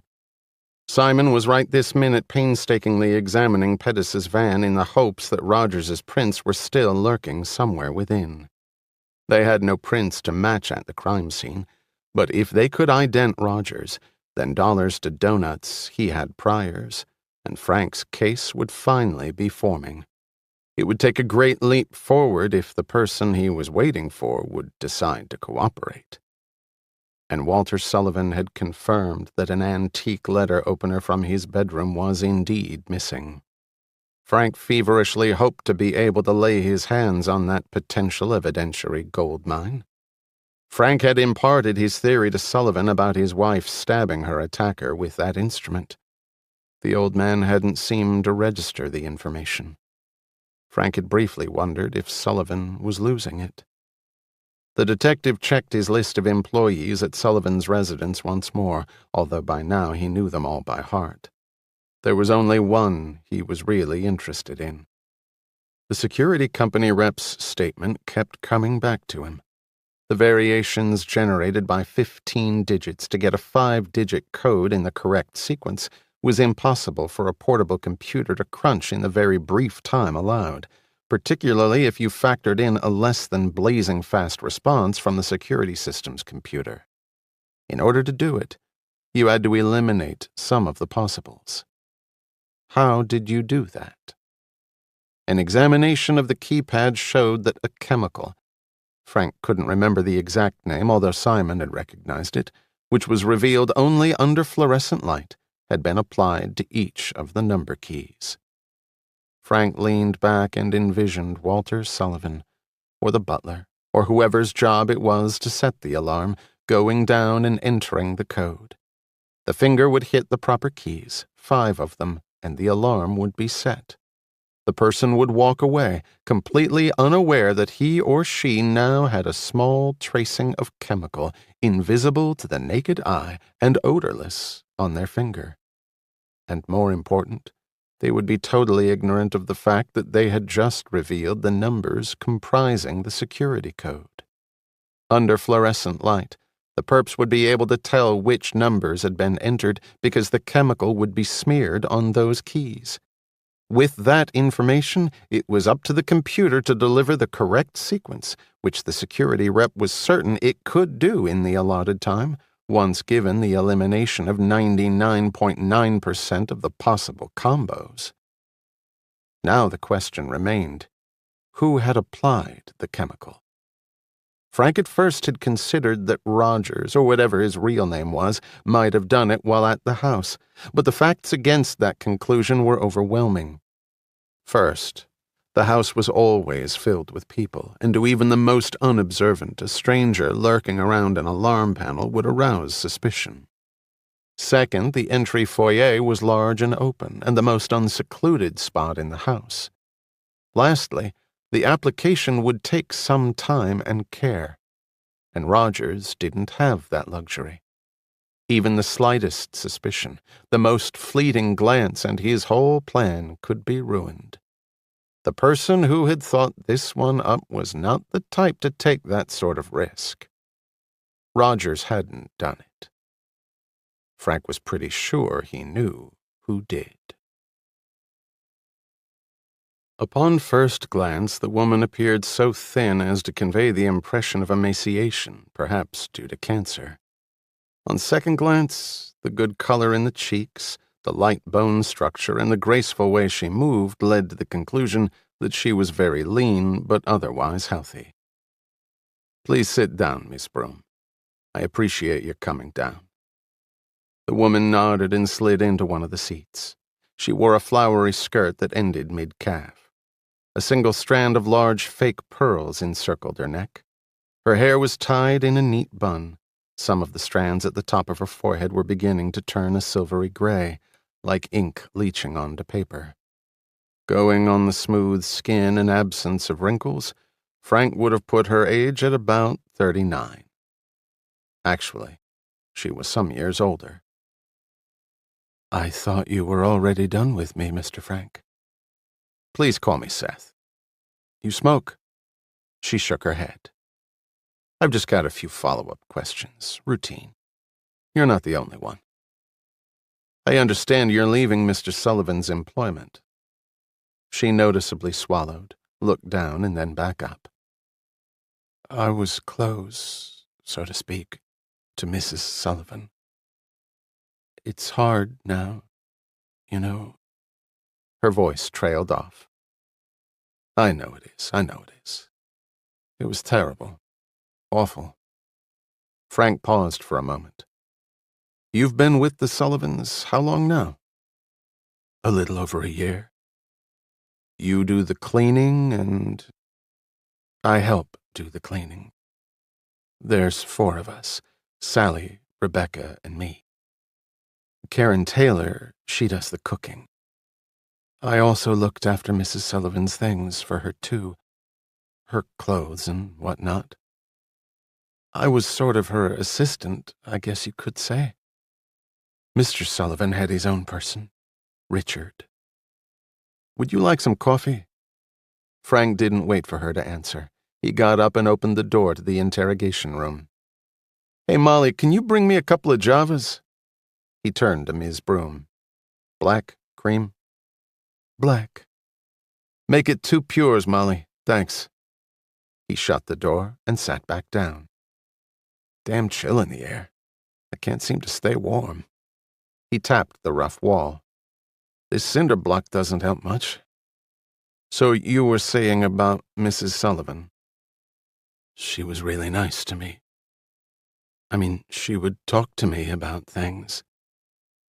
She wasn't, from that class of people. The upper class, I guess you could say. She went to high school where I did, right here in Middleton. And not too far apart in years, I'm thinking." His remark brought a smile to Wanda Broom's lips, and a hand unconsciously moved to cajole back into place an invisible strand of hair. "Further than I'd like to admit." The door opened and their coffee was delivered. It was gratefully hot and fresh. Frank had not been lying about the chill. "I won't say she fit in real well with all those types of people, but she seemed to hold her own. She didn't take anything from anybody, if you know what I mean." Frank had reason to believe that was true. From all accounts, the late Mrs. Sullivan had been a hellion in many respects. "Would you say the relationship between the Sullivans was good, bad, in between?" She didn't hesitate. "Very good. Oh, I know what people say about the age difference and all, but she was good for him. And he was good for her. I truly believe that. He loved her, I can tell you that. Maybe more like a father loves his daughter, but it was still love." "And she him?" Now there was perceptible hesitation. "You've got to understand that Christy Sullivan was a very young woman, maybe younger in a lot of ways than other women her age. Mr. Sullivan opened up a whole new world for her, and—" She broke off, clearly unsure of how to continue. Frank changed gears. "What about the vault in the bedroom? Who knew about it?" "I don't know. I certainly didn't. I assume that Mr. and Mrs. Sullivan knew. Mr. Sullivan's valet, Richard, he may have known, but I'm not sure about that. So Christine Sullivan or her husband never indicated to you that there was a safe behind the mirror? My goodness, no. I was her friend of sorts, but I was still just an employee. And only with them a year. Mr. Sullivan never really spoke to me. I mean, that's not the sort of thing you would tell someone like me, is it? No, I guess not. Frank was certain she was lying, but he had been unable to unearth any evidence to the contrary. Christine Sullivan was the very type to show off her wealth to someone she could identify with, if only to show how far she had suddenly risen in the world. So you didn't know the mirror was a one-way looking into the bedroom. This time the woman showed visible surprise. Frank noticed a blush under the light application of makeup. Wanda, can I call you Wanda? Wanda, you understand, don't you, that the alarm system in the house was deactivated by the person who broke in? It was deactivated by the appropriate code being put in. Now, who set the alarm at night? Richard did, she replied promptly. Or sometimes Mr. Sullivan did it himself. So everyone in the house knew the code? Oh, no, of course not. Richard did. He's been with Mr. Sullivan for almost 40 years. He was the only one other than the Sullivans who knew the code that I know of. Did you ever see him set the alarm? I was usually already in bed when the system was set. Frank stared at her. I'll bet you were, Wanda. I'll bet you were. Wanda Broom's eyes widened. You're not suspecting that Richard had anything to do with it?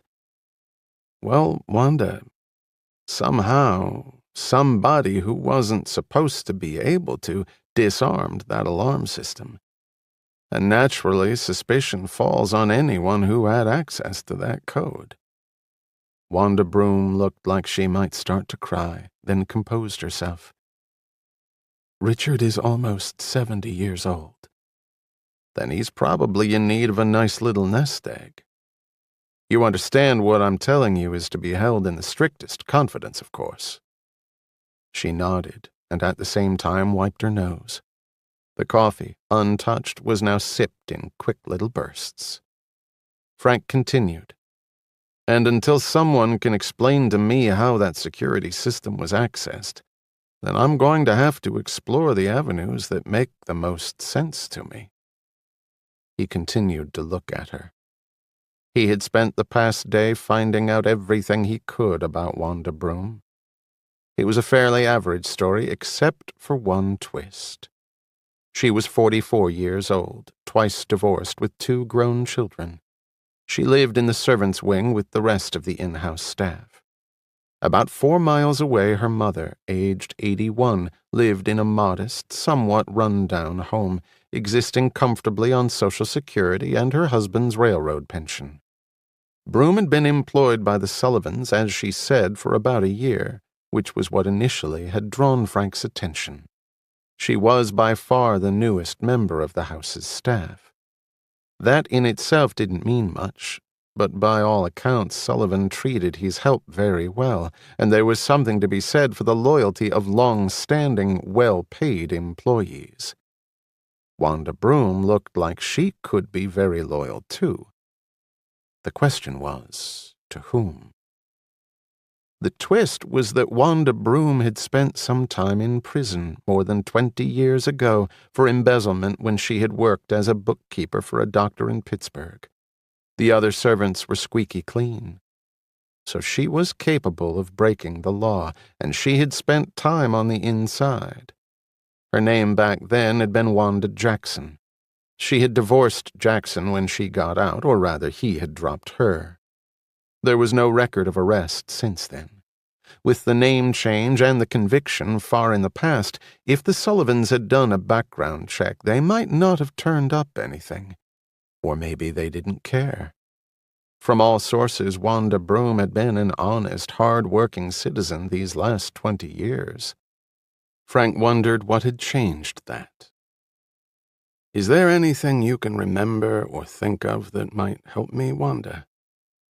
Frank tried to look as innocent as possible, opening his notebook and pretending to jot down some notes. If she were the inside person, the one thing he didn't want was Wanda running back to Rogers, which would result in his going even further underground. On the other hand, if he could get her to crumble, then she just might jump sides. He envisioned her dusting the entrance hall. It would have been so easy to apply that chemical to the cloth, then casually brush it against the security panel. It would all look so natural, no one, even staring directly at her while she did it, would have given it a thought. Just a conscientious servant doing her job, then sneaking down when everyone was asleep. A quick sweep of the light and her part was done. Technically, she would probably be an accomplice to murder, since homicide was a reasonably likely result when you burglarized someone's home. But Frank was far less interested in sending Wanda Broom away for a large portion of the rest of her life than he was in bagging the trigger man. The woman sitting across from him had not concocted this plan, he believed. She had played a role, a small, albeit important role. Frank wanted the master of ceremonies. He would get the Commonwealth's attorney to cut a deal with Wanda to accomplish that goal. "Wanda?" Frank leaned across the table and earnestly took one of her hands. "Can you think of anything else? Anything that will help me catch the person who murdered your friend?" Frank finally received a small shake of the head in return, and he leaned back. He hadn't expected much on this go-round, but he had made his point. The wall was beginning to crumble. She wouldn't warn the guy, Frank was certain of that. He was getting to Wanda Broom, little by little. As he would discover, he had already gone too far. Chapter 14. Jack threw his carry-on into the corner, tossed his overcoat on the sofa, and fought the impulse to pass out right there on the carpet. Ukraine and back in 5 days had been a killer. The 7-hour time difference had been bad enough, but for someone closing in on octogenarian status, Walter Sullivan had been indefatigable. They had been whisked through the security checkpoints with the alacrity and respect Sullivan's wealth and reputation commanded. From that point forward, a series of endless meetings had commenced. They toured manufacturing facilities, mining operations, office buildings, hospitals, and then had been taken to dinner and gotten drunk with the mayor of Kiev. The president of Ukraine had received them on the second day, and Sullivan had him eating out of his hand within the hour. Capitalism and entrepreneurship were respected above all else in the liberated republic, and Sullivan was a capitalist with a capital C. Everyone wanted to talk to him, shake his hand, as if some of his money-making magic would rub off on them, producing untold wealth in a very short time. The result had been more than they could have hoped for as the Ukrainians fell in line on the business deal with glowing praise for its vision. The pitch for dollars for nukes would come later at the appropriate time. Such an asset, an unnecessary asset that could be turned into liquidity. Sullivan's retrofitted 747 had flown non-stop from Kiev to BWI, and his limo had just dropped Jack off. He made his way into the kitchen. The only thing in the fridge was soured milk.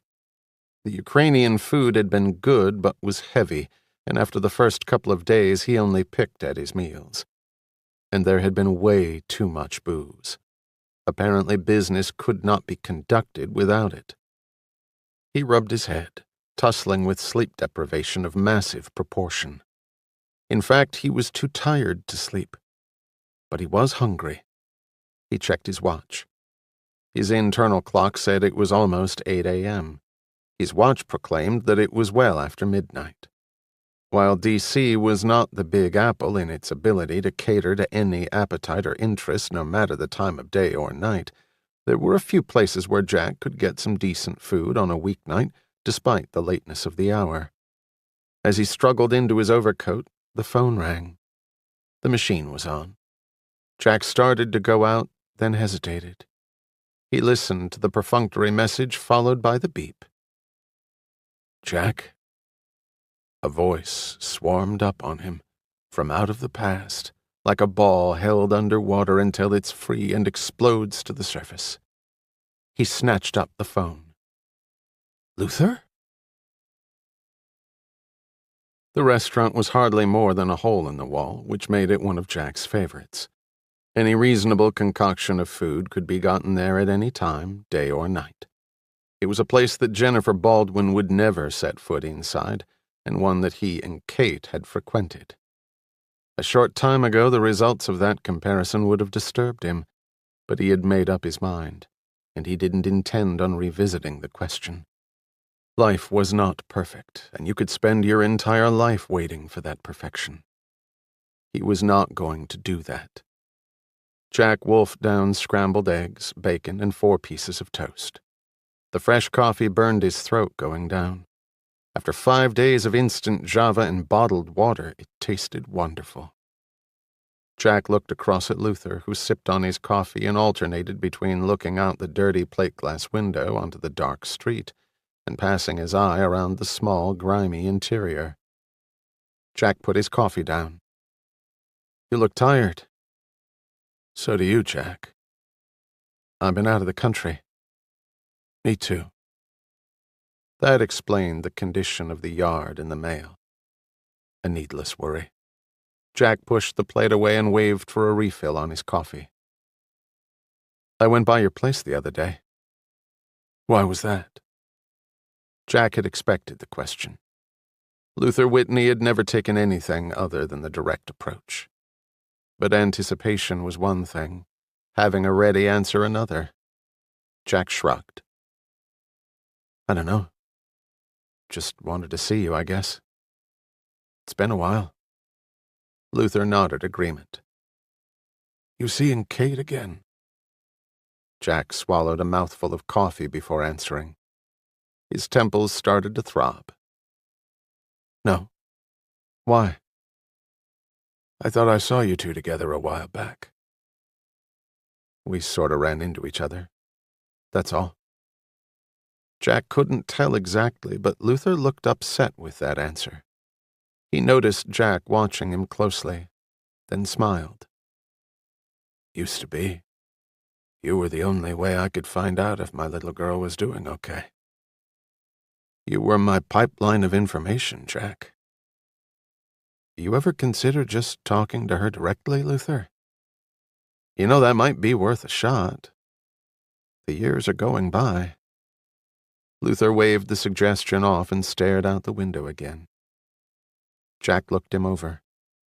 The face was leaner than usual, the eyes puffy. There were more wrinkles on the forehead and around the eyes than Jack remembered. But it had been 4 years. Luther was at the age now where the onslaught of age hit you quickly. Deterioration was more and more evident every day. He caught himself staring into Luther's eyes. Those eyes had always fascinated Jack. Deep green and large, like a woman's, they were supremely confident eyes. Like you see on pilots, an infinite calmness about life in general. Nothing rattled them. Jack had seen happiness in those eyes when he and Kate announced their engagement, but more often he had seen sadness. And yet, right beneath the surface, Jack saw 2 things he had never seen in Luther Whitney's eyes before.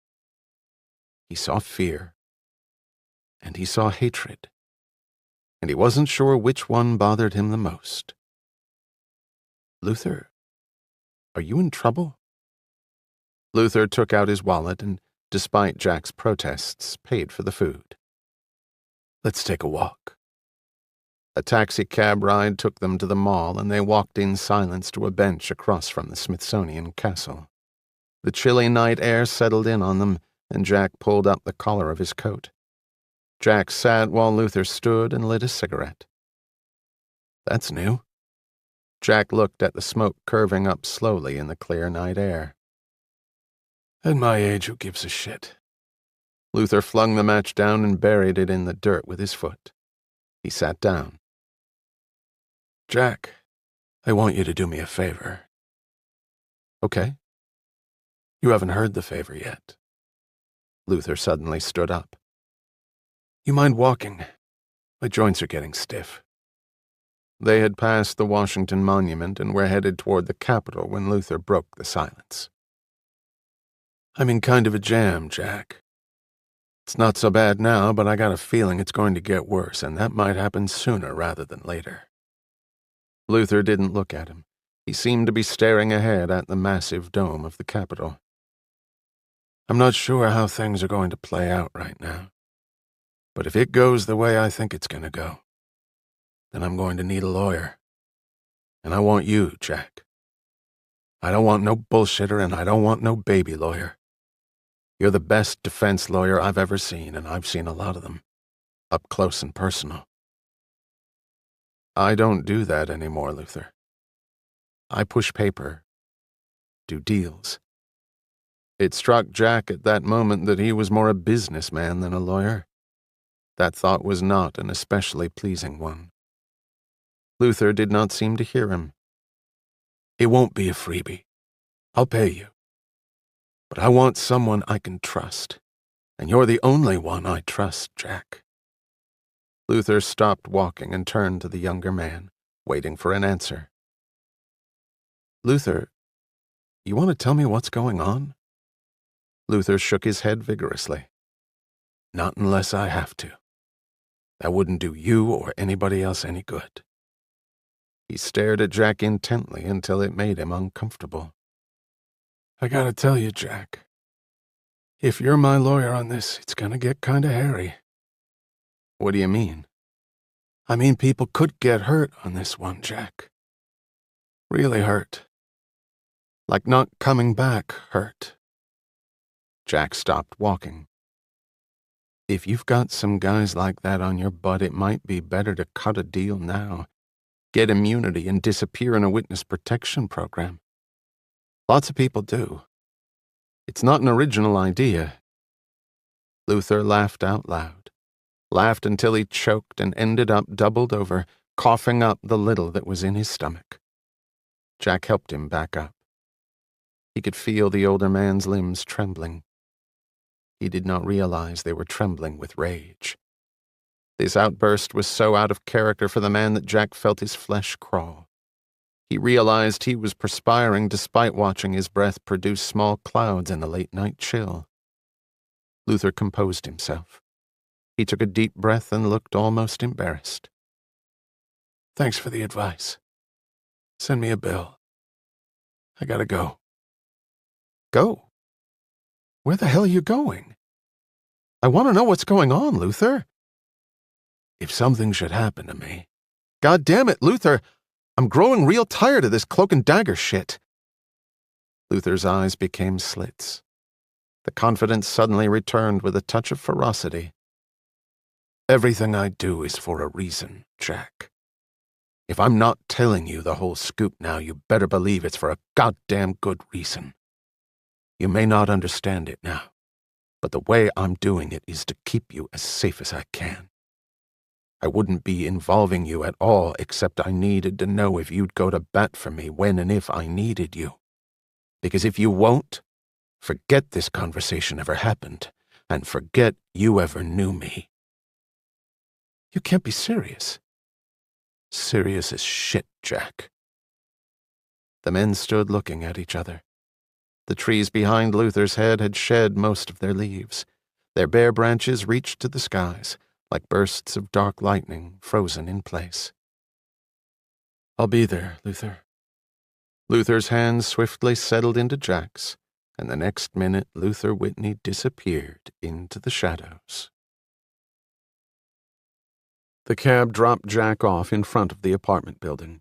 The payphone was right across the street. He paused for a moment, gathering energy and the nerve he would need for what he was about to do. "Hello?" The voice was full of sleep. "Kate?" Jack counted the seconds until her mind cleared and identified the voice. "Jesus Christ, Jack, do you know what time it is?" "Can I come over?" "No, you cannot come over. I thought we had settled all of this." He paused, steeled himself. "It's not about that." He paused again. "It's about your father." The extended silence was difficult to interpret. "What about him?" The tone was not as cold as he would have thought. "He's in trouble." Now the familiar tone returned. "So? Why the hell does that still surprise you?" "I mean, he's in serious trouble. He just proceeded to scare the living shit out of me without really telling me anything." "Jack, it's late, and whatever my father is involved in." "Kate, he was scared. I mean, really scared. So scared he threw up." Again, there was a long pause. Jack tracked her mental processes as she thought about the man they both knew so well. Luther Whitney, scared? That didn't make sense. His line of work necessarily demanded someone with steel nerves. Not a violent person. His entire adult life had been spent right on the edge of danger. She was terse. "Where are you?" "Right across the street." Jack looked up as he saw a slender figure move to a window of the building and look out. He waved. The door opened to Jack's knock, and he saw her retreating into the kitchen, where he heard a pot clattering, water being poured, and the gas on the stove being lit. He looked around the room, and then stood just inside the front door, feeling a little foolish. A minute later, she walked back in. She had on a thick bathrobe that ended at her ankles. She was barefoot. Jack found himself staring at her feet. She followed his gaze and then looked at him. He jolted back. "How's the ankle?" "Looks fine." He smiled. She frowned and said tersely, "It's late, Jack. What about him?" He moved into the tiny living room and sat down. She sat across from him. "He called me up a couple hours ago. We grabbed some food at that little dive next to Eastern Market and then started walking. He told me he needed a favor, that he was in trouble, serious trouble with some people who could do some permanent damage to him. Real permanent." The tea kettle started whistling. She jumped up. He watched her go, the sight of her perfectly shaped derriere outlined against the bathrobe bringing back a flood of memories he wished would just leave him the hell alone. She came back with 2 cups of tea. "What was the favor?" She sipped her tea. Jack left his where it was. "He said he needed a lawyer. He might need a lawyer. Although things might turn out so he wouldn't. He wanted me to be that lawyer." She put her tea down. "Is that it?" "Isn't that enough?" "Maybe for an honest, respectable person, but not for him." My God, Kate, the man was scared. "I've never seen him scared before, have you?" "I've seen all I need to see of him. He chose his lifestyle, and now apparently it's catching up to him."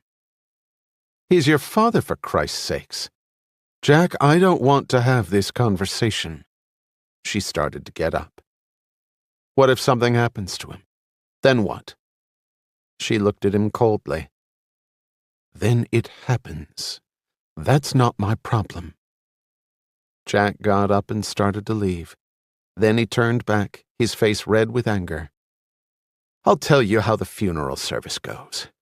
On second thought, what the hell would you care? I'll just make sure you get a copy of the death certificate for your scrapbook." He didn't know she could move that quickly, but he would feel the slap for about a week, like someone had poured acid across his cheek, a truer description than he realized at the moment. "How dare you?" Her eyes blazed at him as he slowly rubbed his face. Then the tears erupted from her with so much force that they spilled onto the front of the robe. He said quietly, as calmly as he could, "Don't shoot the messenger, Kate.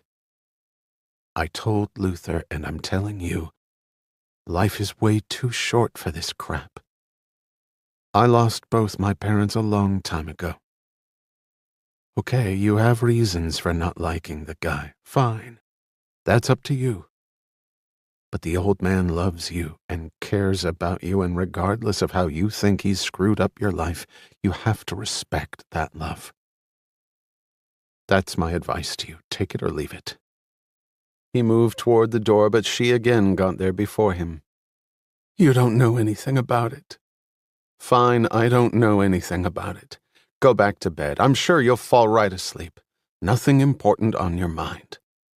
She grabbed his coat with such force that she jerked him around, even though he outweighed her by 80 pounds. "I was 2 years old when he went to prison for the last time. I was 9 when he got out. Do you understand the incredible shame of a little girl whose dad is in prison? Whose dad steals other people's property for a living? When you had show and tell at school, and the one kid's dad is a doctor and another's is a truck driver, and it comes to your turn, and the teacher looks down and tells the class that Katie's dad had to go away because he did something bad, and then she'd skip to the next kid? He was never there for us. Never. Mom worried sick about him all the time, but she always kept the faith right up until the end. She made it easy for him." "She finally divorced him, Kate," Jack gently reminded her. "Only because that was the only choice she had left. And right when she was just getting her life turned around, she finds a lump in her breast, and in 6 months she's gone." Kate leaned back against the wall. She looked so tired it was painful to witness. "And you know what the really crazy thing is? She never once stopped loving him. After all the incredible shit he put her through." Kate shook her head, having a hard time believing the words she had just spoken. She looked up at Jack, her chin trembling slightly. "But that's okay. I have enough hate for both of us." She stared at him, a mixture of pride and righteousness on her features.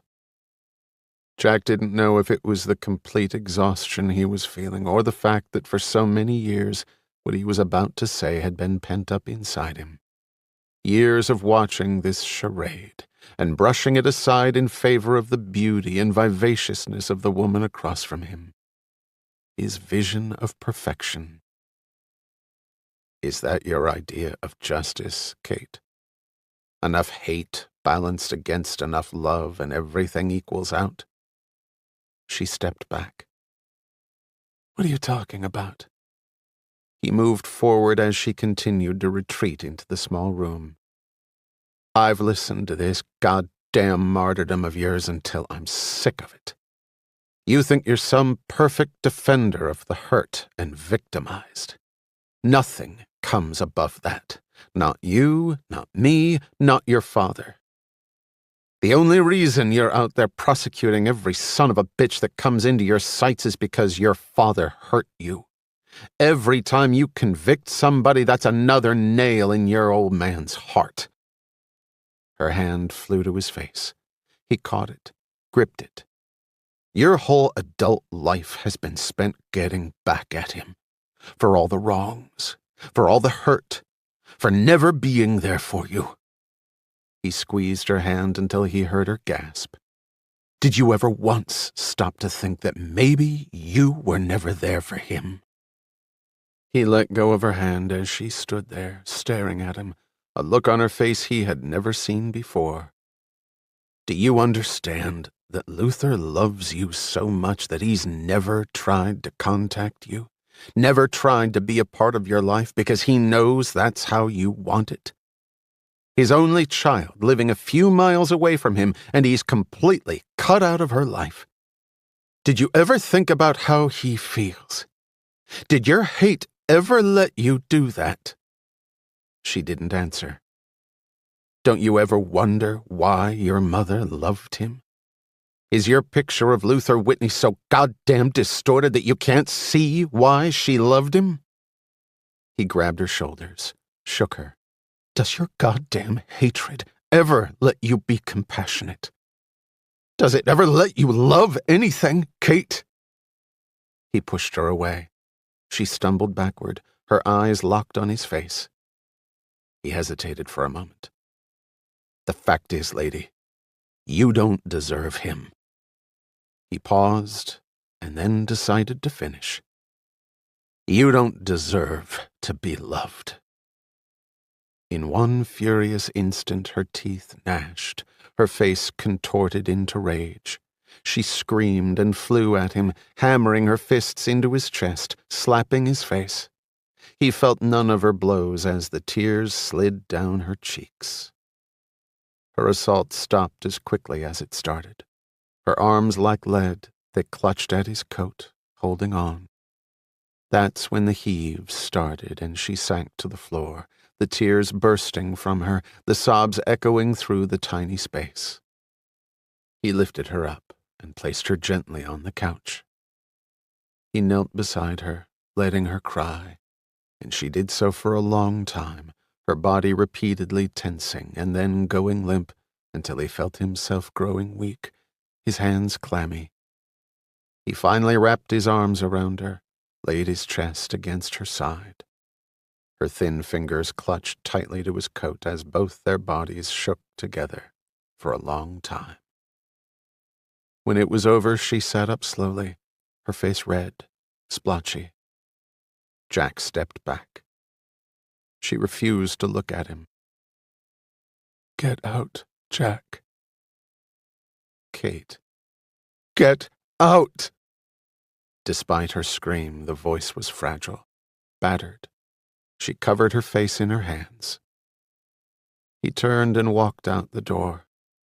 As he headed down the street, he turned to look at her building. Her silhouette was framed in the window, looking out. But she wasn't looking at him. She was looking for something. He wasn't sure what. Probably she didn't even know. As he continued to watch, she turned from the window. A few moments later, the light in her apartment went out. Jack wiped at his eyes, turned, and walked slowly down the street, heading home after one of the longest days he could ever remember. God damn it. How long? Seth Frank stood next to the car. It was not quite 8 in the morning. The young Fairfax County patrolman didn't know the significance of the event and was startled by the detective's outburst. "We found her about an hour ago. An early morning jogger saw the car, called it in." Frank walked around the car and peered in from the passenger side. The face was peaceful, much different from the last corpse he had viewed. The long hair was undone, streamed down the sides of the car seat, and flowed across the floorboard. Wanda Broom looked like she was asleep. 3 hours later, the crime scene investigation was completed. 4 pills had been found on the car seat. The autopsy would confirm that Wanda Broom had died from a massive overdose of digitalis, from a prescription she had filled for her mother but obviously had never delivered. She had been dead for about 2 hours when her body was discovered on the secluded dirt path that ran around a 5-acre pond about 8 miles from the Sullivan place, just over the county line. The only other piece of tangible evidence was in a plastic bag that Frank was carrying back to headquarters after getting the okay from his sister jurisdiction. The note was on a piece of paper torn from a spiral ring notepad. The handwriting was a woman's, flowing and embellished. Wanda's last words had been a desperate plea for redemption, a shriek of guilt in 4 words. "I am so sorry." Frank drove on past the rapidly fading foliage and misty swamp that paralleled the winding back road. He had fucked that one up royally. He never would have figured the woman for a suicide candidate. Wanda Broom's history pegged her as a survivor. Frank couldn't help but feel sorry for the woman, but also raged at her stupidity. He could have gotten her a deal, a sweetheart deal. Then he reflected on the fact that his instincts had been right on one count. Wanda Broom had been a very loyal person. She had been loyal to Christine Sullivan, and could not live with the guilt that she had contributed, however unintentionally, to her death. An understandable, if regrettable, reaction. But with her gone, Frank's best and perhaps only opportunity to land the big fish had just died too. The memory of Wanda Broom faded into the background as he focused on how to bring to justice a man who had now caused the death of 2 women. Damn, Tar, was it today? Jack looked at his client in the reception area of Patton Shaw. The man looked as out of place as a junkyard mutt at a dog show. 10:30. It's 11:15 now. Does that mean I get 45 minutes free? By the way, you look like hell. Jack looked down at his rumpled suit and put a hand through his unkempt hair. His internal clock was still on Ukraine time, and a sleepless night had not helped his appearance. Believe me, I look much better than I feel. The 2 men shook hands. Tar had dressed up for the meeting, which meant his jeans didn't have holes in them, and he wore socks with his tennis shoes. The corduroy jacket was a relic from the early 1970s, and the hair was its usual tangle of curls and mats. Hey, we can do it another day, Jack. Me, I understand hangovers. Not when you got all dressed up. Come on back. All I need is some grub. I'll take you to lunch and won't even bill you for the tab. As the men walked down the hallway, Lucinda, prim and proper in keeping with the firm's image, breathed a sigh of relief. More than one Patton Shaw partner had walked through her turf with absolute horror on their face at the sight of Tar Crimson. Memos would fly this week. I'm sorry, Tar, I'm running on about 12 cylinders lately. Jack tossed his overcoat over a chair and settled down miserably behind a stack of pink message slips about 6 inches high on his desk. Out of the country, so I heard. Hope it was someplace fun. It wasn't. How's business? Booming. Pretty soon you might be able to call me a legitimate client. Make your partner's stomachs feel a lot better when they see me sitting in the lobby. Screw 'em, Tar. You pay your bills. Better to be a big client and pay some of your bills than a teeny client who pays all of his. Jack smiled. You got us all figured out, don't you? Hey, man, you seen one algorithm, you've seen 'em all. Jack opened Tar's file and perused it quickly. We'll have your new S-Corp set up by tomorrow. Delaware Incorporation with a qualification in the district, right? Tar nodded. How are you planning on capitalizing it? Tar pulled out a legal pad. I've got the list of potentials. Same as the last deal. Do I get a reduced rate? Tar smiled. He liked Jack, but business was business. Yeah, this time you won't pay for the learning curve of an overpriced and underinformed associate. Both men smiled. I'll cut the bill to the bone, Tar, just like always. What's the new company for, by the way? Got the inside track on some new technology for surveillance work. Jack looked up from his notes. Surveillance? That's a little off the mark for you, isn't it? Hey, you gotta go with the flow. Corporate business is down. But when one market dries up, being the good entrepreneur that I am, I look around for other opportunities. Surveillance for the private sector has always been hot. Now the new twist is Big Brother in the law enforcement arena. That's ironic for somebody who got thrown in jail in every major city in the country during the 1960s. Hey, those causes were good ones. But we all grow up. How does it work? 2 ways. First, low-level orbit satellites are downlinked to metropolitan police tracking stations. The birds have pre-programmed sweep sectors. They spot trouble and they send an almost instantaneous signal to the tracking station, giving precise incident information. It's real time for the cops. The second method involves placing military-style surveillance equipment, sensors and tracking devices on top of telephone poles, or underground with surface sensors on the outside of buildings. Their exact locations will be classified, of course, but they'll be deployed in the worst crime areas. If something starts to go down, they'll call in the cavalry. Jack shook his head. I can think of a few civil rights that might be trampled. Tell me about it.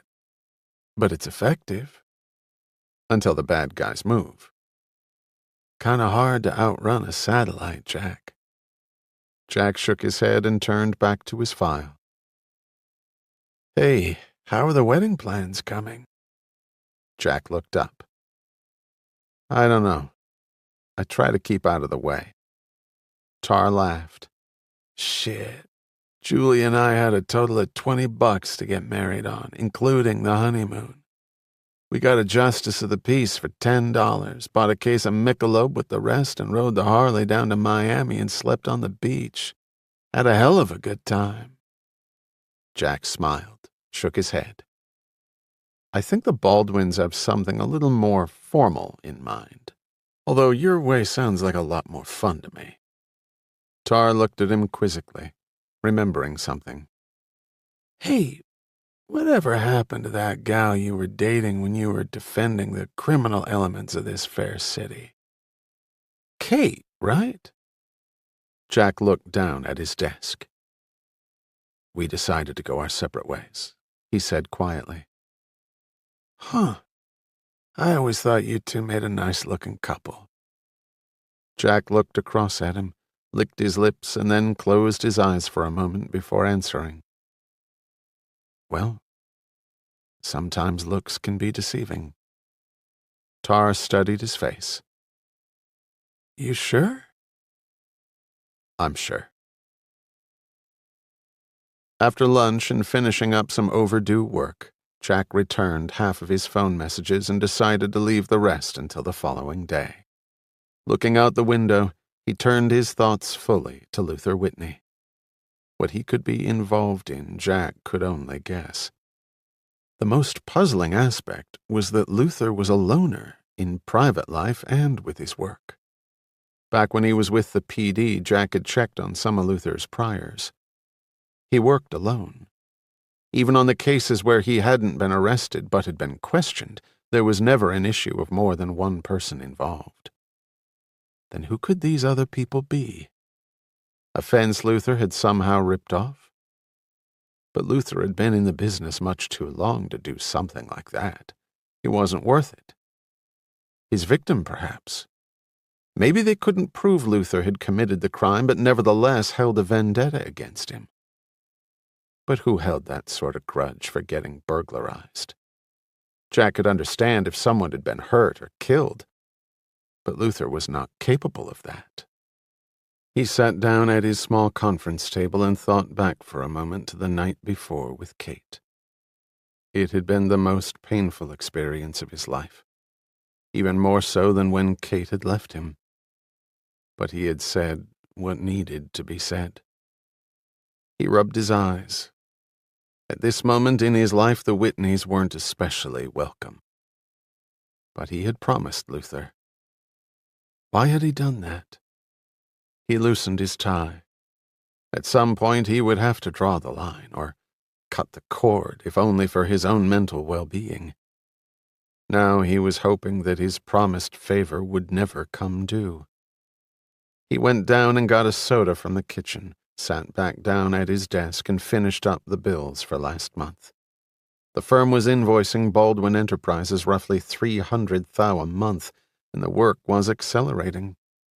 While Jack had been gone, Jennifer had sent over 2 new matters that would occupy a regiment of associates for about 6 months. Jack quickly calculated his profit sharing for the quarter and whistled under his breath when he got an approximate. It was almost too easy. Things were really improving between Jennifer and him. His brain told him not to screw that up. The organ in the center of his chest wasn't so sure, but he was thinking that his brain should start taking command of his life. It wasn't that their relationship had changed. It was only that his expectation of that relationship had. Was that a compromise on his part? Probably. But who said you could manage to get through life without compromise? Kate Whitney had tried, and look what it had gotten her. He phoned Jennifer's office, but she wasn't there. Gone for the day. He checked his watch.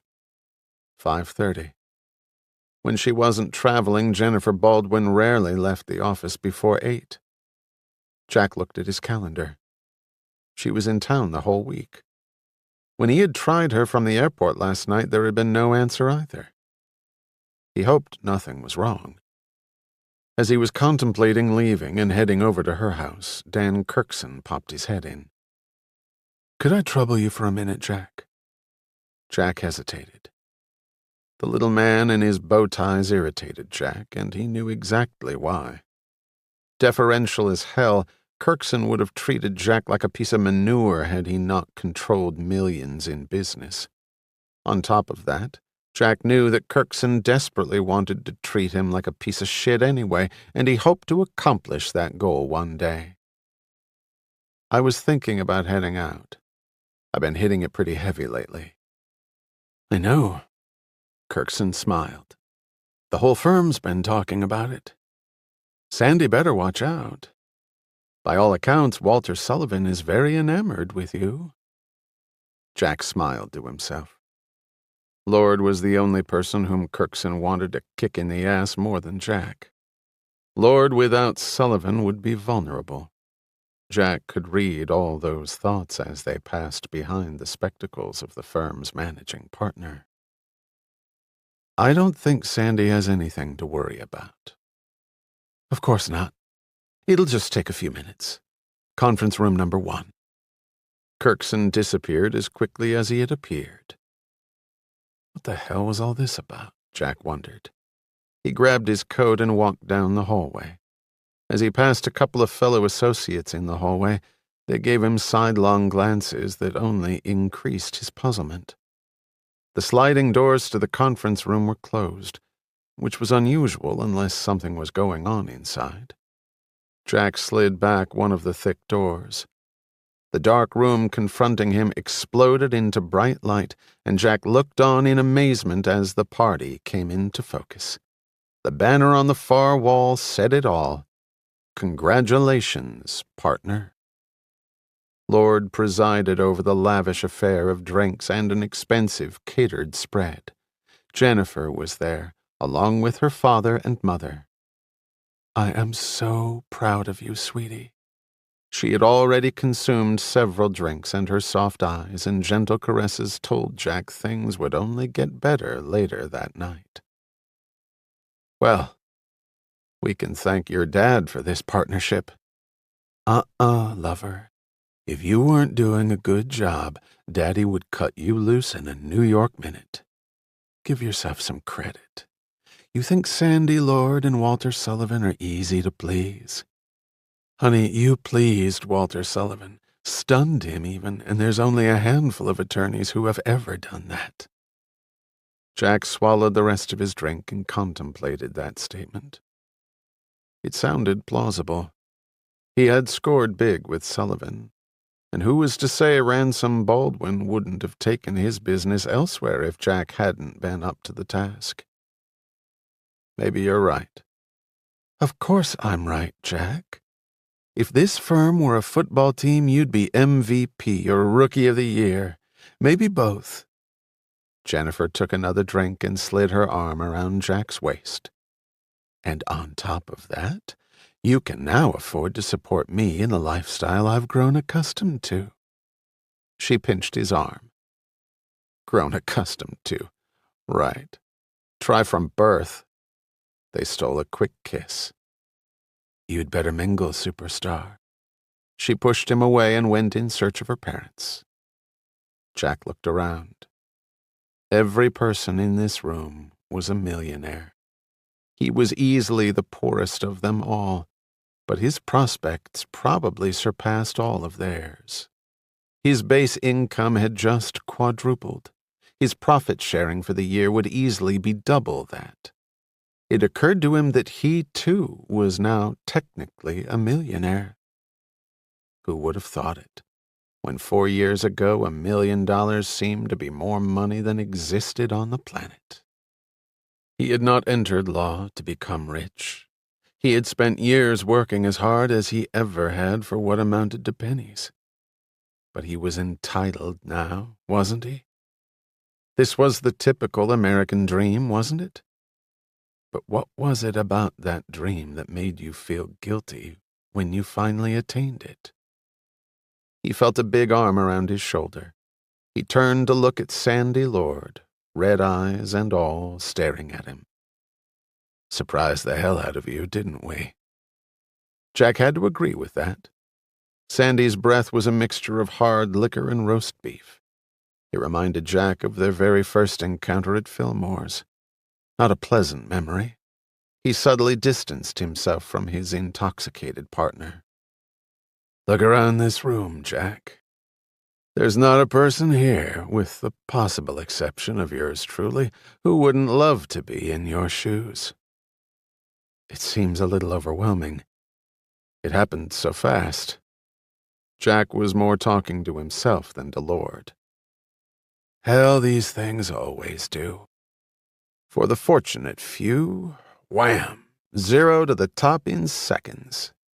Improbable success is just that, improbable. But that's what makes it so damn satisfying. By the way, let me shake your hand for taking such good care of Walter. Pleasure, Sandy. I like the man. By the way, I'm having a little get-together at my place on Saturday. Some people are going to be there you should meet. See if you can persuade your extremely attractive significant other to attend. She might find some marketing opportunities. Girl's a natural hustler, just like her daddy. Jack shook the hand of every partner in the place, some more than once. By 9 o'clock, he and Jennifer were headed home in her company limo. By 1 o'clock, they had already made love twice. By 1:30, Jennifer was sound asleep. Jack wasn't. He stood by the window looking out at the few stray snowflakes that had started to fall. An early winter storm system had settled in over the area, although accumulations were not supposed to be significant. Jack's thoughts were not on the weather, however. He looked over at Jennifer. She was dressed in a silk nightgown, nestled between satin sheets, in a bed the size of his apartment's bedroom. He looked up at his old friends, the Murals. Their new place was supposed to be ready by Christmas, although the very proper Baldwin family would never allow patent cohabitation until the vows were exchanged. The interiors were being redone under the sharp eye of his fiancée to suit their individual tastes and to boldly cast their own personal statement. Whatever the hell that meant. As he studied the medieval faces on the ceiling, it occurred to Jack that they were probably laughing at him. He had just made partner in the most prestigious firm in town, was the toast of some of the most influential people you could imagine, every one of them eager to advance his already meteoric career even further. He had it all. From the beautiful princess, to the rich old father-in-law, to the hallowed if utterly ruthless mentor, to serious bucks in the bank. With an army of the powerful right behind him and a truly limitless future, Jack never felt more alone than he did that night. And despite all his willpower, his thoughts continually turned to an old, frightened, and angry man, and his emotionally spent daughter. With those twin beauties swirling in his head, he silently watched the gentle fall of snowflakes until the softened edges of daybreak greeted him. The old woman watched through the dusty Venetian blinds that covered the living room window as the dark sedan pulled into her driveway. The arthritis in both grossly swollen knees made getting up difficult, much less trying to move herself around. Her back was permanently bent, and the lungs were dense and unforgiving after 50 years of tar and nicotine bombardment. She was counting down to the end. Her body had carried her about as far as it could. Longer than her daughters had. She fingered the letter that she kept in the pocket of her old pink dressing gown that failed to completely cover the red, blistered ankles. She figured they would show up sooner or later. After Wanda had come back from the police station, she knew it was a matter of time before something like this happened. The tears welled up in her eyes as she thought back to the last few weeks. "It was my fault, Mama." Her daughter had sat in the tiny kitchen where, as a little girl, she had helped her mother bake cookies and can tomatoes and string beans harvested from the strip of garden out back. She had repeated those words over and over as she slumped forward on the table, her body convulsing with every word. Edwina had tried to reason with her daughter, but she was not eloquent enough to dent the shroud of guilt that surrounded the slender woman who had started life as a roly-poly baby with thick dark hair and horseshoe legs. She had shown Wanda the letter, but it had done no good. It was beyond the old woman to make her child understand. Now she was gone and the police had come. And now Edwina had to do the right thing. And at 81 and God-fearing, Edwina was going to lie to the police, which was, to her, the only thing she could do. "I'm sorry about your daughter, Mrs. Broom." Frank's words rang sincere to the old woman's ears. The trickle of a tear slipped down the deep crevices of her aged face. The note Wanda had left behind was given to Edwina Broom, and she looked at it through a thick magnifying glass that lay on the table within easy reach. She looked at the earnest face of the detective. "I can't imagine what she was thinking when she wrote this.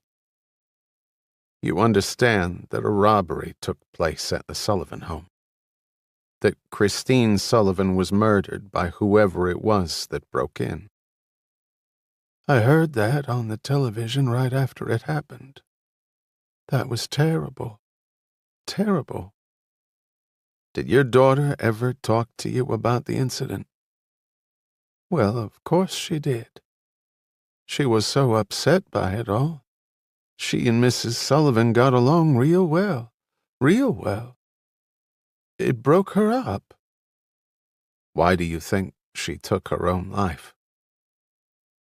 "If I could tell you, I would." She let that ambiguous statement hang in front of Frank's face until he folded the paper back up. "Did your daughter tell you anything about her work that might shed some light on the murder?" "No. She liked her job, pretty much. They treated her real well from what she said. Living in that big house, that's real nice." "Mrs. Broom, I understand that Wanda was in trouble with the law a while back." "A long while back, Detective. A long while back, and she lived a good life since then." Edwina Broom's eyes had narrowed, her lips set in a firm line as she stared down Seth Frank. "I'm sure she did," Frank added quickly. "Did Wanda bring anyone by to see you in the last few months? Someone you didn't know, perhaps?" Edwina shook her head. That much was the truth. Frank eyed her for a long moment. The cataract-filled eyes stared straight back at him. "I understand your daughter was out of the country when the incident happened." "Went down to that island with the Sullivans. They go every year, I'm told. But Mrs. Sullivan didn't go. I suppose not, since she was murdered up here while they were down there, Detective. Frank almost smiled. This old lady wasn't nearly as dumb as she was making out to be. You wouldn't have any idea why Mrs. Sullivan didn't go. Something Wanda might have told you. Edwina shook her head, stroked a silver and white cat that jumped up on her lap. Well, thank you for talking to me. Again, I'm sorry about your daughter. Thank you. I am too. Very sorry. As she wrenched herself up to see him to the door, the letter fell out of her pocket. Her weary heart skipped a beat as Frank bent down, picked it up without glancing at it, and handed it to her. She watched him pull out of the driveway. She slowly eased herself back down in the chair by the fireplace and unfolded the letter. It was in a man's hand she knew well. I didn't do it, but you wouldn't believe me if I told you who did. For Edwina Broom, that was all she needed to know.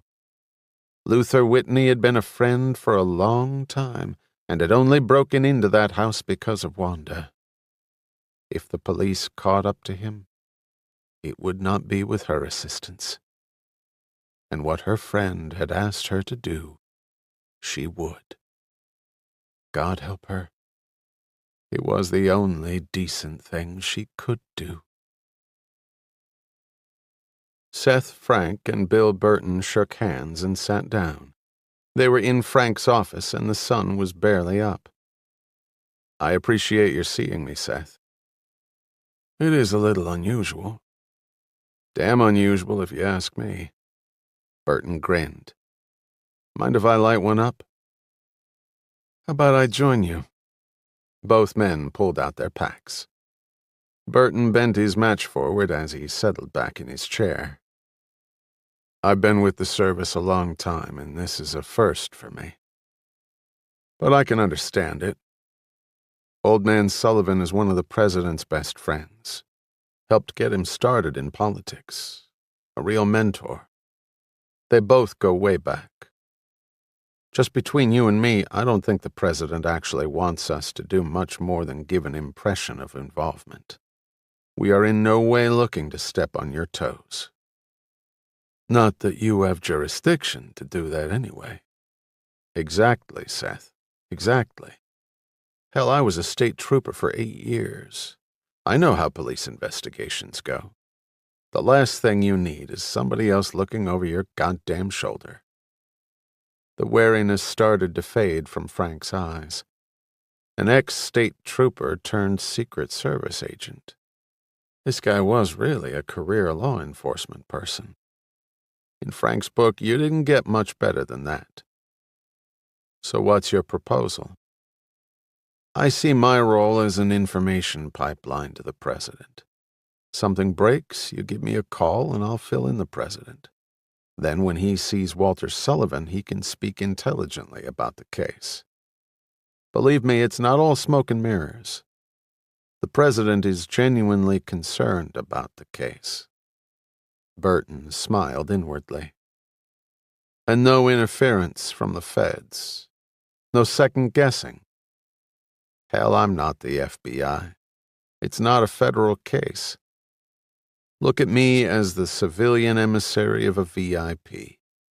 Not much more than a professional courtesy, really. Frank looked around his office as he slowly absorbed the situation. Burton followed that gaze and tried to size up Frank as precisely as possible. Burton had known many detectives. Most had average capabilities, which, coupled with an exponentially increasing caseload, resulted in a very low arrest and much lower conviction rate. But he had checked out Seth Frank. The guy was former NYPD with a string of citations a mile long. Since his coming to Middleton County, there had not been one unsolved homicide. Not one. It was a rural county, to be sure, but a 100% solve rate was still pretty impressive. All those facts made Burton very comfortable. For although the president had requested that Burton keep in contact with the police in order to fulfill his pledge to Sullivan, Burton had his own reason for wanting access to the investigation. If something breaks really fast, I might not be able to apprise you right away. I'm not asking for miracles, Seth. Just a little info when you get a chance, that's all. Burton stood up, crushing out his cigarette. We got a deal? I'll do my best, Bill. A man can't ask for more than that. So you got any leads? Seth Frank shrugged. Maybe. Might peter out, you never know. You know how that goes. Tell me about it. Burton started to leave and then looked back. Hey, as some quid pro quo, if you need any red tape cut during your investigation, access to databases, stuff like that, you let me know, and your request gets a top priority. Here's my number. Frank took the offered card. I appreciate that, Bill. 2 hours later, Seth Frank lifted up his phone, and nothing happened. No dial tone, no outside line. The phone company was called. An hour later, Seth Frank again picked up his phone, and the dial tone was there.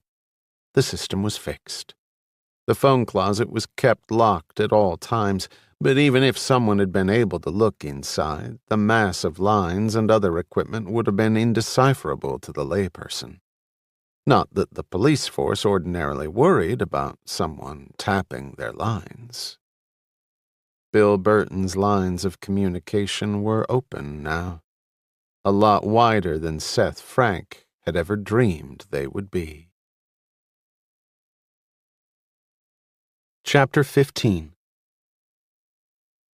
I think it's a mistake, Alan.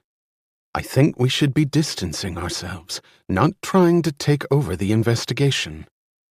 Russell stood next to the president's desk in the Oval Office. Richmond was seated at the desk going over some recent healthcare legislation. A quagmire, to say the least, and not one he planned to expend much political capital on before the election. Gloria, get with the program, will you? Richmond was preoccupied. Well ahead in the polls, he thought the gap should be even greater.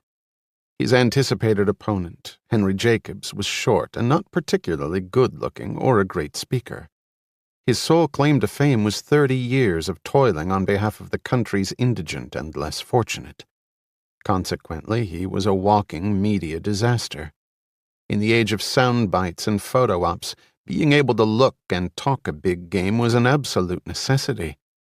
Jacobs was not even the best among a very weak group that had seen its two leading candidates knocked out over assorted scandals, sexually based and otherwise. All of which made Richmond wonder why his 32-point lead in the polls wasn't 50. He finally turned to look at his chief of staff. Look, I promised Sullivan I'd keep on top of it. I said that to a goddamn national audience that got me a dozen points in the polls that apparently your well-oiled re-election team can't improve upon. Do I need to go out and start a war to get the polls where they should be? Alan, the election's in the bag. We both know that. But we have to play not to lose. We have to be careful. That person is still out there. What if he's caught? Exasperated, Richmond stood up. Will you forget him? If you'd stop to think about it for a second, the fact that I have closely associated myself with the case takes away the only possible shred of credibility the guy might have had. If I hadn't publicly proclaimed my interest, some nosy reporter might have pricked up his ears at an allegation that the president was somehow involved in the death of Christine Sullivan.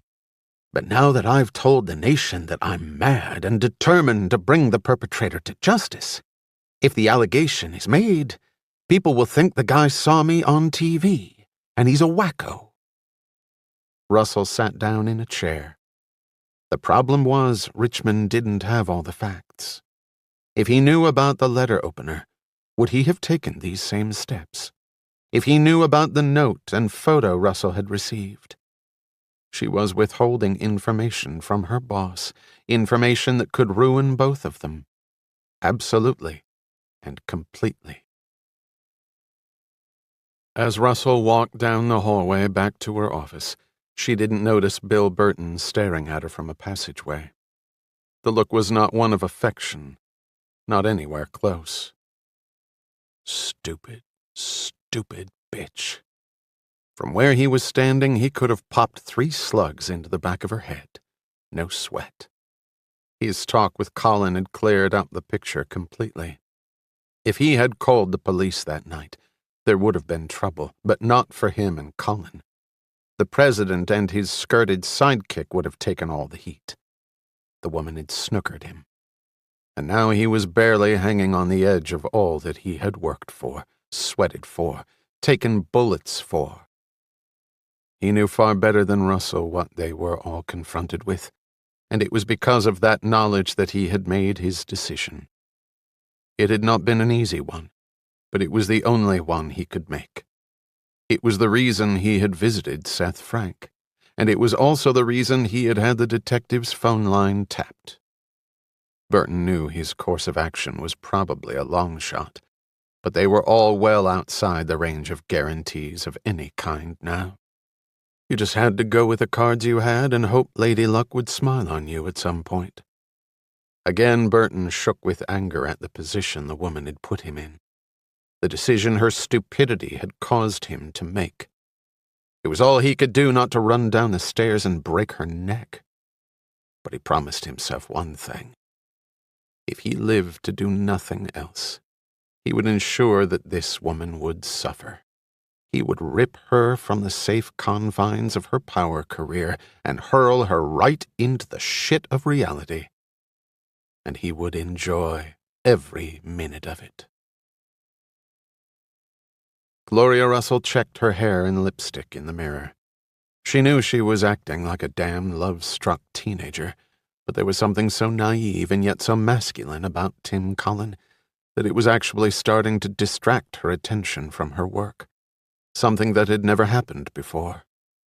But it was a historical fact that men in power positions usually got some action on the side. Not an ardent feminist, Russell saw nothing wrong with emulating her male counterparts. As she saw it, it was just another perk of the position.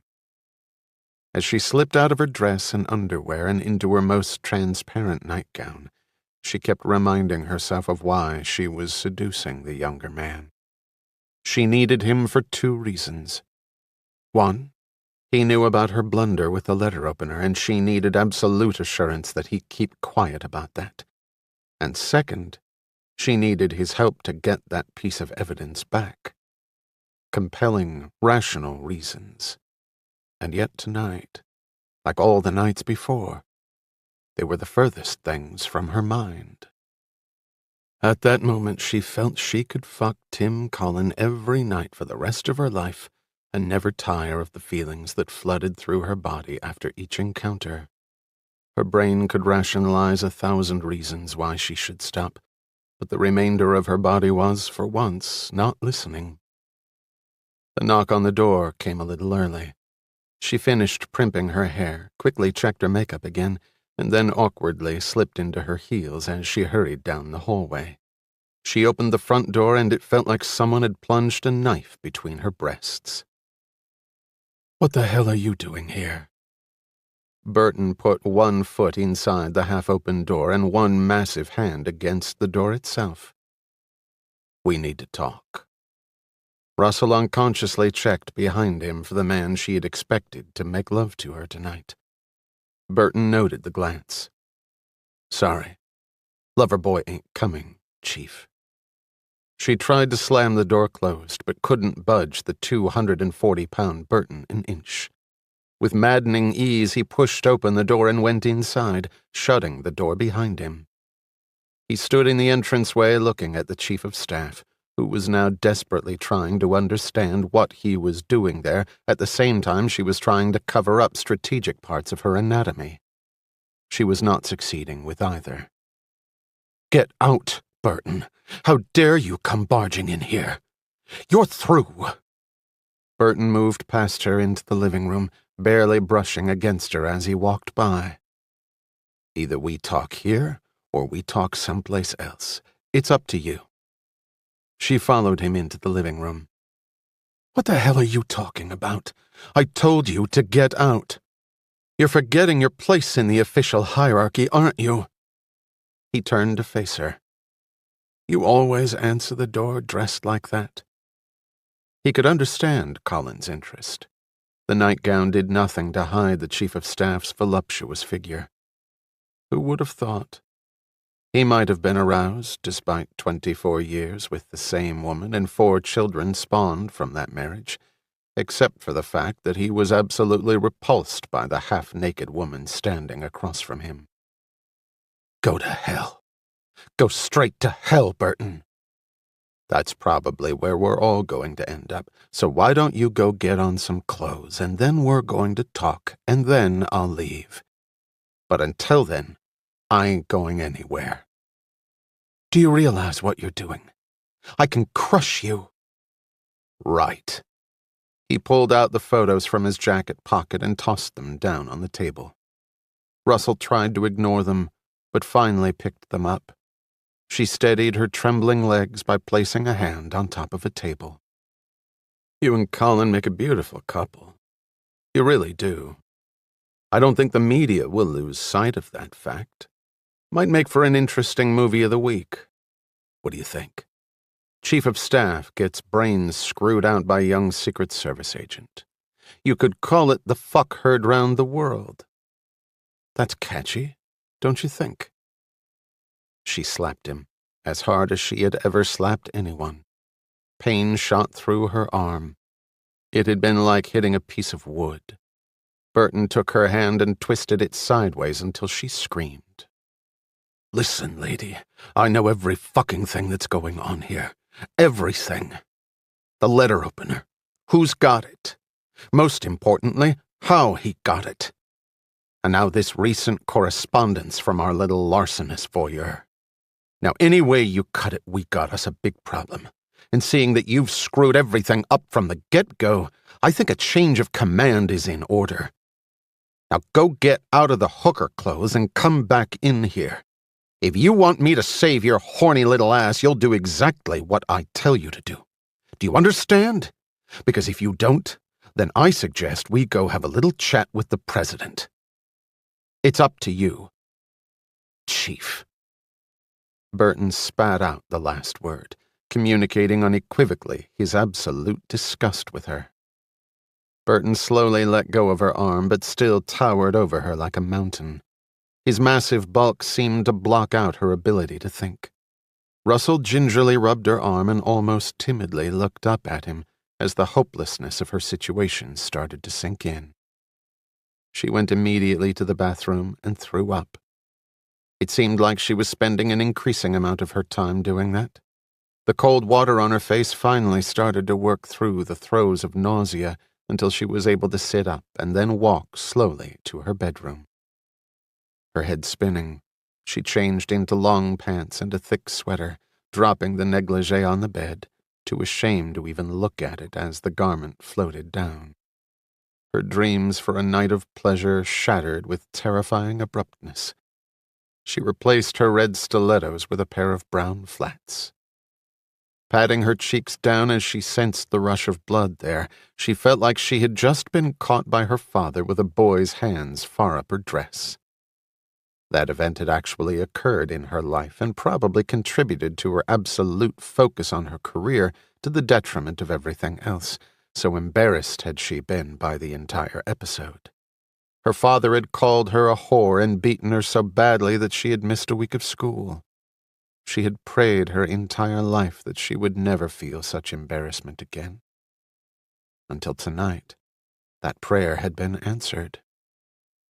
She forced herself to breathe regularly, and when she went back into the living room, she noted that Burton had taken his jacket off and a pot of coffee sat on the table. She eyed the thick holster with its deadly occupant. Cream and sugar, right? She managed to meet his gaze. Yes. He poured out the coffee and she sat down across from him. She looked down at her cup. How much did Colin tell you? About the two of you? Nothing, really. He's not the kind of guy who would. I think he's fallen for you pretty hard. You've fucked with his head and his heart. Nice going. You don't understand anything, do you? She almost exploded out of her chair. Burton was maddeningly calm. I understand this much.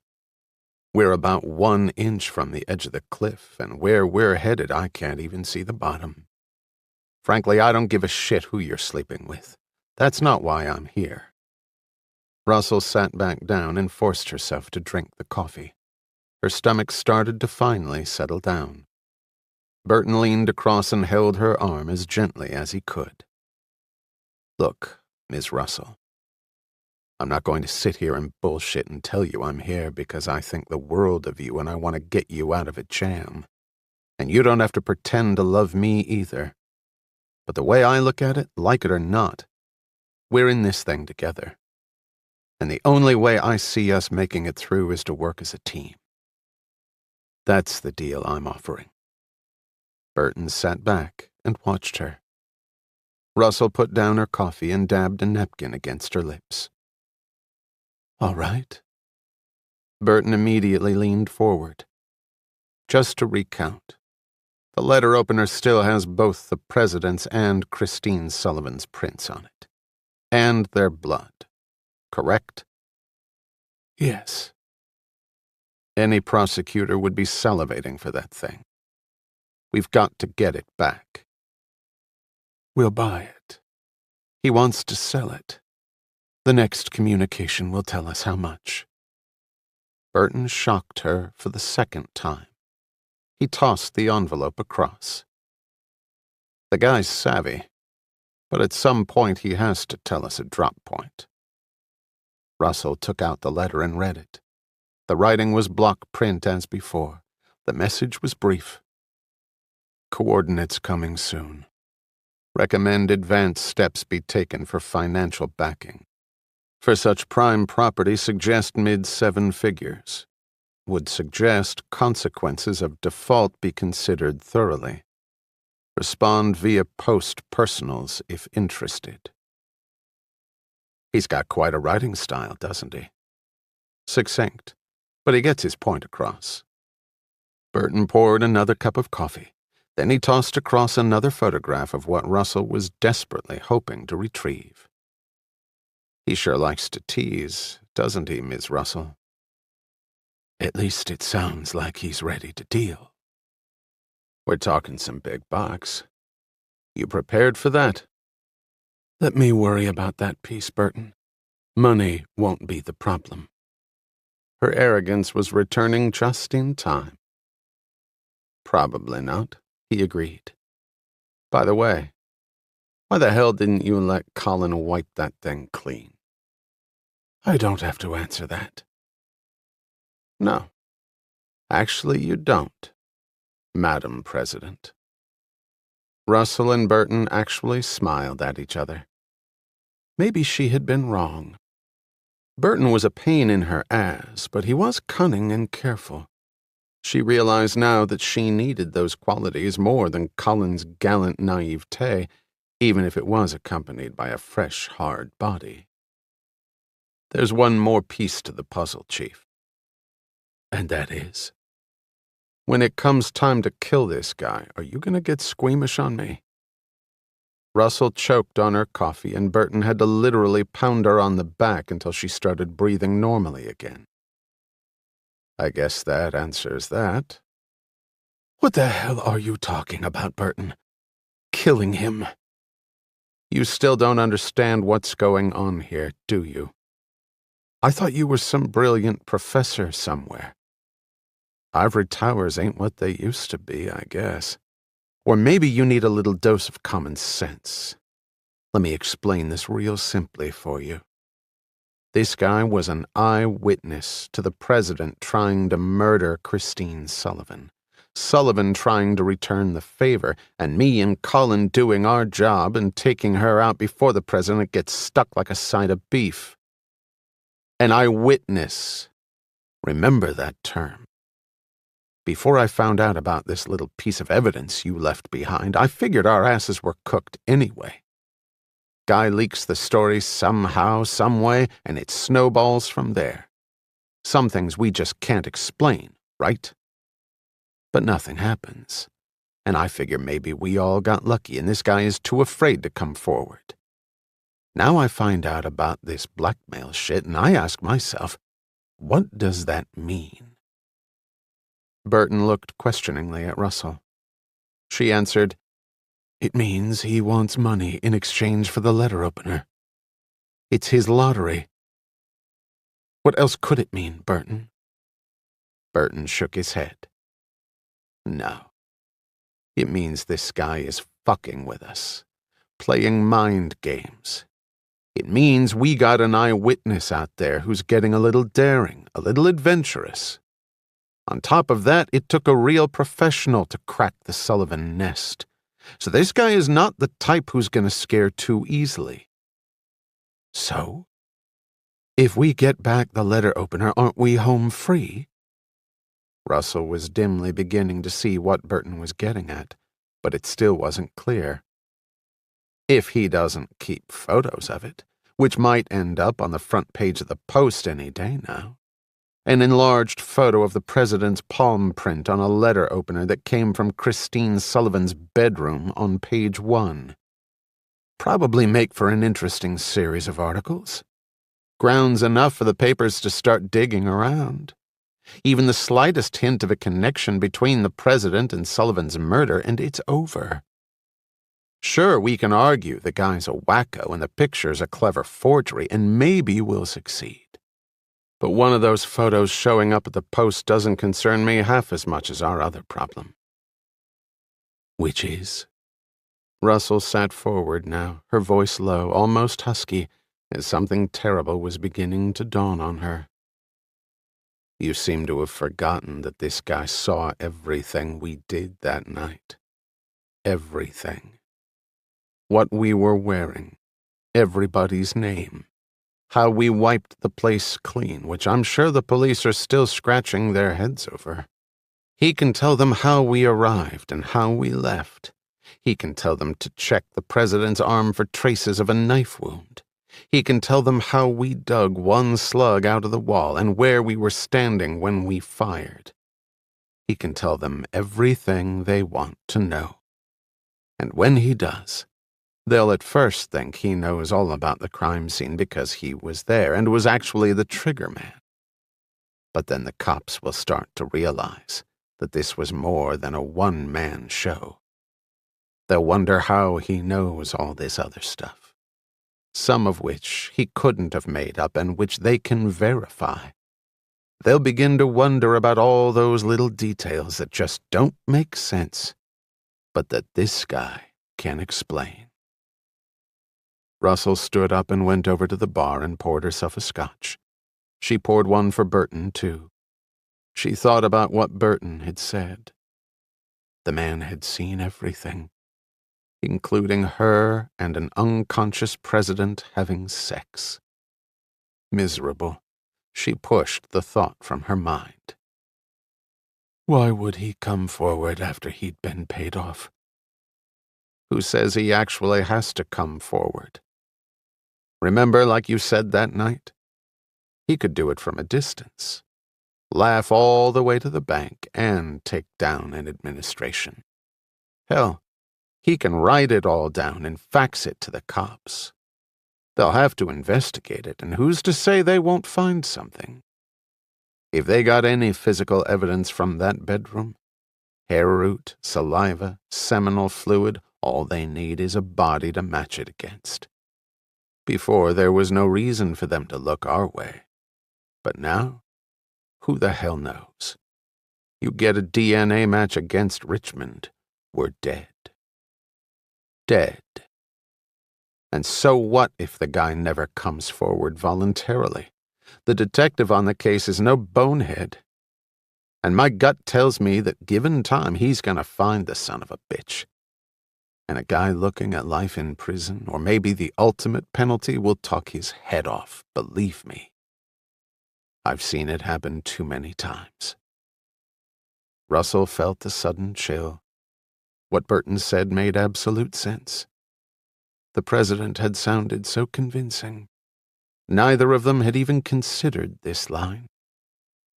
Besides, I don't know about you, but I don't plan on spending the rest of my life looking over my shoulder waiting for that shoe to drop.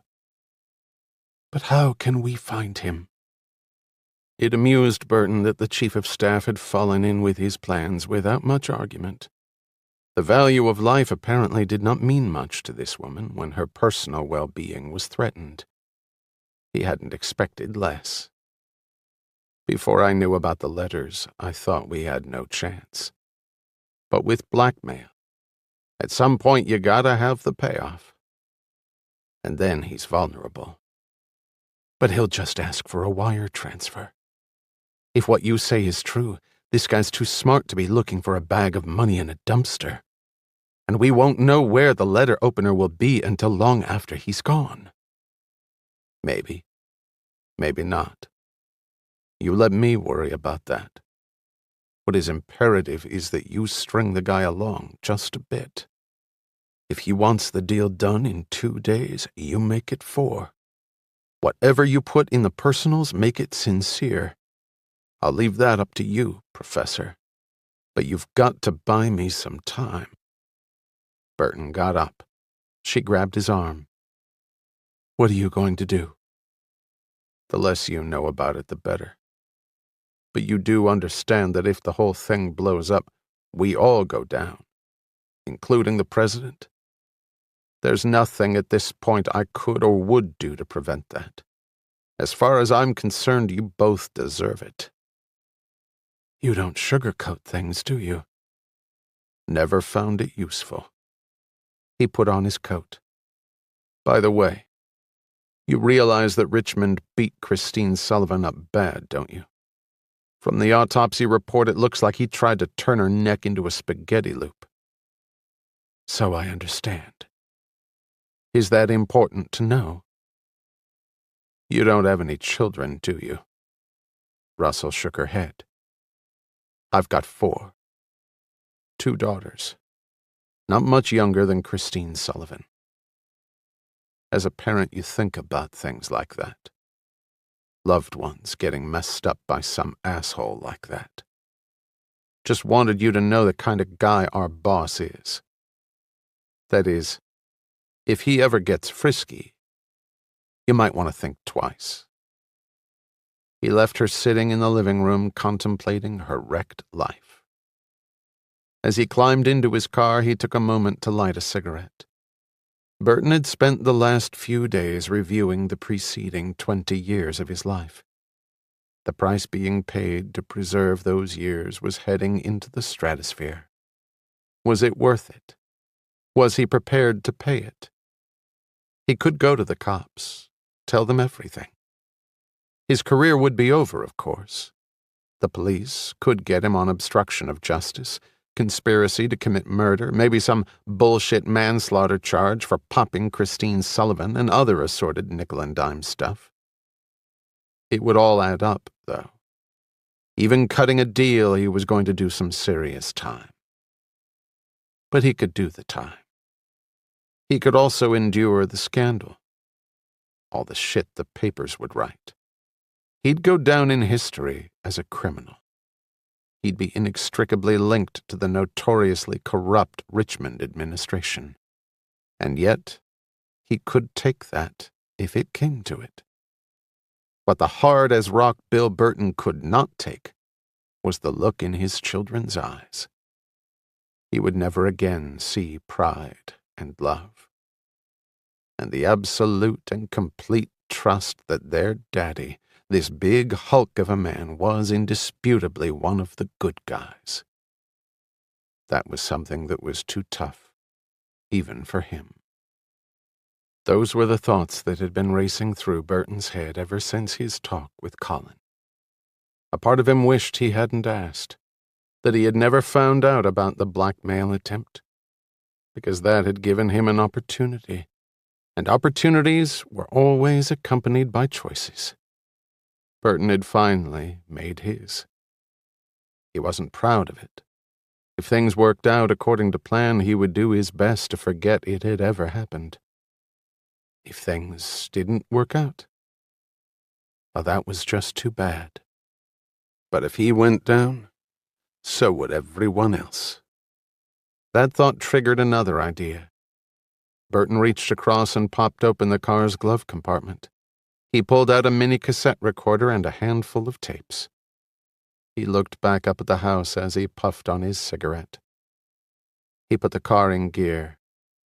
As he passed Gloria Russell's house, he figured the lights there would remain on for a long time. Chapter 16. Laura Simon had just about given up hope of finding it. The exterior and interior of the van had been minutely dusted and then fumed for prints. A special laser from the state police headquarters in Richmond had even been brought up, but every time they found a match, it was someone else's prints. Someone they could account for. She knew Pettis's prints by heart now.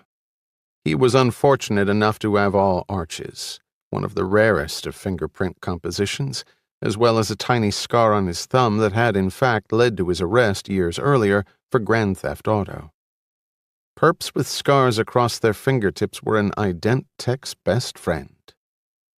But Azinski's prints had shown up once because he'd stuck his finger in a solvent and then pressed it against a piece of plywood kept in the back of the van, a print as perfect as if she had fingerprinted him herself. All told, she had about 53 prints, but none were of any use to her. She sat in the middle of the van and glumly looked around its interior. She had gone over every spot where a print could reasonably be expected to exist. She had hit every nook and cranny of the vehicle with the handheld laser and was running out of ideas where else to look. For the 20th time, she went through the motions of men loading the truck, driving it. The rearview mirror was an ideal spot for prints. Moving the equipment, lifting the bottles of cleaners, dragging the hoses, opening and closing the doors. The difficulty of her task was increased by the fact that prints tended to disappear over time, depending on the surface containing them and the surrounding climate. Wet and warm were the best preservatives, dry and cool the worst. She opened the glove compartment and went through the contents again. Every item had already been inventoried and dusted. She idly flipped through the van's maintenance log. Purplish stains on the paper reminded her that the lab stock of ninhydrin was low. The pages were well worn, although the van had had very few breakdowns the 3 years it had been in commission. Apparently the company believed in a rigorous maintenance program. Each entry was carefully noted, initialed, and dated. The company had its own in-house maintenance crew. As she scanned the pages, one entry caught her eye. All the other entries had been initialed by either a G. Henry or an H. Thomas, both mechanics employed by Metro. This entry had J.P. initialed beside it. Jerome Pettis. The entry indicated that the van had run low on oil and a couple of quarts had been added. All that was terribly unexciting, except that the date was the day the Sullivan place had been cleaned. Simon's breathing accelerated slightly as she crossed her fingers and got out of the van. She popped the hood and began looking at the engine. She shone her light around, and within a minute she found it. An oily thumbprint that preened back at her from the side of the windshield washer fluid reservoir, where someone would naturally rest their hand when they were applying leverage to open or close the oil cap. And a glance told her it wasn't Pettis's, nor was it either of the two mechanics.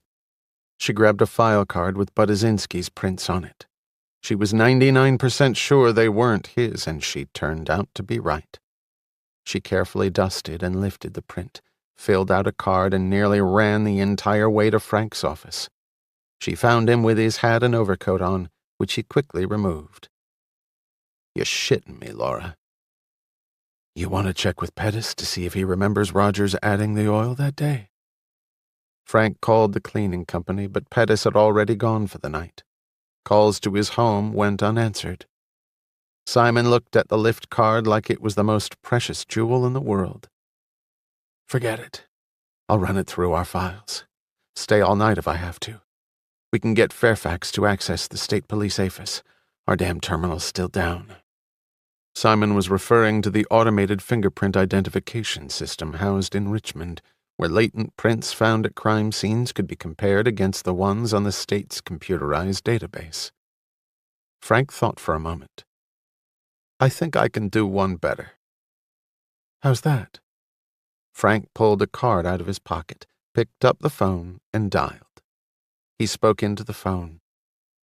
Agent Bill Burton, please. Burton picked up Frank and they drove down together to the FBI's Hoover Building, located on Pennsylvania Avenue. Most tourists know the building as bulky and rather ugly and as a place not to miss on a visit to D.C.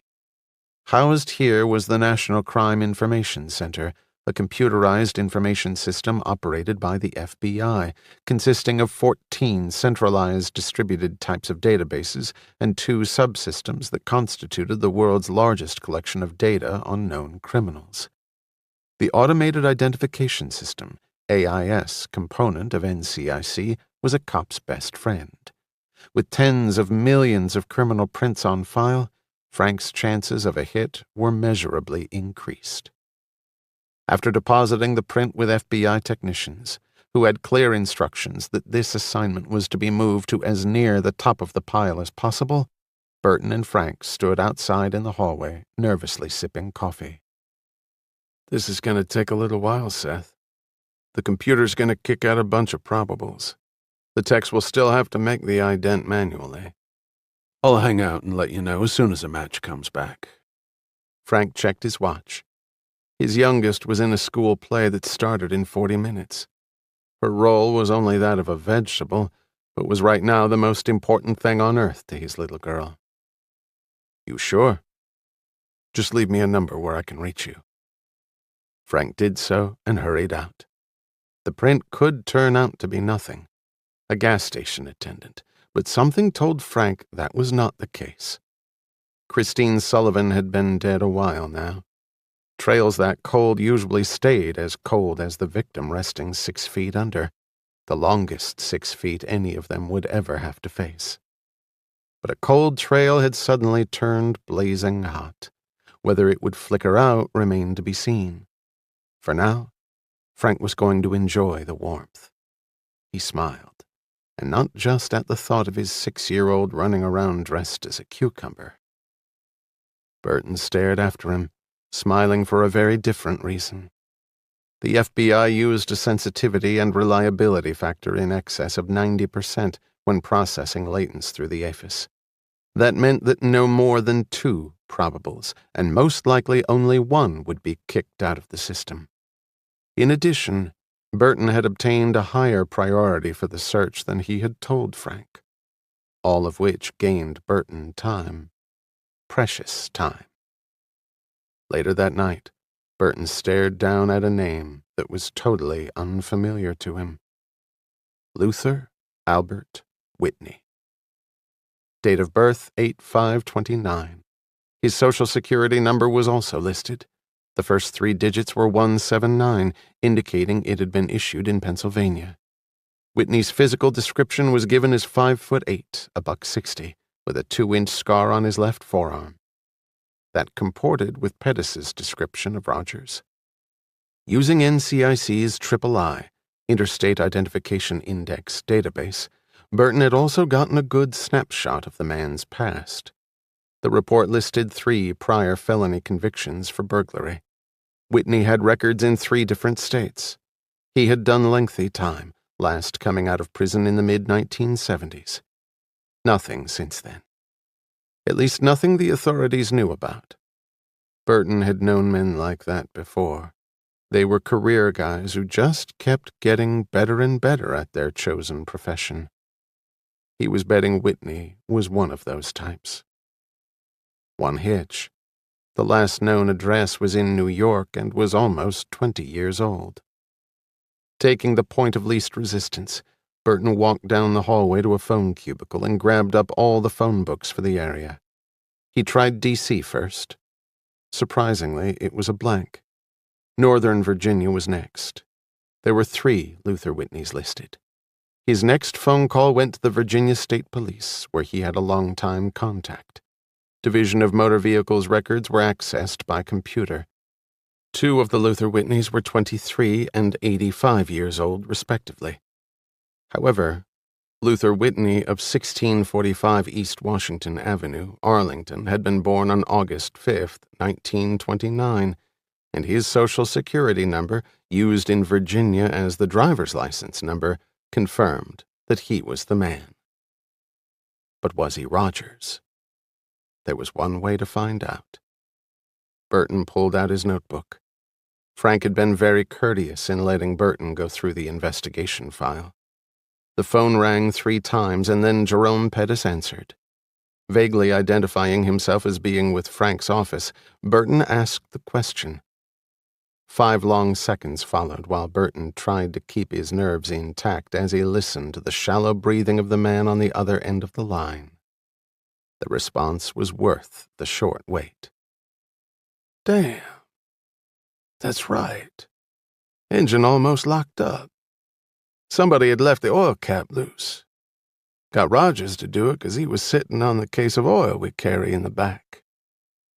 Burton thanked him and hung up. He checked his watch.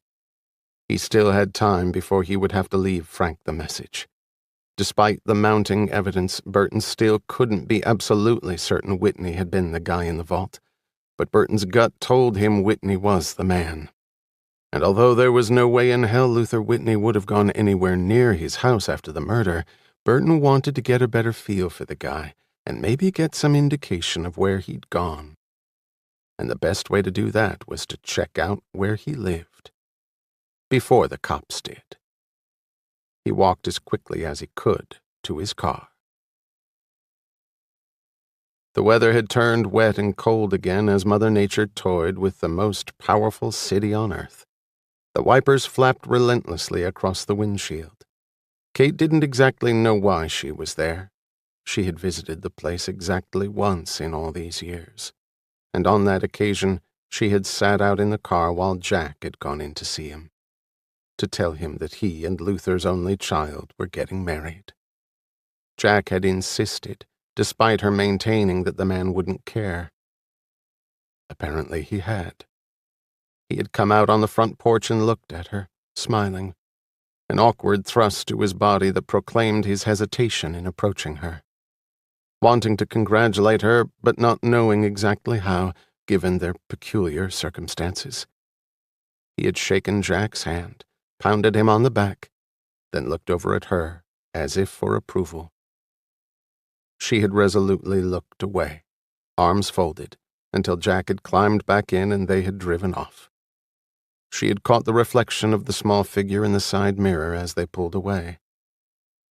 He looked much smaller than she remembered. Almost tiny.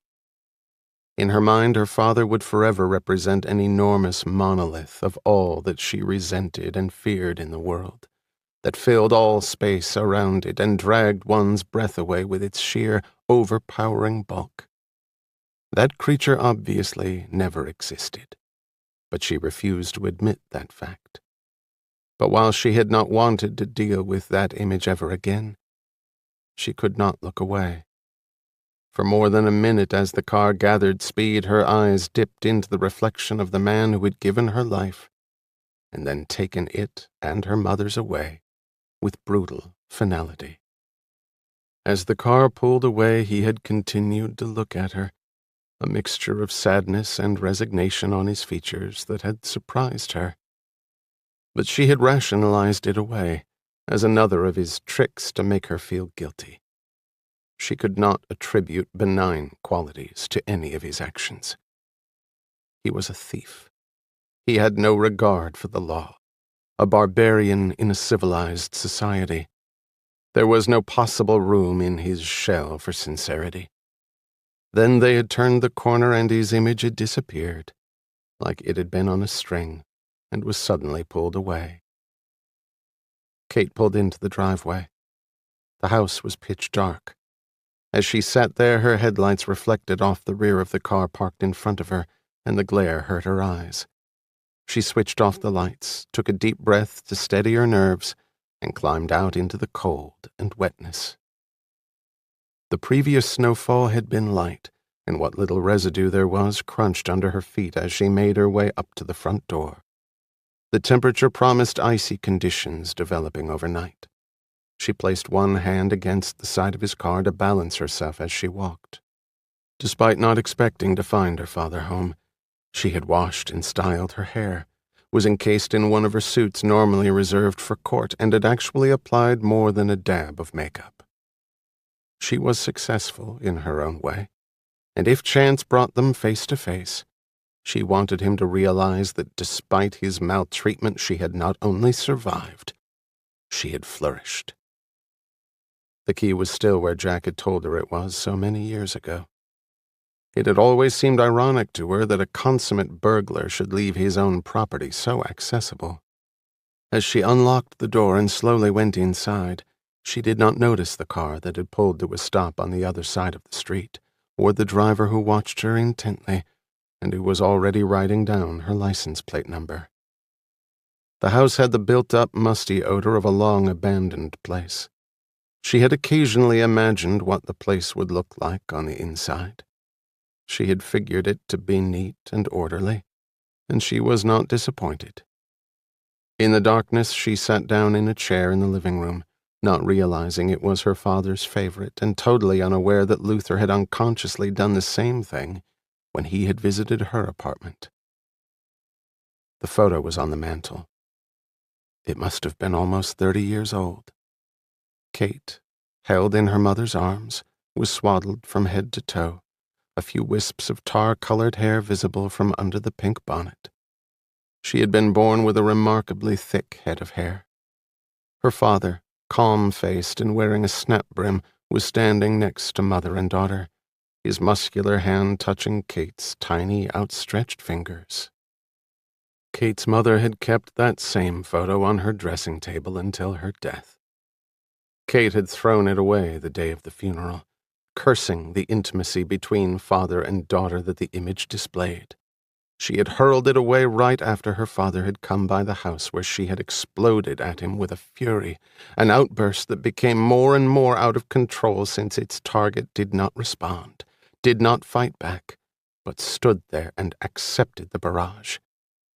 And the quieter he had become, the more angry she became, until she had slapped him with both hands, until others had pulled her away and held her down.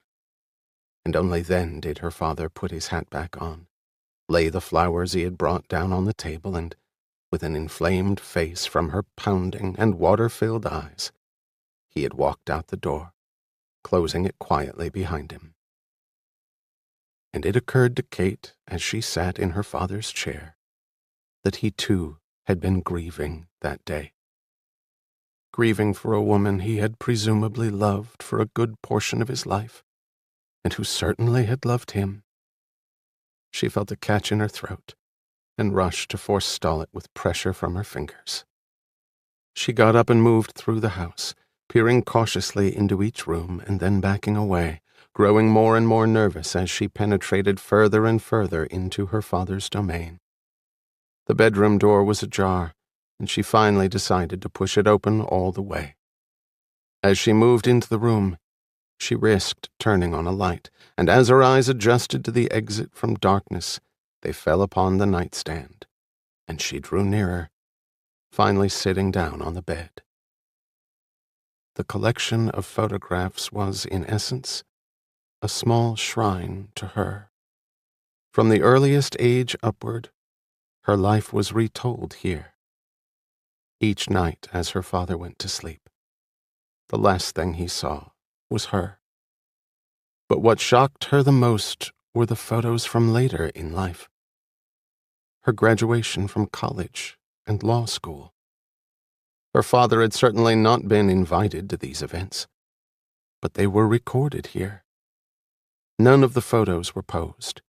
She was either walking or waving to someone or just standing there, obviously unaware of the camera's presence. She moved on to the last photo.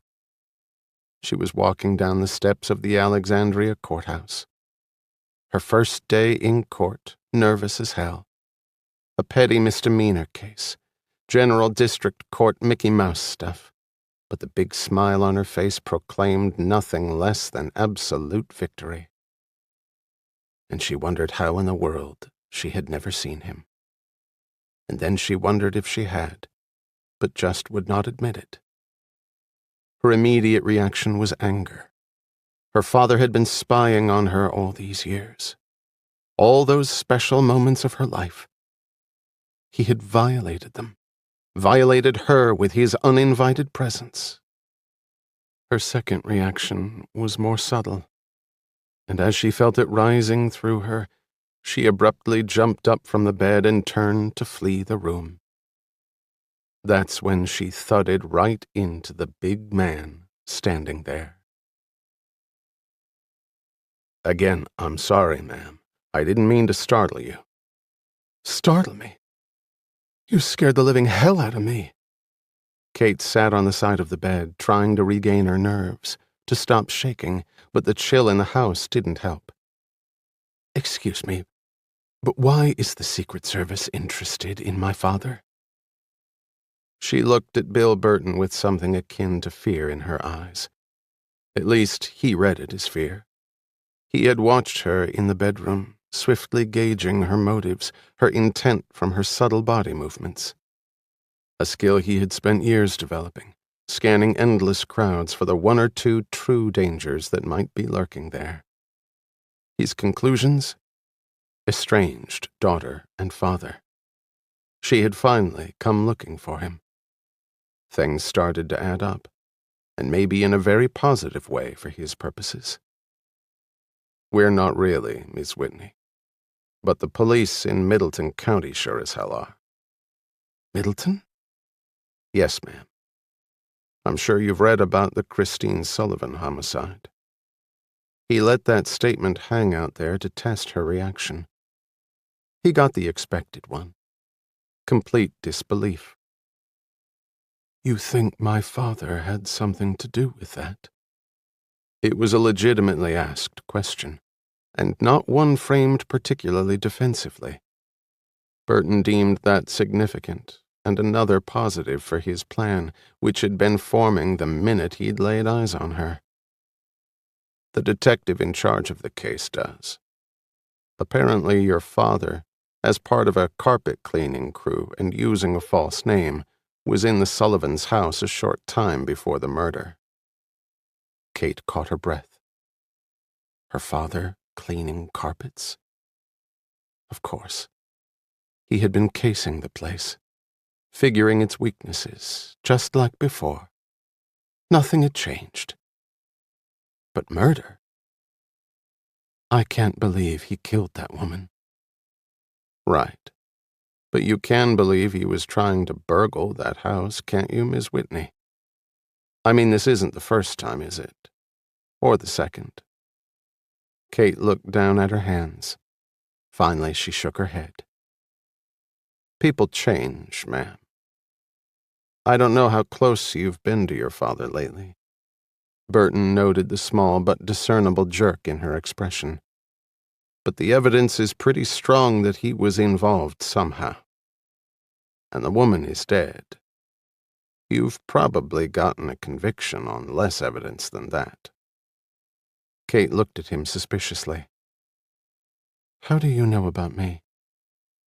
I see a woman sneaking into the house of a man the police are looking for. I do what any law enforcement officer would do. I ran your license plate. Your reputation precedes you, Miss Whitney. The state police think the world of you. She looked around the room. He's not here. It doesn't look like he's been here for a while. Yes, ma'am, I know. You wouldn't happen to know where he is, would you? He hasn't tried to contact you or anything. Kate thought of Jack and his late-night visitor. No. The answer was quick, A little too quick for Burton's taste. It'll be better if he turns himself in, Miss Whitney. You get some trigger-happy beat cop out there. Burton expressively raised his eyebrows. I don't know where he is, Mr. Burton. My father and we haven't been close for a long time. But you're here now, and you knew where he kept the spare key. Her voice rose an octave. This is the first time I've stepped foot in this house. Burton scrutinized her expression and decided she was telling the truth. Her unfamiliarity with the house had already led him pretty much to that conclusion, and also that she and her father were estranged. Is there any way you can get in touch with him? Why? I really don't want to get involved in this, Mr. Burton. Well, I'm afraid you already are to a degree. It'd be better if you'd cooperate. Kate slung her purse over her arm and stood up. Listen, Agent Burton, you can't bluff me. I've been in the business too long. If the police want to waste their time questioning me, I'm in the phone book. The government phone book, under Commonwealth's attorney. See you around. She headed for the door. Ms. Whitney. She whirled around, ready for some verbal sparring. Secret Service or not, she wasn't going to take any crap from this guy. If your father committed a crime, then he should be tried by a jury of his peers and convicted. If he's innocent, he goes free. That's how the system's supposed to work.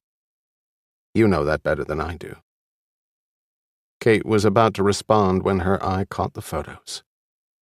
Her first day in court. It seemed a century ago, and was, in a lot more ways than she could ever admit to herself. That smile, the pie-in-the-sky dreams everybody starts with, nothing less than perfection the only goal. She had dropped back to earth a long time ago. Whatever barbed remark she was going to come back with had just escaped her, lost in the smile of a pretty young woman with a lot she wanted to do with her life. Bill Burton watched her turn and leave. He looked over at the photos, and then back at the empty doorway.